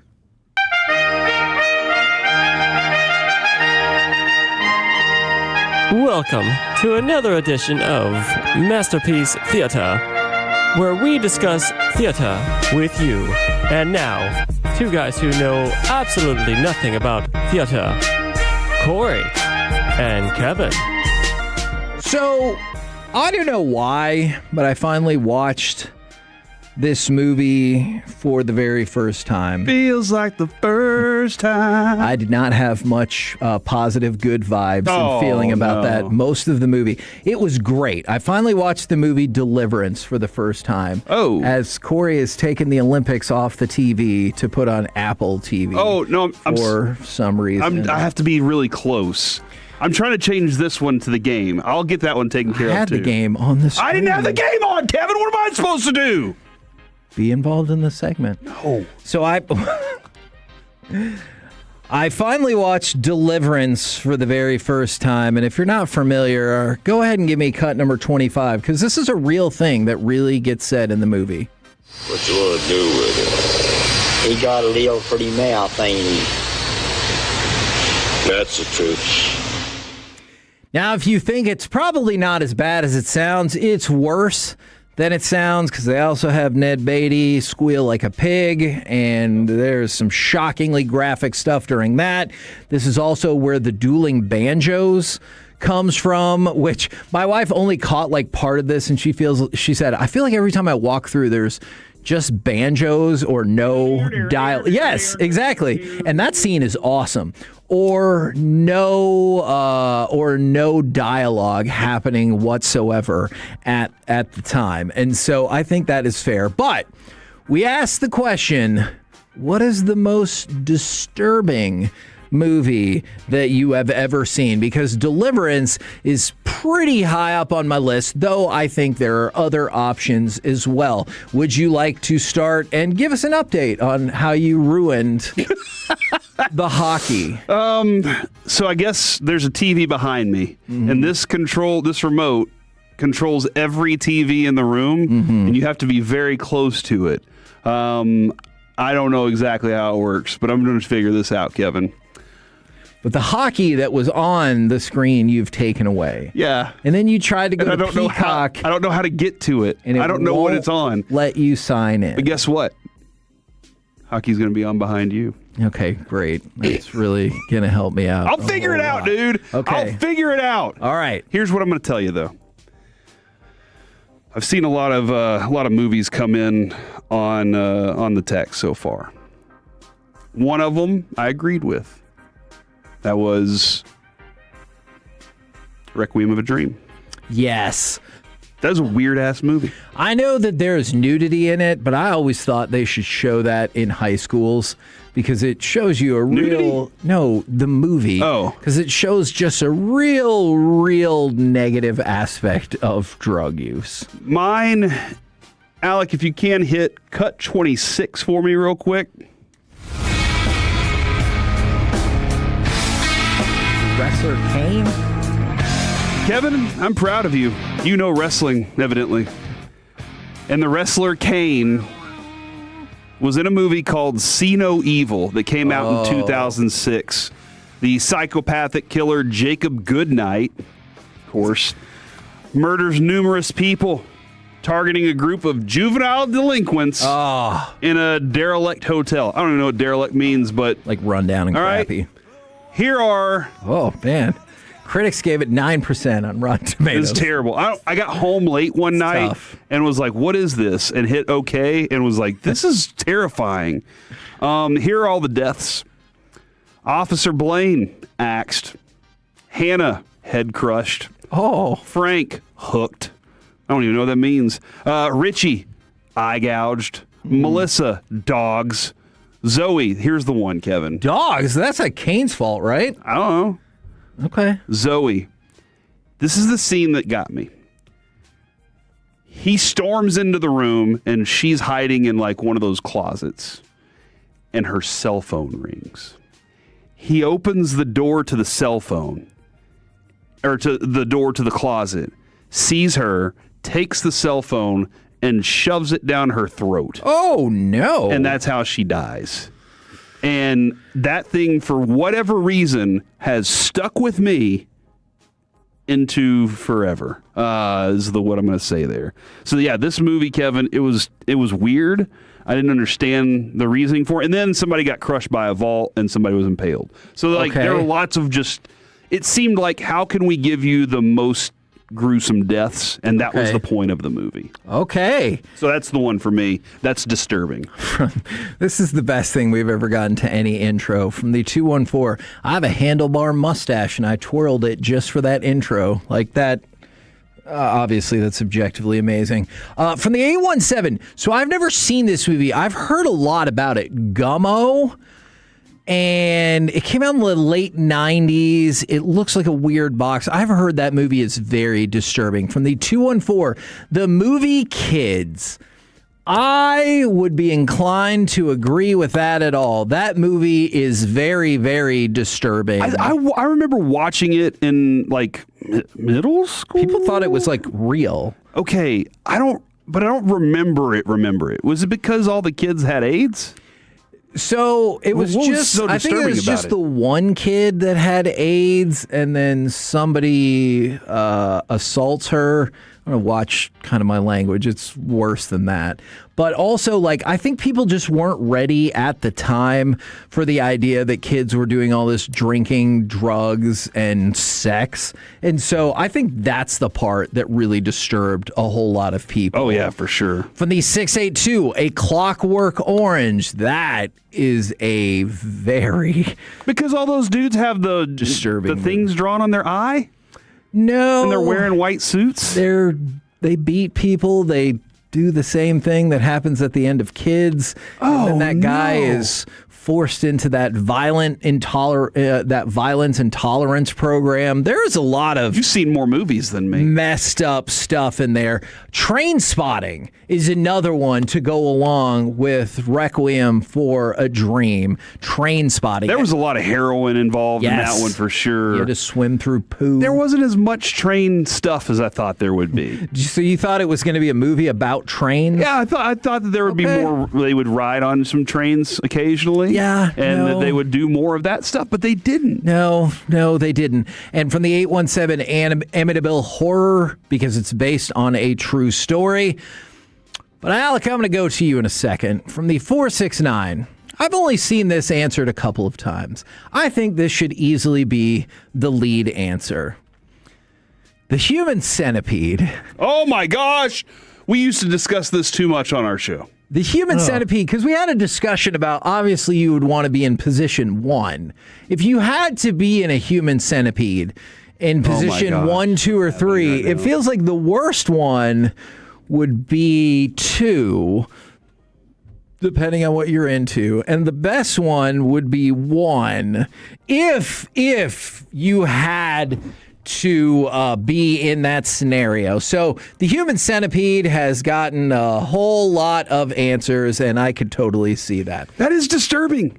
Oh my gosh, it only took 10 minutes. We got it. I had to log into my own account. Oh, okay. See, I thought you were going to have problems for watching the U.S. women's hockey final. All right, Alec, what is the most disturbing movie you've ever seen? I was going to say watching Corey try to figure out those TVs because that was so entertaining. I forgot that he had signed up for Peacock because I saw him keep getting back to the same spot where it was like, now log into your Peacock. And I was like, well, how's that going to work? That wasn't what I was trying to do, honestly, but essentially I had to because we have that set up here. So usually I stay away from creepy stuff. I just, it's not my thing. It never really has been, but sometimes I get forced into watching stuff. So there were a couple that came to mind that I got forced into watching. Most recently, I told you guys this one a couple weeks ago, Blink Twice. That movie was weird. That was so weird. Channing Tatum and how he's this rich billionaire that has his own island. I know it sounds familiar. Is it tougher for you if you could see a scenario in which this took place? Now, I know there's like some things in Blink Twice that you might be like, I don't know. But there's a lot of elements of that you're like, yeah, I could see that happening. Yeah, it was weird because I even saw something, I think it was from the New York Post, how there's like a newly discovered flower or something that could, mess with your mind and your thought process, and everybody's like, they made a movie about this in 2024. So I'm like, yeah, it felt really real. And some of those scenes were so intense where I was like, the fact that, like, in my mind, that's what I kept thinking was, this could have happened at one point. Mm-hmm. This could be happening right now. So to see that, it just felt evil. It felt so wrong to watch that happen. And then just from a gross standpoint, any of the Terrifier movies. Okay. If you think I like have not that. seen, and I really like horror movies, but I heard the level of gore is just different and maybe too much. It's way too much. Like some of the murder scenes are just like, who thinks of that? And if you think of that, you probably should not be walking among the general public. It is bad. And I will say the first one, super low budget, so the special effects weren't that great. Okay. So some of them you're like, that's gross, but it's also horrible. I can see the PVC pipe in the background. So you're like, it's okay. But then the second and third one, they got more money. And it's like, I can't look at this. I just can't watch it. It's disgusting. Okay. A Serbian film, Kevin, that is definitely on the list of top 10 most disturbing movies of all time. Somebody just texted that in. Get Out. On the list. That one is unsettling. See, and that's the thing. It doesn't have to just be gross. It can be psychologically because, outside of, there is one particular scene in Deliverance that is very shocking and graphic. But other than that, it's just kind of like the implied terror for a lot of the time. That's why I think Rosemary's Baby is in the mix. The ending to that movie punched me right in the face. But it's the movie I tried to convince Annika Sorenstam to watch as well. Midsommar. That movie freaked me the F out. And it's partially because some of the horror elements.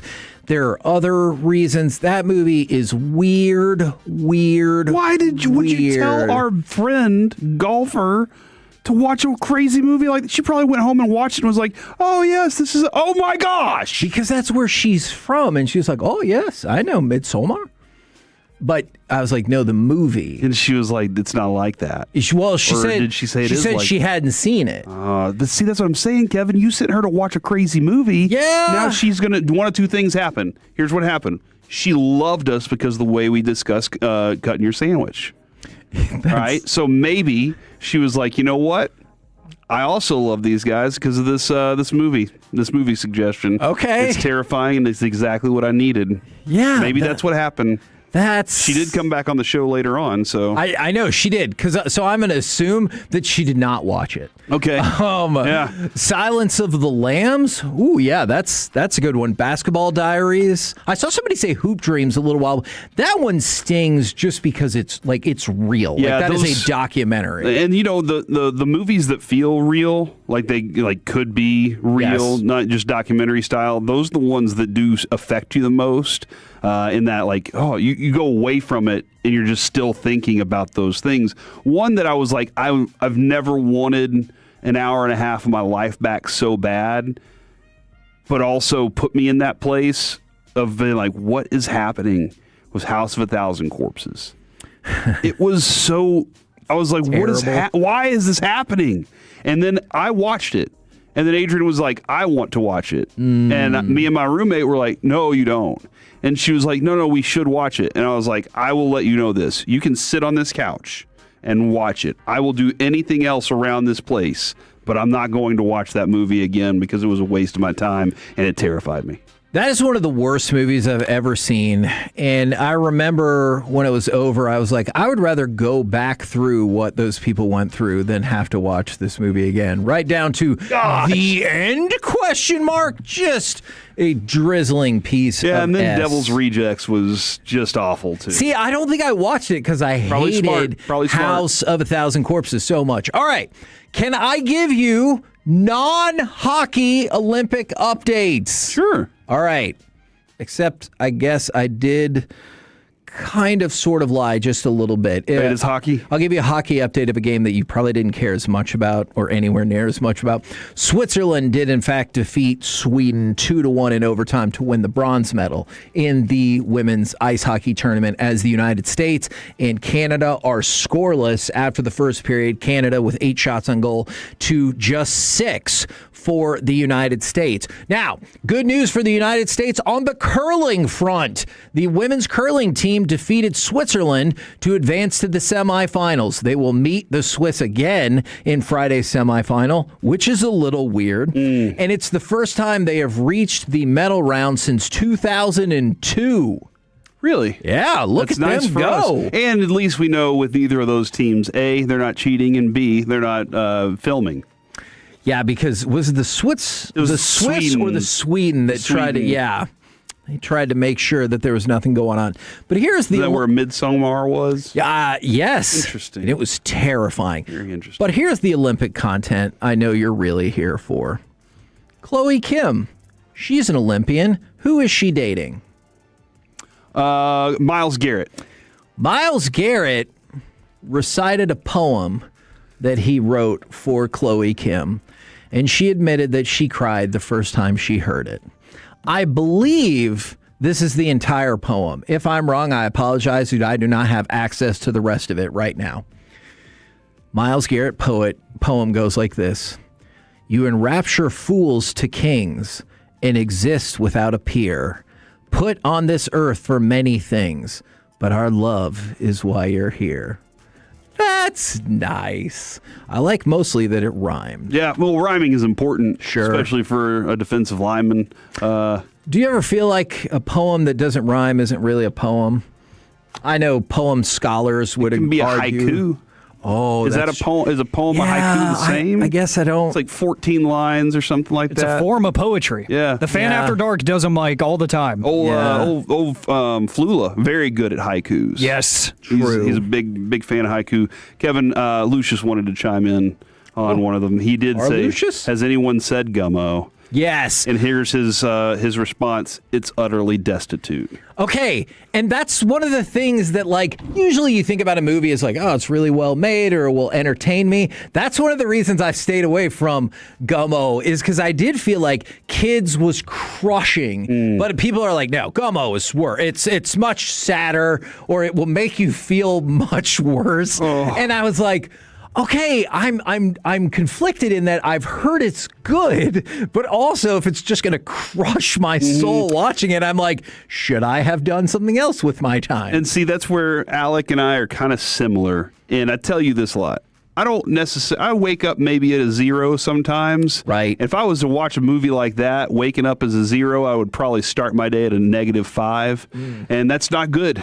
So that's why I go seek out things that are going to get me up to 3 and 4, so that I can feel that way. And if I add that to that's why I just avoid most of these kinds of things. I might be missing out on some great movies. Like there might be some great movies out there that are disturbing that are still great, but I just don't know that I can put myself through it sometimes. Yeah, I know what you're thinking, Corey.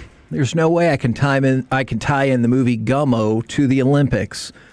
Oh no! Hold on. Today, Zach has something that he wants to say. Let me just say this real quick. Today was the debut of ski mountaineering in the Olympics, and people are calling it Skimo, which does sound somewhat similar to Gummo. So, boom, tied it all together. Zach Wolchuk, what have you brought to us? The movie Teeth. All right.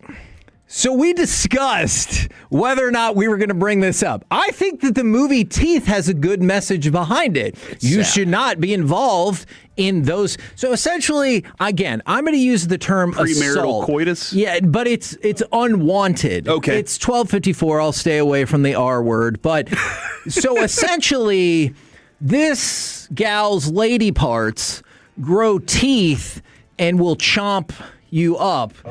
If it's real, you try to get something going that is not authorized and warranted, and it all kind of builds up to the conclusion where her stepbrother's been perving on her all movie, and he's going to make his move, and you're almost like weirdly kind of you're happy because you know that he is gonna be destroyed. Yeah. And it's that movie is jacked up. It'll mess with you. It's bizarre. How did you fall into watching this movie? I had a friend in middle school on, right? tell me about this, and he put it on, and honestly, I couldn't finish the whole thing. I stepped away. Well, there's how it guy ends. get his. No, I saw that part because he forwarded to that part. Oh, so my that gosh. was I mean, it's a medical condition that I don't know if it's real or not. Pillow pants. They said Pillow it is. pants, Pillow yes. pants. Terrible. And since we're in the first intermission, what would you think about this? Maybe for tomorrow, our brand new Olympic segment, Hockey Tua. I like that. Oh my God! All right, we've thrown around. Moulin Rouge is up for Moulin discussion. Rouge is outstanding. Powder to the People, I think, is another one. Fresh Prince of Big Air or The Greatest Snowman. These are all I love The Greatest ones Snowman that we've too. been kicking Good job, around. You guys are good at this. This is Well, that's the quality. Or Lord Tolos of the making Rings. Zach smile. Lord of the Rings. Oh, because we got the gold medal game So, tomorrow. a lot of I like this, and I was waiting in the line to get you a Baja Blast, Kevin. oh. And then I remembered you're doing the Souza Clinic spots. Yes. And I didn't want to I get you appreciate something that you could not have I appreciate and peer that. pressure you. Yeah. So I didn't. But tomorrow, I'm more interesting. than happy to bring one in if you're able to have a Baja Blast. They do have a zero sugar option. Oh, but then I feel like y'all would be like, that was the real one. I feel like we got to do the real one, Yeah. right? All right, well. Let me know. I'm okay. happy to bring one in for swallow you. it. Okay. I'll see you guys First later. time Corey's ever said that in his life. You got the TVs working? Gee, You guys what I got a 'em fancy fixed. I got 'em masterpiece. fixed. Took like 15 minutes right here on 105.3 The Fan, way past clock. Coming up next, C Block starring Corey Majors. We'll see if Kevin Next. really wanted to kill me or not.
105.3 The Fan. Hello, baby. KRLD-FM and HD1, Dallas-Fort Worth. An Odyssey sports station. Driven by our D&M Leasing Studios, it's the KNC Masterpiece on 105.3 The Fan. KNC Masterpiece right here on 105.3 The Fan. A stunning turn of events in the past minute in the women's hockey final as the United States, who have been mediocre on the power play, they get a little lazy with a puck clear out right there. Canada scores a shorthanded goal to take the 1-0 lead. That is the first goal that the United States has given up since their very first match. They had 5 straight shutouts before this. Based on the way that looked, I guarantee you there was a conversation about the way the U.S. plays their defense people up close. Yeah.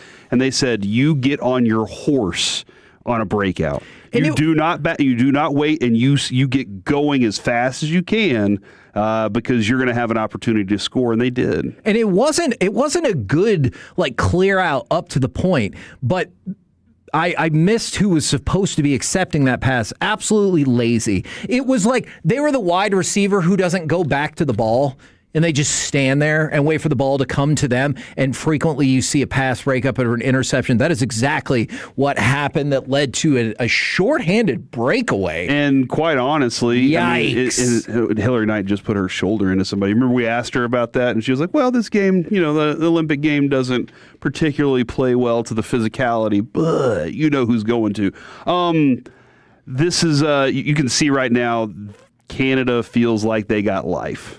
And they're taking advantage of it. But that being said, I thought they might have kind of sort of outplayed United States at points in the first period too. Yeah, well, based on what you saw, 877-881-1053, which Corey took away from me for a while. At what point do you think Kevin almost stabbed me in the neck during that last segment? Because I went to change the TV, and then because I wanted to watch hockey too.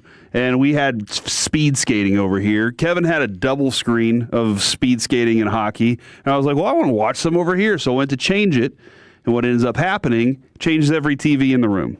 I didn't realize that's the case, but then I remember Wolchuk taught me about this, and I was like, you have to be up close and personal to it.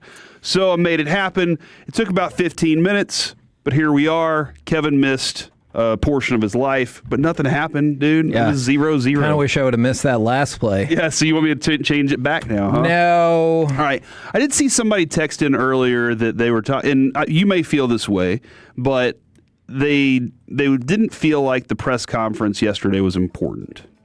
That is how I feel. I have felt like this defensive coordinator, because of how poorly the Cowboys defense played last year, was the most important hire they made all offseason. And now that I agree with. And now the additions. You don't like press conferences in general, exactly. Right? Like, because one of the things that we've learned along the way is you only get so much of a real answer, and frequently it's off mic that you get the real answer. And so, yeah, it has nothing to do with Christian Parker himself. I'm just like, I'm not a big press conference person. Yeah, and that's been the case, and I get that. But I saw somebody say that. I disagree. I think that getting to know Christian Parker is important for me, for what I want to know about what I expect of this defense. And I know history has taught us, and we're still in the mindset that the Cowboys front office is in the way and all these things, right? Like the Cowboys aren't going to change. Nothing's going to change. It feels that way. And quite honestly, the winning is the only thing that's going to change our mind about that. If you can consecutively put together winning seasons and go beyond the first round of the playoffs, your first playoff game, if you can do those things, then people's minds are going to change about what the Joneses' approach is. Agreed. The Joneses with Jason Garrett felt like they got to a point where they couldn't get any further with him, and they were just kind of bouncing back between 8-8 seasons and winning seasons. Yes. Then with Mike McCarthy, they won, and they kept telling us we hired him to get us over the hump. Mike McCarthy did not get them over the hump, so as his contract ran out, they said goodbye. It feels like they have given Brian Schottenheimer you want it, go get it. Yes. The green light to just go say, I'm I'm going to go add this. I need this. I want this. And they've said, all right, fine, go make that happen. And maybe they did give that to McCarthy. But McCarthy was like, no, you guys do y'all's job. I'll take care of the coaching. It feels like Schottenheimer's more like, I'm perfectly fine playing GM also. Yeah, and that's what we all have said we want. I believe that's what we all want, but that's at least what we've all said that we want is a coach that has almost total autonomy. Maybe you're not going to get it all the way, but like way more than you've had. And like let them sink or swim. We've seen the Jones family sink or swim, and for the last 30 years, they've sunk. Yeah. And so that's the thing is sometimes people say, well, you don't want to change for change's sake. I agree with that a lot of the time, but not all of the time. Sometimes I absolutely think you need to change for change's sake because like what you're doing is a disaster. We need to change. Change to what? Don't know, but it can't be this anymore. And that's the way I feel with the Jones family is like they're trying something different. Is it going to work? We'll see, but you needed to try something different. All right. Well, then I did want to say, what did we learn from Christian Parker yesterday? Because I did hear some things that I liked. I did hear also Christy Scales got involved in the conversation where she said you brought up Seneca and multiple other philosophers. This is the first time that's ever happened. And Christy Scales, anytime she talks, I'm happy. So it always makes me excited whenever she's involved. That being said. And Blake fired off some quality questions. Yes, he did. Yes, he did. This is I think this is the most important thing that we got from him yesterday. Cut one, Alec. And this is what's the defensive scheme? Well, the first thing is we're going to be multiple. I think that whenever you form a defensive structure, it's about the players that you have. So core principles, we'll be a 3-4 by nature, but, 4-3 spacing will be appropriate, 4-2-5 in nickel, different front structures, coverages behind it. But I would say being multiple is probably the most important thing about it. Now, Kevin, he didn't just say multiple and leave it at that. Yeah, no, he gave a distinct breakdown. And I like, what I really like that he said there is being multiple. Now, you can argue that you have to have multiple defensive looks to exist in 2026. But agree. What I really liked is that he strongly insinuated, if not flat out said, they have to have multiple looks. Or else you need to do that because of the talent that you're going to have. Yeah, you have to, because quarterbacks are as smart as they are now. No, not all quarterbacks. Some quarterbacks are still dumb, and some coaches are still dumb and don't know how to coach quarterbacks. Those things are true. But because quarterbacks are so smart, they can figure out, okay, your safety's moved, now I know how to attack you. Well, now if both of your safeties are down, they're thinking it's this, and then they break back 30 yards. You've confused even the Patrick Mahomes. Go look at Ted Wynn's breakdowns on the way that teams have confused Patrick Mahomes, and it's pretty brilliant stuff. And it all comes down to the disguising factors and the use of the talent. Well, he just broke that down for you. We're going to have pretty much a big three guys up at the front. We're going to try and win at the line there. We're going to have what looks like 4 linebackers, but one of those guys might be an edge rusher. Yeah. One of those guys might be, he might be a defensive lineman. He might be something else. But then we're going to have, and we talked about the importance of that nickel corner and how they're not even, the nickel is just going to be by name only at this point, because what we know of nickel was you were the smaller cornerback that handled slot receivers. Yeah, and that's also why I think the term base defense is a little silly too. Yeah. Like, how often do you actually spend in your base defense? Yeah, anyway? We're a long way from, hey, line up and beat your guy, that's all we need. Yeah. That was the dinosaur approach. And we have phased past that because disguise is so important to pre-snap stuff. You're trying to say, how do we make a quarterback figure things out in the 3-second span after the snap? Not the 12 seconds before the snap where we're lined up and he knows now, and now he's got 15 seconds to make a decision. You need to shorten the window for how long he has to make his decision on where he wants to put the ball. And that's ultimately what Christian Parker's whole game plan is going to be about. And I liked hearing the multiple part, because a lot of times you're just like, we'll figure it out. Now, oh man, the one thing he did say was he wants to design it around the players. Makes sense. He doesn't have the players right now. For sure. Right now, like, he knows he has Quinnen Williams. He likes having Quinnen Williams up front. He talked about having what he felt was a pretty strong front with those guys. Now, obviously, he still needs another defensive end. Ezraku's got to grow. He's got to get to know Ezraku. Yeah. What's your confidence level, just real quick? Do you believe he'll grow, though, right? Ezraku? Yeah. Yes, I do. Me too. I liked what I saw, and here's the thing I also liked is over the season he developed. It's not like he just was on a flat plane the entire season. There were moments of, oh, dude, you can't do that. And then he learned from it. And Kevin, that was one of my favorite things. One of our old bosses, I had done something wrong, and he brought me in and he said, "Did you know the rule?" And I was like, "No, I never knew that." And he said, and I was like, I went to journalism. Like, what? I didn't know this. And he said, "Well, now you know the rule. Yeah. You can't break it again." Yeah. That was something that Christian Parker also mentioned. Hey, touching the stove. Yes. Is okay. Yeah. Getting burned by the stove can be the best thing that can happen. Because you never let that happen again. And that can be a big factor for you. And so he did let's go to cut 6 real quick. Are you scheme around players or players around the scheme guy? I think you build it around the players. Of course, you want to have your core principles and foundational beliefs, but as you kind of move forward in the process, what do your guys do well? How can you put good players in highlighted positions? How can you create one-on-ones for certain guys? How you can protect certain guys? If we can win on blitzes on a running back, then we're going to blitz a lot. If we got good man-to-man corners, we're going to play man. If we have guys that are better with zone vision, we're going to play more zone. So, you want to build a package that has diversity and scheme, and then you want to, tailor it to the players that you have. And, of course, there are schematic fits. But I think the really good players are the ones that you can't peg them in a certain scheme, and that's the only way they can play football. You want to have guys that no matter what scheme they're in, they can be significant contributors, and then you want to just highlight it around their strengths. That right there. Kevin, if you're looking for free agents and if you're looking for draft picks, and Bobby said this morning, we had the discussion with Bobby off air, and that was he thinks that the Cowboys are going to allocate resources to the defensive side of the ball in free agency and the draft, and it's going to be, Christian, what do you want? Because Schottenheimer kind of has what he needs other than maybe a tackle. But he kind of has what he can. He had a really good offense last year. Hopefully, if he has a really good defense, he takes those risks we're looking for. But he had a really good offense last year.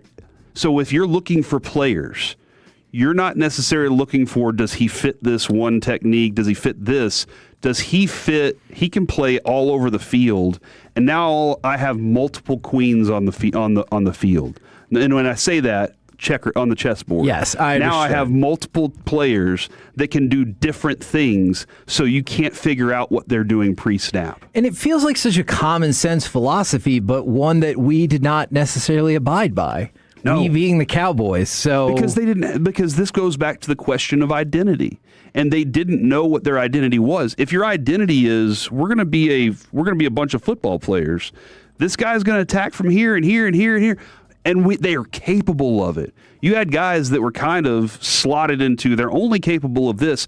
And if you ask them to do anything outside of that, it's going to look like a bunch of dudes just ran into each other. And ultimately last year, that happened a lot of times. You were asking a Kenneth Murray to do something he wasn't capable of doing. You're asking Donovan Wilson to come up and do things that go play center field. And he's like, I'm not good at that. Right. And then, well, we need you to do it either way. Yeah. And no matter what. Why? Because that's the scheme. Yeah. Oh, that's not going to be catering to your player that well. Let's go ahead and hit cut 5 too on what he takes away from all the defensive coordinators he's worked with.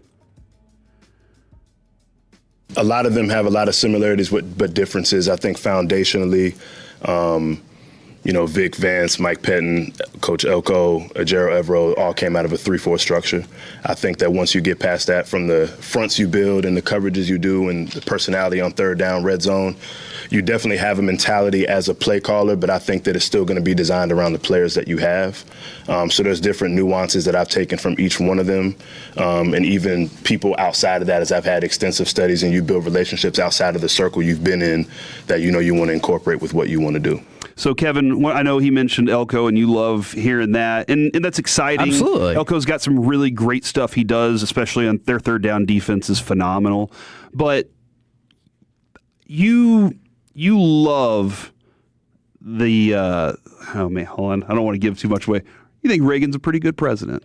Had some pretty good thoughts on things. He was very popular. Very popular president. Thank you. But you also non-political. You can also see how this one has helped shape the country, and this one has helped shape the country. Sure. And they all kind of shape things. You didn't learn from one person how to do one thing. No. You learned from a lot of different people. So he takes those things, but he's not trying to recreate the wheel because he has a damn fine wheel already there.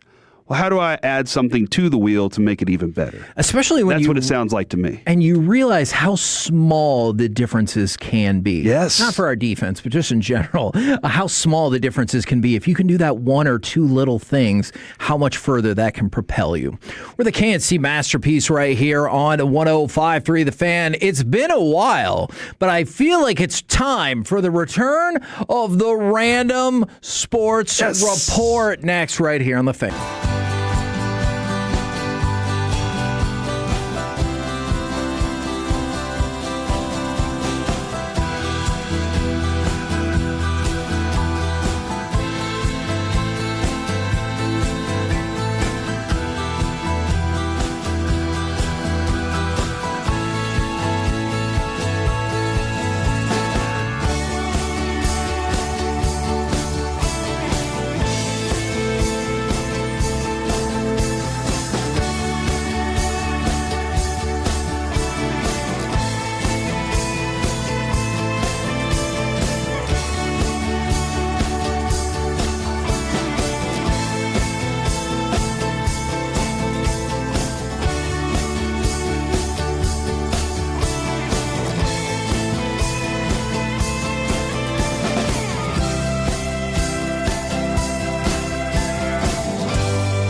Injury alerts, Frankel and Frankel. If you've been injured in a car or truck wreck, call Frankel first, 214 or 817-333-3333. With Frankel and Frankel, there's never an out-of-pocket cost. They only get paid when you win. Frankel and Frankel, the go-to car and truck wreck attorneys in Dallas.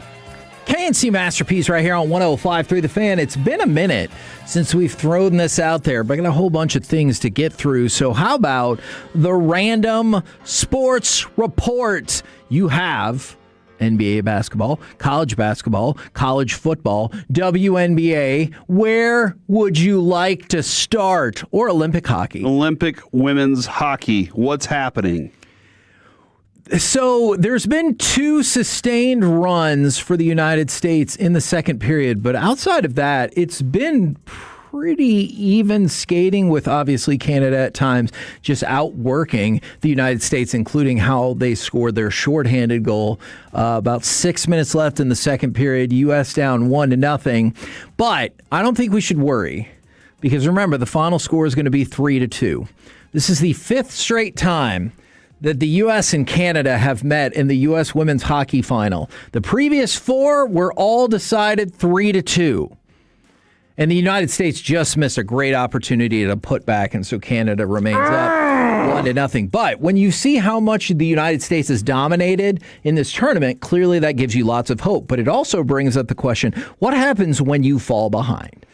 Like, the United States has not been in a scenario like this all tournament. No, where they Canada haven't. has twice. Yeah, we discussed that and had the grit of like I was talking about that with the men's Canada team yesterday.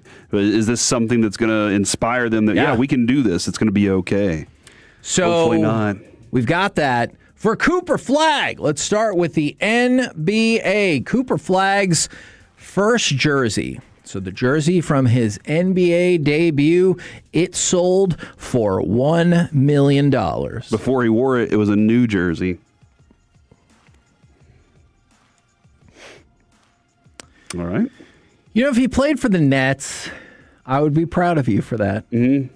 He doesn't. The previous record for a jersey from an NBA debut was Wemby's. His sold for $762,000. So Cooper Flagg's going to be better than Wemby. Yeah, about 25% better. 24% That's what that tells me right there. Or it just shows that, like, obviously the world of collectibles has really picked up. Do you think, obviously you got to have tons of money to do this, but do you think even if you had tons of money, you would be like, I'm going to spend $1 million on this player's first jersey? Okay. Now, he's had an unbelievable season. Yeah, we're talking about tons of money. So I'm going to imagine I have tons of money. Okay. I think it was Alec that was discussing somebody saying they like one of ones. Okay. And was that, am I right about that? Were we just recently discussing something like that? The guy was like, I want to collect something that nobody else can have. Even Cooper Flagg doesn't have this. Yeah. So, like, yes, this is something that I would say I have that. It's his first one, and like, this dude's a superstar, going to be a superstar. He's already proving that he's on his way to that. So, yeah, that absolutely would be something that if I had tons, I don't have tons of money. Right. I would have to go sell a lot of things to be able to get to $1 million. Just a real quick Mostly question. my body. Because I know you said one of ones, but do you think you would get into, like, if you had a lot of money, do you think you would get into cars, property, be one of those people who buys like dinosaur bones or sports collectibles? Obviously, I'd be sports collectibles and cards, but like, where would you go? I would probably invest in real estate. And then land, mans, obviously, because that's a pretty big industry. Plastics. I mean, everything we use in life, Kevin, is based off of oil and petroleum. So I would probably have to invest there a little bit. Then I would go get toys. That would be my toy thing. Okay. Like, as in cards and stuff like that. I get you. But I want my money to make its money and then have some fun. Now let's talk about the player who wants to be the next number one NBA draft pick. Remember, this is the player that some less informed sports people were like, well, obviously he would be ranked ahead of Cooper Flagg. Again, I bring it up, except for the fact that they were all in the same class, and Cooper Flagg was always ranked number one. Darren Peterson. So Darren Peterson, look, I don't know if it's unquestionable, but he looks like the most talented player in this draft, which says a lot, whether it's Wilson, Boozer, DeBonsa, Flemings. Like, this is a loaded draft class, but it looks like Darren Peterson is the best player. He scored 23 points last night in Kansas's 81-69 win over Oklahoma State. But he scored 20 of those 23 points in the first half because he did not want to play in the second half. He removed himself from the game for the final 17 minutes and 22 seconds because he said he had cramping injuries. Now, remember, when Kansas upset the number one team in the nation, Arizona, who was undefeated at the time, he said during warm-ups that he was sick and couldn't play in that game, and Kansas was still able to win. So let's go to Bill Self, and you tell me how well things are going between those two. Quote, "It's a concern. I thought we were past it, but obviously we're not. It's certainly a concern." And he goes on. "One thing about this is it's happened enough that our guys have learned to play without him, even though that's not the way we want to play, but that's certainly something we're not unaccustomed to right now." Yeah. Ouch. Yeah, that is a shot at your player. And For sure. And Kevin, I feel like Self he's probably, he's in a pretty significant position of power there, right? Like he's got that school. He's pretty good at recruiting. He gets his player. He sees that there is a separation between him, his team, and that player. And he feels comfortable that his team is not going to be upset at him for calling this one guy out. Yeah. His team has probably come to him and been like, "Coach, this is messed up. This dude, he's soft. Oh, I'm sure. He's soft. He doesn't do the thing. He doesn't want to be treated like the rest of us." Like, they've all probably talked to him and told him. And clearly that's going to hold more weight than like the Texas Tech fans chanting, "He's a P." Yeah, exactly. By the way, dude, can you imagine catching a puck at the Olympics and getting to keep that? That would be super. That would be awesome. Absolutely. Yeah, that's what I feel about that. I don't know enough about the player. All I know is everything I've heard about the player is the most talent you could find, but also maybe does not love this game. And that is concerning. By the way, if you're looking for another player to throw in the mix of a loaded draft class, Darius Acuff last night, 49 points, 5 assists, 1 turnover. He was 6 of 10 from 3 against Alabama. I believe that was double overtime on the Alabama game, but still scoring 49 points is incredible, though they did end up losing 117 to 115. All right. Let's go with Georgia football, and we're getting to the point that, like, I don't know what the drastic steps are that need to take place, but you need to have something.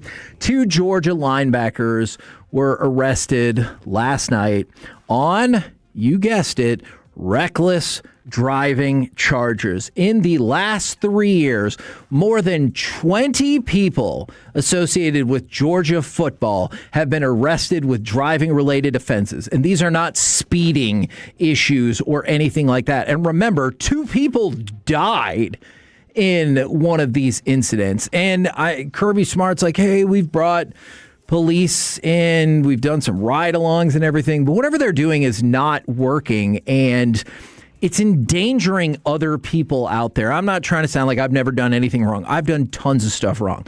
20 people in the last 3 years with driving-related offenses. That's dangerous. All right, so we're kind of discussing this with you this morning, too. Remember when Michael Vick got in his trouble? Yes. What was the thing that we kept hearing that we you don't understand because it's part of this culture? For sure. It is part of it's a culture of dogfighting. I cannot claim to understand that. Yeah, there's a culture of dogfighting you just don't understand. Georgia, the state of Georgia, has a very deep and vibrant racing culture. And this goes from their speedways, it goes to their street racing, and I mean, it's all the way up and down in the state of Georgia. But are most of these kids not even from Georgia? But they're living there.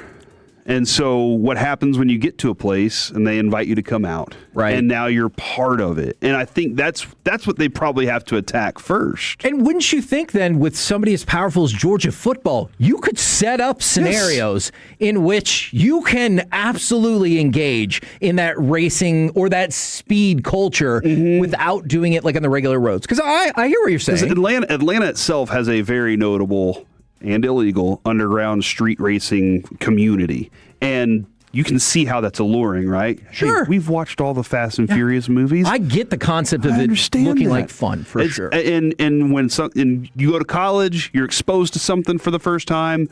It's not. You look at the number of problems, though, and that one player is going to say, it won't happen to me. It's not going to happen. It can't happen to me. Look. You got to figure out, as Kirby Smart, how to convince the players. As Dion has been like, you got to stay away from these things. These are things, you can't just let them run around, but they are. Obviously, Alec is significantly closer to this age, but I think we can all agree when you're like 20 years old, you absolutely feel indestructible.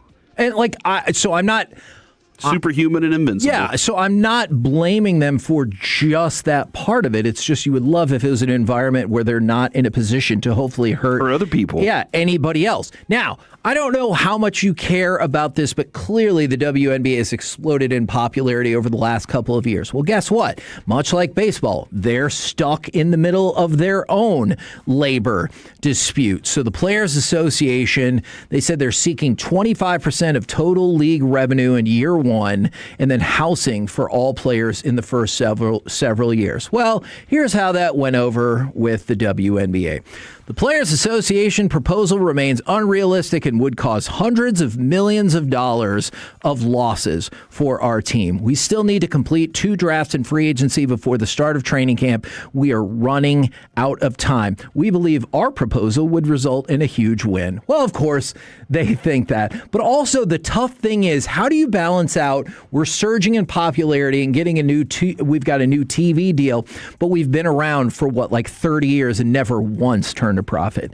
You have to remember that for the players' side. I hear what they're saying, but also never lost money for 30 years. So you might think it's an unstoppable upward trajectory, but who knows? Is there a way that the league can look at itself and assess how it can create profit? I think they can. I also think I don't understand why they're not coming up with a 1-year bridge.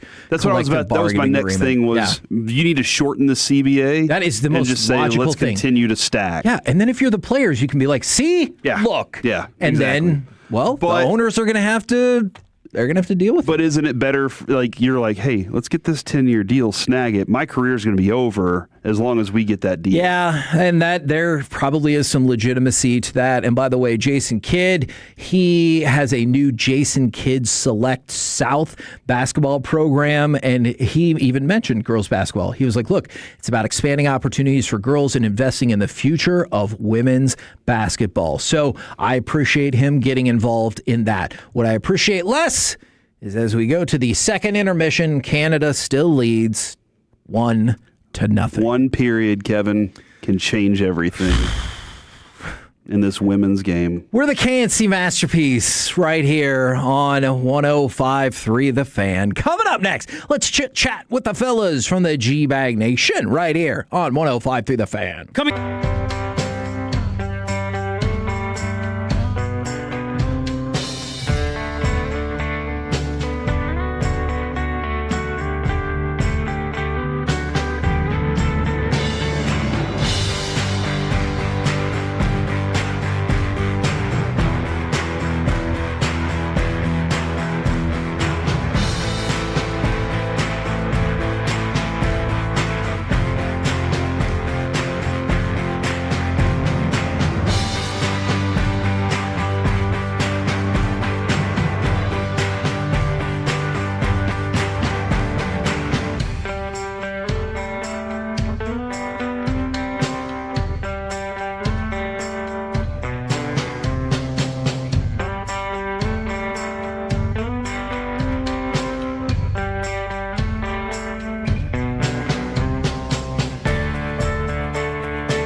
Back-to-back #1 Chevy dealership in the world. They've got more new Chevys than anyone, all priced to sell. Visit ClassicChevrolet.com. This is Texas. This is Classic Chevrolet. Together, let's drive. Based on new Chevy registrations 2023 through 2025.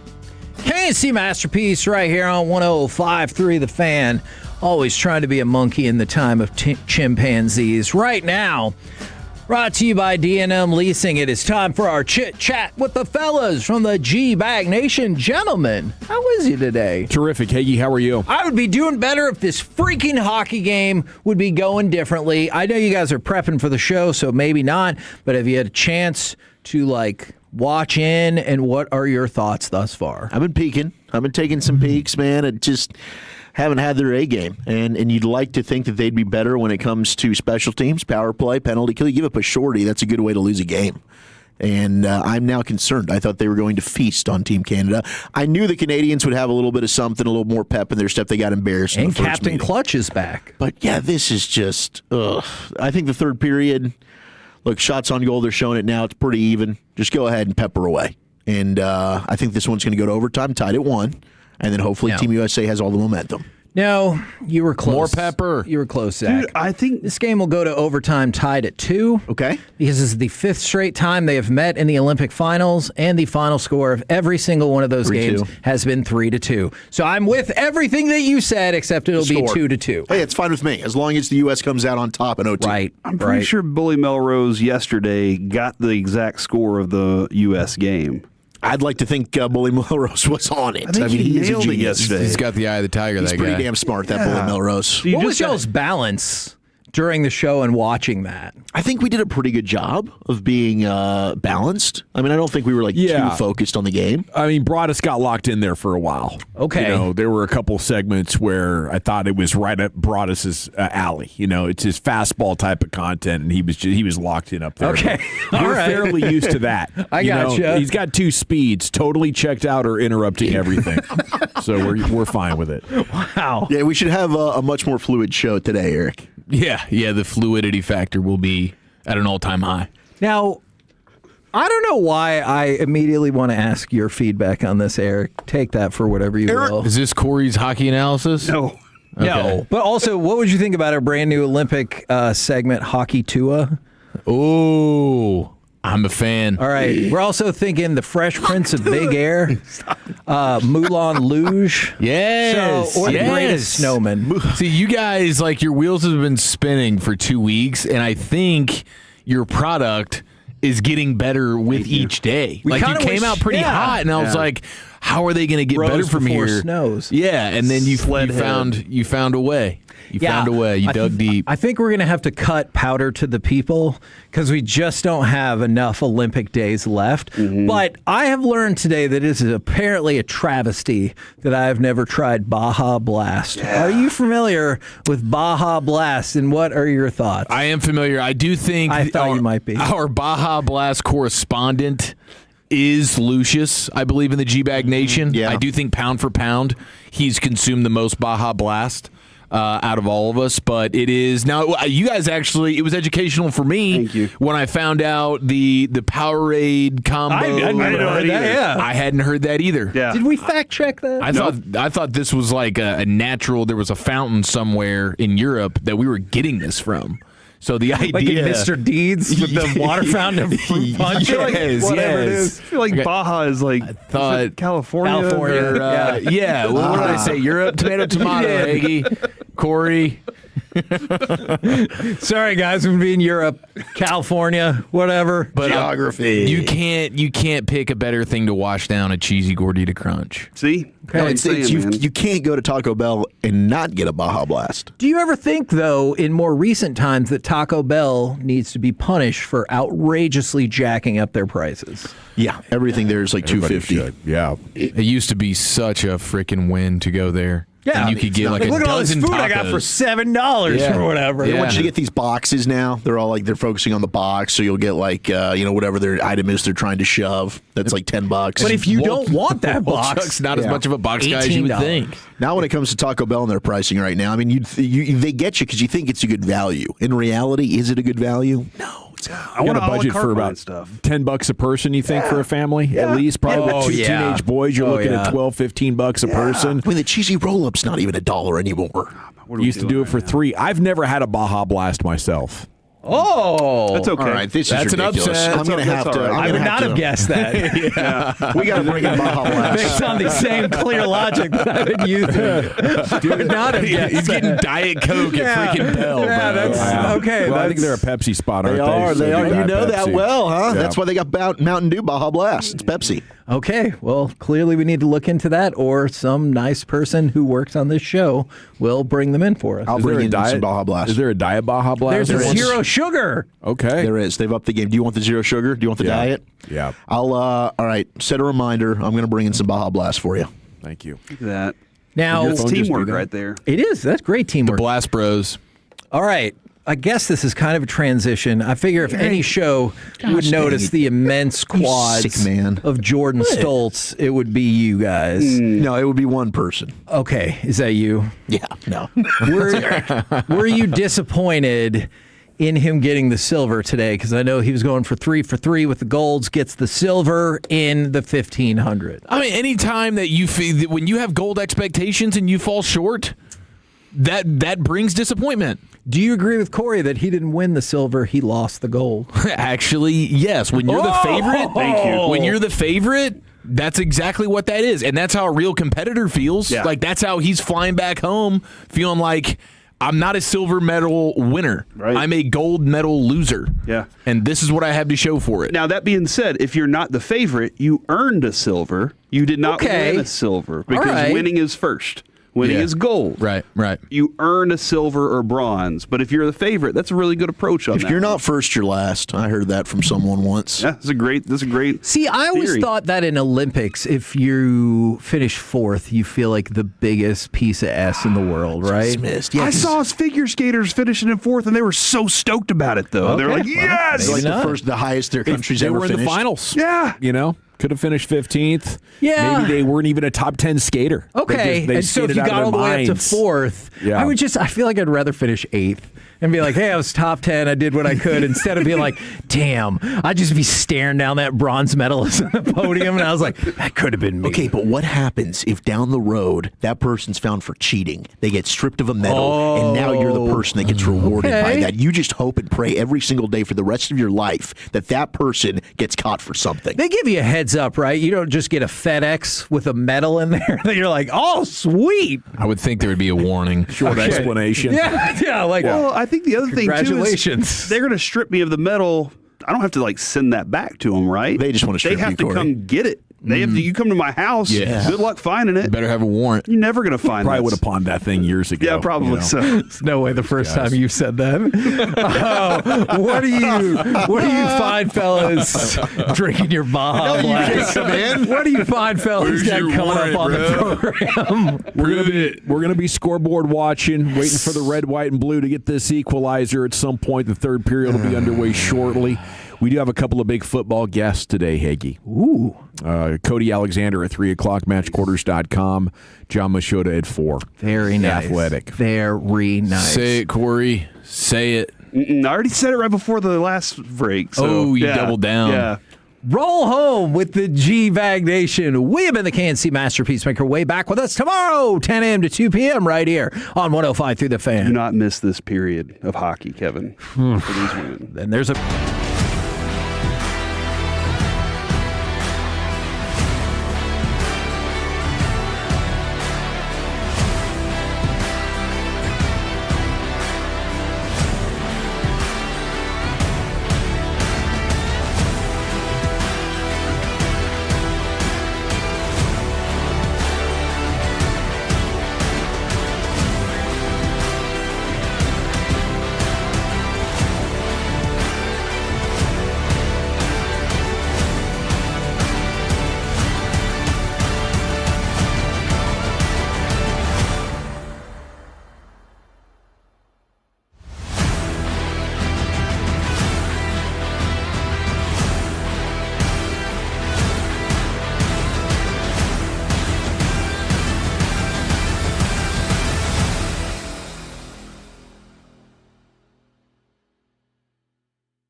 krld-fm and HD1 Dallas-Fort Worth. Let's go, Cowboys. An Odyssey sports station.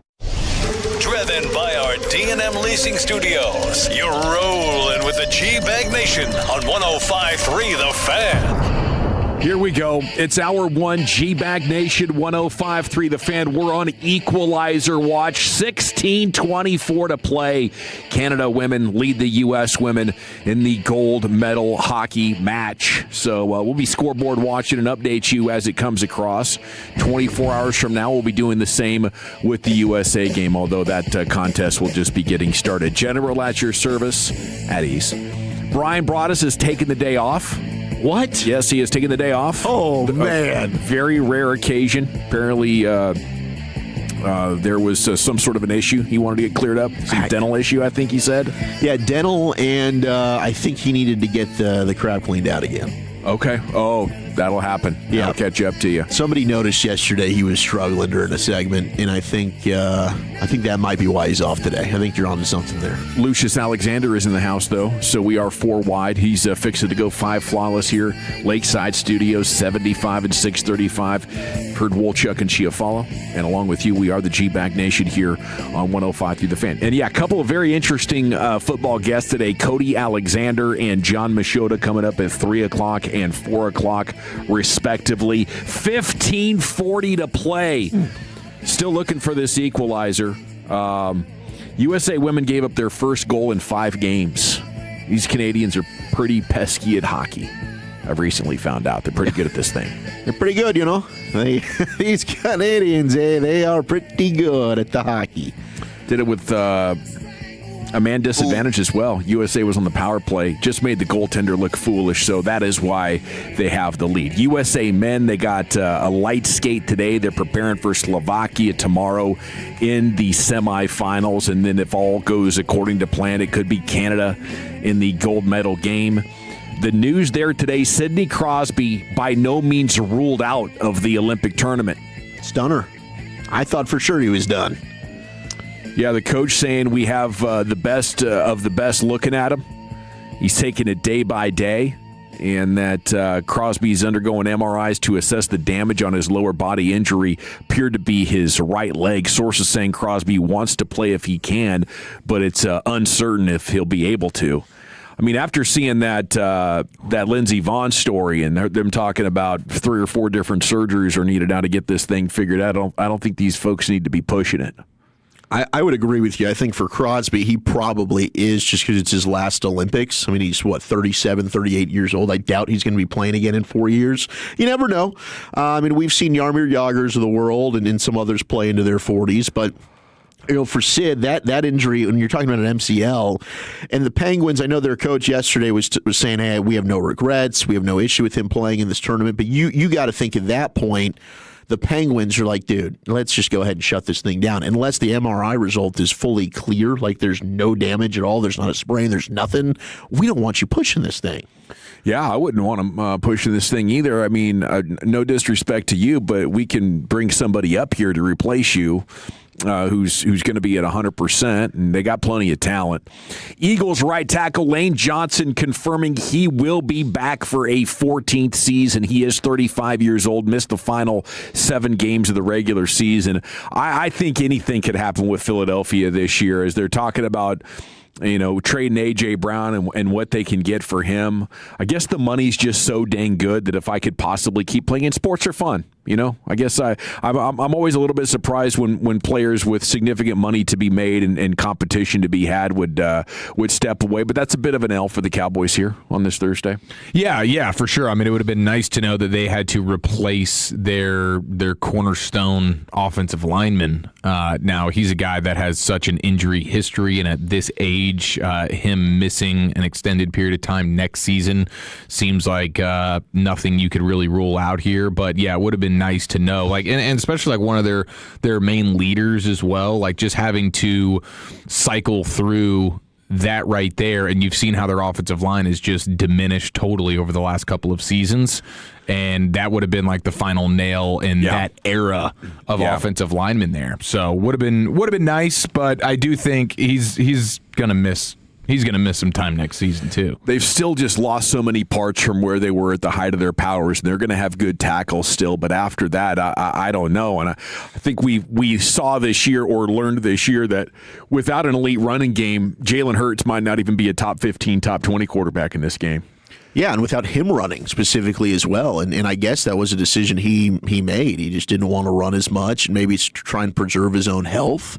But it's certainly limited them and how explosive they can be on offense. I guess Landon Dickerson also decided, same day as Lane Johnson, that despite the frustrations with the injuries he dealt with last year, he's going to come back. So both those guys, we thought maybe they'd lose. They're going to get him back. But now you don't have Jeff Stoutland, their offensive line coach, who is really the architect for this whole thing. I still think you got two players, especially to Eric's point about Lane Johnson being older, and now you're starting to see the injuries in the body deteriorate more. But Landon Dickerson is just 27 years old. You had a guy contemplating retirement. I mean, how healthy is his body going to be? So even though you get those guys back, that's good news for Filthy.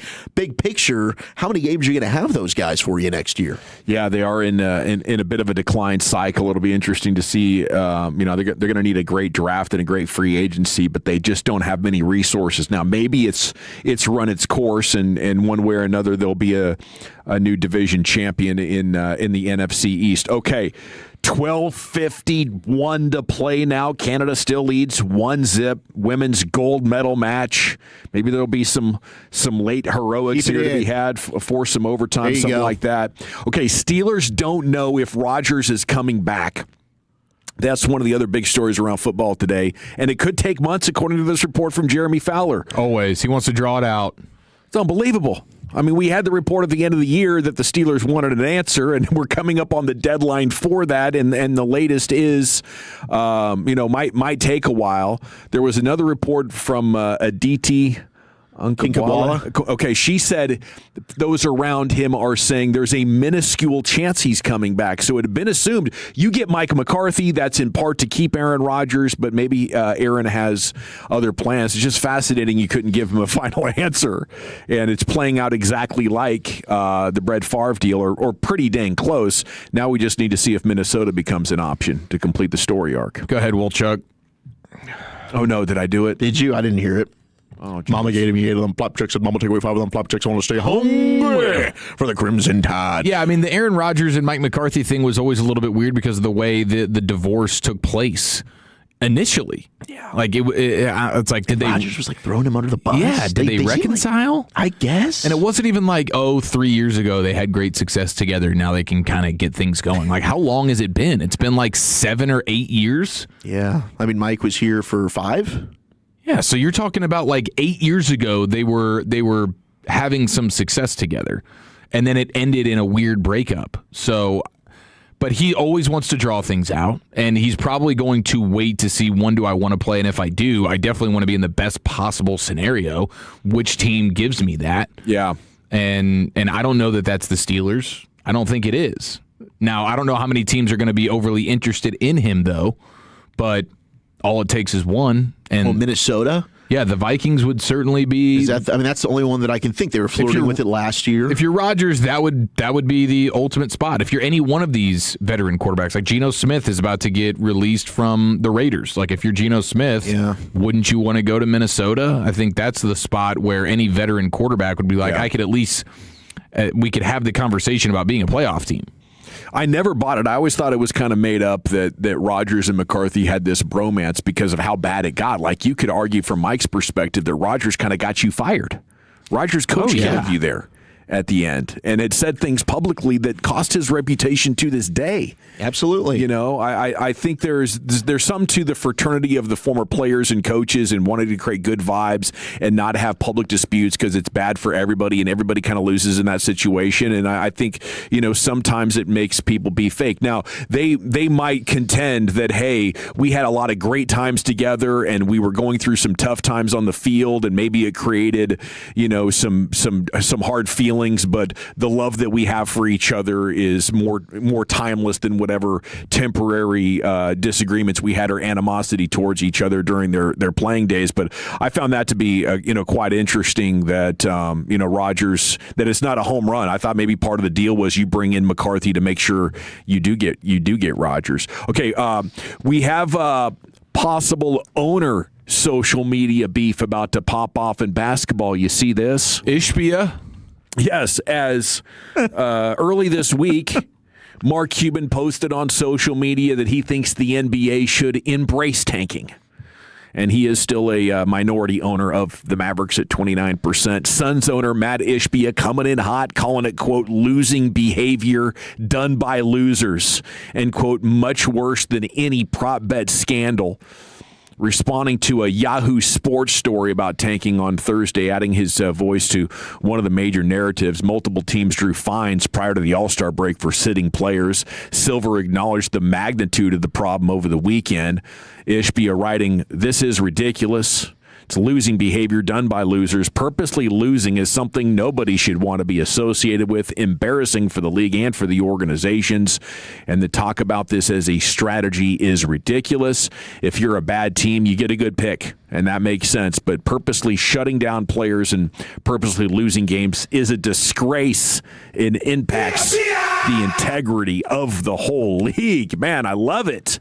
I mean, let's strip the San Antonio Spurs of the championships they got by tanking for David Robinson and Tim Duncan. Aye. Let's take Wembanyama away from them for tanking for Wembanyama. Here. I'm for it. I see all these other teams tanking their balls off and it paying off for them. I don't think it's ever worked for a team that I've supported. I think it worked for the Mavs. It did, but not to Luka. not to the Spurs. No, the Spurs are the one seed of it paying off in the biggest of ways. Or you're winning a championship. You're winning a championship is what this is all about. I don't know. I think it's definitely worth talking about. Like, do they need to rethink how they've done it? Because they adjusted the odds, thinking, well, we'll make tanking less. But this is one of the worst tanking years of all time because of the DeBonson and Darren Peterson thing, or maybe it's just a DeBonson thing now. Like Peterson's. Gosh, yeah, after yesterday. Peterson's hilarious. You even have Bill dude. Self now looking at him sideways like, dude, what's up with you?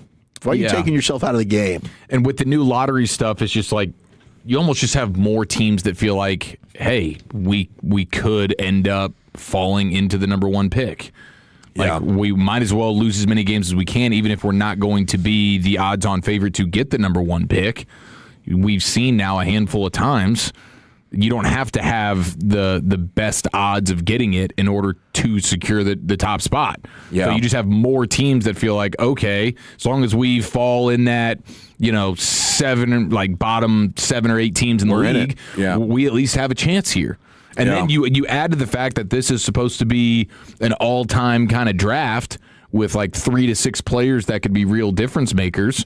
Of course, more teams are going to be interested. And the NBA's kind of handcuffed these teams on how they can go about team building. Like, free agency is not like, you're not seeing stars in free agency. You have to trade for them. And then you get punished when you have a bunch of max salary deals with the aprons and the luxury taxes and all that kind of stuff. So it's a tough thing to maneuver. I don't really know exactly what the right answer is, but somebody needs to figure it out, or just own the fact that this is what's going to happen every year. You're going to have 7 or 8 teams that are totally not trying to win. Yeah, and I guess it's not that bad. They still signed a TV deal worth billions and billions of dollars, and everybody's ultimately making enough money. And if the fans don't want to show up at your arena because you're playing G League guys, it's fine because your TV money has made you profitable before you've even sold the first ticket. Yeah. Maybe that's fine. I don't know. Maybe you go to an extreme and just give everybody equal odds. Like, the champion has a 3% chance of getting the top pick. Everybody's just we're just gonna, have a big open thing for it. I thought you could do it in inverse order, so that way the best team that misses the playoffs gets the top pick. So everybody's trying to fight for as good of a possible pick as they can get. We're not going to make the playoffs, but damn it, we at least got to finish 8th or 9th worst, so we have a top, 10 pick or something like that. There's different things that you could do. It's interesting is it a PR nightmare, or is it a real problem? Inside those halls. Isn't relegation the best way to solve this? Yeah. And I don't know that we're ever going to do that in American sports, but relegation is the answer. Yeah. Then you're forcing, if you don't want to be, you can't be at the bottom, you're getting relegated. So you've got to make sure you're trying to compete at all times. Yeah, if you would go back and you could redo it all from the very beginning. Now I just don't think you could get anybody to sign off on it to retroactively be like, hey, there's a chance at the end of this year, this TV deal that we all participate in won't apply to you. You're going to have to go back to hustling and trying to for a year find investors to buy players to get back in here so you can enjoy that tremendous windfall that comes along with it. And it's one of the interesting things that's happening in soccer right now because there is a challenger to MLS that's investing a lot of money in the USL, and they're going to have traditional promotion and relegation in hopes that over time they could steal some fan interest and ultimately get a budget to compete with the MLS for the top players playing here. All right, we got the champ on the other side. Then Wolchuk's top 10 at 220, buddy. Where are you taking him? All right, Brian's not here, so we're going to talk some TV shows that he doesn't watch. Top 10 guilty pleasure TV shows. 877-881-1053. What's your guilty pleasure? And I also need some help. We'll do that next. But I got to talk about RS Diamond Broker. If you need help, if you're looking for anything in the jewelry business, I know you've got plenty of options out there, but RS Diamond Broker, family owned and operated, and I can tell you from experience because it's my family's store. R, that's my dad, Robert. S, that's my uncle, Seymour. They've been in DFW for over 40 years, going ahead and serving the community. I've had so many Tolos reach out. They went in there. They were super satisfied. I got a couple of friends right now that have gotten their engagement rings from my dad. I know I went there as well.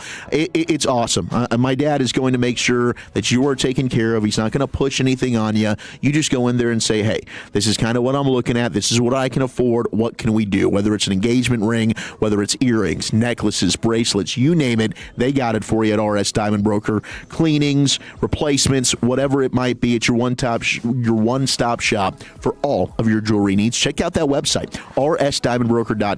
That's rsdiamondbroker.com. And don't be surprised when you hear that South African accent. Heck, maybe that'll win you over. Check them out, rsdiamondbroker.com. Ask around. Someone you know has done business with us.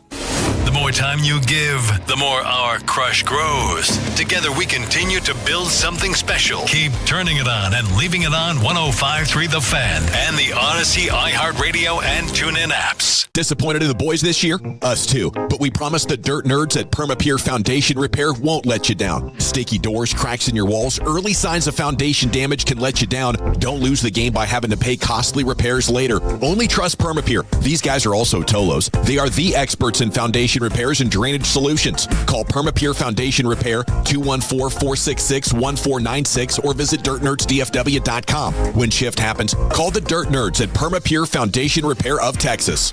Shopping with your parents can be embarrassing. Why would they sell jeans with holes in them? I'm going to speak to the manager. Mom! That hoodie is giving. You should get it. YOLO. Thanks to the Chase mobile app, your kid can shop independently while you keep an eye on their spending. So you can go from we can be twinsies to how was shopping? Saw you stayed on budget. Thanks, Mom. Freedom for kids, control for parents. That's family banking from Chase. Account subject to approval. Chase mobile app is available for select mobile devices. Message and data rates may apply. JP Morgan Chase Bank N.A. member FDIC.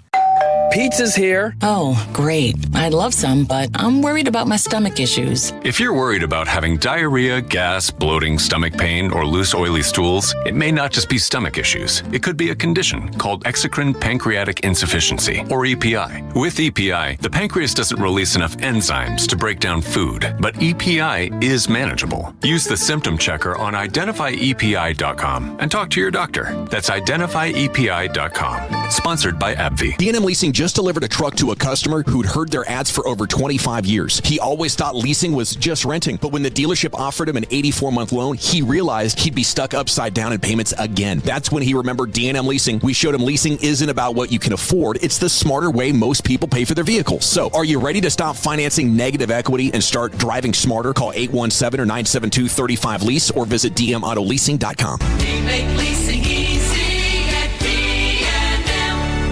Hey, Tolos, RJ Choppy here for the Zero Res Month of Love sale. Not only is that carpet of yours one of the biggest investments in your home, it's also the biggest air filter in your home. And if it hasn't been professionally cleaned, you're breathing in unhealthy levels of nasty dirt, dander, bacteria, and germs that keep recirculating again and again. Lucky for you, Zero Res is here with the RJ Choppy fan special. 3 rooms pre-treated, clean, and sanitized for $109, plus a free hallway clean and $75 off your air duct cleaning. 214-37-CLEAN or ZeroResDallas.com. Do you have 3 ex-wives and your current trophy wife wants a life insurance policy 3 times the size of the policies you had to purchase for your previous mistakes? If so, you need to call Big Lou at Term Provider, 800-700-6898. Big Lou is intimately familiar with your problems, and if you're 50 or 60 years old and in reasonably good health, a $1 million policy should only cost about $100 to $200 per month. Big Lou may have a solution for your previous policies as well. You may even save enough money to lighten the load on your new $1 million policy. Remember, call Big Lou. He's like you, except he's only on number 2. Call Term Provider at 800-700-6898. That's 800-700-6898. For $1 million in term life insurance that you can live with. Call Big Lou at 800-700-6898. 800-700-6898. Hey, it's Chiafalo. Think Verizon, the best 5G network, is expensive? Think again. Bring in your AT&T or T-Mobile bill to a Verizon store and they'll give you a better deal. Now, what to do with your unwanted bills? Maybe turn them into a paper airplane headed to see you never. AT&T and T-Mobile. Jokes aside, their best 5G network has you covered with the most ways to save on plans, streaming, and phone deals. So just bring in your bill to your local Verizon store and they'll give you a better deal. Must provide a postpaid consumer bill within the past 45 days in name of the person redeeming the deal. Additional terms apply based on Root Metrics Best 5G Network Award US 2H 2025. All rights reserved. This segment of The Fan is brought to you by Berkey's AC Plumbing and Electrical. Jeff Cox here, president of Berkey's. We're celebrating 50 years of serving DFW. Save $19.75 on a new 40 or 50-gallon American water heater installed. Huge savings on the things you need. Visit us at Berkeys.com today. M37968. Yeah, buddy, welcome back. It is the G-Bag Nation on 105.3 The Fan. Segment's brought to you by the Frankels. If you've been injured in a car or truck wreck, call the Frankels first. 214 or 817-333-3333. There is never an out-of-pocket cost. They only get paid when you win. The Frankels are the go-to car and truck wreck attorneys in Dallas. Okay, Canada goes on a power play for boarding. There's 30 seconds left in that, and then there's going to be roughly 4 minutes and 22 seconds of the USA back at full strength, trying to find an equalizer here, third period of the gold medal game in women's hockey. All right, we'll get Wolchuk's top 10 here in just a second. Let's go to the Pimp Cup. Here's Lucius with your champ. The suspense is killing me right now, bro. The suspense is killing me. Yeah. G-Bag of the Day. We do it every weekday on the Fan 5:30. Replay the champ right about here. We have a new champ. It comes from the RJ and Choppy show. Which one of these fools is Chop? It's not Bobby Belt, but Bobby Belt is the guy that's going off in this audio right here. He checked the fan text out. Shout out to the 903. Triggered Bobby. He's our winner for this. 903 needs to shut the hell up. Bobby, in one of his moves, doubling down on takes. It's not doubling down on takes to say that the defense was trash last year. You are a what? Why are you getting so mad about it? Because they are we're having a sports debate. I know. I'm talking to them on there about the doubling down on take. No. It's not doubling down on take. You want the crap off their defense to come back next year? Be my guest. Don't bitch about it when they go 8-9 again here. No, enough. Yeah, go to the break. Enough. Let's see what happens. Isn't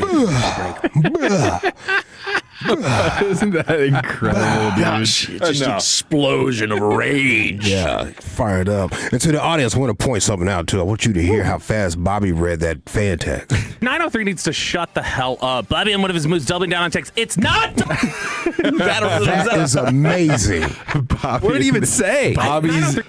Go ahead. 903 needs to shut the hell up. Bobby, in one of his moves, doubling down on takes. Bobby, in one of his moves, doubling down on takes. That's a gift. That is amazing. Or drugs. The micro machine, collect them all. Looking ass. I mean, we've seen what magic that espresso machine can do. You combo that up with Adderall and anger, as you point out. Yeah. The heart's just beating out of your chest. Of outrage. Golly. Plus living in an apartment. Yeah, he's pent up, man. Yeah. Crazy. Man. That's like 8:50 in the morning. Leave me half of one of those, Bobby. I gotta clean up on Saturday. I want to make sure I get make sure it's spotless. Yeah. That's the type of energy I need right there. Yep. Oh, missed a spot over here. Bobby, in one of his moves, doubling down on takes. It's not doubling down on takes. He rivals Gottlieb with the most angry person of the week. Yeah, that's terrible.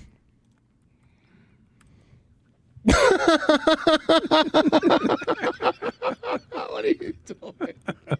All right, it's time now for Wolchuk's Top 10 at 2:20. Here he is, Zach with an H. Thank you. Top 10 guilty pleasure TV shows. As spoiler alert, we might have to pull the goalie here. This is not looking good. It is not looking good. It's do or die time. It's pucker up time. Let's go, gals. Get on out there. Go ahead and get this thing tied to send it to OT. Oh my gosh, there's an open net opportunity. Canada's goaltender's just been absolutely brilliant. Is her last name Desbian? I don't know if it's Desbian. We have a Canadian Desbian? I don't know if it's Desbian. Maybe it is. We need to ask her. We'll try to get her on the show. The U.S. has been, they've been pushing in the third period. And if this thing ends in... Desbian. Desbians. It's a multitude of Desbians, man. With an S. Desbians with an S. Throw up the X. And Kenny from Clermont, Quebec. Shout out to you. Gosh, 25 shots, 25 saves. We'll keep you updated on this one throughout. Hell of a fantasy football name right there. It is. Mm-hmm. I have a problem, though, at the house, and this has been going on now since we got back from the Super Bowl. Uh-oh. In my TV room, where I've got the man cave set up, has been just a disgusting odor. Now, I called my landlord about this, and I'm like, I've searched the room. I'm like, did one of my girls leave some food in here? Did something happen? No. Like, I've searched. I can't find anything. Apparently, what has happened is during the freeze that we had, some type of critter crawled into it, and has died. So it is somewhere like in the walls, up and like we've gone in there, we've searched, we cannot find where this body is, but the room is freaking terrible. I mean, I've got the windows open. I'm trying to air this thing out. We've got Elijah's birthday party coming up on Sunday. We've got people coming over to the house. I'm concerned. I'm like, how the hell can I find this thing? I don't know if it's like in the wall. I don't know where this thing went and crawled and hid, and now it's decomposing. And yes, I've got an Edgar Allan Poe situation going on. Quote the Raven, nevermore. Probably a squirrel.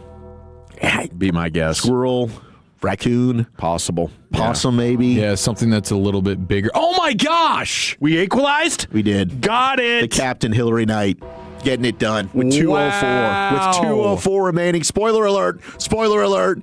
2:04. Much like yesterday, Canada on the brink, taking on, and they end up scoring with a minute and a half left. They go into overtime, and they win it. Now the U.S. What a tip. What a tip. Right through the wickets of the distance. Yes, it was. Right in front of the cage. Tip, drill, pop. Right between the pipes. Let's go. USA. USA. USA. Let's go. Hell yes. Good stuff. Take that, Desbians. But now your options are destroy the room, find it, wait a couple of weeks for it to go away. Yeah, I'm going to have to wait a couple of weeks. Dude, you have a birthday party. That's how There's nothing I can do about it. I don't own the house. That's how you ruin a 2-year-old birthday party. Well, I mean, luckily, we probably just won't use that room. I'll just close it off. The rest of the house is kind of okay? The rest of the house is okay as long as I keep that door closed. The scent does not go into the other rooms. How many times did your wife blame you personally for the smell before she realized that this had nothing to do with you? Because if there was a bad smell in my house, I'm going to be the first culprit. I'm going to be interrogated. Well, I was fortunate because it started while we were gone. So it couldn't have been me. That's a good call. So when I was flying, like it started the day before we flew back. She wanted to blame you, but couldn't. For sure. That's what you're saying. And at first she's like, "What? Did you leave something in here?" Yeah. Like, okay, see, there you go. There's always going to be the first initial, why is this your fault? Because it is. Yeah. And it's never walked back. No. There's no, my bad. Nothing. No. Like you yesterday, hold that now. She still thinks it might be old Chuck. Yeah. Yesterday she walks back in. She's like, "We got to find this animal. I'm worried. I'm going to find it. We got to find." I'm like, "Honey, I have literally moved every piece of furniture. I've lifted the couches. I've looked under everything. There is not an animal in here. It is in the attic. It is in the walls. Yeah. I don't know where it is, but it's not an area that we can physically get to. It's still your fault. It's your fault now that you can't figure out what it is. Yeah. You know? Well, it's a problem. I feel your pain. I mean, have you ruled out that she could be a serial killer and murdered somebody while you were at the Super Bowl? He is a sick puppy. There are a lot of things that I would say to this answer if we were off air. Okay. I haven't ruled it out. I worry every night that I might not wake up. That might be the scuttlebutt about you, too, if you have a party and people smell your house. Yeah. Is Wolchuk hiding body? Yeah, why is it got to be me, you know? Like, I guess she's a Wolchuk now, too. She would just blame it on your sleep apnea if you never woke up again. Yeah, that's true. But I've got the CPAP machine. Yeah, that could accidentally unplug. Yeah, pretty easily. That's true. Oh, just a malfunction of the machine. You haven't had a professional come out there and try and remove this carcass? No, my landlord did. He had somebody come out. He's been up there in the attic. I mean, he's gone over 4 different times trying, and he says he can't find it. And he said the same thing the texter said, look, we're just going to have to wait this thing out.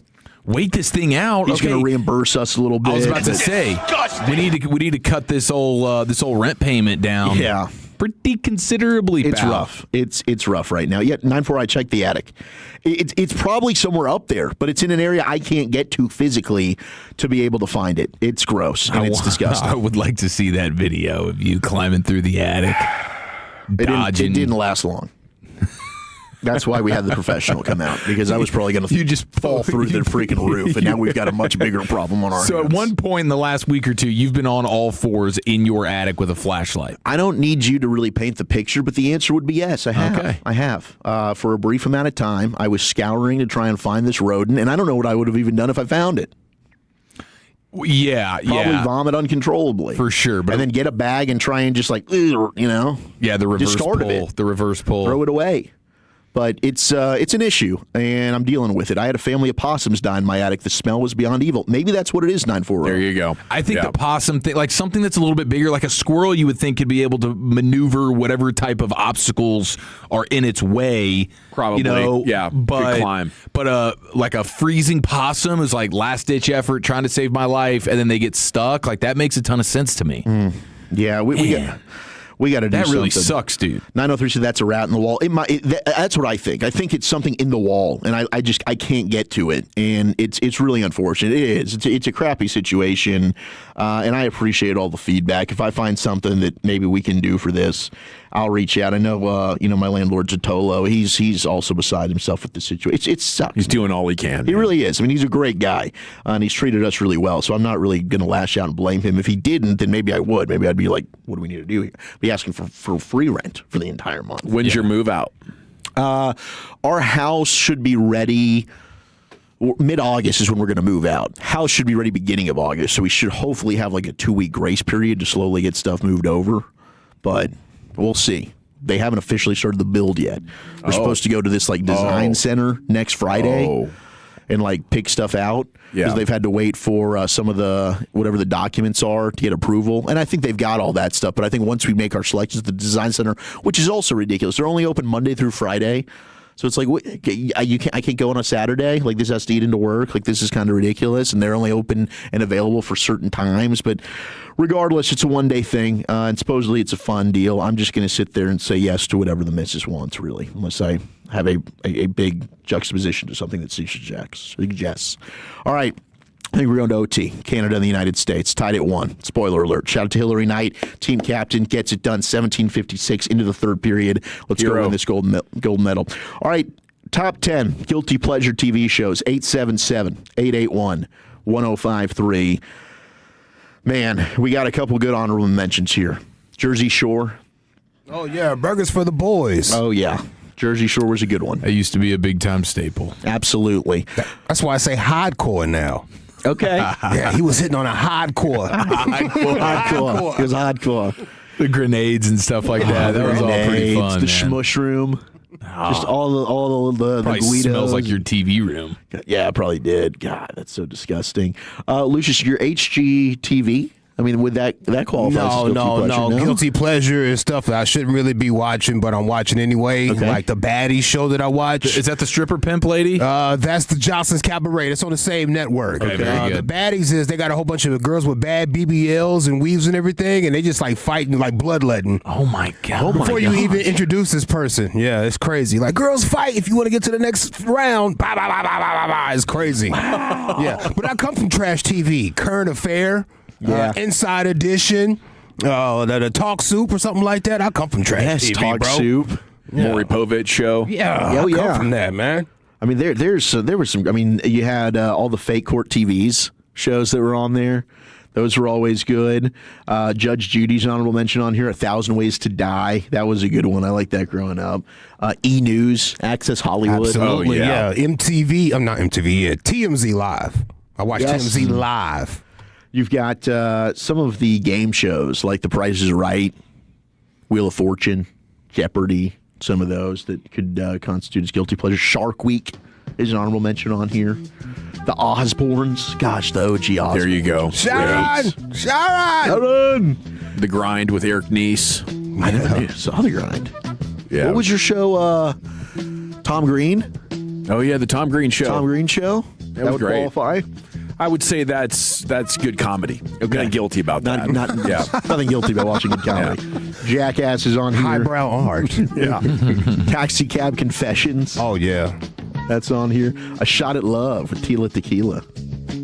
Didn't Sean Merriman date her? Sure did. She called him Thumper. That's right. Yeah, That's the Thumper reference. Earned it. She wasn't talking about him on the field. Yeah. The Jerry Springer Show. Jerry.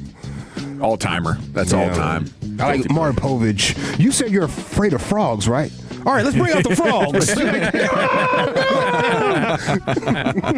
817 says ridiculousness. Oh yeah, dude. That one. It's on MTV. I don't know if it still All the is, time. but it was that's basically all of MTV's content for a good chunk of time, and you could just get lost in that. It's great. You had Catfish. It was like it was Catfish, Catfish. ridiculousness. Maybe you've got reruns of the Jersey Shore. Then we'll mix in some Teen Mom. And I don't know how many different Teen Mom spinoffs they ended up doing. Buttloads. Crazy. The Challenge, which I did get into the Challenge, so the Challenge is pretty good. And I liked The Real World. The Real World was solid for a while. Oh, yeah, especially the first rounds, bro. Ruthie used to get drunk in Hawaii. Yeah. Below Deck, a.k.a. Boats and Hose from Walton Waco. Yeah, Below Deck, it's not bad. I've kind of fallen off Below Deck. There was a time where I was consuming quite a lot of that. Cops. Gosh. Oh, yeah. Cops is always good to just put on. Cops is fantastic. That's where the phrase wife beater came from. Cops. Yeah. We still making new episodes of that? Are they? I think they switched up. It's like something live, police live or something like that. And they keep going like different locations and seeing what's going on over there. It's not really the same vibe. Really? Yeah. Number 10 is The Jerry Springer Show. 9 is Cops. 8 is Room Raiders. Oh, Room Raiders, bro. Room Raiders used Bust to out be. the black light. Oh, Let's look under the bed. Oh, what's this? He's eliminated. I like the She's one. eliminated. Yeah. I liked the one, the dating one that was called Next. And somebody would just get off the bus and immediately Next. just one look. And What was it's the like, one where nah. like the mom and dad would each pick a girl or guy to date their son or It daughter? sure was a thing, too. And they're like, yeah, and it's so weird. And they're rooting against each other. Like, yeah, you're the one that should date my daughter. And they all just suck. I mean, they're just terrible people. That was a weird time. I think Silent Library was on there, too, at that time. That was a weird time. Really weird.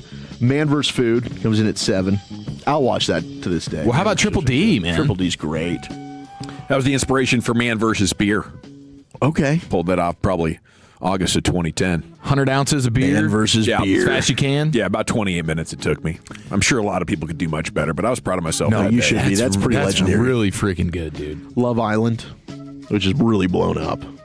I prefer the UK version. Keeping Up with the Kardashians. Yeah, I watch it with the volume down. I know you do. Leggy. RuPaul's Drag Race. Broadus isn't here to show love to that one. How dare you wear that, honey? He does love Ru. The Bachelor and the Bachelorette at 3. Have you seen the new Bachelorette? She was in the celebrity NBA game. Oh, was she? Is it the Mormon? The one from the Mormon Wives? She get buckets? Yeah, she all right, bro. Our buddy Joe Cirallo was supposed to be in I remembered on this. who she was. I was like, okay. Okay, I see you. 2 is 90 Day Fiancé. And 1, Best Guilty Pleasure TV show, The Real Housewives, which I've never watched an episode of. Yeah, I haven't seen an episode of most of those shows there. Look at you. You're just not into I understand guilty. their cultural significance. Yeah, they like him. Yeah. Yeah, I mean, reality TV, I think, was fun when it was new and they were trying out stuff with it and a lot of stuff was authentic. But after a while, it started to feel like it was scripted or they were like manufacturing drama. You know, Which one of you want to be Flavor Flav's girl? Yeah. Like, okay, we jumped the shark. Yeah, that was around the time, I think. Okay, we got Cody Alexander coming up at 3 o'clock for matchquarters.com. Little news bag next, Chief. Yeah, let's dip into the Newsbag Nation featuring a sports reporter's apology and the least surprising news of the day. That's next here in the Nation. But Fort Worth, let me bring you some good news right now. How about that? The all-new Alliance Hyundai, it is here, ladies and gentlemen, and it's conveniently located right there in the 817 I-35 and Golden Triangle. Central, my neck of the woods. It's a wonderful spot, and I worked in the car business for a couple of years, and let me tell you, man, my buddy Ryan Watson, he's the owner, big-time Tolo. Him and his team are doing things second to none. They're truly outstanding. Their commitment to honesty, top-notch service, and treating every customer like family is absolutely the real deal. I've seen it firsthand, and truly it's why people keep on coming back. Right now, the Hyundai Getaway Sales Event is happening at Alliance Hyundai. Every new Hyundai comes with America's best warranty. We're talking 10 years, 100,000-mile limited powertrain warranty, plus owner's assurance for total peace of mind. You can score huge deals right now. 0% APR for 60 months on the 2026 Hyundai Tucson, or you can get $13,000 off MSRP plus 0% APR for 72 months on the all-new 2026 Hyundai Ioniq 9. No appointment needed for same-day oil changes, and they've got a great selection of the all-new 2026 Hyundai Palisades ready to drive home today. Great vehicles flying off the shelves, but they always stay stocked at Alliance Hyundai, and you will get the best deal possible. They have a state-of-the-art facility. It features advanced diagnostic tools and Hyundai-certified technicians who train constantly on the latest technology. Quick, same-day service, plus you can relax in their comfy waiting area. Free Wi-Fi, drinks, snacks, the whole nine. Visit AllianceHyundai.net. That's AllianceHyundai.net. And remember, at Alliance Hyundai, it's their mission to be your ally in the automotive business. Coming up Friday morning on Sean and RJ, 2 more Tim McGraw ticket giveaways in the 7 o'clock and 9 o'clock hours. Junk drawer at 7:40 and worst take of the week at 9 a.m. It's a Friday morning on The Fan. Whether you're commuting to work or heading out for a fast coffee break, getting an auto insurance quote is just a tap away. With AAA, you're always connected, so you can focus on the road ahead. Rest easy knowing AAA's got you covered, no matter where life takes you. AAA, we're always with you. To start your quote, visit AAA.com/insurance. Insurance provided to qualified AAA members by Auto Club County Mutual Insurance Company. Membership requires a separate payment. The Dallas Metro's newest resort community, Bynum Springs Club, is now open. Huge clubhouse, pools, sports courts, walking trails, fitness centers, and more. Home sites average nearly 2 acres. BynumSprings.com. That's BynumSprings.com. Feeling a chill? Those cold spots mean leaking windows, and that's money literally flying out the windows every month on your energy bills. At Best Buy Windows and Siding, we've got the solution. 10 single-hung, energy-efficient windows for just $59.50. Stop wasting money on high electricity bills and start saving today. We offer transparent pricing, no gimmicks, and a lifetime warranty on every single window. Call 469-WINDOWS or visit BestBuyWindowsAndSiding.com now to keep the cold out and your money in your pocket. Best Buy Windows and Siding. Wesley is a truck driver. I drive a truck, and I love what I do. A truck driver with IRS troubles. They told me I owed them $43,000. It got really bad. Quite a few letters in the mail. They were talking about wage garnishment, coming after my house, my car. Yeah, they don't play around. I seriously thought that I was going to lose everything. One sleepless night, Wesley finally made a call to Optima Tax Relief at 2 a.m. Kind of figured I'd get a machine, but I didn't. I actually got to talk to an actual person in the middle of the night. He found just what he was looking for. Oh, they were great people. You need a team of people that know what they're doing. Optima Tax, they know what they're doing. Optima Tax Relief came through with flying colors. I saved an incredible amount of money. Happy don't even come close. I was absolutely overjoyed. Take Wesley's advice. If you're in any kind of trouble with the IRS, call Optima Tax Relief. Don't trust anybody else. Call Optima for a free consultation. Call 800-809-5833. 800-809-5833. 800-809-5833. Optima Tax Relief. Some restrictions apply. For complete details, please visit OptimaTaxRelief.com. Hey Tolos, Eric Schiaffalo here with Josh and Alexis Vining of Greystone Roofing, a family-owned business that's been serving DFW for years. Thanks, Eric. Here at Greystone Roofing, we're licensed, we're local, and we don't use door knockers or high-pressure sales tactics. We just deliver honest, quality craftsmanship. We're a family, and we treat your home like our own. If you're looking for a roof that's built to last with no gimmicks and no hassle, just honest, reliable service, call my friends at Greystone Roofing today or visit them online at greystone-roofing.com. Build your team, build it sooner. Need your match on ZipRecruiter. I know that hiring can be challenging. You need someone to match your role perfectly. Well, now you can meet them fast on ZipRecruiter. Need to hire right away.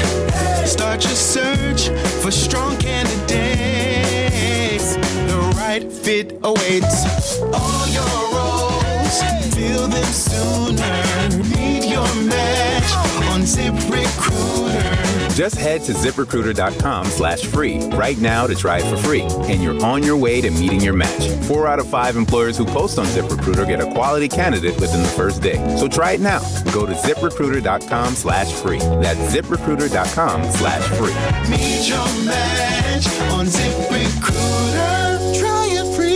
If you or anyone you care about is facing a family legal matter, call Cordell & Cordell today at 1-855-GET-LEGAL or visit KordellCordell.com to schedule your consultation. There's a lot on the line in divorce. This is Joe Cordell of Cordell & Cordell, the largest family law firm in the country, with over 35 years of helping clients navigate divorce. But being big doesn't mean less personal or less local. Our attorneys live and work in your community, and as neighbors, they understand the challenges your families face. Divorce touches all areas of your life: your home, savings, retirement, and of course, kids. So when you find yourself facing divorce, you need a partner you can count on. Visit KordellCordell.com to schedule your consultation. If you or anyone you care about is facing divorce, contact Cordell & Cordell today. With over 100,000 clients served, we understand the challenges you're facing on a personal level. Call Cordell & Cordell today at 1-855-GET-LEGAL. That's 1-855-GET-LEGAL. Dallas, Fort Worth, and St. Louis. The recent freeze was another reminder backup power matters, and that is why thousands of Texans are switching every month to Base Power. Base Power is the only power company with home backup built in, so when the grid goes down, your lights stay on automatically. And right now, if you switch using our special link for fan listeners, we'll cover your current termination fee up to $250. See if your home qualifies. BasePowerCompany.com/thefan. That's BasePowerCompany.com/thefan. Allow us, if you will, to take you on a journey across the country to cover the biggest sports stories in DFW. ASCO Equipment presents the KNC Masterpiece and G-Bag Nation live from spring training in Surprise, Arizona, March 2nd through the 6th, with access you won't find anywhere else. The fans' coverage is also brought to you by Mercedes-Benz of Plano and On Time Experts Heating and Plumbing. Your one and only home of the Rangers is 105.3 The Fan. If you are in the market to upgrade your vehicle, get to Classic Chevrolet in Grapevine. Back-to-back, #1 Chevy dealership in the world. They've got more new Chevys than anyone, and they're all priced to sell. Silverados, Tahoes, Blazers, Malibus, Equinox, and more. Visit ClassicChevrolet.com. This is Texas. This is Classic Chevrolet. Together, let's drive, relax, and enjoy the difference. Based on new Chevrolet registrations 2023 through 2025. Well, thank you, Lucius. It's the G-Bag Nation here, 105.3 The Fan. Cody Alexander, match quarters coming up at 3 o'clock. John Machota at 4. Here's the G. Yes, sir. Let's go live to the news desk right after this. You're rolling with the News Bag Nation on 105.3 The Fan. You are not going to believe this, folks, but Georgia has 2 more players arrested on reckless driving charges. No way. This is old news. There's no way it can keep happening. I know every time it pops up, I'm like, okay, let me make sure that somebody's not just recirculating one of the 30 other ones that has taken place over the last couple of years. This is a brand new one, fresh. Linebacker Chris Cole, outside linebacker Darren, big time last name that I don't want to attempt. Come on, attempt it. And it was you got this. 10 o'clock at night, reckless driving, speeding, maximum limits, both misdemeanors. And that is, I guess there was like 2 separate cars. One guy's going super, super crazy fast, and the other guy's tailing him, going super, super crazy fast behind him. Okay. Bobbing and weaving.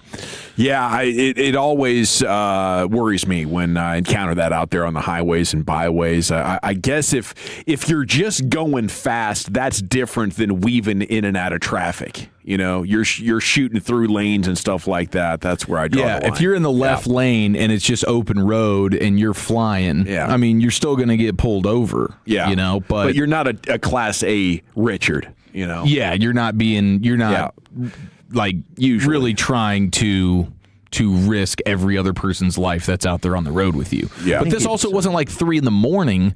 Like, this is 10 o'clock at night. There's probably plenty of people out there on the highway still. Yeah. And it's just insane what keeps happening at Georgia. Like, if you told me Kirby Smart was giving out incentives, like NIL bonus money for those of you who can reach the top speed, I would say, yeah, you can't rule that out at this point. I wonder if this is happening at all the schools. It's just not as vastly reported now because Georgia's got a reputation for it. So anytime a Georgia kid gets pulled over, now it's mainstream news. Could anybody feel comfortable driving through Athens, Georgia at any time of day or night? Absolutely not. I mean, this is happening multiple times a year. I'd make it part of the NIL agreement, like you can't get arrested for this or your money's gone. Like it is that much of an embarrassment. Yeah, and, I thought you were going to say no V8s. No V8s, no bro. V8s. Yeah, Yeah. V6 and above. Yeah. I want a 4-cylinder for my boys around here. Right? Yeah. We need to be just passing out like Honda Civic deals left and right. With no customizations. Yes. I see that thing anywhere near one of those garages where they make those things go fast and I'll rip your scholarship. I'd say you better be really damn good, because if you are damn good, maybe we can convince the cops to not arrest you. But if you're not really dang good and this goes public, you're for sure off the team. Yeah, you got to at some point he's got to start laying down the law here. Like I don't know what the internal punishment is for some of these guys, but it can't be that much. Big save on a breakaway. It is as rampant as anything going on. Okay, Boy, we're that overtime. Canadian choked. Yeah, she had a one-on-one. I was nervous. She puckered up there, and our goalie got big. Started to slide out of the crease there. Did a good job. Seems like she's a natural at that. Yeah. Yeah, we're in OT now. Spoiler alert, OT has started. We are underway. 1-1, Canada and the United States. Let's go to the Australian Olympic reporter, Danica Mason, and let's ask just how hammered is she during this Olympic sports report? Like literally, the price of coffee over here is actually fine. It's more the price of coffee in the US that we are going to have to get used to. I'm not sure about the iguanas. Where are we going with that one? But anyway, let's get into today's sport because there is plenty happening back home. We're going to start off with some actual Brisbane Broncos gearing from the actually their trip to the UK rather, because Reece Walsh has stolen the show. He, of course, did that in the last year's Ashes series, crowning for 4 tries and claiming England's fans. But returned to the UK just 3 months following that UK club challenge. Yeah, you can't air that. I mean, that's like we got to stop. You got to cut to the news, traffic, and weather right there. We got to. Enough of this commentary. Sorry, we've had an issue. She brought up iguanas and the price of coffee as she kicked off her sports report. We don't know where we're going. And then she had a lot of things where it was like Bobby angered up on Adderall is more easily understood than what she was trying to say. She had to then the next night she came out and apologized live on air. So she apologized because she was slurring all over the place. She says she totally misjudged drinking alcohol before appearing on camera. How do you misjudge that? Bobby in one of his moves doubling down on Texas. It'll be Adderall only for me from now on. Man, my blood was so thin up here in the altitude. I didn't understand one beer what it would do. That's exactly what happened, Wolchuk. She said she shouldn't have had a drink, and because it's cold and they've got the altitude, and she didn't have dinner, so none of that helped. Empty stomach. She's blaming it, I believe, on just simply one drink, empty stomach, altitude, and that's why we got the most drunken sports report we've heard in a while. No chance that was one drink unless it was a double, and she's a lightweight.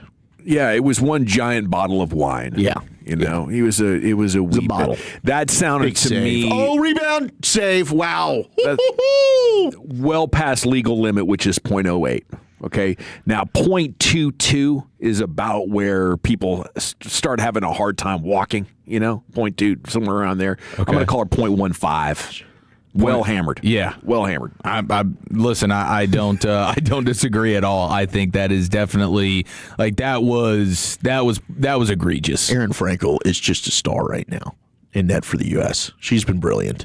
Let's go, honey. Shout out to the Frankels, man. Getting it done. There it is, a news bag report from Eric Chiafalo. And yes, the name Danica Mason, I'm surprised she was on air the next day. That seems like at least a 2-weeker.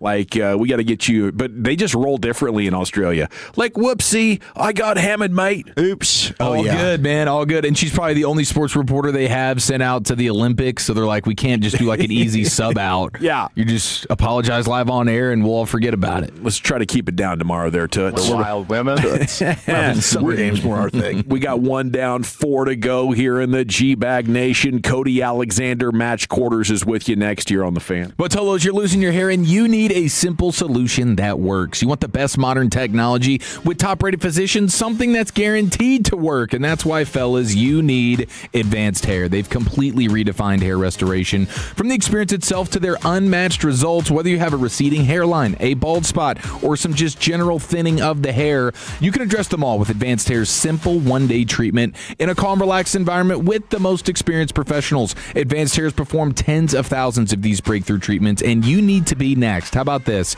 Your own natural hair begins to regrow the very next day. Absolutely unprecedented stuff as the USA ladies just get it done.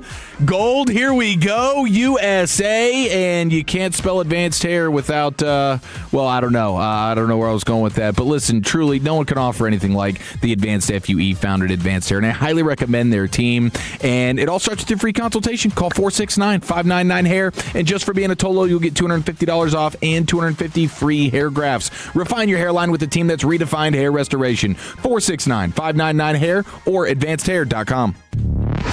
Take us with you wherever you go. Now heard on the iHeartRadio app, YouTube, Twitch, the TuneIn app, our Odyssey app, and of course with the biggest mother of a radio signal in DFW. Thanks for making your favorite travel buddy 105.3 The Fan. This is an Odyssey Sports Minute. Presented by TaxSlayer. Start filing for free today at TaxSlayer.com. When Ravens' new offensive coordinator Declan Doyle was asked about the expectations for his players heading into the offseason program, he said, "We would expect all players to be here. The reason this is a big deal is Lamar Jackson typically skips the offseason program. We'll see if Lamar shows for the new coaching staff this spring." I'm Chris Black. Oh, hello. It's me, the calculator that lives inside of TaxSlayer. I love numbers. Like 100, as in 100%, as in TaxSlayer's 100% accuracy, guaranteed. And 0, as in $0, as in it costs $0 to file and get the refund you deserve with TaxSlayer Simply Free, if you qualify. Simply Free is available to a limited number of taxpayers with age, income, credit, and deduction restrictions. See TaxSlayer.com for eligibility requirements. TaxSlayer. File fearlessly. Did you hear? Allstate car insurance now costs even less. So when you bundle with home, you can save even more. Check Allstate first to bundle and save with a new lower auto rate. You're in good hands with Allstate. Not available in every state. Only applicable for new auto insurance business. Rates will vary by several factors, including how you purchase the policy. Potential savings may vary. Allstate North American Insurance Company and Affiliates, Northbrook, Illinois. The Chase Ink Business Premier Card is made for people who make things happen. Like me. I'm Sam, founder and CEO of Manifest, a product design company that makes everyday products designed smarter. I get 2.5% cash back on purchases of $5,000 or more, plus unlimited 2% cash back on all other purchases, which helps us make more smart ideas into a brilliant reality. The Ink Business Premier Card. Chase for business. Make more of what's yours. Real business owner compensated for their participation. Cards issued by J.P. Morgan Chase Bank, N.A. member FDIC. Subject to credit approval. Terms apply. Welcome to guided meditation. Close your eyes. You're at the beach. The seagulls are calling. You take out your iPhone 16e you got from Cricket and use Apple Intelligence to clean up that selfie you just took. It's a good one. You send it to your friends instantly thanks to reliable nationwide 5G. They're totally jealous. Get iPhone 16e for $49.99 when you switch. Smile, you're on Cricket. Requires new line on the Supreme Unlimited plan. First service charge and tax due at sale. $25 activation fee. Terms and restrictions apply. Cricket 5G is not available everywhere. See store for details.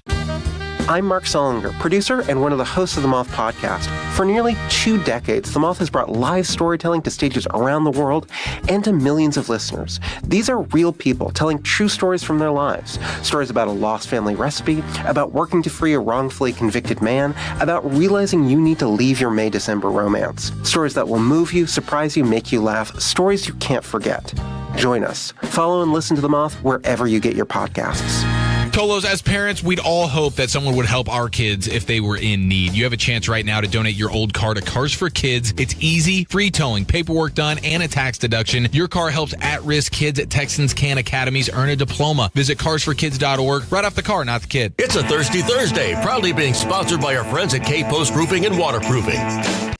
This is the exclusive home of Dallas Cowboys football. KRLD-FM and HD1, Dallas-Fort Worth. Let's go, Cowboys. An Odyssey sports station. Driven by our D&M Leasing Studios, you're rolling with the G-Bag Nation on 105.3 The Fan. Here we go. It's hour number 2 of the G-Bag Nation on 105.3 The Fan, and the USA women's hockey team just did it. They stole the gold, buddy. Yes, Equalizer with 2 minutes to play, and then they win it 3 or 4 minutes into overtime, and they are now celebrating on the ice at the Olympics. So congrats to them. That was, I feel like we just witnessed history there at the break, boys. Absolutely. Holy bleep. Amazing pass, and then Megan Keller with just a filthy move and a backhander right between the wickets, going 5-hole. Both goals with a minute and a half left to go in regulation to tie it, and then the game winner going 5-hole there on the Canadian goaltender. So 2-1, the United States undefeated through the tournament, and they're bringing home the gold medal. Unbelievable moment. Indeed. Let's have some unbelievable football conversations here, okay? The best defensive scheme talker, I believe, in sports media today. Get his stuff at matchquarters.com. He is Cody Alexander with you here in the G-Bag Nation. And a good afternoon, sir. How the heck are you? Doing great. Thanks for having me on, guys. It's great to have you. Thanks for making time for us. Now, how difficult of a transition is it to make the change to the 3-4 by nature, as Christian Parker described it for us yesterday? Well, I think he gave you some little hints as to kind of how that transition is going to go in there. And so what he told you was we're going to base out of a 3-4, but there's going to be a lot of 4-3 structures in there. So he's telling you already that there's going to be built in, the transition is going to be a lot smoother than you think. And really a lot of times it's just changing the leverage points of the interior defensive line rather than it is like a completely overhauled defensive structure. So there's not any players down there on that line that you would think, wow, this guy's just not going to be a good fit for what Parker wants to do? No, and I think you already have 3 interior linemen. So I think going into this season, the problem was probably like, okay, well, who all is going to fit inside? What's that rotation going to be like? I think that you have a good enough interior with the 3 guys that you have. I think, too, what we're seeing with this move to kind of more 4 down fronts within the nickel package, so having that kind of that 4-2-5, which he alluded to, and even it's interesting because Gus Bradley said something about it in his press conference for the Titans about how you want to have a big 5 and then an edge opposite. So you have kind of that heavy-handed guy that can play to the field, protect the nickel, but then on the other side where maybe we can set the 3 technique over there, kind of cover up the guard, and now we have a one-on-one with our best pass rusher. Do you feel like they would maybe benefit from adding a big guy like a nose tackle or a one technique guy, or does this trio complement each other well? I think the trio complements each other pretty well, and I think if you look at what the Eagles were doing last year and really how often were they getting into an actual base defense with a 3-4 and kind of that 2-gap nose, that traditional nose. A lot of times what you're looking for is really just to reset the line of scrimmage, and then you're going to fall back to the opposite way of wherever that lineman's going. So you're trying to just keep that offensive line to work upwards. But I think that if you look at this, that's really where they want to go. And even if with the Eagles playing a little bit more of what's called a tight front, meaning that you're going to have 3 interior linemen, 1 edge rusher, you don't really have anybody outside of the tackle other than the nickel. So it's very much like a collegiate approach to defense. But when you play some of these more spread offenses, that's an answer that you can have too. So when you mentioned the big 5 there, Cody, when people are listening and they hear you say the big 5, can you describe what that is as well as the 4-eye spot, which I think CP alluded to as well, which might be more used when he's talking about the 3-4 with the 4-3 spacing? Yes. So basically what a big five would be, it's a run-fitting defensive end. It's not an edge. So it's a true defensive end, hand in the dirt. They're going to set an edge. They're going to be able to collapse that tackle. You're really looking for them to protect the nickel, because at the end of the day, you don't really want the nickel inside the box.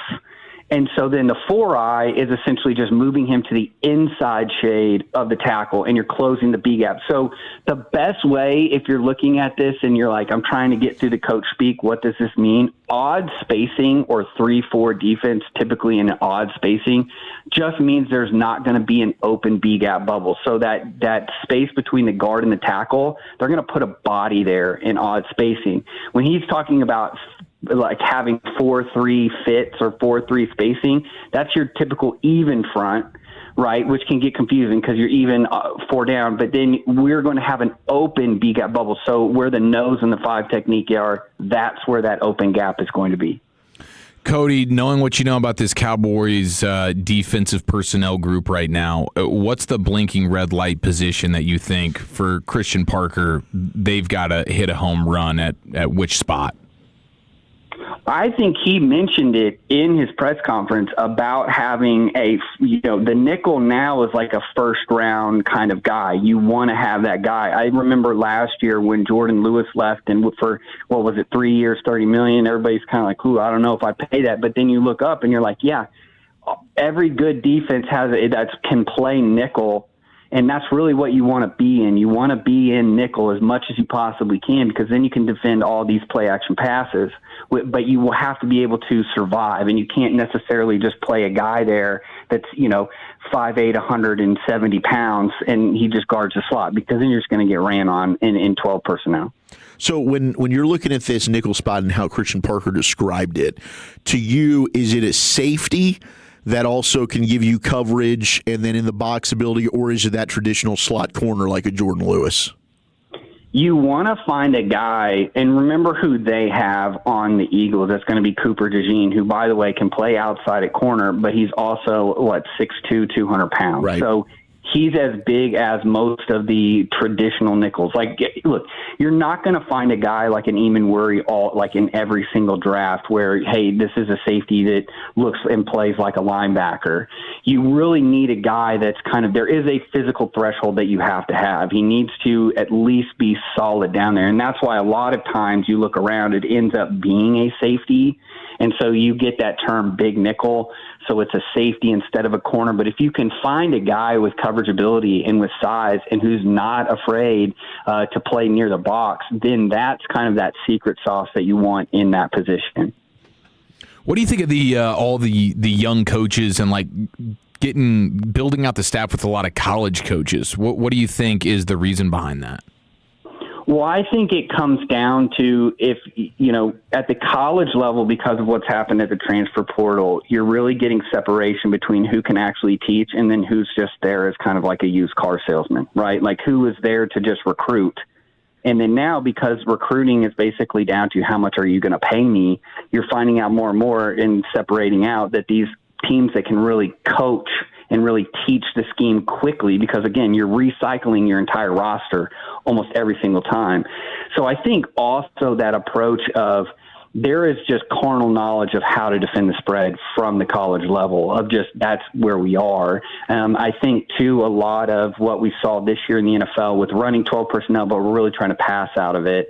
That's what's been going on at the college level now for a while. You kind of look and see the transition to more, 12 personnel looks, more wide zone. So it's kind of that NFLification or the trickle down effect has met that too.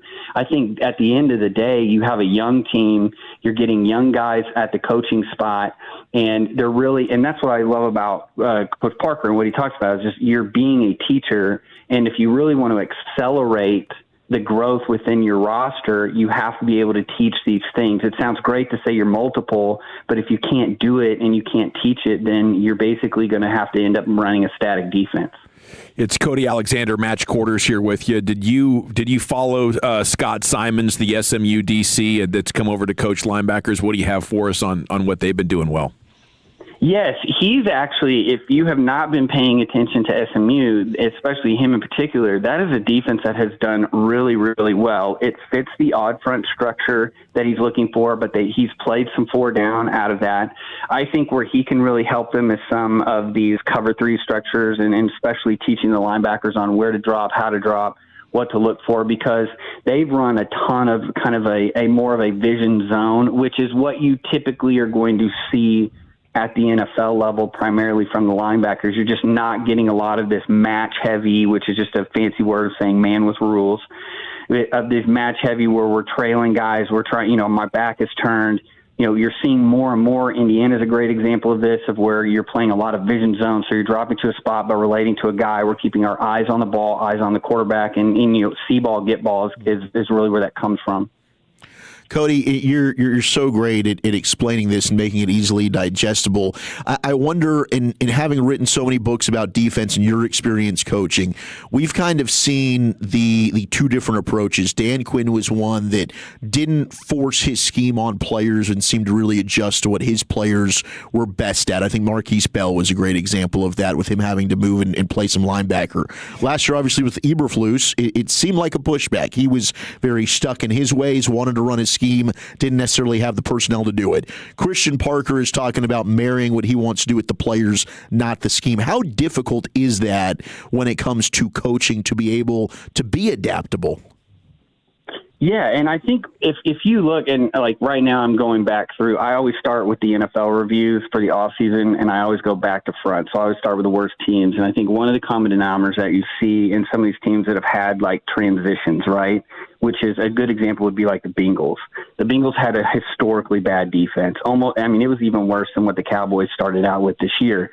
But then they kind of tightened up, and what did they do? They simplified things. They put players where they were supposed to be. They started running more man because they had man corners. They used Demetrius Knight instead of an off-ball linebacker. They lined him up as an edge rusher and let him go out, getting in more 5-man fronts, blitzing a little bit more, simplifying things, basically like putting people where they're supposed to be.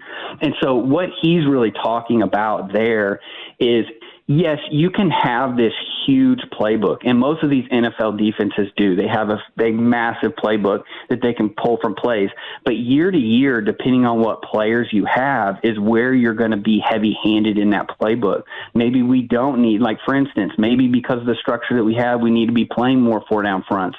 So we're going to play more 4-down fronts this year. We're not really going to have our odd package that we've typically had, or what we had with Philadelphia. Or like he mentioned, they played a lot more man in the Eagles. Why? Because look, it's easy button. If I have DBs that can play man, I'm going to play man. I mean, it's cat coverage, right? If you've got the cats, you're going to end up running it. And so that's really what he's talking about, is getting in there, figuring out what everybody can do, and then putting them in the best situation they possibly can be in. I mean, I really think we saw this in the Super Bowl as well, with like a guy like Drake Thomas, who, if most people probably didn't even know who he was until he went to the Super Bowl. But, man, the guy can really plug a B-gap. So what do? They use a lot of B-gap pressure with him, creating a lot of havoc in the run game doing that. But, so when they're doing certain things, they're doing it and they're putting guys in the right spot, and that's exactly what he's talking about. What do you think is a fair expectation to have, like in year one, trying to get this defense turned around? What do you think some goals should be? I want to see really good run defense. To me, I think, and he mentioned that in the press conference, I think you got to hang your hat on having a really good run defense. And then when you can do that, and especially with the defensive line that I think you guys are going to be able to have, I think when you do that, then it makes everything else easier, because we're going to win on early downs. You're not going to get freebies on early downs. We're not going to give you, basically flip the meter to the offense to where with second and short, they can do whatever they want. And so now we're kind of guessing. What we want to do is be able to fit the run. And I think if you can do that, that has been something in Dallas that has not been fixed for a long time. And if you can fix that in 1 year, and you will raise the floor. So I think that's got to be what number one thing that you need to do, is we are going to raise our floor by being able to fit the run, and hopefully we can have at least be in the midpoint of NFL defenses, so we can at least raise our floor. And then as we go into year two, add some more players in, and then that's when we move into the top 10. It's Cody Alexander, matchquarters.com with you here on 105.3 The Fan. Looking at some of their personnel, let's do like the corners and kind of what Wolchuk asked you about. Like, if you have guys who have excelled as man corners, what options does Christian Parker have to let them play man inside of his playbook, or how flexible should he be there? Well, I think you have somebody in Deron Bland, which, by the way, Deron Bland is one of the best off-ball corners. What does that mean? That means he's not pressed. I think a lot of people, when they think man, they're like, well, okay, we're going to be up in there and we're going to be pressing. We're going to have, can he run? Can he basically survive the track meet? And I think that you have in him somebody that can play off-ball, so which gives you a lot more leeway of being able to play some of these match three concepts that they love to run within the system, but also being able to play some man coverage. And really, Siobhan Rebel, if he's healthy, I think everybody pretty much was a consensus that he should have been a first-round pick had he had been healthy. He wasn't healthy, didn't get healthy until the end of the year. Look, Parker is a guy, go look at his track record, is a guy that develops young DBs, especially if they have high-end talent. You have two guys that have high-end talent, proven high-end talent, one in college and then one in the NFL for a year. Stay healthy, work with me, raise the bar, which means that I think that they can play more man. It's really going to come down to kind of those safeties and if they can live playing in that man. Do they need two new safeties, Wilson and Hooker? Is there anything to work with? I think you keep Hooker. You probably do need to get a hybrid safety, just somebody that can play. Typically, the way that the Fangio system works is there is a down safety, someone who plays near the box, and then there is a post safety, somebody who they want to play in the post.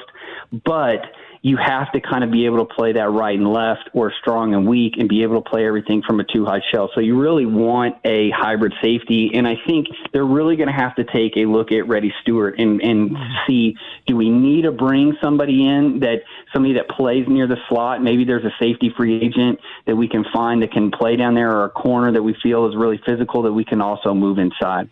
Do you have a take on Mike Hilton? He's one of the slot free agents. Mike Hilton would fit the mold if you wanted to play a lot more man coverage. So if that's the tendency, I think that you can pick him up. He is kind of a proven guy. He's an above average nickel. I don't think it solves the problem. I think it's more of a bridge. But if you feel like you're going to draft somebody in the second or third round to kind of fit that mold, maybe you hit a home run with that guy. If not, we can at least let him sit and develop for a year behind a guy that we know is a pro. What's the linebacker outlook? Like, how many new linebackers do they need, and where's Overshone fitting in that? I think Overshone, and really what he was talking about in that, and I think it threw a lot of people off for a loop of like, okay, he said 3-4, but then he said 4-3. Like, what does that mean?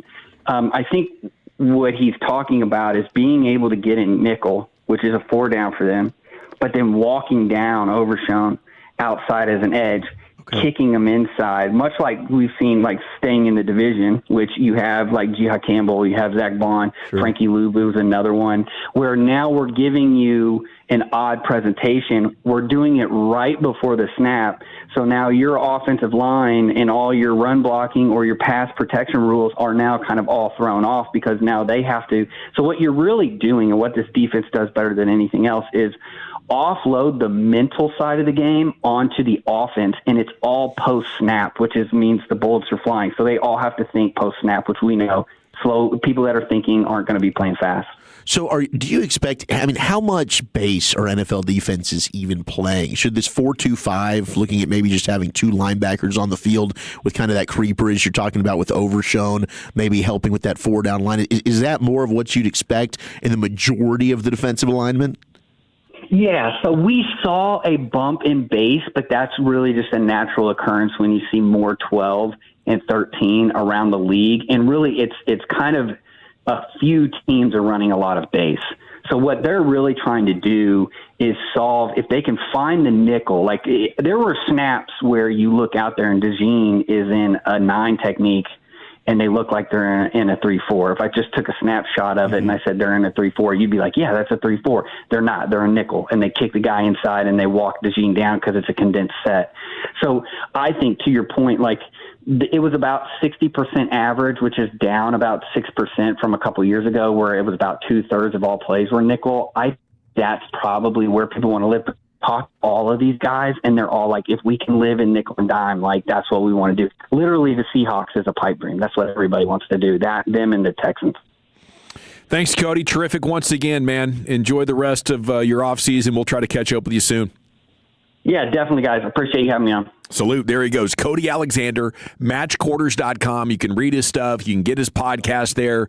You can get links to one of the 6 different books he has written. We got the C-Note coming up next here. Cowboys news of the evening is Howie Roseman about to write another chapter in his GMing masterclass. The USA won it 2-1 in overtime. The women are hockey gold medal winners, so congrats to them, and we're back with sports here on The Fan.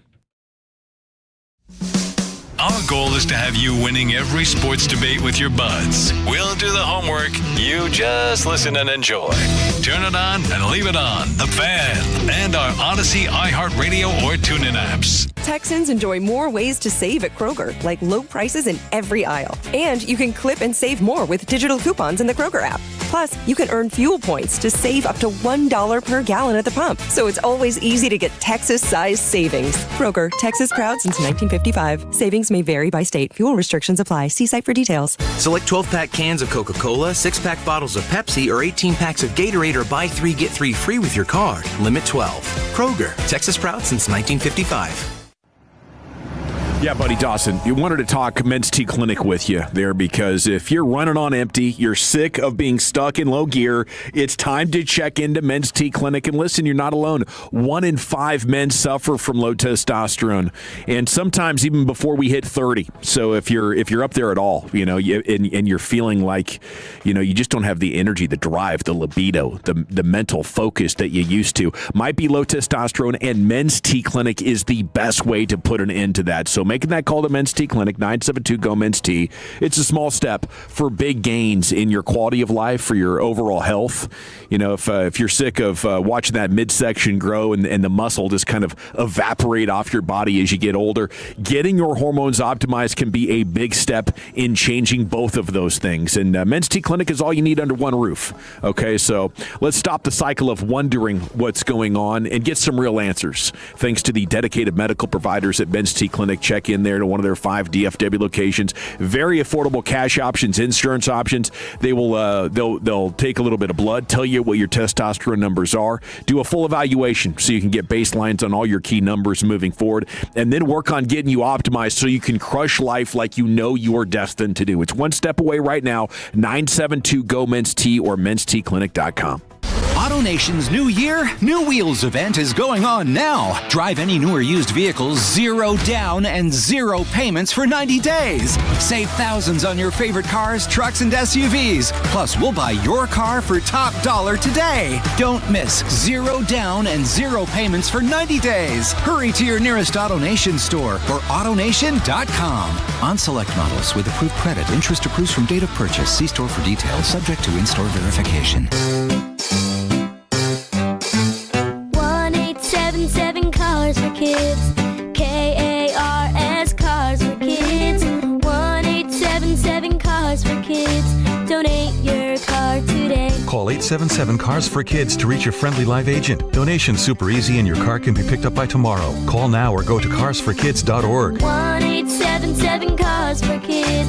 Donate your car today. Did you know you can donate real estate too? The recent freeze was another reminder backup power matters, and that is why thousands of Texans are switching every month to Base Power. Base Power is the only power company with home backup built in. So when the grid goes down, your lights stay on automatically. And right now, if you switch using our special link for fan listeners, we'll cover your current termination fee up to $250. See if your home qualifies. BasePowerCompany.com/thefan.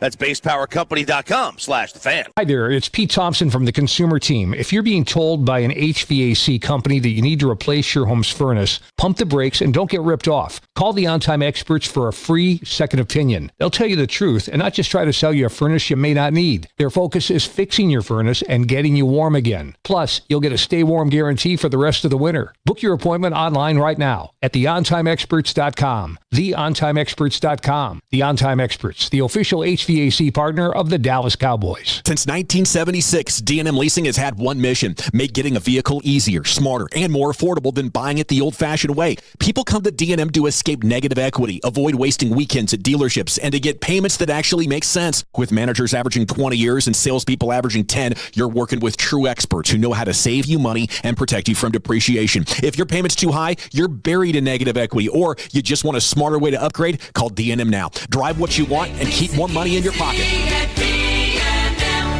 You still thinking job change in the new year? Yeah, I need something that's in high demand and more stable in this economy. IT? Yeah, cybersecurity, maybe even AI. That's what I did. Really? How? Went to My Computer Career. You don't need any prior experience, and you could start your new career in a matter of months. A lot of IT pros go to school there, too, to level up. Sweet. Are classes online or on campus? Both. Wow, I'll check it out. Thanks. Make this your year. Take the free career evaluation now at mycomputercareer.edu, an elite CompTIA certification partner. Financial aid is available to those who qualify, including VA benefits. $5,000. That's the average amount of money people in the U.S. are now spending on gas in a year. $5,000. That's crazy. If you drive, you have to download Upside, the free app that gives you cash back every time you get gas. That's right. You can earn real cash back with Upside just by buying the gas you're already buying. You can literally start earning cash back today. I use Upside every time I fill up, and I've already made around $200-$300. You're putting gas in your car anyway. Why not get real cash back? If you like free money, download Upside. I'm saving the cash I earn from using Upside to help pay for a vacation later this year. Download the free Upside app now to earn cash back every time you buy gas. Use promo code FRESH to get an extra 35 cents per gallon on your first tank. You can cash out anytime right to your bank, PayPal, or a gift card for Amazon and other brands. Just download the free Upside app and use promo code FRESH for a 35 cents per gallon bonus on your first tank. That's code FRESH for a 35 cents per gallon bonus. Let's go! You've still got it, but your immune system weakens as you age, making it harder to fight flu, pneumococcal pneumonia, RSV, and COVID-19. Ask your doctor or pharmacist which vaccines you need. Sponsored by Pfizer. Snakes, zombies, public speaking. The list of fears is endless. But the real danger is in your hand when you're behind the wheel. Distracted driving is what's really scary and even deadly. Eyes forward. Don't drive distracted. Brought to you by NHTSA and the Ad Council. Hey, it's Chiafalo. Think Verizon, the best 5G network, is expensive? Think again. Bring in your AT&T or T-Mobile bill to a Verizon store and they'll give you a better deal. Now, what to do with your unwanted bills? Maybe turn them into a paper airplane headed to see you never. AT&T and T-Mobile. Jokes aside, their best 5G network has you covered with the most ways to save on plans, streaming, and phone deals. So just bring in your bill to your local Verizon store and they'll give you a better deal. Must provide a postpaid consumer bill within the past 45 days in name of the person redeeming the deal. Additional terms apply based on Root Metrics Best 5G Network Award US 2H 2025. All rights reserved. This segment of The Fan is brought to you by PermaPure. Disappointed in the boys this year? Us too. But we promise the dirt nerds at PermaPure Foundation Repair won't let you down. Call 214-466-1496 and get a free foundation inspection or go to dirtnerdsdfw.com. All right, welcome back. It is the G-Bag Nation. We're watching the Canadian team be awarded with the silver medals just minutes after losing a 1-0 lead against the USA with 2 minutes to go, third period of the gold medal game. In overtime, the red, white, and blue gets it done. And now the most disappointed, sad, dejected faces you'll ever see on a collective team winning silver medals. Hold that L, Canada. Hold it. We got more for you in a couple of days. I'm trying to fake through the smiles that they're excited about the silver. Honestly, they can't even crack the smile. Wow, that lady just gave the presenter a look like, please, get this off my neck immediately. They just don't even want this. I don't blame them. We got tears. They didn't win the silver. They lost the gold. They lost it. They absolutely did lose the gold just hours after Corey Majors had that iconic take that will reverberate in these halls. We get to enjoy that from the gold-winning perspective. Maybe better than ever, okay? We will have tomorrow at this time the USA taking on Slovakia for their chance to go to the gold medal game and face probably Canada Although Finland might have something for him. Finland might. The Finnish stars out there, maybe that Finnish mafia can knock off the Canadians before we get to play them in the gold medal match. This segment right here is the C-Note, Cowboys News of the Evening. It's brought to you by the Frankels. If you have been injured in a car or truck wreck, call the Frankels first, 214 or 817-333-3333. There is never an out-of-pocket cost. They only get paid when you win. The Frankels are the go-to car and truck wreck attorneys in Dallas. All righty. I thought Nick Eatman had a very interesting point this morning with Sean and RJ. I don't know if you guys saw that, but he was asked about Javonte Williams, his future with the Cowboys. And he pointed out that, Rico Dowdle, DeMarco Murray, Tony Pollard, all those guys had 1,000-yard seasons, and then the Cowboys moved on from them. You'd probably have to go Zeke for the last time a Cowboys running back had a 1,000-yard season, and then they were like, yeah, come on back. If the guy's on his final year, very well could be moving on. And I think that's worth being optimistic about. That's worth celebrating. And I how much I enjoyed watching Javonte Williams, but as that season went on and the lack of house calls materialized, I think it's probably the number one position on offense that you could significantly change your fortunes with just one draft pick or one right free agent signing. It's running back. That represents the biggest opportunity for explosive growth, doesn't it? It does. I mean, you need a home run hitter. I mean, they were hoping that they had drafted that in Jaden Blue. Now, he still could be that guy. This is a big offseason for Jaden Blue. It might be the biggest of any player on the team in terms of proving and earning the respect and really just trust of the offensive coaching staff. That's what was lacking. It was the trust to say, hey, we can activate you on game day. You're going to go out there and do what we're asking you to do, and you're going to do it like a pro. And I think that the maturity factor, knowing how to be an NFL player, I thought he showed some really nice flashes of the player we thought he could be in the season finale against the Giants. So maybe you've got that kind of guy in-house. I don't think he's, and I know Brian and I disagreed with that, I don't think he's ever going to be the guy that's a bell cow, that's your featured number one back. I think he's always going to be a tandem complement runner in a shared backfield. I like the idea possibly of Phil Maffa and Jaden Blue moving forward. The problem is that's a big question mark. Can I rely on that, right? Both of them have injury histories, and both of them, I mean, he had 3 games, I think Blue was active, and Maffa wasn't active until the season finale. So I can't just bank on that going into the season. No, you can't. No. The other aspect, Breece Hall is what you do. Well, and I think Breece Hall, he might get franchise tagged by the Jets. So that'd be hilarious for them, dude. They're talking about possibly franchise tagging Breece Hall, and then the other names out there. Travis Etienne, could he be an answer? Kenneth Walker's going to get paid. You've got Rico. Do you want a homecoming there? I think Rico and Javonte Williams. We talked about a similar aspect there. Yeah, like you didn't see the home run hitting ability with those guys. So you got to look at the market. I mean, I think Kenneth Gainwell's the guy that probably has the most juice out of these guys you're going to look at. I don't know the explosiveness. Raheem Mostert used to have that. Does he still have that element in his game as you kind of go down the line? But the issue for the Cowboys is I think day 2 would be the ideal spot to go get your running back. I really think having done some homework, second round is really where the running back gold mine has been. If you look at kind of the top 10 runners in the league the last few years, majority are second round picks. Seattle has been a team that just dips into the second round continuously. Now they're like, we got Charbonnet. We'll let Kenneth Walker go. But you don't have a day 2 pick. So are you going to rely on a 5th rounder to come in and be your starter? I think that's probably risky. That is very risky because the pass protection and the success rate that Javonte Williams has makes it a very high floor retention if you choose to go in that direction. But to Nick Eatman's point, like, what's the dollar figure? What's the dollar figure we're paying for basically a guy who at his best is getting 12 yards beyond the line of scrimmage every time he takes the ball? How would you approach running back for these Cowboys, Chief?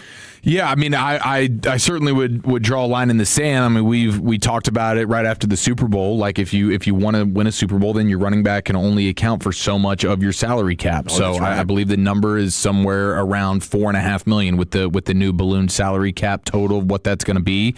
So you're looking at him counting about $4.5 million against your cap. Now, if you just love Javonte Williams so much, or you don't really like the other options out there, you could still give him the deal that certainly averages more than $4.5 million, like he's going to command. But the way you structure that, like how much are you just trying to say, okay, we're going to give ourselves kind of a 2-year window right now, and then we'll pay the piper down the line 3-4 years from now. So I think a lot of it comes down to how you structure it to make sure that you can continue to give yourself the immediate flexibility to add as much talent as you can and try and capitalize on this Dak window. We keep talking about it, but these next 2 or 3 seasons is what you really want to do. And Javonte Williams brings a lot of value to you, and he becomes more valuable if Blue can end up being a great complement, because the one thing that Javonte Williams can't do is exactly what Blue provides. So, in theory, that 1-2 combo, if Blue reaches the potential, then that's going to be awesome. Because he can pass protect, Javonte Williams can, and all those different things, grind it out for you and be a nice little bell cow with a good complement with Blue. But it just has to be the way you structure it, and hopefully they understand that. Because if he's going to count $7-8 million on your cap this year and next year, then that's extremely poor team building. So the Eagles had Saquon Barkley, but they kept his cap number below 4.5. Yeah, because they back it all with those void years. Okay, speaking of those Eagles, and maybe this is a year where they take a big step back. ESPN built out mock scenarios for the trading of A.J. Brown to either the Patriots, Bills, Ravens, or Cleveland for either a late first rounder or a 2 with a 3 or a 4 in there. If the Eagles would move him, it's a $40 million cap hit. So massive. I don't know how you would be building for the now. It might be, the more that I read this story though, I just get the feeling that the Eagles might be getting ready to tank the season and draft a quarterback, and moving off of A.J. Brown would be, such a significant blow to their offense. He still had over 1,000 yards. He still had a productive season and is a very important part of their offense. But the team trading for A.J. Brown would only have a $29 million salary hit this year and $4 guaranteed next year, and then they would be out of obligations. He's 29 years old. I think he's attractive if you're desperate enough for a wide receiver.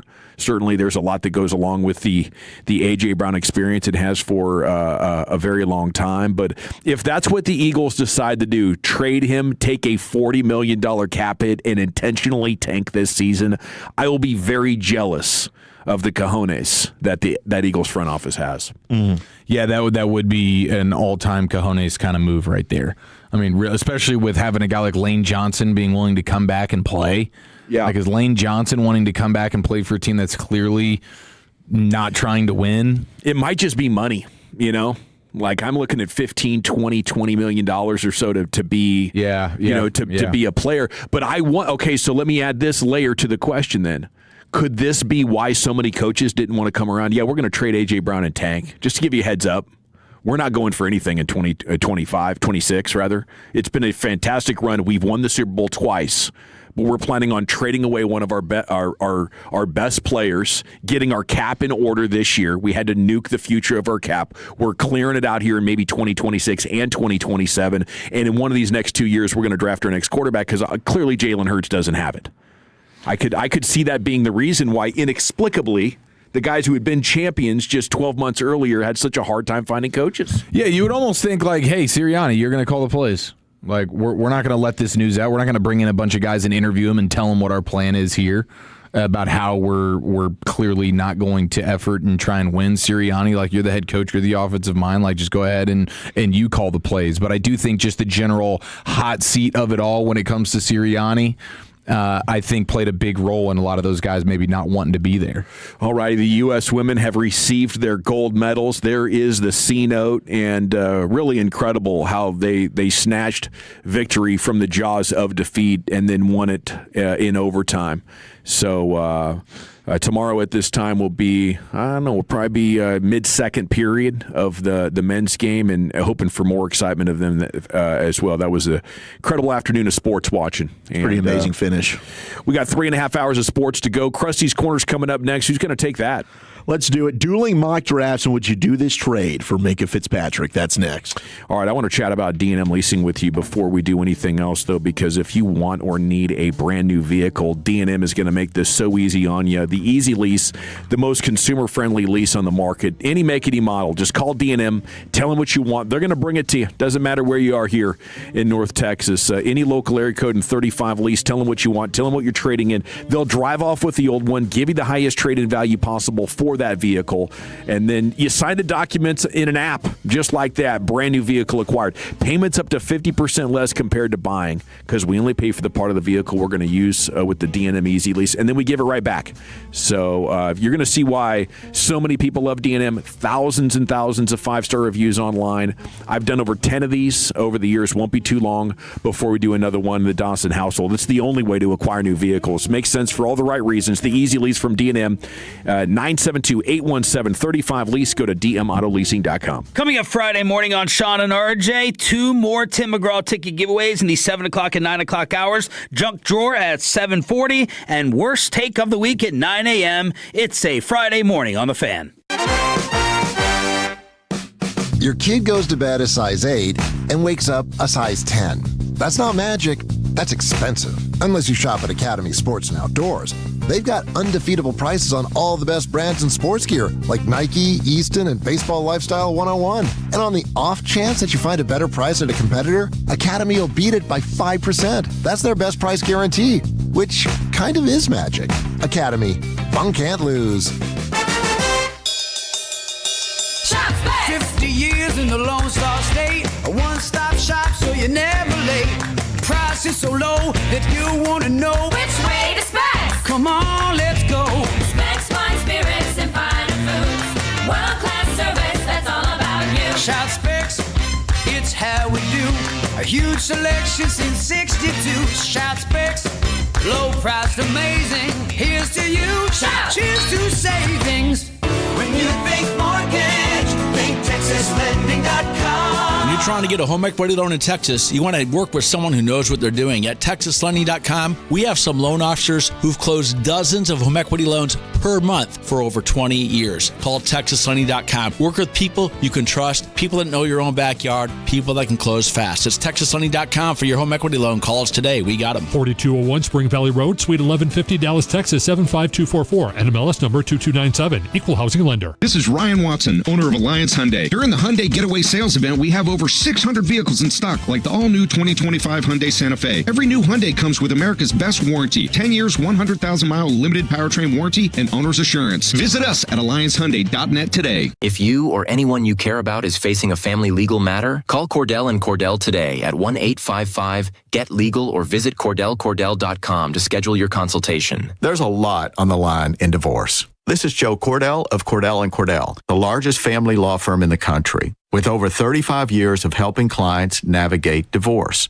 But being big doesn't mean less personal or less local. Our attorneys live and work in your community, and as neighbors, they understand the challenges your families face. Divorce touches all areas of your life. Your home, savings, retirement, and of course, kids. So when you find yourself facing divorce, you need a partner you can count on. Visit CordellCordell.com to schedule your consultation. If you or anyone you care about is facing divorce, contact Cordell & Cordell today. With over 100,000 clients served, we understand the challenges you're facing on a personal level. Call Cordell & Cordell today at 1-855-GET-LEGAL. That's 1-855-GET-LEGAL. Dallas, Fort Worth, and St. Louis. Think switching to T-Mobile's a whole complicated thing? Nah, it's easy. You can do it almost anywhere in just 15 minutes.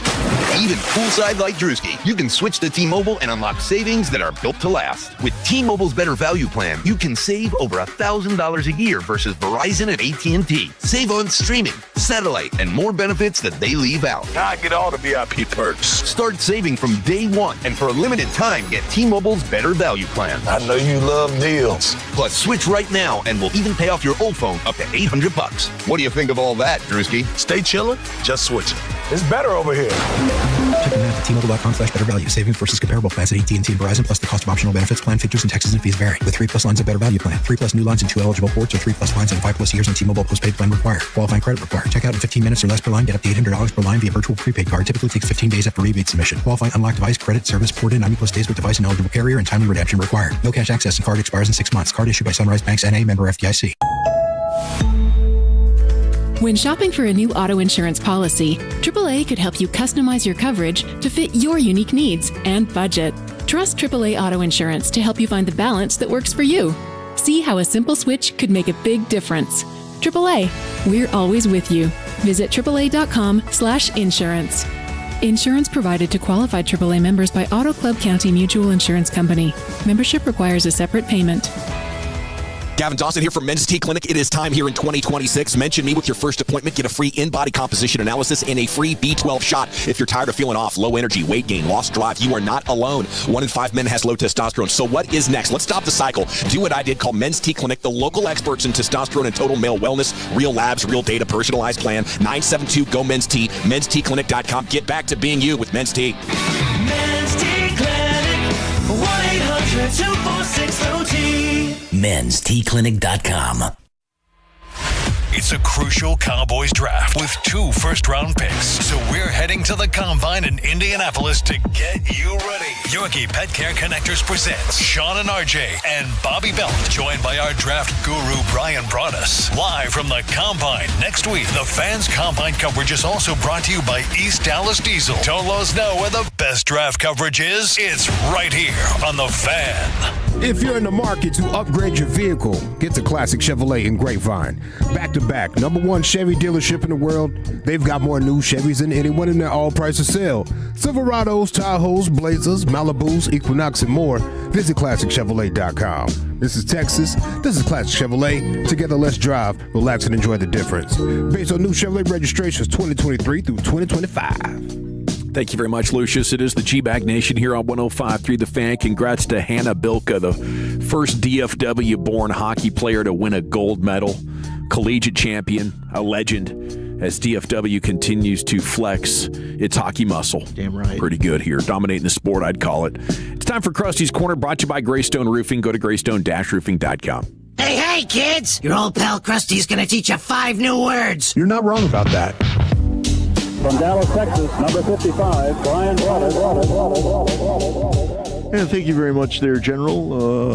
What a win for the U.S. women, huh? Don't forget to thank Lucius for playing it, and thanks to Greystone for being a part of this one. Of course, Greystone. Thank you so much for being a part of this one. And what a dominant run for the U.S. women. Probably the most dominant run of all time. They didn't allow a goal for 352 minutes of this tournament. More dominant than women's soccer. Just incredible. I mean, first gold since 2018, third time they've won the gold medal at the Olympics. Shout out to Hillary Knight getting it done. She had the game-tying goal. And then Megan Keller with the game winner. But 33-2, they outscored their opponents through the 2026 Olympic Games. They really weren't tested until this gold medal game against Canada. Yes. Just epic. And then they were taken to the brink of disaster. But hey, it really goes to show how pro-women's sports our culture has been and how we're world leaders there. Like, our infrastructure is not good enough to dominate in men's soccer or come close. No. It's not good enough to be the best hockey nation. But belief and empowerment, we're leading the way on that. Yeah, incredible. And shout out to the women's national team. Hopefully the men can celebrate with them in a couple of days. They got the big match against Slovakia tomorrow, and then we'll see who they face, assuming they win in the gold medal game, which will be either Finland, which has all the Dallas Stars playing on that squad, and Canada, which also has Thomas Harley. So shout out to Thomas Harley. He's really having an awesome Olympic Games for Team Canada. All right, so we did the stack this morning. Brian, Aisha, and I. You can catch that tomorrow, 10 a.m. It'll drop on YouTube, Crown Global Media. Go ahead and check that out. But one thing that we ran through was there's a mock draft out, and it is from the Athletic NFL staff, one of which, John Machota, who we're going to be talking with at the top of the hour in about 15 minutes or so. Now, Johnny Matches was picking for the Cowboys. I think this is a very realistic scenario of how this thing could unfold leading up to the Cowboys pick here at number 12 overall. Not a surprise, the Raiders take Fernando Mendoza, the quarterback from Indiana. Jets take Arvell Reese, linebacker / edge rusher from Ohio State. Cardinals take Francis Malinois, the offensive tackle from Miami. Titans, they take David Bailey, the edge from Texas Tech. Giants, Caleb Downs, the safety from Ohio State. Browns, not a surprise, they go offensive line. They could lose all of their starters from last year. They need a lineman. Spencer Fano, the offensive tackle from Utah. Then you have the Commanders within the division, Reuben Bain Jr., edge out of Miami. So this stings. Yeah. You got Caleb Downs with the Giants. You got Reuben Bain Jr. with the Commanders. This stinks. Jeremiah Love then goes, the running back from Notre Dame, to the New Orleans Saints. That's a pretty sexy pick. Larry Holder makes that pick, covers the Saints for the Athletic. Kansas City, Carnell Tate, first receiver off the board out of Ohio State, going to the Chiefs. And then Cincinnati at 10. Sonny Styles, linebacker from Ohio State. And they need one. The pick came down to Styles and LSU corner Mansour Delane. So you're looking at Cincinnati 2 picks ahead of you, probably looking at the same players that you're going to be looking at 12. And in this scenario, you've only had one wide receiver go. You've had one receiver, one quarterback, 2 linemen. Otherwise, it's all defensive players go here in the top 10. At 11, Dolphins on the clock. Jeff Howe picking for them. Covers the Dolphins for the Athletic. They end up going with Mansour Delane, the corner at LSU. So you're now wiped from probably your ideal selections there with the Cowboys on the clock at 12. So what does John Machota do picking for the Cowboys? He says the picks were coming off the board. The Cowboys appeared to have a good chance at Styles or Delane. There had been conversations with the Pittsburgh Steelers about trading back to 21. With Styles and Delane going right before Dallas, the trade talk started to heat up. But the Steelers' best offer was pick 21, number 76 in the 3rd round, and then their 5th round pick, number 159. The Cowboys needed both of Pittsburgh's 3rd round picks, or at the very least a 3rd and a 4th, to make this end up worthwhile for the Cowboys. Steelers didn't put that deal on the table. So the Cowboys decided we're going to go with the best player available at a position of need, and that is Jermod McCoy, the cornerback from Tennessee.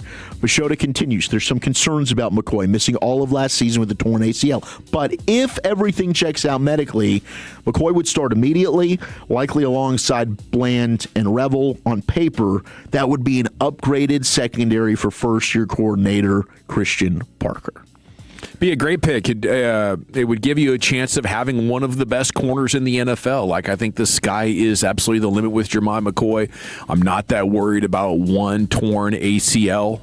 If it had been a track record of him constantly getting hurt, then I'd be like, yeah, you're signing up for a guy who's fragile. I don't think that's the case. I don't think you should be scared of Revel's complicated recovery. Not as talented as McCoy. And very occasionally, bleep happens when you're coming back from the torn ACL. But it's a fairly standard procedure in today's sports medicine community, Wolchuk. Yeah, and he's a guy that should be able to... I think this is going to be a big week for him in Indy. I think he's going to do all of his workouts, and especially he'll do a pro day. And he's a guy that's going to come in being able to do all of your off-season activities. So OTAs, rookie minicamp, training camp, stuff that Revel wasn't able to do because he's a year plus removed from this injury. He should be able to do it. So I understand Cowboy fans being like, oh, I'm freaking out right now. Don't. I think Jermod McCoy, health-wise, is going to be able to prove to everybody during this process he's good to go, and he's going to be ready to play. Now, would I consider that trade? No, I need the 2 3s like John said. But to get 76 in a draft where, my gosh, I'd love to have a day 2 pick, because maybe that ends up being your linebacker. Could it end up being a running back? Could it be a safety? All of which would excite me. You go down to pick 20. You had to run on offensive players. Receivers went heavy. Rams got Mekhi Lemon. That'd be a steal, the wide receiver from USC. Ravens took Vega Ioane, the guard from Penn State. Steelers went wide receiver Jordan Tyson from Arizona State. Denzel Boston, the wide receiver from Washington, goes to the Jets at 16. You had an offensive tackle from Georgia, Monroe Freeling from the Lions, go to 17. Mesidor goes right before the Cowboys pick at 19. So Machota has them taking C.J. Allen, the linebacker from Georgia. He said there was a lot to consider at this pick, including a possible trade back with the Eagles at 23 that fell through after the Panthers pick because apparently they wanted Akeem Mesidor, the edge from Miami. Dallas's options were then one of the best remaining pass rushers. You could go with Keldrick Falk. Auburn, Cassius Howe, A&M, TJ Parker, Clemson, no thank you, or Zion Young from Mizzou. You could also go safety, Dylan Thieneman, Oregon, or Emmanuel McNeil-Warren from Toledo, or the off-ball linebacker. Cowboys linebacker play was probably the worst in the league last year. Allen would instantly upgrade the group as their starting middle linebacker, potentially forming a great duo if DeMarvion Overshown can stay healthy. That is the big question mark. Hal and Falk, by the way, go right after you with those picks. In hindsight, you've got McCoy, you've got Allen. I like that at 12 and 20, fine with it. But I love it. If you end up picking pick 76, they did it. If you did that trade with Pittsburgh, I'm probably going Dylan Thieneman, the Oregon safety, which I think fits everything that C.J. Parker is wanting to do. I think he's a better player in terms of being able to play the edge, play in the box. He's got that nickel coverage ability, more so than what Emmanuel McNeil-Warren does from Toledo. I think Emmanuel McNeil-Warren is a good player. I think Thieneman has more versatility in his game than what McNeil-Warren does personally. Okay. And then at 76... I'd be looking at linebacker there. Like, could maybe Jacob Rodriguez from Texas Tech fall? I think he's going to crush it this next week. Yeah. But I don't think he will. But there could be other linebackers that you look at there. Yeah. Or maybe there's another edge rusher that you like there. But, I mean... And Rodriguez could have a hell of a combine and be gone at 76. I think he's probably going to go in the second round, would be my guess. I mean, I'd be considering if you were trading back more in the first. But it was interesting. Eagles possible trade. Steelers possible trade. And that's what you end up happening in a mock draft that I feel is very likely with you have each beat writer who knows these teams well selecting. How many of your mock drafts, multi-round mock drafts, are you figuring out a way to get Rodriguez in there one way or another? I haven't done a ton of them. Yeah. I mean, I'd love to make it happen. I just don't think it's realistic. I mean, I think, like, for me, I would pull the trigger and do it. I don't think that the Cowboys are going to do that. How realistic is it, do you think somebody else besides Reese is the second overall pick?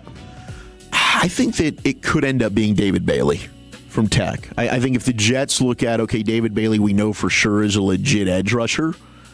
It's not the projection that Arvell Reese is. Maybe they decide to go with Bailey. Otherwise, I think Arvell Reese is definitely the second best talent, whether you want to play him at linebacker or if you want to play him at edge.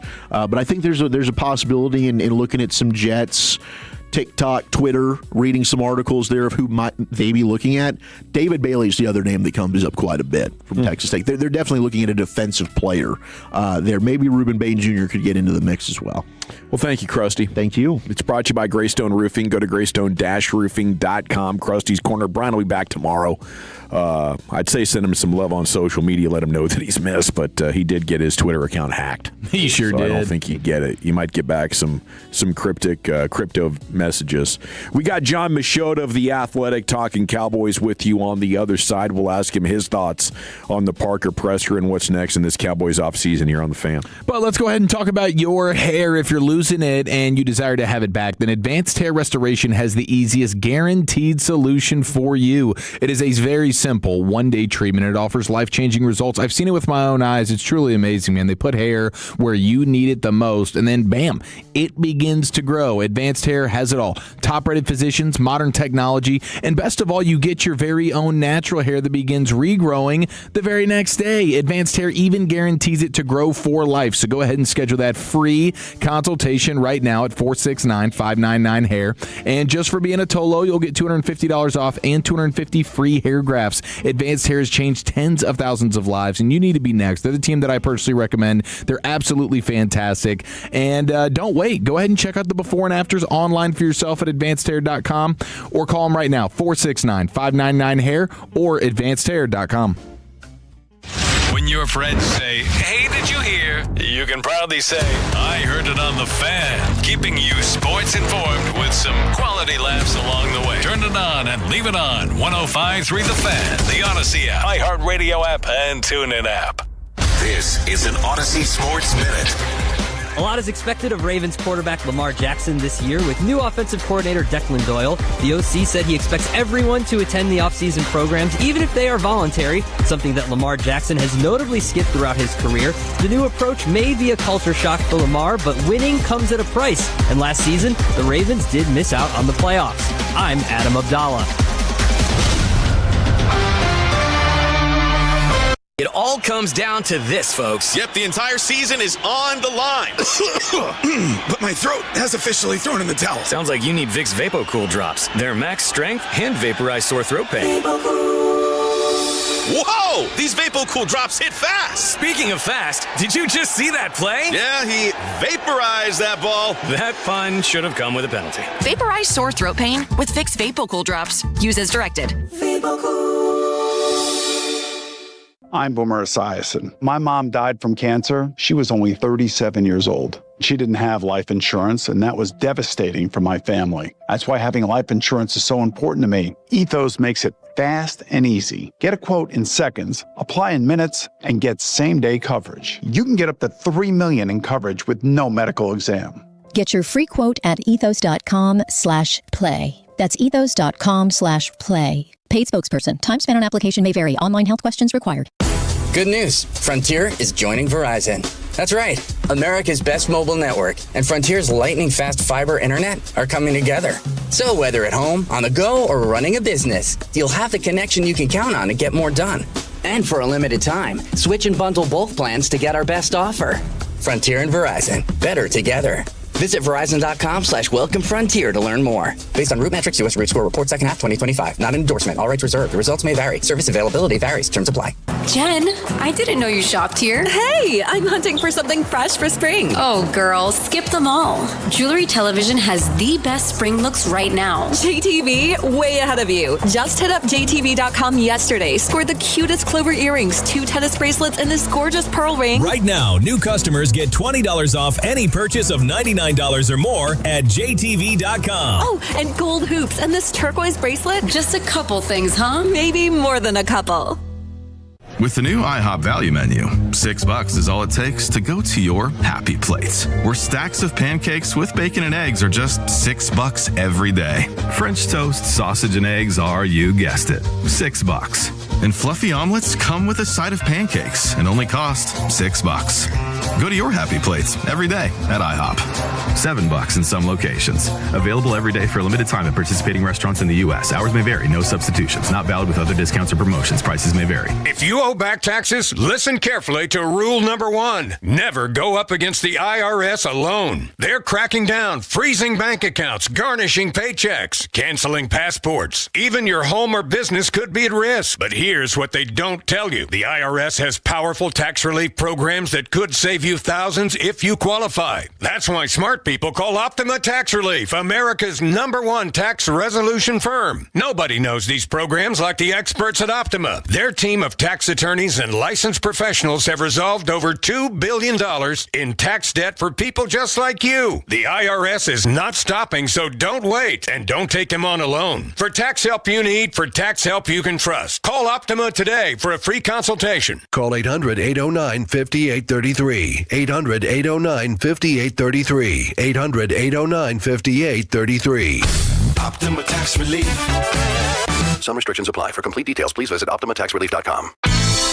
Hi, this is Jill Schlesinger, CBS News business analyst, certified financial planner, and the host of the Jill on Money podcast. With the new year upon us, there's no better time to take control of your financial life.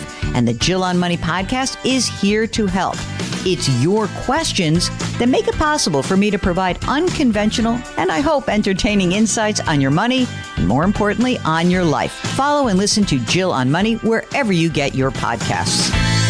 Platinum Chevrolet has become an all-in-the-family business for the K&C Masterpiece. Corey told me to go there to buy my brand new car. 5 years later and 4 new cars later, I love Platinum Chevrolet. And now we've got our producer Alec in on the Platinum Chevrolet business as well. You walk in and you gently ask for GM Justin Rudd. He's going to be happy to see you and take care of you because he loves the Tolos. And the price you see online is the price you're going to pay. Visit PlatinumChevyTexas.com. Drive a little further to save a lot more. Chevrolet, together let's drive. It's a Thirsty Thursday, proudly being sponsored by our friends at K-Post Roofing and Waterproofing. This is the exclusive home of Dallas Cowboys football. KRLD-FM and HD1, Dallas-Fort Worth. Let's go, Cowboys. An Odyssey sports station.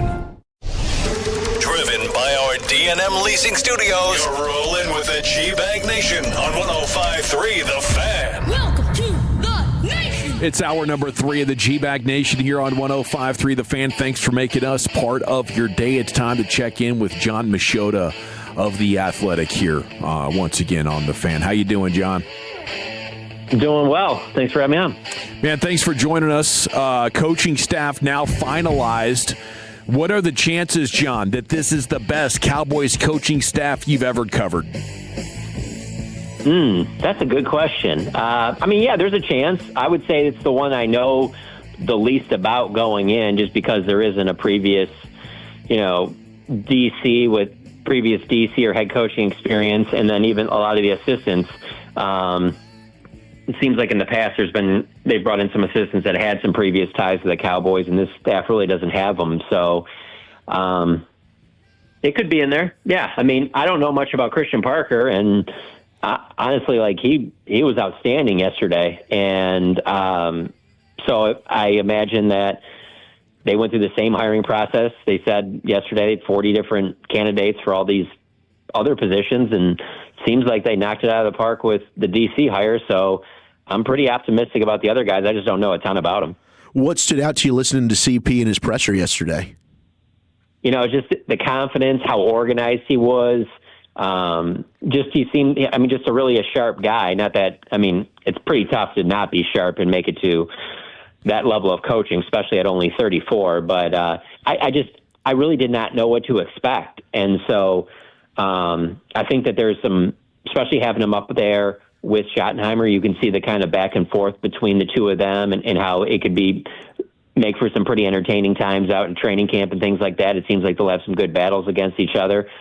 And I'm not some defensive scheme guru, but just that 40 minutes of that press conference he came off to me as a guy that certainly knows where the league is right now, but then also has a good feel for where it's going, and, with being the multiple and things like that. And then I just go back to how much Schottenheimer emphasized last month, how he wanted a quality teacher, what he was looking for in that next DC, and just the way he was explaining things and stuff like that. I could just see Parker being a guy that could relate to a lot of players in a lot of different ways in the meeting room. But really, it's the confidence and just the way he presented himself, and just that, he got asked a lot of questions, and never once did I think that he kind of was scrambling or he didn't know what to say. Like, he just seemed very confident, and that he, at only 34, he just seems like he's absolutely ready for this type of a job. I couldn't agree more. You could hear why others say this is going to be a future head coach when we first heard about the hire.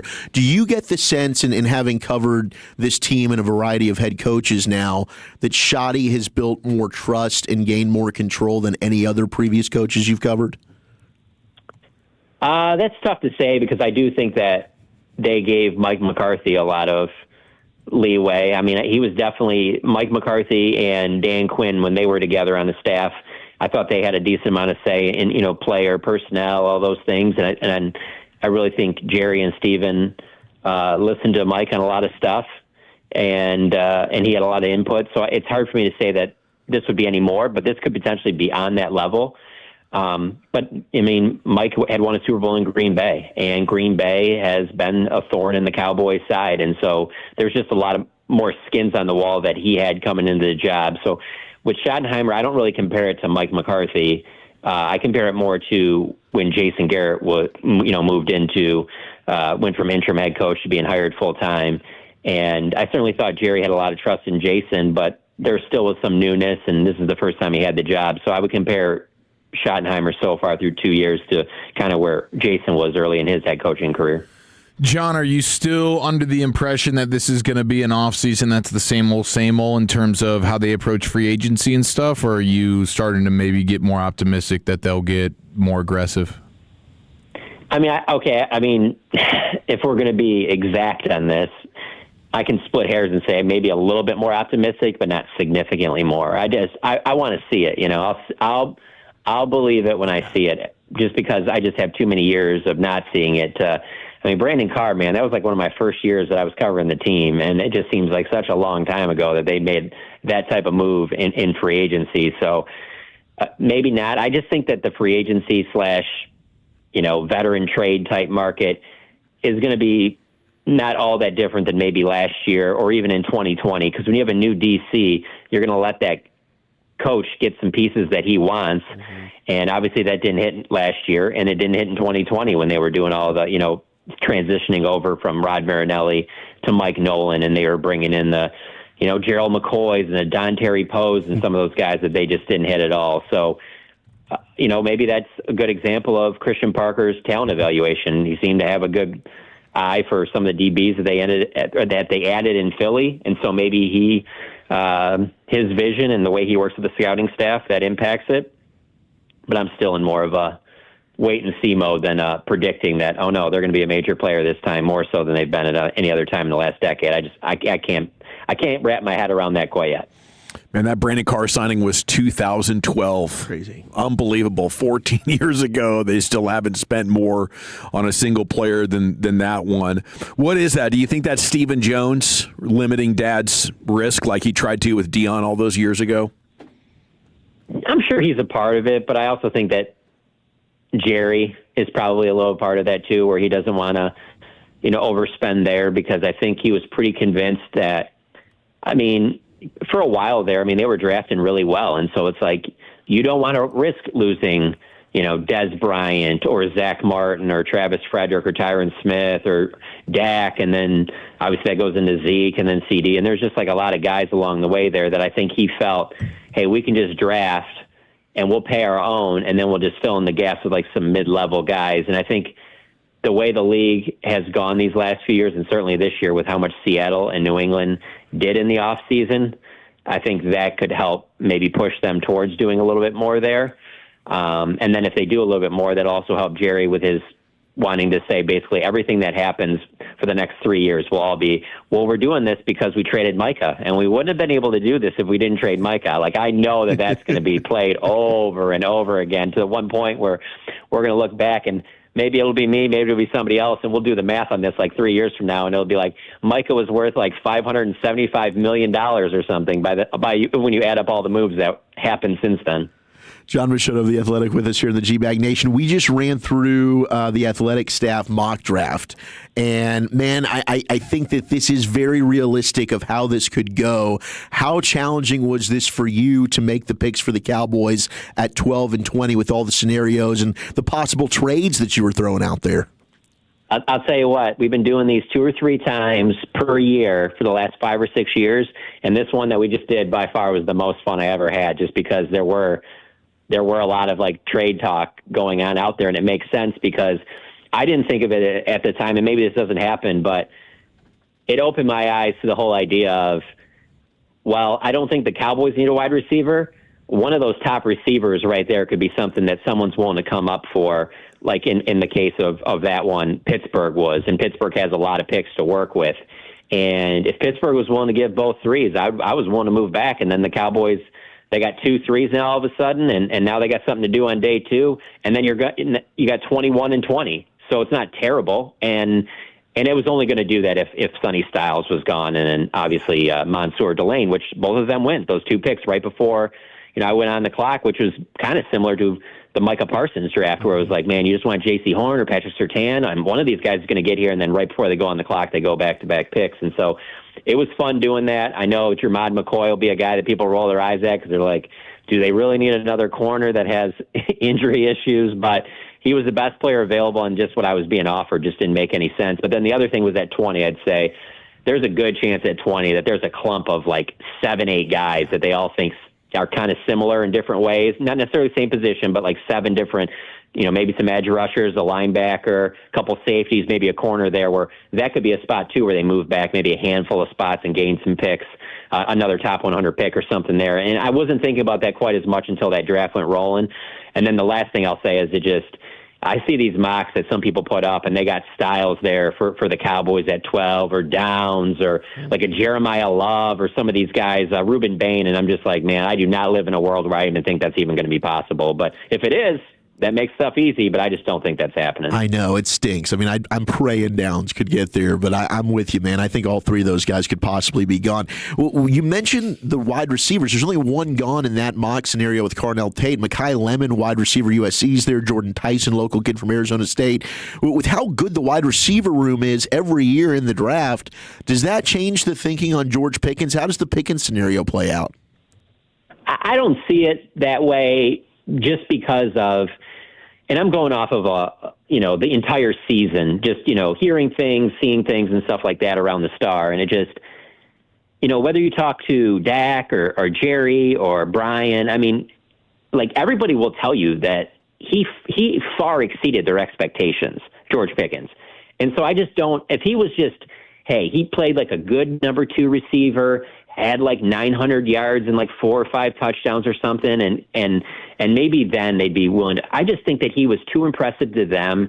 And then the fact of that they didn't even have CD healthy that entire time, the fact that it was only Brian's first year calling the offense, I just think that there was too much positive on offense last year for them to do anything that could possibly set you back there.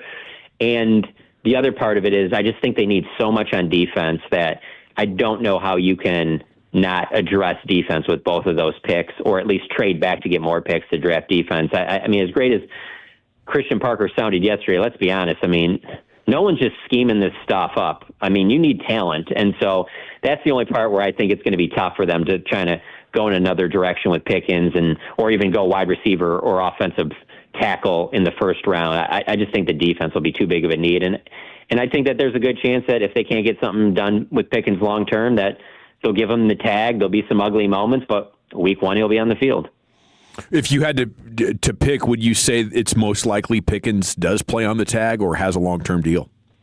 I think it'd be more likely on the tag. And that's just because of Cowboys past, I mean, sure, Jerry or Steven, whoever could get with Dave Mulugeta next week out in Indianapolis for the Combine, or, somewhere in the future, and maybe they knock something out that's a little bit more team-friendly than maybe we're thinking right now. But I just have my doubts about that, and so I just think this thing drags on, and I think the Cowboys will be fine with, hey, we want to see another year of him, but whatever, it's about $28 million guaranteed for this upcoming season. I don't see George sitting out with that possibility of that money being out there. Like I said, he might not be thrilled about it, but ultimately I think, he would end up playing under the tag. So I think that's the most likely scenario. I wouldn't say it's like 90% or anything, but I'd say between all the scenarios, the tag and trade, sign and trade, sign to a long-term deal, or tag him, I think the tag is probably the most likely for 2026. When John Machota steps on that bus in Indy, does he accept the cold beer Miller Lite offer from Jerry? I don't, and I haven't in the past. I probably should, but in the past when he's offered them up, I've always been kind of like, nah, I shouldn't do that. I need to be professional here. But I don't know. There's just other settings though where, out at Nobu, sure, even walking around Indianapolis and stuff. I mean, you're having some cocktails and you run into some people work wise. So I mean, there are some drinks involved. But I would say the biggest reason why I don't there is I'm not really a one drink person.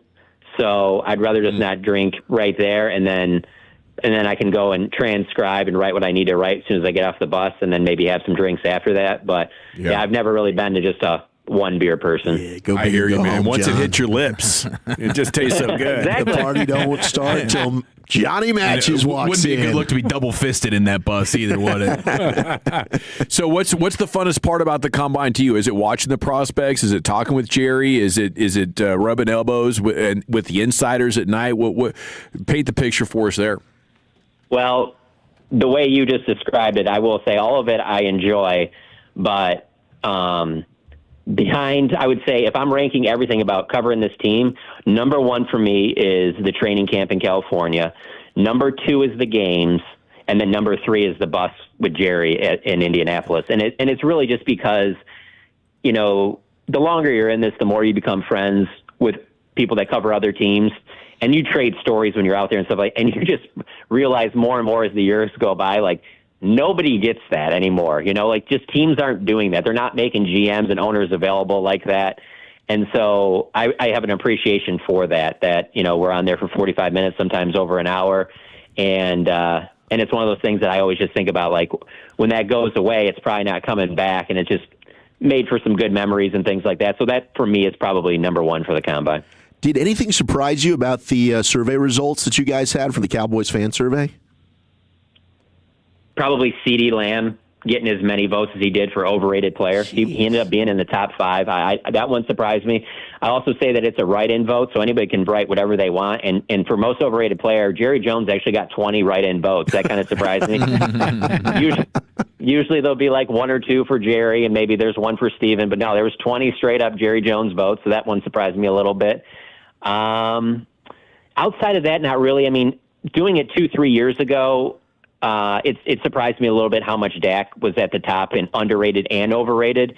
But now that doesn't surprise me anymore because he's just become he's like a lightning rod for Cowboys fans. You either love him or you're ready to move on. There's like really no middle ground, and so he's always pretty high in both of those categories. But even in that's the one I always look forward to because it's the write-in votes. But like Ryan Flanoy getting the second amount of votes and most underrated, I thought that was totally deserving because I felt that way about him, this season. He totally surprised me. But in terms of the other stuff, no, not really. I made sure that I put the 2 questions together on how you would grade the DC hire, and then the very next question being, all right, which DC did you want the most? Because that made it, you're going to be telling on yourself if you say that, oh, yeah, from day one I wanted Christian Parker. You didn't know who Christian Parker was from day one, so I thought that was interesting.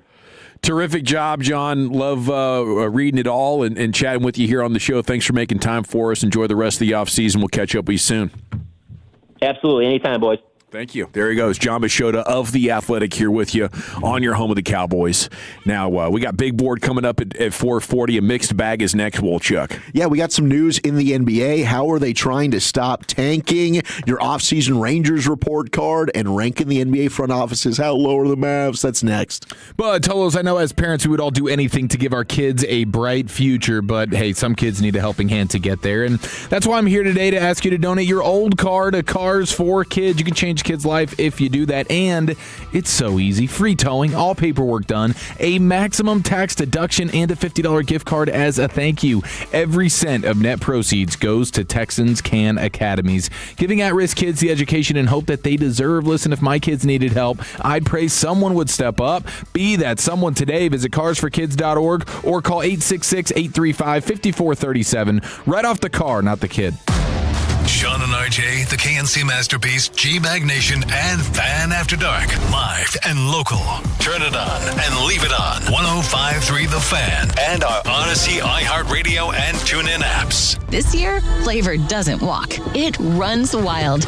At P.F. Chang's, we're charging into the Year of the Horse with bold new wok-fired dishes like pork belly bao buns and refreshing cocktails like the Midnight Gallop. P.F. Chang's beloved red envelope tradition returns, adding a surprise element to every visit during the Lunar New Year. Each guest receives a red envelope revealing a special offer redeemable on a future visit. Celebrate the Lunar New Year with flavor that runs wild at P.F. Chang's. Valid for dine-in only while supplies last. Details at pfchangs.com. Are you tired of falling short on your health and fitness goals? It may be your hormones. Optimizing hormones can have a dramatic impact, both physically and mentally. BioT is the world's leader in training healthcare providers on bioidentical hormone optimization. BioT's providers treat low T, low energy, muscle loss, low sex drive, and performance. Get your edge back in 2026 by visiting myhormonelevels.com to see if you qualify for a reduced cost program offered by a BioT certified provider. That's myhormonelevels.com. Attention! Have you racked up $10,000 or more in credit card debt?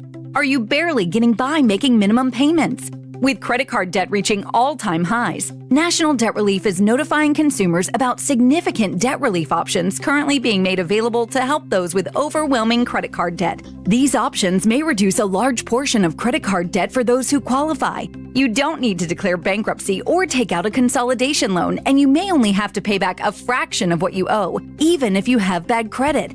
National Debt Relief has already reduced the credit card debt for more than 550,000 consumers, so don't wait. If you owe $10,000, $20,000, or even $100,000 in credit card debt, you can now take advantage of this financial debt relief as the cost of living continues to skyrocket. To check what debt reduction you may qualify for, call 800-885-8877. 800-885-8877. Again, that's 800-885-8877. The recent freeze was another reminder backup power matters, and that is why thousands of Texans are switching every month to Base Power. Base Power is the only power company with home backup built in, so when the grid goes down, your lights stay on automatically. And right now, if you switch using our special link for fan listeners, we'll cover your current termination fee up to $250. See if your home qualifies. BasePowerCompany.com/thefan. That's BasePowerCompany.com/thefan. This is the story of the one. As an HVAC technician, he and his digital multimeter are in high demand. So when a noisy office HVAC turns out to be a failing blower motor, he doesn't break a sweat. With Grainger's easy-to-use website and product information, he selects the product he needs to keep everything humming right along. Call 1-800-GRAINGER, click Grainger.com, or just stop by. Grainger, for the ones who get it done. Having insurance isn't the same as having State Farm. It's like needing a best man speech, but getting one from some random plus one. I am honored to be standing here today, also confused and a little hungry. Does anyone want to switch entrees? Pretty sure I checked beef. You wouldn't settle for just any speech, so don't settle for just any insurance. Get the real deal with State Farm. Like a good neighbor, State Farm is there. Hey everybody, it's Corey Majors, Tolos. When it comes to retirement, timing your Social Security can make a huge difference in how much you actually get. My good friend David Dustin, founder of MoneyWorks Group, helps people all over North Texas navigate the system so they don't leave money on the table. Right now, David's giving away a free copy of his Safe Money book to help you make more informed decisions. Visit moneyworksgroup.com for your copy or call 972-736-7373. David Dustin and MoneyWorks Group. Reinvent your tomorrow with confidence and guarantees. Hi, this is Pete Thompson from the Consumer Team. If you're dealing with a furnace breakdown, call the On-Time Experts. 7 days a week, they'll be at your home same day, or the service and diagnostic fee is free. And their technicians are here to fix your furnace and get you warm again, and not just try to sell you a new system you may not need. Set your appointment online right now at theontimeexperts.com. Theontimeexperts.com. The On Time Experts, the official HVAC partner of the Dallas Cowboys. I'm Bob Burke, founder and chairman of Burke America Parts Group, a family of brands that includes RepairClinic.com, an appliance and HVAC parts solution company that's grown into an international brand. Before AmericanEagle.com, we partially launched a new technology platform developed by another firm. American Eagle helped take our technology to a whole new level with digital marketing, software development, and business insights into our key markets, appliances, HVAC, and outdoor power equipment, and did so both on time and on budget. AmericanEagle.com has the resources, experience, and talent needed to produce solutions. Our new technology platform, developed by AmericanEagle.com, has produced tremendous results with higher traffic, conversion, engagement, and online revenue. If you have any home repairs you need to take care of, check us out at RepairClinic.com.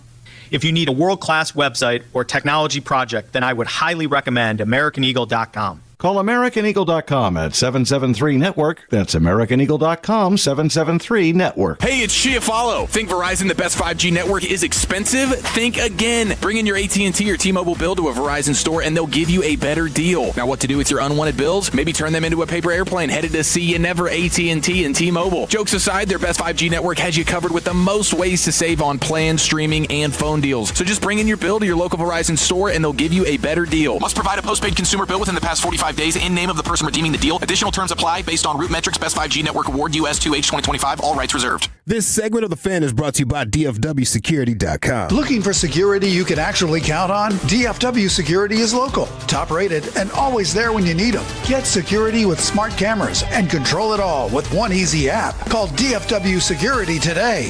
DFWsecurity.com. Shoot, yeah, welcome back. It's the G-Bag Nation here on 105.3 The Fan. Thanks for making us part of your day. Broadus is off, and he'll be back tomorrow. Segment's brought to you by the Frankels. If you've been injured in a car truck wreck, call the Frankels first, 214 or 817-333-3333. There is never an out-of-pocket cost. They only get paid when you win. The Frankels are the go-to car and truck wreck attorneys in Dallas. Little big board report coming up in 15 minutes. Here's Wolchuk with his mixed bag. All right, we've got stuff coming out from the meeting that Adam Silver had with NBA owners. And somebody with knowledge of the meeting that happened today, as well as the January competition committee meetings, told Shams Charania of ESPN that the following concepts are on the table to curb tanking in the association. This is about to make our heads spin, man. Sure is. This is over the top. I think that the NBA is their own worst enemy a lot of the time, and this might just add to it. I mean, can anybody really, any just common fan, explain how the hell their salary cap works? No. I don't think so. No, sir. All the trade stuff and matching it up and the trade exceptions, and it's all just, the NBA is way overly complicated. Boring. They've hurt themselves, and this is just going to add to it. It was manageable about 20 years ago. It was like, hey, here's the salary cap.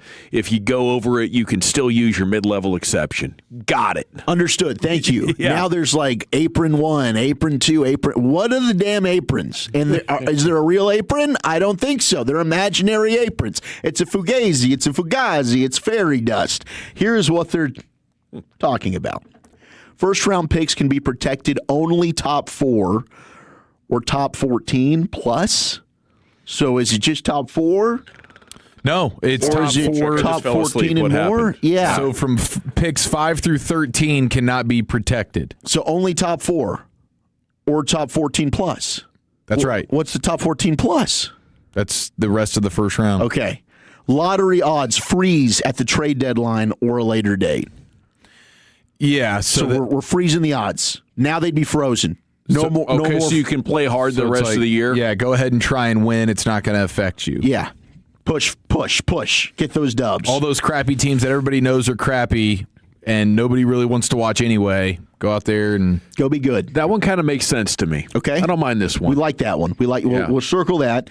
No longer allowing a team to pick top 4 in consecutive years and or after consecutive bottom 3 finishes. So just because you're bad, you can't keep picking in the top 4. We don't like. You can't go full Philadelphia 76ers and trust the process here. Yeah, you can't be picking constantly in that range. You can't go Houston Astros and try and build a World Series, even though that's another sport. So you've sucked 2 years in a row. The third year, you're like, hey, even though we suck, we can't tank. Yeah, we're not going to get the benefit of this. So we might as well try to win, even though most likely it's too random. But they still will. If they know they suck, they'll still want to get the highest possible pick. It's like we can't get a top 4 pick, but we're locked in at number 5. We can get 5. We can get 5. So why would we play hard and try and get the 9th one when we could still get the 5th one? And it might just punish them for having bad luck in the years where they did have top 4 picks. There weren't that great of players. Okay. You know. We got another one. Teams can't pick top 4 the year after making the conference finals. Yeah, fine with that. So I guess the Mavericks wouldn't have been able to get the top pick because they had just gone to the NBA finals. Oh, yeah. Now, that's such a rare case. Very rare. Of a Nico nuking that you just don't really account for. But generally, you don't ever see that. You don't see it? Team going to the conference finals. The Hawks, I mean, I guess if they're just Atlanta? riddled with injuries. I guess I don't. It doesn't happen often, but I don't fully get that because just because they were good the year before, if they lost a bunch of players and dealt with injuries and now they're just bad, yeah, like no team's going to go from the conference finals and then intentionally suck into the top 4. just organically happens. That just happens. Why are we putting that rule in? Yeah, we got super hurt. Yeah, there's nothing you can do about that. Yeah, lottery odds allocated based on 2-year records. So we're combining 2-year records here. We're not just going based off of 1 year. And then lottery extended to include all play-in teams. And you flatten the odds for all lottery teams. Again, I don't mind that. A lot of weird odds. stuff. Flattened odds makes sense. Okay, so we circle flattened odds and lottery odds freeze the trade deadline or a later date. Yeah. Those are what we like out of these. It's a lot of bullet points, man. You know what it is? It's a busy. bunch of bull crap. Yeah. Just get over it. Is the tanking that big of a deal? Or do we care that much? Is it really ruining the sport? I think what's ruining the sport is the way they've constructed the salary cap stuff. I kind of miss the super team era. Yes, there you go. Now we're on to something that actually matters. I do. I miss it. I didn't think I would. I do miss it. I think the sport right now is kind of a bad product. I'll say it. I don't enjoy watching a lot of these NBA games anymore. It's not that fun. It's not that entertaining. It's a good point by a handful of texters, too, like in terms of if you were just in the conference finals or whatever and you can't get a top 4 pick, the Pacers are in that scenario right now where they've dealt with the injuries, and it's not like the Pacers, the Pacers aren't tanking. Right, they're not tanking. They're not trying to be bad. It's unfortunate what's happened to them. It's not their fault. Exactly. Like they shouldn't be punished for that. No, if Halliburton doesn't have his Achilles explode, they're probably in the playoffs again this year. It's not on them. So we're going to punt this weird one-off situation. We now got to make a new rule for. It's a little bit of we're overreacting here, NBA. But they really messed up by trying to eliminate the dynasty. I agree. And for whatever reason, it just drags you in. Are we watching a historically great team? All of the debates. Are they going for 70 wins? I have to watch this team play. They might get 72 wins this year. And then you start to hate them. They've won back-to-back championships. They've won 3 or 4. I got to tune in to see if they lose. I hate watching. Yeah, and taking that away, that was a major part of the NBA's boom in the 80s, through the 90s with Jordan, and then through the 2000s with LeBron, and then the Warriors take it over, right? And they were these dynasties and these eras were marked by the status of superstars, and maybe we did elevate them. You know, maybe their genius wasn't much more than them getting to the top and then a bunch of other great players chasing the championship to play for cheaper with them. Mm-hmm. You know, I'm not saying it was genuine or it was real, but those players appearing to be larger than life and being capable of dragging their team. That's what we said. Like, this guy has carried his team. He's never lost in the finals. Well, it was really that, you know, Phil Jackson did a hell of a job. And then when you get to the Lakers with Kobe and Shaq, like they had so many amazing players on that team, right, you know, that had carried other franchises through the 80s and you know, into the 90s. So, you know, there's a lot that goes into it, but the marketing ability of the NBA around these historically great teams is just gone now. And now it's like, who happened to have great draft classes and stayed healthy? That's who's winning the championship. And a great point by the 6'8", too. So if you're in the conference finals and then can't pick in the top 4 the next year, what if that team has a pick that they acquired from someone else via trade that's in the top 4? Like Oklahoma City or Boston or any of these other teams that have hoarded picks over the last few years. Now you're the benefit of that. Are they not allowed?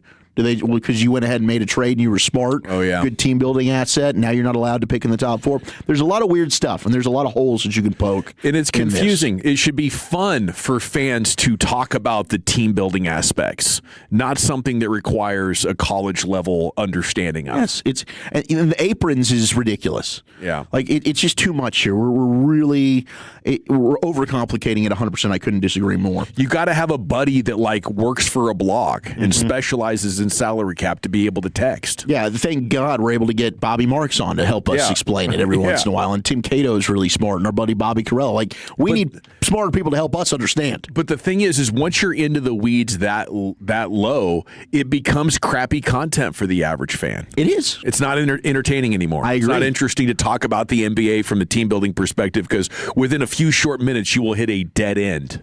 Yep. Based on your lack of calculator knowledge of what's going down. I know there's diehard NBA truthers out there, and they just love basketball so much they're going to be watching it. If it's not Cooper Flagg and the Mavericks, I don't really care. I'm not watching. I'm not putting on your average Warriors-Lakers game. One, it kind of still pains me to watch Luka, so I don't want to do it, but I'm just not interested. I don't find the sport to be I don't think the product's very good right now. I really don't. Let's pivot to some baseball here very quickly here on your home of Texas Rangers baseball. C+ is what ESPN has given the Rangers for their offseason grade. When you look at their key additions, you look at their key departures, I think a C+, probably pretty warranted. 877-881-1053. Do you agree? Do you disagree? But what is their plan for Evan Carter? Here was Tom Verducci. Tom, on MLB Network, this is what he's hearing about what the Rangers want to do with EC. Let's talk about the Texas Rangers. When they won the World Series a couple of years ago, Evan Carter was like a comet. I mean, he just burst on the scene. But since then, it's been a little up and down. What are the Rangers seeing from him now, and what are their expectations for him in 2026? You're right about that 23 season. I called him 3-2 Carter. Every at-bat seemed to be a full count with him because he had just incredible plate discipline. As a young player, you don't see many guys who get to the big leagues with that discipline. The skills are there. I think the big issue has been, when you look at the numbers the last few years, health. He simply just hasn't been healthy. Now, he's not really a big framed guy. Right. So he spent a lot of time around the complex in Arlington in the offseason. He's gotten a lot bigger. He's added some bulk to it. He's still, the plan for the Rangers, I talked to Chris Young about this, is they want him to be the everyday center fielder. They'd rather not platoon him. He's going to go to camp and is at camp to win the job on an everyday basis. If he can't, if they need to platoon, maybe Wyatt Langford slides over to center. But right now, they love what they're seeing out of Evan Carter. Bigger, going to hit the ball harder. We know the swing and the strike zone discipline plays, but they think given the added bulk here, that he's going to be an everyday player. And a healthy season, you're going to have an elite player. And there's no doubt in my mind the way he controls the strike zone. Yeah, no, if he's healthy, he's a player, no doubt. It's a prayer, man. I hope that he can stay healthy. Him adding some more bulk, growing into his body, I mean, all that stuff, I'm really, really hopeful he can sustain health. If he can, you love what you have in the outfield with Wyatt Langford, and then you've got Evan Carter, full count Carter playing center, and then Brandon Nimmo. I mean, I think that is one of the best outfields in all of Major League Baseball. But the question is health. Him and Josh Young, this is a pivotal season. Can you find a way to prove that 2023 was not just a fluke, but most importantly, can you be available? Availability is so important for these two. It is. It's massive for Evan Carter. I just detect complete BS from Verducci. You know, I don't think there's a case to be made he's going to figure out how to hit left-handers. At this point in his career, and I don't think he's going to stay healthy.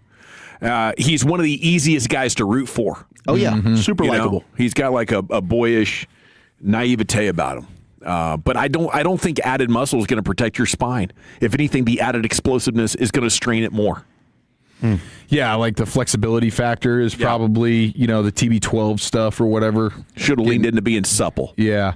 Yeah, and I do think they need to, at least at the start of the season, don't just immediately throw him into a platoon role. Like, let him get some opportunities to try and develop. Like, they just haven't really even given him the real in-game opportunities to try and develop versus the lefty pitchers. They just haven't done it. Like, he needs more opportunities for that if he's ever going to actually blossom. Otherwise, you're right. Like, there is no chance he will develop that. Yeah. And then whenever they've tried to give him a chance, he's been hurt, and then he's been or it's been in AAA. Yeah, it failed significantly or been hurt. And man, you look at the things that appeared to be in the upward trajectory there at the end of 2023, and him, Josh Young, Marcus Semien. Man, Jonah Heim, Jake Berger, like all these. I mean, Berger didn't get around till 2024, but like everything they've tried since then, they've been snake bitten on. And dang it, if you could reverse that luck and prove me wrong, I'd love to eat crow and and witness an Evan Carter resurgence here, because that was such a vibe, dude. When he came aboard, and it was really a massive turning point. And I don't think you win the World Series without Evan Carter. You absolutely don't. No disrespect to him. I just think a couple of years later, it's getting pretty hard to believe it. We got a big board report. We'll take a look at the latest draft news and speculation and have some more fun in the sports department here coming up next on The Fan. I want to chat Frankels with you before we get there, though, because life is unpredictable. You never know when you or a loved one could be injured in a car or truck wreck. Due to somebody's negligence, it can completely turn your life upside down. I mean, number one, pain and suffering for decades. How do you put a number on that? It's difficult, but I tell you what, it should be very significant, especially if you look at inflation. I mean, you might be a young man, you might be a middle-aged man. Are you going to be able to play with your kids, your grandkids the same? Do you have to hang that placard on your rearview mirror for the rest of your life because you just can't get around the same? That's what somebody's negligence can mean to you when you're out here and they're behind the wheel of tons and tons of power going 75, 80 miles an hour, not paying attention, completely turn your life upside down. That's when we have to call the Frankels. They will make sure you don't settle for less, and do the math. What would 6 months not being able to work look like? How about career re-education? Can you continue the career that you're in?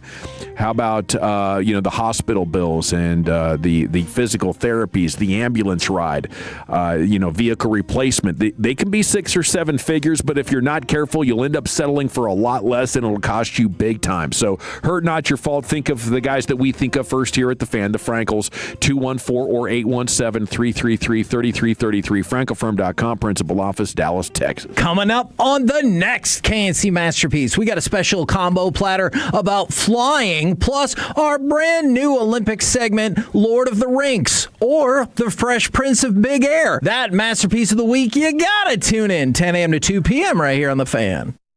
To help you be hooked with Westwood One Sports, sometimes the Browns are just the Brownsiest. Starting guard Wyatt Teller penned a goodbye note to Cleveland yesterday, and he's just one of the 5 Browns starting linemen hitting free agency this year. Yeah, you heard that right. A team with a young quarterback with a penchant for holding onto the ball too long somehow arranged their roster so their entire O-line hits free agency at the same time. Under 5.5 wins in Cleveland? Sounds good to me. Bet smarter and beat the books. Download the BetMGM app today.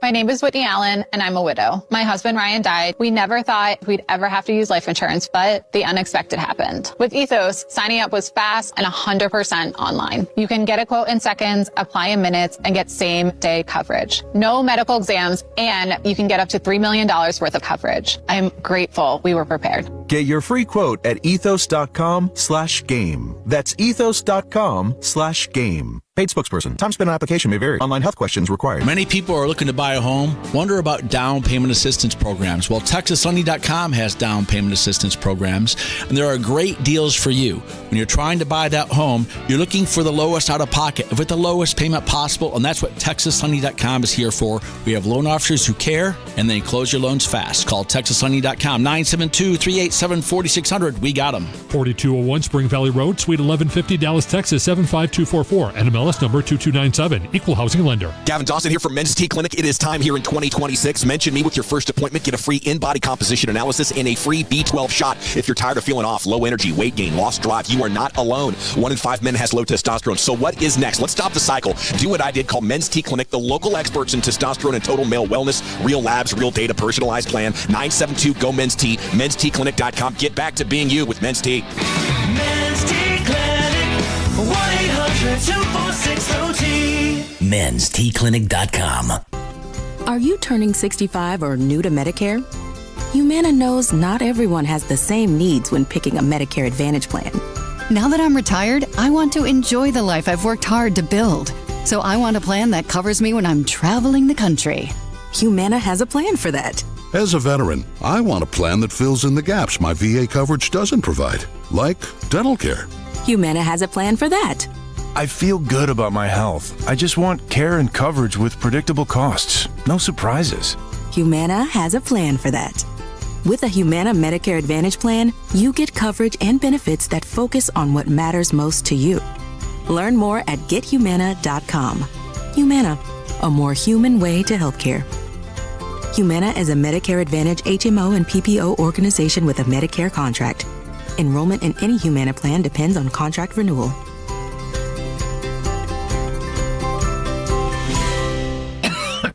Oh, how's that flu, babe? Did you take Dayquil Intense Flu yet? Nah, I got this. Ugh, okay, I don't got this. You stay on the couch, and I'll grab the Dayquil. Undo your flu symptoms with Dayquil Intense Flu. Dayquil Intense Flu provides powerful relief of your flu symptoms. I'm ready for that to-do list. Wow, you do got this. Dayquil Intense Flu. The daytime coughing, aching, fever, under your flu medicine. Use as directed, keep out of reach of children. Straight Talk Wireless presents Pickup Truck Wisdom. The smartest way to spend your money is not to. Straight Talk offers free 5G phones for new and existing customers on Verizon's 5G network. So the refund money I don't spend on that free phone is the refund money I get to keep for my family. Smart. Find us at straighttalk.com and Walmart. Straight Talk Wireless. Straightforward. Always. Taxes and fees apply. Plan purchase required for free phone offers. Copyright 2026 Verizon. Here in Texas, success is built on preparation and the courage to move ahead. And it's no different at Genesis of Plano, part of the Huff-Hines Auto family. Born from ambition, our luxury vehicles exist to fuel new discovery with an unwavering drive to move the future forward. At Genesis of Plano, the experience is simple and on your terms. There's no pressure, no guesswork, just experts who listen and a process designed around your priorities. Visit Genesis of Plano today and experience a different level of luxury. Hey, Tolo's RJ Choppy here for one of the best dealerships on the east side of the Metroplex in Terrell. It is Platinum Ford. Owner Stephen Gilchrist and GM Adam Vincey, they're Tolos, taking care of you, the Tolo, each and every day when it comes to the purchase of your brand new Ford car, truck, SUV. I am proud to say that I am a Platinum customer, and I promise you're going to get the same incredible experience that I got. Adam's got everything from Super Duties to full-size Broncos and more. Start the process right now online, PlatinumFord.com, and then drive a little further to save a lot more. Platinum Ford. This segment of The Fan is brought to you by Berkey's AC, Plumbing, and Electrical. Need a new AC system? Call Berkey's to get up to $4,000 off select Lennox HVAC systems with combined discounts. And 0% financing for 12 months with approved credit. Call 877-BERKEYS or visit Berkeys.com. Allow us, if you will, to take you on a journey across the country to cover the biggest sports stories in DFW. ASCO Equipment presents the KNC Masterpiece and G-Bag Nation live from spring training in Surprise, Arizona, March 2nd through the 6th, with access you won't find anywhere else. The fans' coverage is also brought to you by Mercedes-Benz of Plano and On Time Experts Heating and Plumbing. Your one and only home of the Rangers is 105.3 The Fan. If you're in the market to upgrade your vehicle, get to Classic Chevrolet in Grapevine. Back-to-back, #1 Chevy dealership in the world.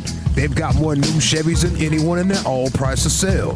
Silverados, Tahoes, Blazers, Malibus, Equinox, and more. Visit ClassicChevrolet.com. This is Texas. This is Classic Chevrolet. Together, let's drive, relax, and enjoy the difference. Based on new Chevrolet registrations 2023 to 2025. Thank you very much, Lucius. It's the G-Bag Nation here on 105 through the Fan. I have a couple of draft questions here for you. It's an NFL Draft Big Board Report. Timely time to answer this question from the 817. Where is Broadus? Broadus is having something dental done.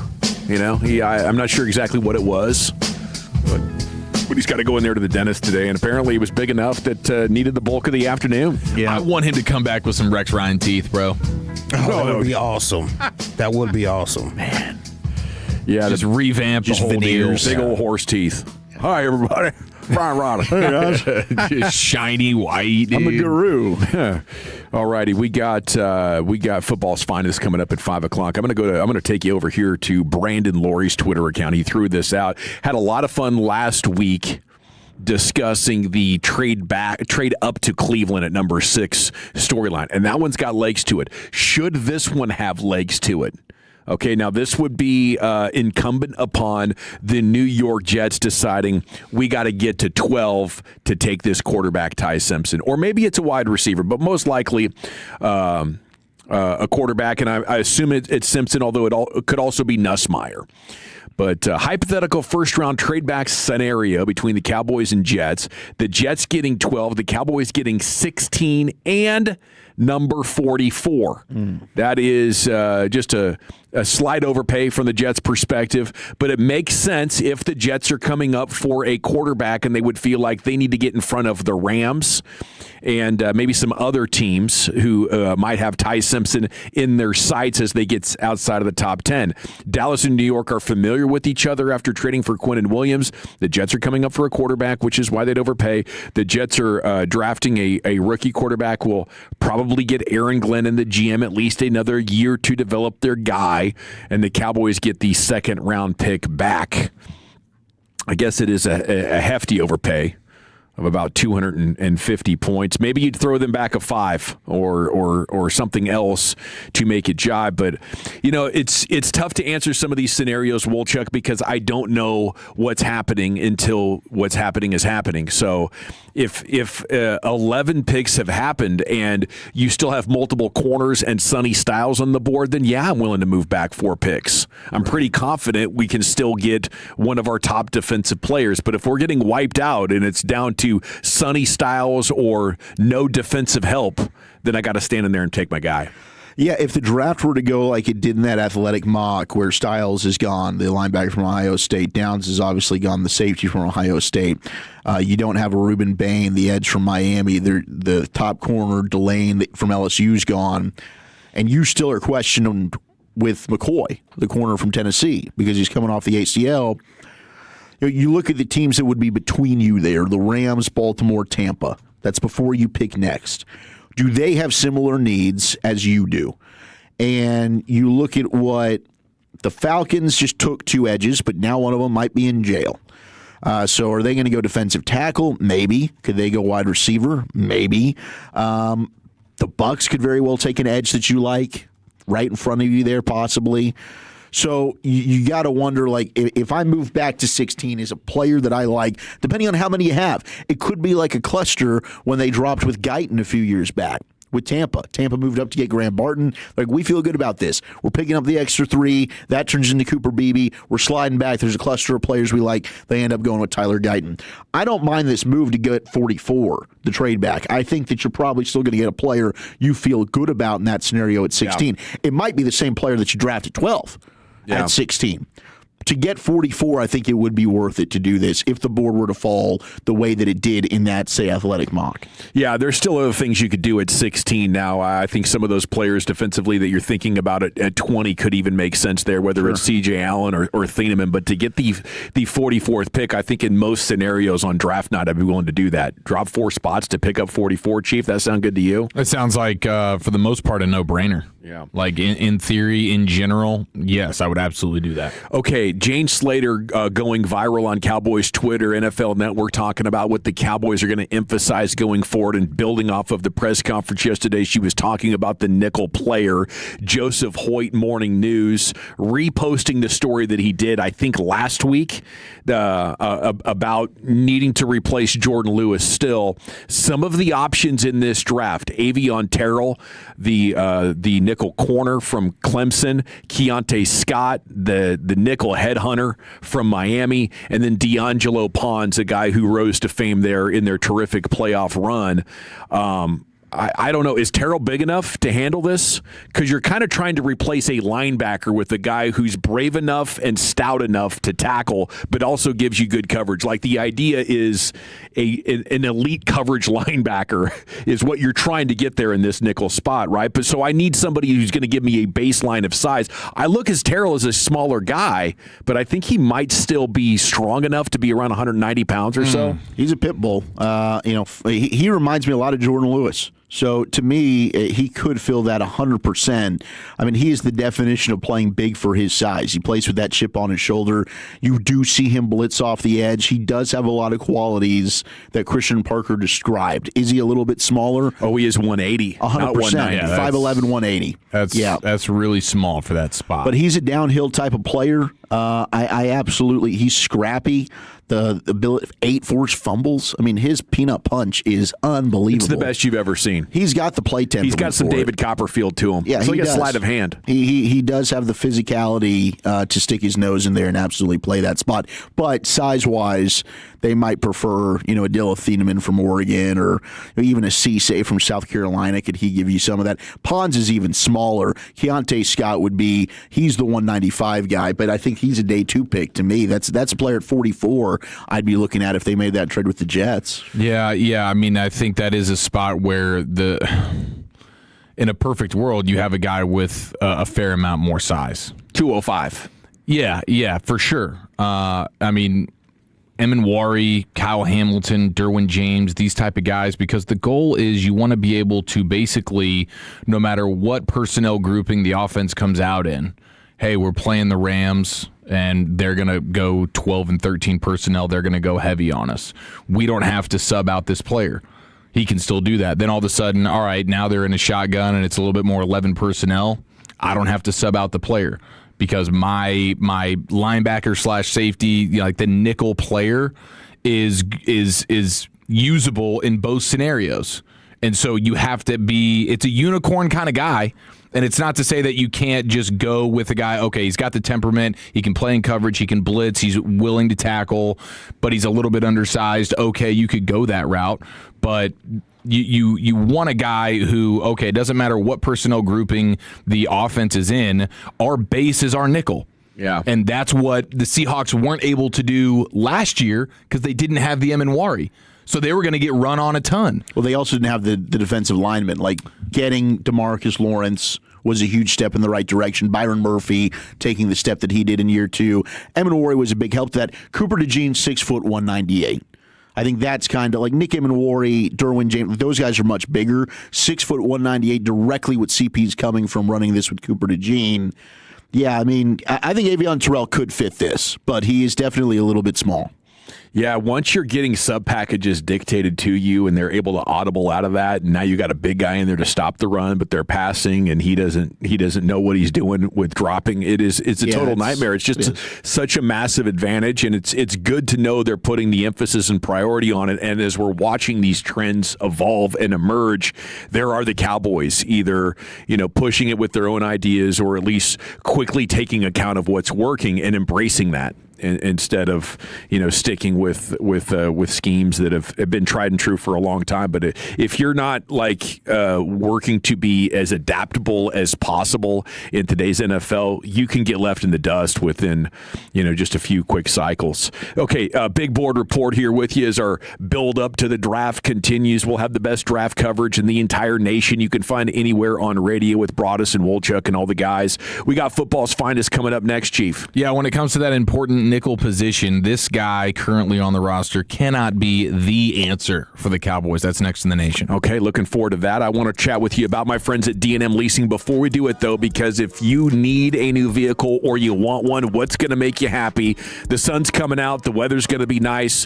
What is it? What do you want to be bumping around town in? Just call D&M Leasing and tell them right now, any make, any model. Let the mind's eye wander and take you to your ideal dream vehicle. Call them. See what they can do for you. Payments with the Easy Lease from D&M up to 50% less compared to buying. There's nothing down, nothing due for 60 days. Give you a chance to reset the budget and put a brand new sweet vehicle in your driveway, your garage.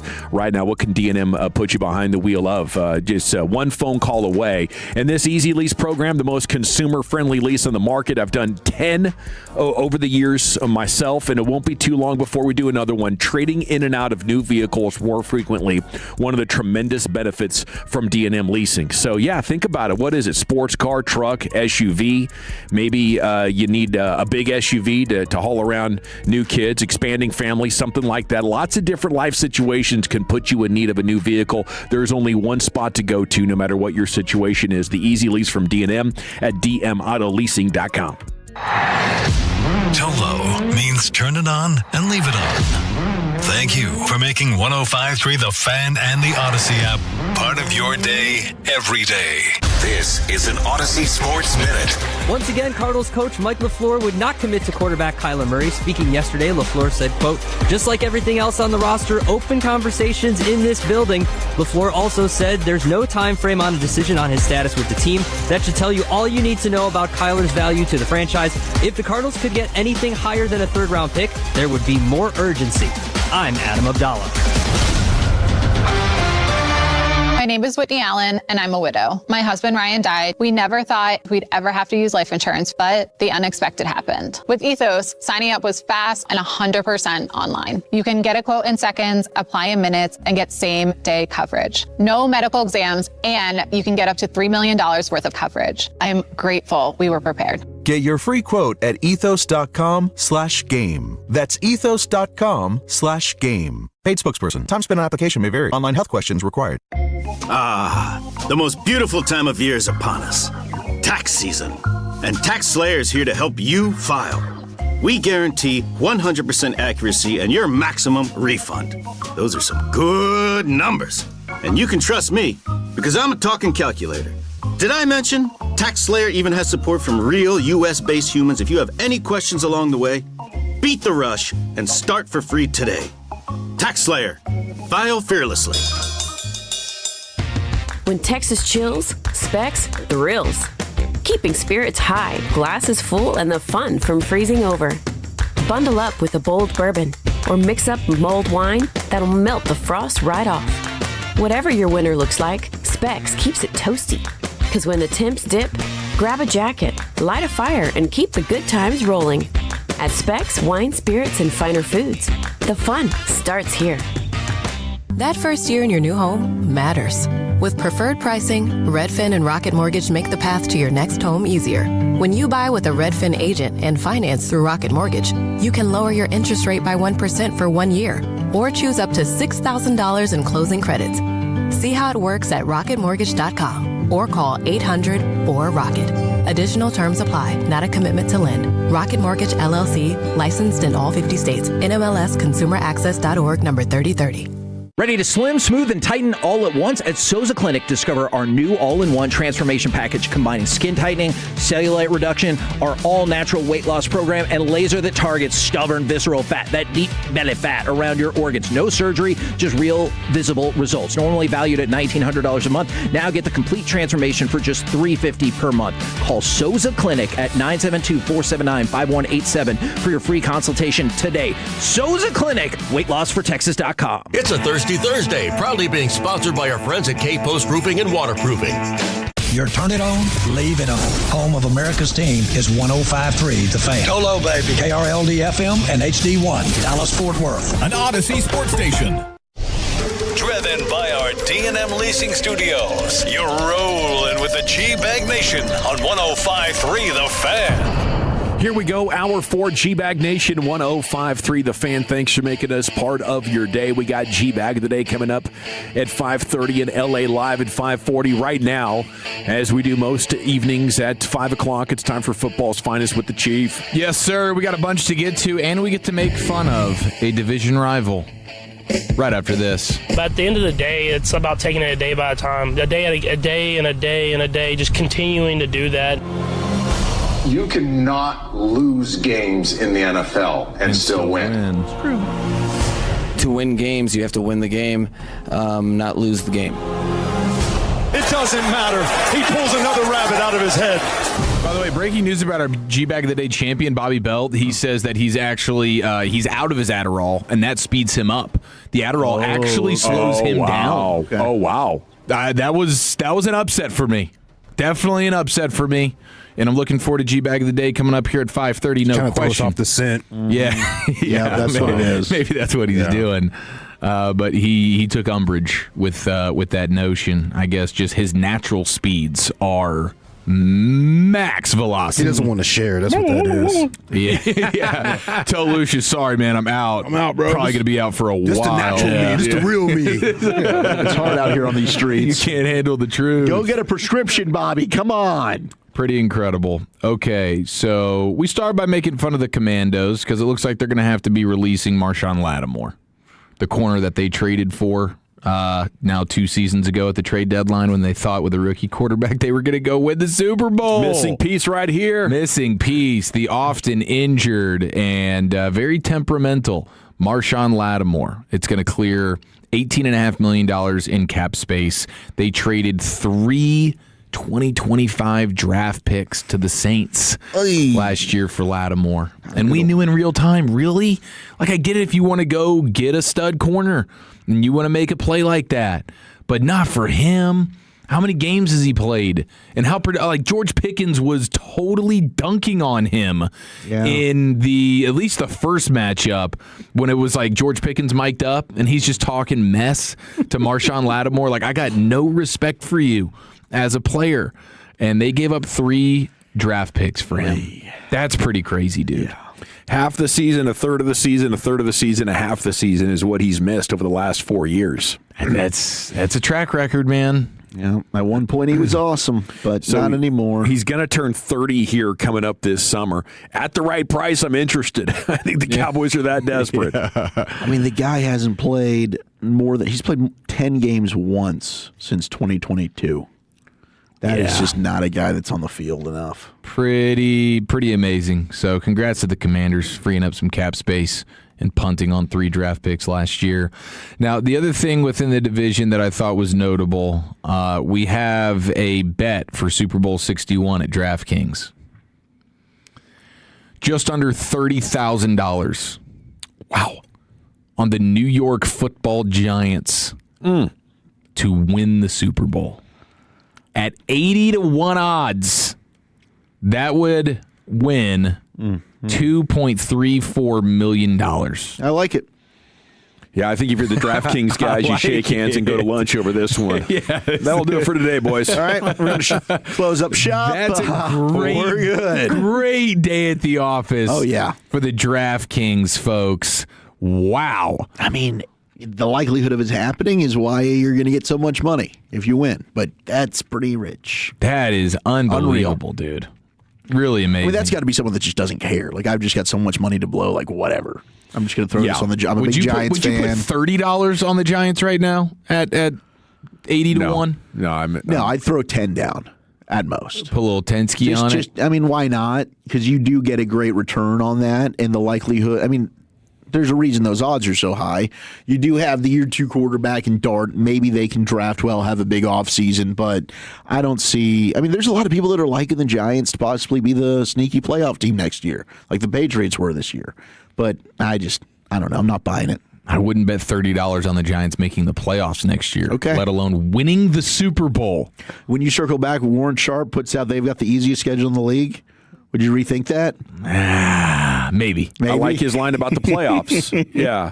No, making the playoffs. Just to make it. Just to make the playoffs. Simply make it. There's unnecessary Jackson Dart hype. I don't think he's very good. Well, and even if he is good, even if we grant them that, the play style is just ridiculous. The health. And that's part of the reason why it's like I can't buy into him. I just don't think he's going to be healthy. He's got no respect for his own body. No. And he'll let you know it. Speaking of respect, did you see Brad Sham giving a tip of the cap? He did. To Blake Elliott? He did. I did see that. Yeah, it was all very nice of Brad. He said Blake, he tagged him at Blake Live, asked the best questions of the day at the Christian Parker presser yesterday. Well done, Blake. Well done. Can you imagine what that tweet would have looked like if Blake would have fired off the Dick Fangio question? I mean, what a different. I think it still would have applied. Totally different day. That and Brad Sham sees him in a totally different light today than he would have if he got into our tomfoolery. Yeah, shout out to all the Tolos, by the way, who were listening along with us, hoping and praying that either Sham or Blake would have popped that question and taken home a cool 110. Sham doing it would have been the biggest surprise of all time. That would have been epic. There is nothing more surprising that's ever happened in the world if Brad Sham intentionally hit him with a Dick Fangio yesterday. Now, we heard the name that we heard a couple of times, Marquise Bell. Mm-hmm. Marquise Bell, nickel corner. He could be the guy in the most important role in the Christian Parker defense. We just talked about it in the previous segment. And he talks about the nickel corner spot being like, man, this is what we need. And we know that he talked about like building, like you win in the trenches and all that kind of stuff. But the nickel spot is very important for them, and I like the idea of Marquise Bell just like when you look at him. When you look at him physically, like, yeah, he kind of fits the bill of what you would want there. 205, 6'3". Adequate size with the height, the length, the bulk. Linebacker, safety. He's played a multitude. Like, he's got that versatility background. I wish he just wasn't off the worst year ever. And maybe this is something that you just chalk it up to everyone was bad in the Eberflus defense. And if I'm Christian Parker, I'm not going to totally write him off. But if the Cowboys go into the season having Marquise Bell as nickel corner number 1 on the depth chart with no real plan B other than I guess we'll have to move Deron Bland inside. Like I'd rather have Deron Bland in that role than I would Marquise Bell just based on what we've seen over the last couple of years. Like he has not been a functional player.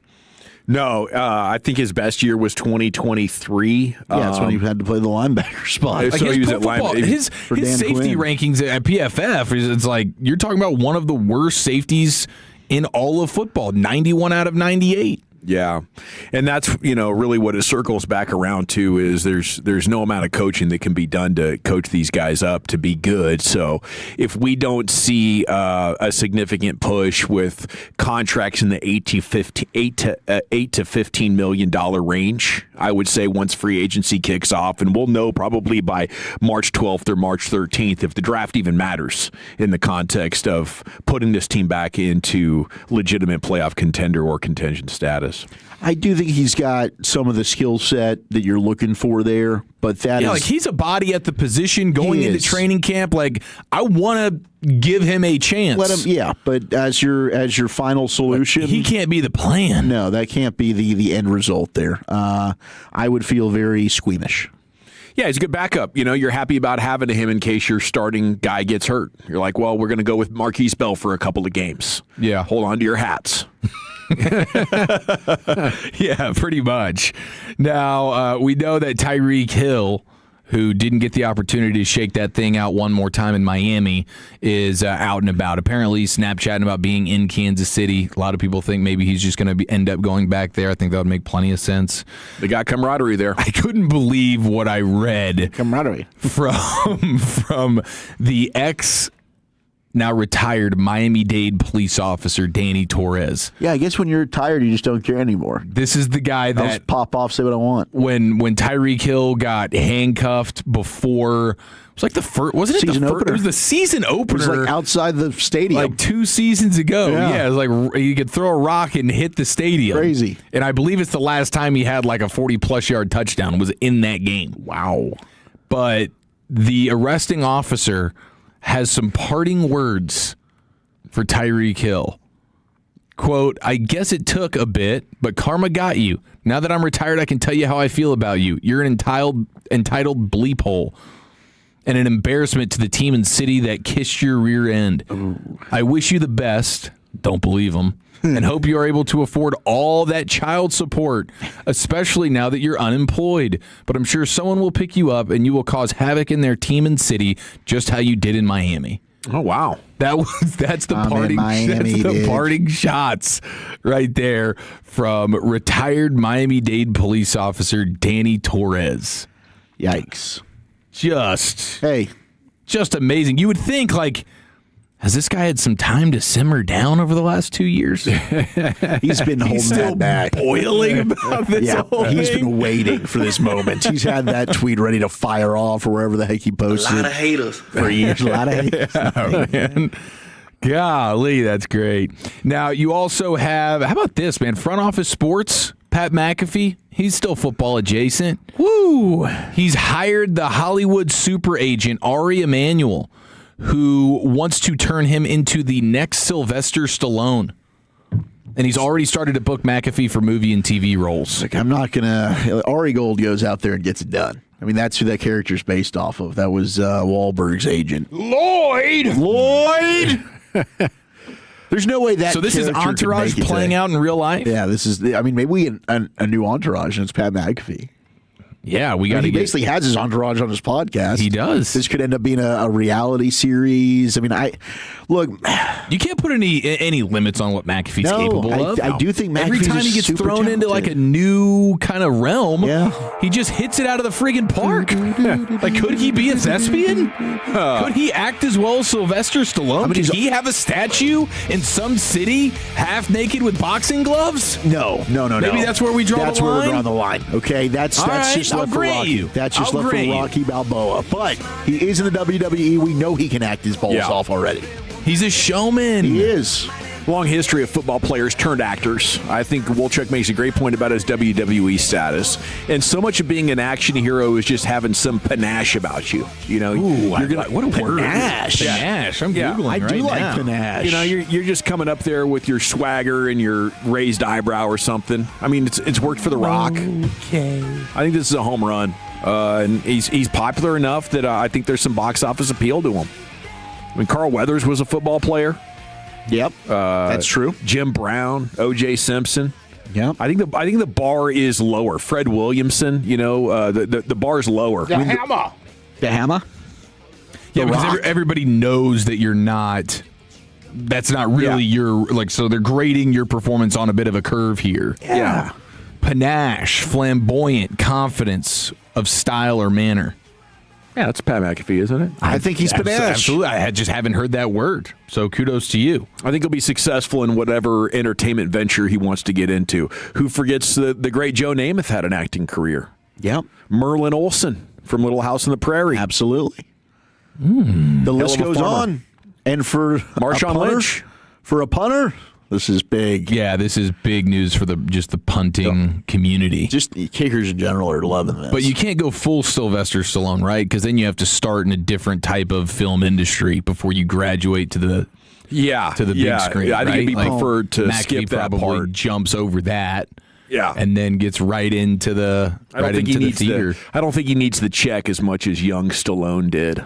He was a hungry dog. Well, I mean, the actors will do anything at first, and a hungry dog hunts best. Thank you, Chief. Yes, sir. Football's finest is in the books. We'll hit the expressway, get you caught up on everything that's been breaking throughout your broadcast day. Hand it over to the G-Bag of the Day in LA Live when we return right here on The Fan. But first, I want to talk about my number one most favorite local family-owned roofing company here in the Metroplex. Of course, that is Greystone Roofing and Construction. Brand new year, same old story with Greystone being number one. In the roofing business and the DFW being a bit like the Wild Wild West, watch out for the storm chasers and make sure you know who's on your roof. And good news, you do when you use Greystone. You can visit greystone-roofing.com. That's great with an E, stone-roofing.com, and you'll see for yourself why homeowners across the area trust owners Josh and Alexis Finding. Fantastic people. It's a family-owned business, ladies and gentlemen, and they've been in business together for almost 30 years right here in the DFW. They're certified in every possible way. That's part of the reason why I love them. They actually have licensed insurance adjusters on staff, which is extremely unique,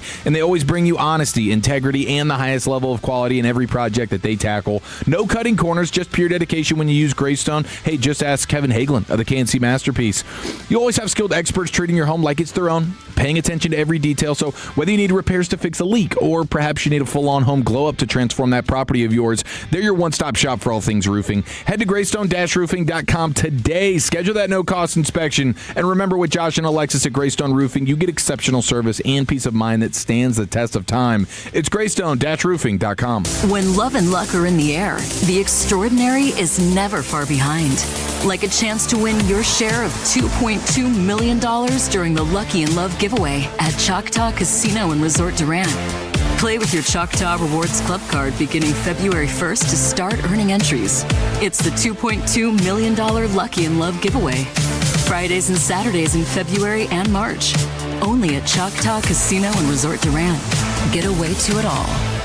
Have you heard about the newest resort community in the Dallas Metroplex? Bynum Springs Club, with home sites that average nearly 2 acres, with fitness centers, pools, sports courts, and more. BynumSprings.com. That's BynumSprings.com. Unexplained weight gain and loss of muscle mass could be related to low T or hormone imbalances. Trust my team for Men's Health, the Men's T Clinic. They're going to get you on your way to weight and muscle mass. Once your hormone levels are optimized, Men's T Clinic's proven programs work in tandem with hormone therapy to elevate your results. Making that call to Men's T is a small step for big gains. Call 972-GO-MEN'S T today or visit mensteclinic.com. Men's T Clinic, 1-800-246-OT. mensteclinic.com.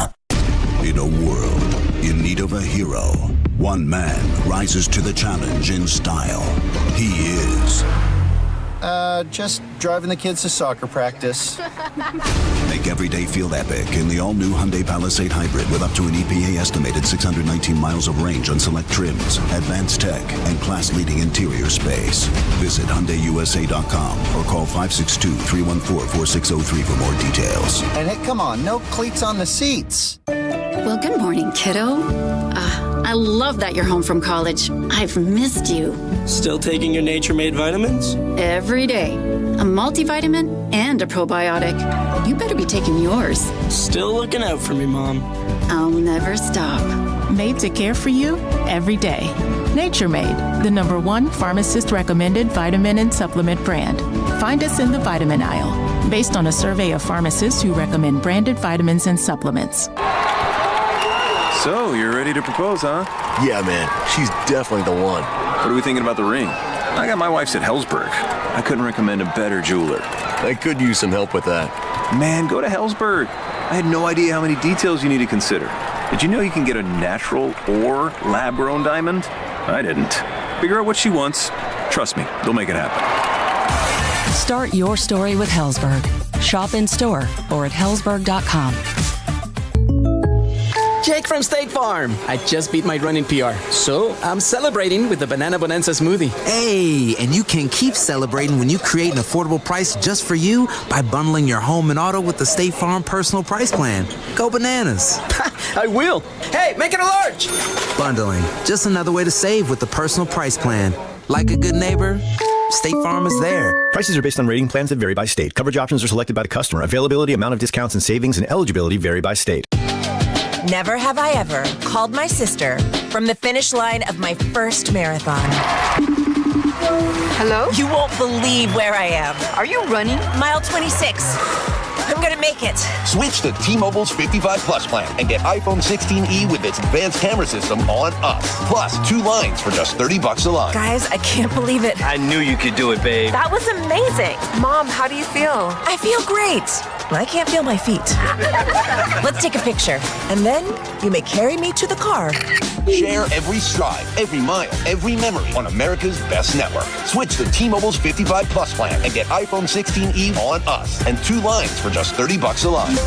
With 24 monthly bill credits and 2 eligible port-ins on Essentials 55 Plus for well-qualified customers with autopay plus taxes, fees, and $35 device connection charge. Credits end and balance due if you pay off early or cancel. Contact us. Finance agreement 128 gigabytes, $599.99 required. Best mobile network in the U.S. based on analysis by Ookla of Speed Test Intelligence data 1H 2025. Visit T-Mobile.com. Are you tired of falling short on your health and fitness goals? It may be your hormones. Optimizing hormones can have a dramatic impact, both physically and mentally. BioT is the world's leader in training healthcare providers on bioidentical hormone optimization. BioT's providers treat low T, low energy, muscle loss, low sex drive, and performance. Get your edge back in 2026 by visiting myhormonelevels.com to see if you qualify for a reduced cost program offered by a BioT certified provider. That's myhormonelevels.com. Hey, it's Chiafalo. Think Verizon, the best 5G network, is expensive? Think again. Bring in your AT&T or T-Mobile bill to a Verizon store and they'll give you a better deal. Now, what to do with your unwanted bills? Maybe turn them into a paper airplane headed to see you never. AT&T and T-Mobile. Jokes aside, their best 5G network has you covered with the most ways to save on plans, streaming, and phone deals. So just bring in your bill to your local Verizon store and they'll give you a better deal. Must provide a postpaid consumer bill within the past 45 days in name of the person redeeming the deal. Additional terms apply based on Root Metrics Best 5G Network Award US 2H 2025. All rights reserved. This segment of The Fan is brought to you by Permapure. Disappointed in the boys this year? Us too. But we promise the dirt nerds at Permapure Foundation Repair won't let you down. Call 214-466-1496 and get a free foundation inspection or go to dirtnerdsdfw.com. Yeah, buddy, welcome back. It's the G-Bag Nation here on 105.3 The Fan. We got the G-Bag of the day coming up with Lucius here in just over 6 minutes. It's time now to hit the expressway, brought to you by the On-Time Experts. And it's been a great day for United States glory at the Olympics. Alyssa Liu delivered the U.S. its first women's figure skating Olympic gold medal in 24 years with a near flawless free skate in a glittering golden dress to upstage her Japanese rivals. At the Milan Cortina Games, the 20-year-old from San Francisco had walked away from the sport after the Beijing game 4 years ago, only to launch a remarkable comeback, finished with a career best points. And Nakai and Sakamoto skating right behind her each made a mistake on a combination sequence that made the difference in the medals. So congratulations to young Miss Liu for getting that job done in the figure skating. First time in 24 years. It's quite an accomplishment. And that came after the dramatic moment of the day, the Women's USA hockey team playing the gold medal match against Canada. We were tracking it for the first hour and a half or so of the show. They were down 1-0 with 2 minutes to play in the final period. They get the equalizer. Then they win it with the golden goal in overtime. So the second time in 3 cycles, the U.S. women have captured gold for us there at the Olympics. Tomorrow at 2:10, the USA men will play Slovakia. So if you can't check out that action, you can keep it locked right here to The Fan. Tomorrow we'll give you updates throughout the afternoon as they look to punch their ticket into the gold medal game. Okay, college basketball last night, guys. Quite a story, as I think it was 2 or 3 weeks ago after the Arizona game, which Kansas won. They beat number 1 Arizona. And, that was one of the big flashpoints in this story. That day, I said I'd be out on Darren Peterson. I'll take DeBonsa. I'll trade back and take somebody else, but I'm kind of out. And it feels like that is becoming more and more consensus, and people are wondering, like, what would you do if you won the lottery or you had the second pick? Dude goes off in the first half, scored 18 points, takes himself out in the second half. And afterwards, a frustrated coach, Bill Self, saying, I didn't anticipate that tonight at all. I thought he was good to go, but we only got 18 minutes out of him. That's disappointing because he could have had a really good night. I mean, he could have gone for 35, 40 points last night. From a Mavs perspective, how are we looking at this? I need some sort of a great explanation, but I don't know if that anything would play right now. Either we're making business decisions like it's 1985 and the NIL money isn't a thing, or you're just injury prone. Either one I don't like. Yeah, it's tough to go from Data Davis to Dean Peterson. Like that's not ideal for the fan base. And I mean, at some point you draw a line where you're like, okay, if I'm picking at X spot, if he's still there, I'm just going to take him because it is pretty obvious this is the most talented and best player in the draft. But there's a lot of concerns. Like at number 1, I think it's a no-brainer. There's other, especially in a draft like this, where there are a handful of guys that are legit. Like that would be a deal breaker for me with him, with all the other talented players that are out there. So I think Hagee said by like pick 4 or 5, if he's still there, you just go ahead and take him. But like in the first 3 picks, there's dudes out there that you'd probably just be more comfortable with taking. And I don't know what it is with him. I don't know if he thinks he's injury prone or if he's just really trying to save himself for the NBA, but there's always a next contract. Yeah. Like you're never satisfied. It's like, okay, just to get drafted? No, because it's not about really being drafted when you're thinking big picture financials. You're thinking about that second contract. So am I going to start load managing myself, like pulling himself out of the game? Like I just bang home a 3, and then I look over at my coach and I'm like, all right, I'm good now. And then I'm not going to come back in the game. There's 17-22 left to play. There was a lot of basketball left. You're going to have to do, like, your front office and your scouts are going to have to do a lot of research here on what the bleep is going on with this guy. Yeah, I feel like if it was a legitimate injury that popping back up and he's like, man, it's pulling on me again. I can feel it even though the MRI says I'm clean. I feel like if it was that story, then we'd have a lot of medical reporting around his situation. Yeah, play through cramps, dude. Like, come on. Go ahead. Get yourself an IV. Those are they're fake. Cramps? I think he doesn't even have them? Not in general. They are a real thing, but I don't even think he's faking like last night, there was not a single thing that would make you think, oh, he's got something going on. Like it was a very nonchalant, like, all right, I'm good here. Like he's not getting worked on. I've done enough in this game, and there's no reason to risk the next 15 minutes of basketball. Yeah, I put up 20 points in the first half. I got tape out there. I'm good. It is. It's a selfish type of player. And look, in the NBA, that can work. I think we've seen a lot of players have success, and by that, your team can have success because you're going out there and putting up tremendous numbers. But that would absolutely scare me off. When Bill Self is saying we've had a lot of practice playing without him, so the guys are used to it, it's a red flag to me. I mean, you look at a lot of if this guy didn't have these issues, most mock drafts have him as the best player. But, I mean, I think DeBonce is going to end up going number 1. Cameron Boozer, I'd take over him. We'll see about Wilson and Flemings. I do think the talent is one where it's, like, hard to ignore. Like, if the Mavs end up with the 7th overall pick and he's sitting there staring you in the face, you're going to draft Darren Peterson. But, man, this is definitely a player that I probably would prefer nothing to do with. Man, do you love the game? Do you love playing for your teammates? Do you feel a sense of pride about what I'm putting out there? Do you want to make it clear that people should be picking you? I mean, certainly he's heard what people are saying about him now. Do you want to go out and prove people wrong? You can still go do that in the NCAA tournament. You can go out there and make a huge name for yourself, and in the lead up to the draft, say, yeah, I was pacing myself. I was nervous about what my stock was going to be, but once the game started for real, and I was, then I had my eye on the prize and trying to be a collegiate champion. Like, you could fix this narrative quite a bit, but the path that it's on right now, I'm looking desperately to trade out of that pick and maybe pick up some draft compensation that I can use next year or the year after that, because he is maybe going to be the second most talented guy after only LeBron to ever come out of the state of Ohio, which is a basketball hotbed. Yeah, 972 is like maybe he's just trying to tank to avoid going to one of the top, the worst teams. But with the lottery now, you don't know. Yeah, there's no you don't know that the worst team in the league is picking number 1.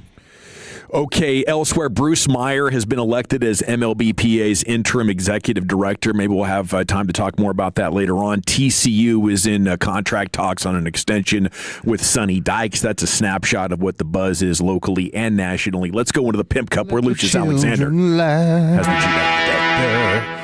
Remind us all how it used to be. I decided long ago. Hey, G-Bag of the Day. We do it every weekday on the Fan 5:30. My name is L.A. Lucius Alexander. If there's anything you think I should be playing, go ahead, hit me up, man. At Lucky Lucius P on social media.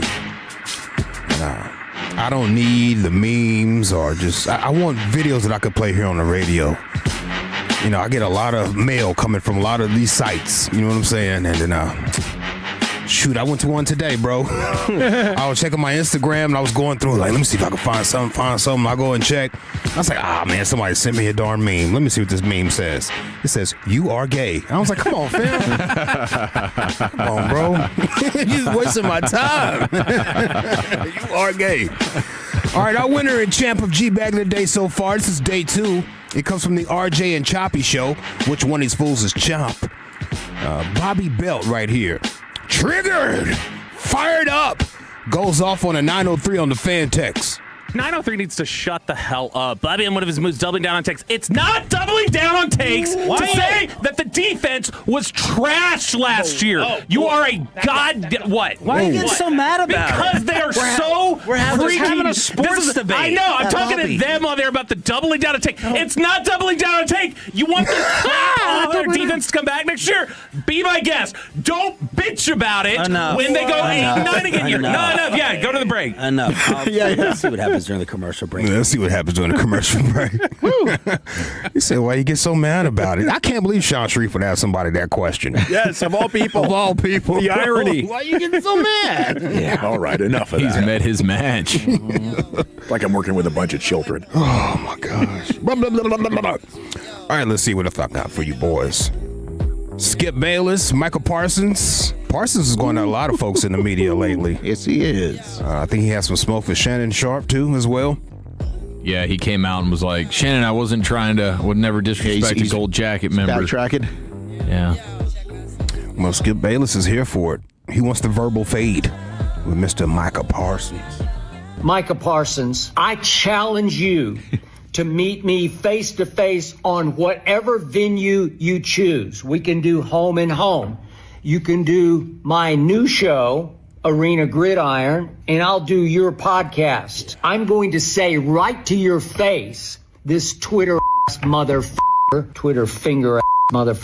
I'll say right to your face what I've always said about you, Micah Parsons. I'll tell you exactly what I've always said about you, face to face, eye to eye, man to man, Micah Parsons, you and I. Mano a mano, just you and me. He said home and home. Yeah. I'll do your show, you do mine. Help me get these numbers up. Yeah. Do my brand new show that comes on on Wednesdays at 4:30. And go ahead and like and subscribe while you're there.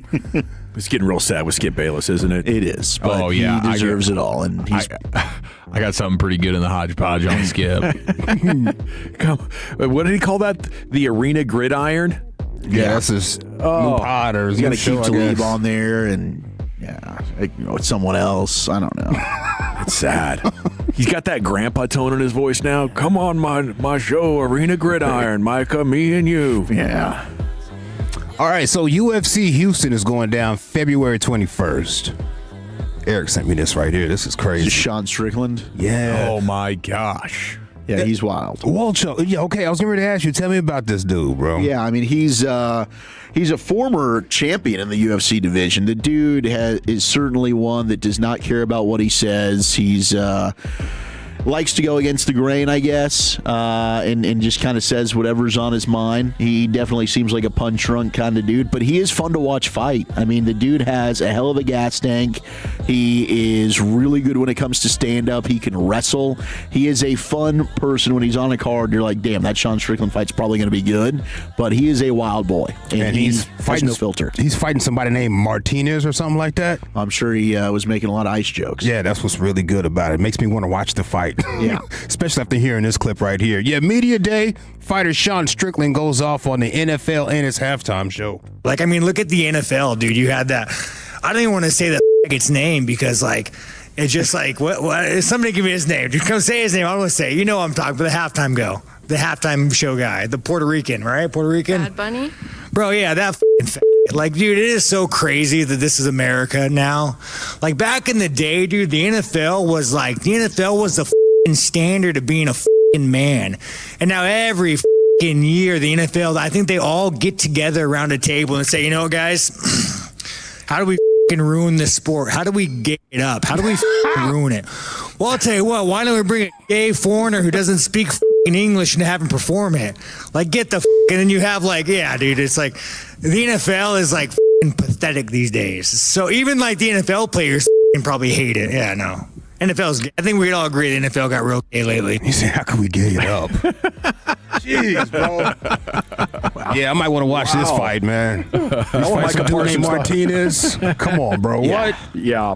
I mean, he's definitely going full shock jock. He's going all the way with it. It's his, man. That's him. You're going to want to tune in to root for him or root for him to get his ass kicked. Yeah, one of the two, I guess. One way or another. Will he apologize at the mic like that one guy did? Absolutely not. Sorry for everything that all the black people have ever went through. Your fight is my fight now. Oh, no. He would double down. Are there any gay fighters that would want to take him on? That might be interesting. A gay Puerto Rican fighter, in fact. I don't know if there's a gay Puerto Rican fighter. That's a good question. How much would you have to pay this guy to get in a ring with a gay Puerto Rican guy? Or maybe he would just love the idea. Love to do it, yeah. He would just love the opportunity. Live stream it. He would love it. You don't even have to pay me, bro. I'm going to do it for likes. This is for the love of the game here. We've got an openly bisexual UFC Puerto Rican fighter, Jeff Molina. Okay, Jeff, I see you, girl. Active. Okay, girl. All right. Maybe we can get Jeff in here. What's the weight class? Middleweight for Sean Strickland. I don't know about Jeff Molina. I got to find out here. Let's look. Jeff. He's a flyweight. Nah, it's a little too small. A little mismatch. He's very tiny. Well, I'm going to stand by for that fight. Yeah. That's one thing about the fights. Like, they do it in boxing, too, you know? Floyd Mayweather used to walk out there on Cinco de Mayo with a poncho on and a big old hat and, you know, act like he's doing a Mexican dance or something. It's crazy. I get it. For the people. Yeah, I mean, I get it. You know, it's antagonizing, but you're going to fight after this. So it's not like you get to sit behind a keyboard. You have to fight after this. That's part of the reason I like it is because like you still got to end up backing that up. You got to back everything you said. All right, yesterday was your church day. I pray you got your blessing. Shout out to my Reverend Dr. Pastor Freddie Haynes. I seen you on Real Life Production, sir. I seen you doing big things out here. You guys ever heard of this phrase, speaking to churches? No weapon formed against me shall prosper. Hey, there we go. No weapon. No weapon against me shall prosper. Nope, it won't Thank work. Ray Lewis for knowing that quote. Hey, look at that. Reverend Ray. Yeah, this guy didn't know it. No weapon should prosper. No weapon formed is going to prosper. No weapon formed is going to prosper. Thank you, Pastor. No weapon formed is going to prosper. Sounds worse than that sports reporter, that hammered reporter earlier. Formed and proper. And I also have a combo pack for you right here. This worship leader knew he was going viral. So when I say three, let's cheer, let's scream, let's clap, not crap. Let's crap. Sorry. Let's crap. Don't do that. We'll do, but don't. Do. That'll make the church worship fails right there. Yep. All right. You did it. Let's clap. Everybody go like this. Yep. That's where I got it. Let's crap together. Let's crap together. Let's scream. Let's crap. Let's not crap. All right, that's it, bro. There it is. Is it Bobby Belt, our champion, raging on Texters? Is it Skip challenging Micah Parsons? Texter, by the way, saying a Skip show is doing quite well. Is it? A lot of very successful people are going on it. Shout out to Skip. What's up, bro? You got Skip. Sean Strickland of the UFC at Media Day with his thoughts on the Super Bowl halftime entertainment and what's coming up for the NFL. Or you got your church combo platter. I'm going to vote for Bobby Belt here, Chief. How about you? Yeah, samesies. All right, Lucius. Big Bobby. Wolchuk. Yeah, we'll make it 4 for 4. Broadus was here. I assume he would do the same. He is a unanimous 2-time now G-Bag of the Day champion, Mr. Roberto Belt of Sean and RJ. It's time to stay in the Pimp Cup. Lucius in LA Live. Ladies' night. Let's get into it right after the great Rick James. That's not it. God, dog it. That's the wrong one. Hold on. One more time. Ladies' night right after the great Rick James. Well, all right, 2 squares. It's time to smoke. Fire up this funk and let's have a toke. It'll make you dance to some of everything. Everybody get high. Who am I here with? George. Bro, you be getting to the bitches, twin? And not really. But I just gonna be myself, and I don't care anything about it. I'm just gonna be myself, and hopefully I will get some. That's right, bro. That man's got mad charisma just oozing off of him. Hold on. Who am I here with? George. Bro, you be getting to the bitches, twin? And not really. But I just gonna be myself, and I don't care anything about it. I'm just gonna be myself, and hopefully I will get some. You won. You will one day, brother. You will, my man. This is LA Live for Thursday, February 19th, 2026. It is a Thirsty Thursday, Ladies' Night edition of LA Live. Welcome in. Put your hands in the air. Sing along with me. Shout out to the Tolo ladies that listen to this here station. You are appreciated. You 100% are. I'll tell you that. Valentine's Day was just 5 days ago, boys. Is love still in the air around your place? 5 days ago, Valentine's Day. You broke your neck to make your lady happy. Is love still in the air? Has she got mad at you in those days? Has there been a little snarky remark back at you? This week, for sure. Damn! It didn't last! It's called marriage. But we also didn't have like some super romantic Valentine's Day either. You know what I mean? So it's kind of on you a little bit? Yeah, but I mean, she did the thing like a week before. She's like, hey, by the way, really don't need anything. I took her word. Never do that. It's a trap. Yeah. Yeah. In hindsight, I should have just even something small. Probably should have just something. Yeah, you got to come through, bro. I came through with the big old balloons, big giant balloons, and I didn't buy any roses because I like to buy plants. Okay. So I got like a little rose bush type of vibe. Oh, nice. Yeah, it's kind of like a test. Keep it alive. Yeah, let's See if you can keep it alive. How about that? Shit, that's all you got to do is put water in it. Get out of here. How about the roses anyway? Do you got roses still around your house or did they die now? Yes, they are still around the house, but they are also dead. Yeah. You know, they're sitting there in that vase still. Yeah, that's why I do that. Starting to lose petals. Kind of romantic. Yeah, in a gothic kind of way. Mm-hmm. Yeah. I'm with you on that one, bro. Well, this edition of LA Live is about love and those in search of some lovin'. Speaking of loving, though, shout out to this crooner right here. Happy 86th birthday to Mr. Smokey Robinson. Okay. It's Mr. Smokey Robinson. Happy Chinooka. Happy Chinooka. Yeah, to Mr. Smokey. Does he still have a weird case? Oh, Does he? I believe. Yeah, I don't think that went away. Not smoke. That got resolved. That thing got even deeper, right? It was like it was the house lady, but then it became the house boy. Yeah, the dude. Oh, yeah. no. Yeah. Oil changes and everything. Oh, oil boy. Yeah, okay. Weird case still for Smokey, but happy 86th birthday. Smokey Robinson wrote more than 4,000 songs. Dang. Responsible for over 70 top 40 hits. This man's got a hell of a pen on him. But some of my favorites right here, I got to give it to you because it's his birthday. Some of my favorites right here. This viral video from 2020. He made the song Gang Banging. Kind of like a PSA. Get you out of the streets. I love it because it makes no sense. Wasting your time, drinking that wine. Yeah. Smoking that smoke. Yeah. Doing that coke. Dealing that dope. Uh-huh. Giving up hope. Gang banging. Yeah. Gang banging. Gang banging. Happy 86th birthday to Smokey Robinson. What a pin on that, man. Doing that coke. Smoking that dope. He was right there like, oh, I'm going to kill him with this one. Hell yeah, Smokey. Get him, man. Get him. Wow. That's amazing. Yeah, I love that right there. And he also showed him, he got in his bag. Clearly, we know he's kind of freaky because he has a weird case, but his song Gasm went viral.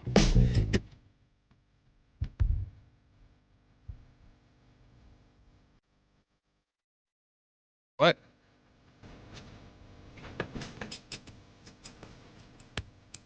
in the book.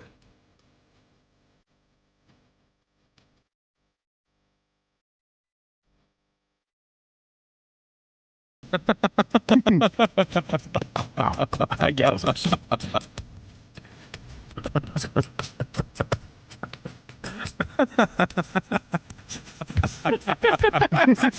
like an SNL bit. It really is. Oh, this is D in the box. Happy 86th birthday to this man with that pin on the. Did you hear these guys like harmonizing Gasm in the background? If you got booked for a gig, bro, he's like, all right, so give me the lyrics, and you gotta harmonize Gasm, dog. Oh, this is great, Smokey. Gasm Quartet. No wonder this dude's being sued. He said it's great, Smokey. You're back, buddy. You're on your way to the top again, Smokey. Oh my God. Baby, I love it. I love it. Yeah, happy 86th birthday to Smokey Robinson, man. LA Live is brought to you by Greystone Roofing and Construction. That is greystone-roofing.com. Let me get a real Smokey song in here. Hey. All right, for Valentine's Day, Jacksonville Jaguar Travis Hunter popped out with a new tattoo. Oh, did he? Sure did, on Valentine's Day. Ladies, would you like your lover to get a tattoo of you as a gift to you? I got a tattoo of you. Instead of getting you a wedding gift, I just got a tattoo on my shoulder of you, babe. That's how much I love you. Yeah, Hunter revealed a detailed tattoo on Valentine's Day across his upper chest. This is his whole chest. It's featuring his wife, Lena, and their son. Big family portrait right there. Would you advise your son to get a tattoo of a girl that he fell in love with? I'd say maybe if you've been married 10 years, son. Yeah. Give it a minute. You want to make sure this thing's for real. Yeah, you want to give it a minute. Hunter also reportedly added a tattoo on his chest designed to match a heart surgery scar that his son has. That's loving. Okay. That's cool. That's loving. Father, son. Yeah. I wish those guys a happy life together. I know about young love. I'm a product of young love. I have a young love. Well, hold on. Let me say that differently. Be careful. Yeah. The Epstein files is crazy right now. Yeah. I got with a girl when I was young. We were young together. I've been knowing her since she was in 8th grade, bro. Wow. Yeah. It's a long time. Still together, too. I don't understand how. Time just flies by. LA Live 105.3 The Fan. Ladies' Night Love is in the air. Did y'all see former SMU star? Look, I got all my SMU gear on. I love this kid right here, but he's a mess off the field. Former SMU star and Kansas City Chiefs wide receiver Rashid Rice made it Facebook official on Valentine's Day. Oh. Yeah. Rashid Rice posted a video of him and Miss Ruby Rose all in love together. Yeah, Google up Miss Ruby Rose. That's real love. Yep. That's real love. Familiar. Then he was pictured riding around on a four-wheeler, which is another concern if you know anything about Mr. Rice.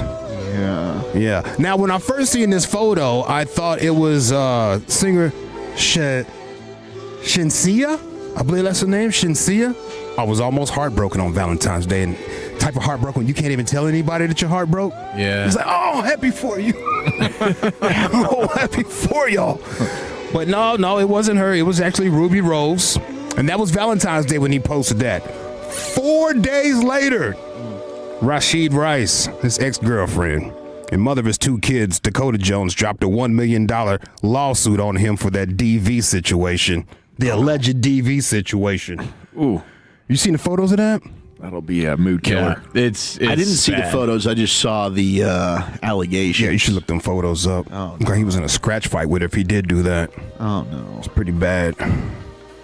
Pretty bad. But yeah, 4 days later, after you popped out with your new boo, now you're getting hit with the $1 million lawsuit. Got to remember that lesson that Frank Lucas taught us in that mink coat. Remember to lay low. Remember Frank Lucas was out here doing dirt. He's right. On the streets. And then when he popped up at that fight with that mink coat on, that's when the cops said, right. oh, it's him. Yeah, there he is. There it's kind of he hard is. to hide money. Yeah. You're wearing it like that. You got to lay low, bro. Yeah, maybe we shouldn't have Tyreek Hill go to Kansas City. That'd be him and Rashid Rice. Oh, yeah, you can't have them together. Yeah. You can't have them together. They both speedy.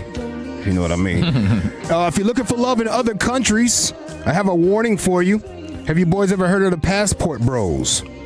No. What are these guys up to? They go to other countries looking for love. Okay. All right. Not a bad strategy.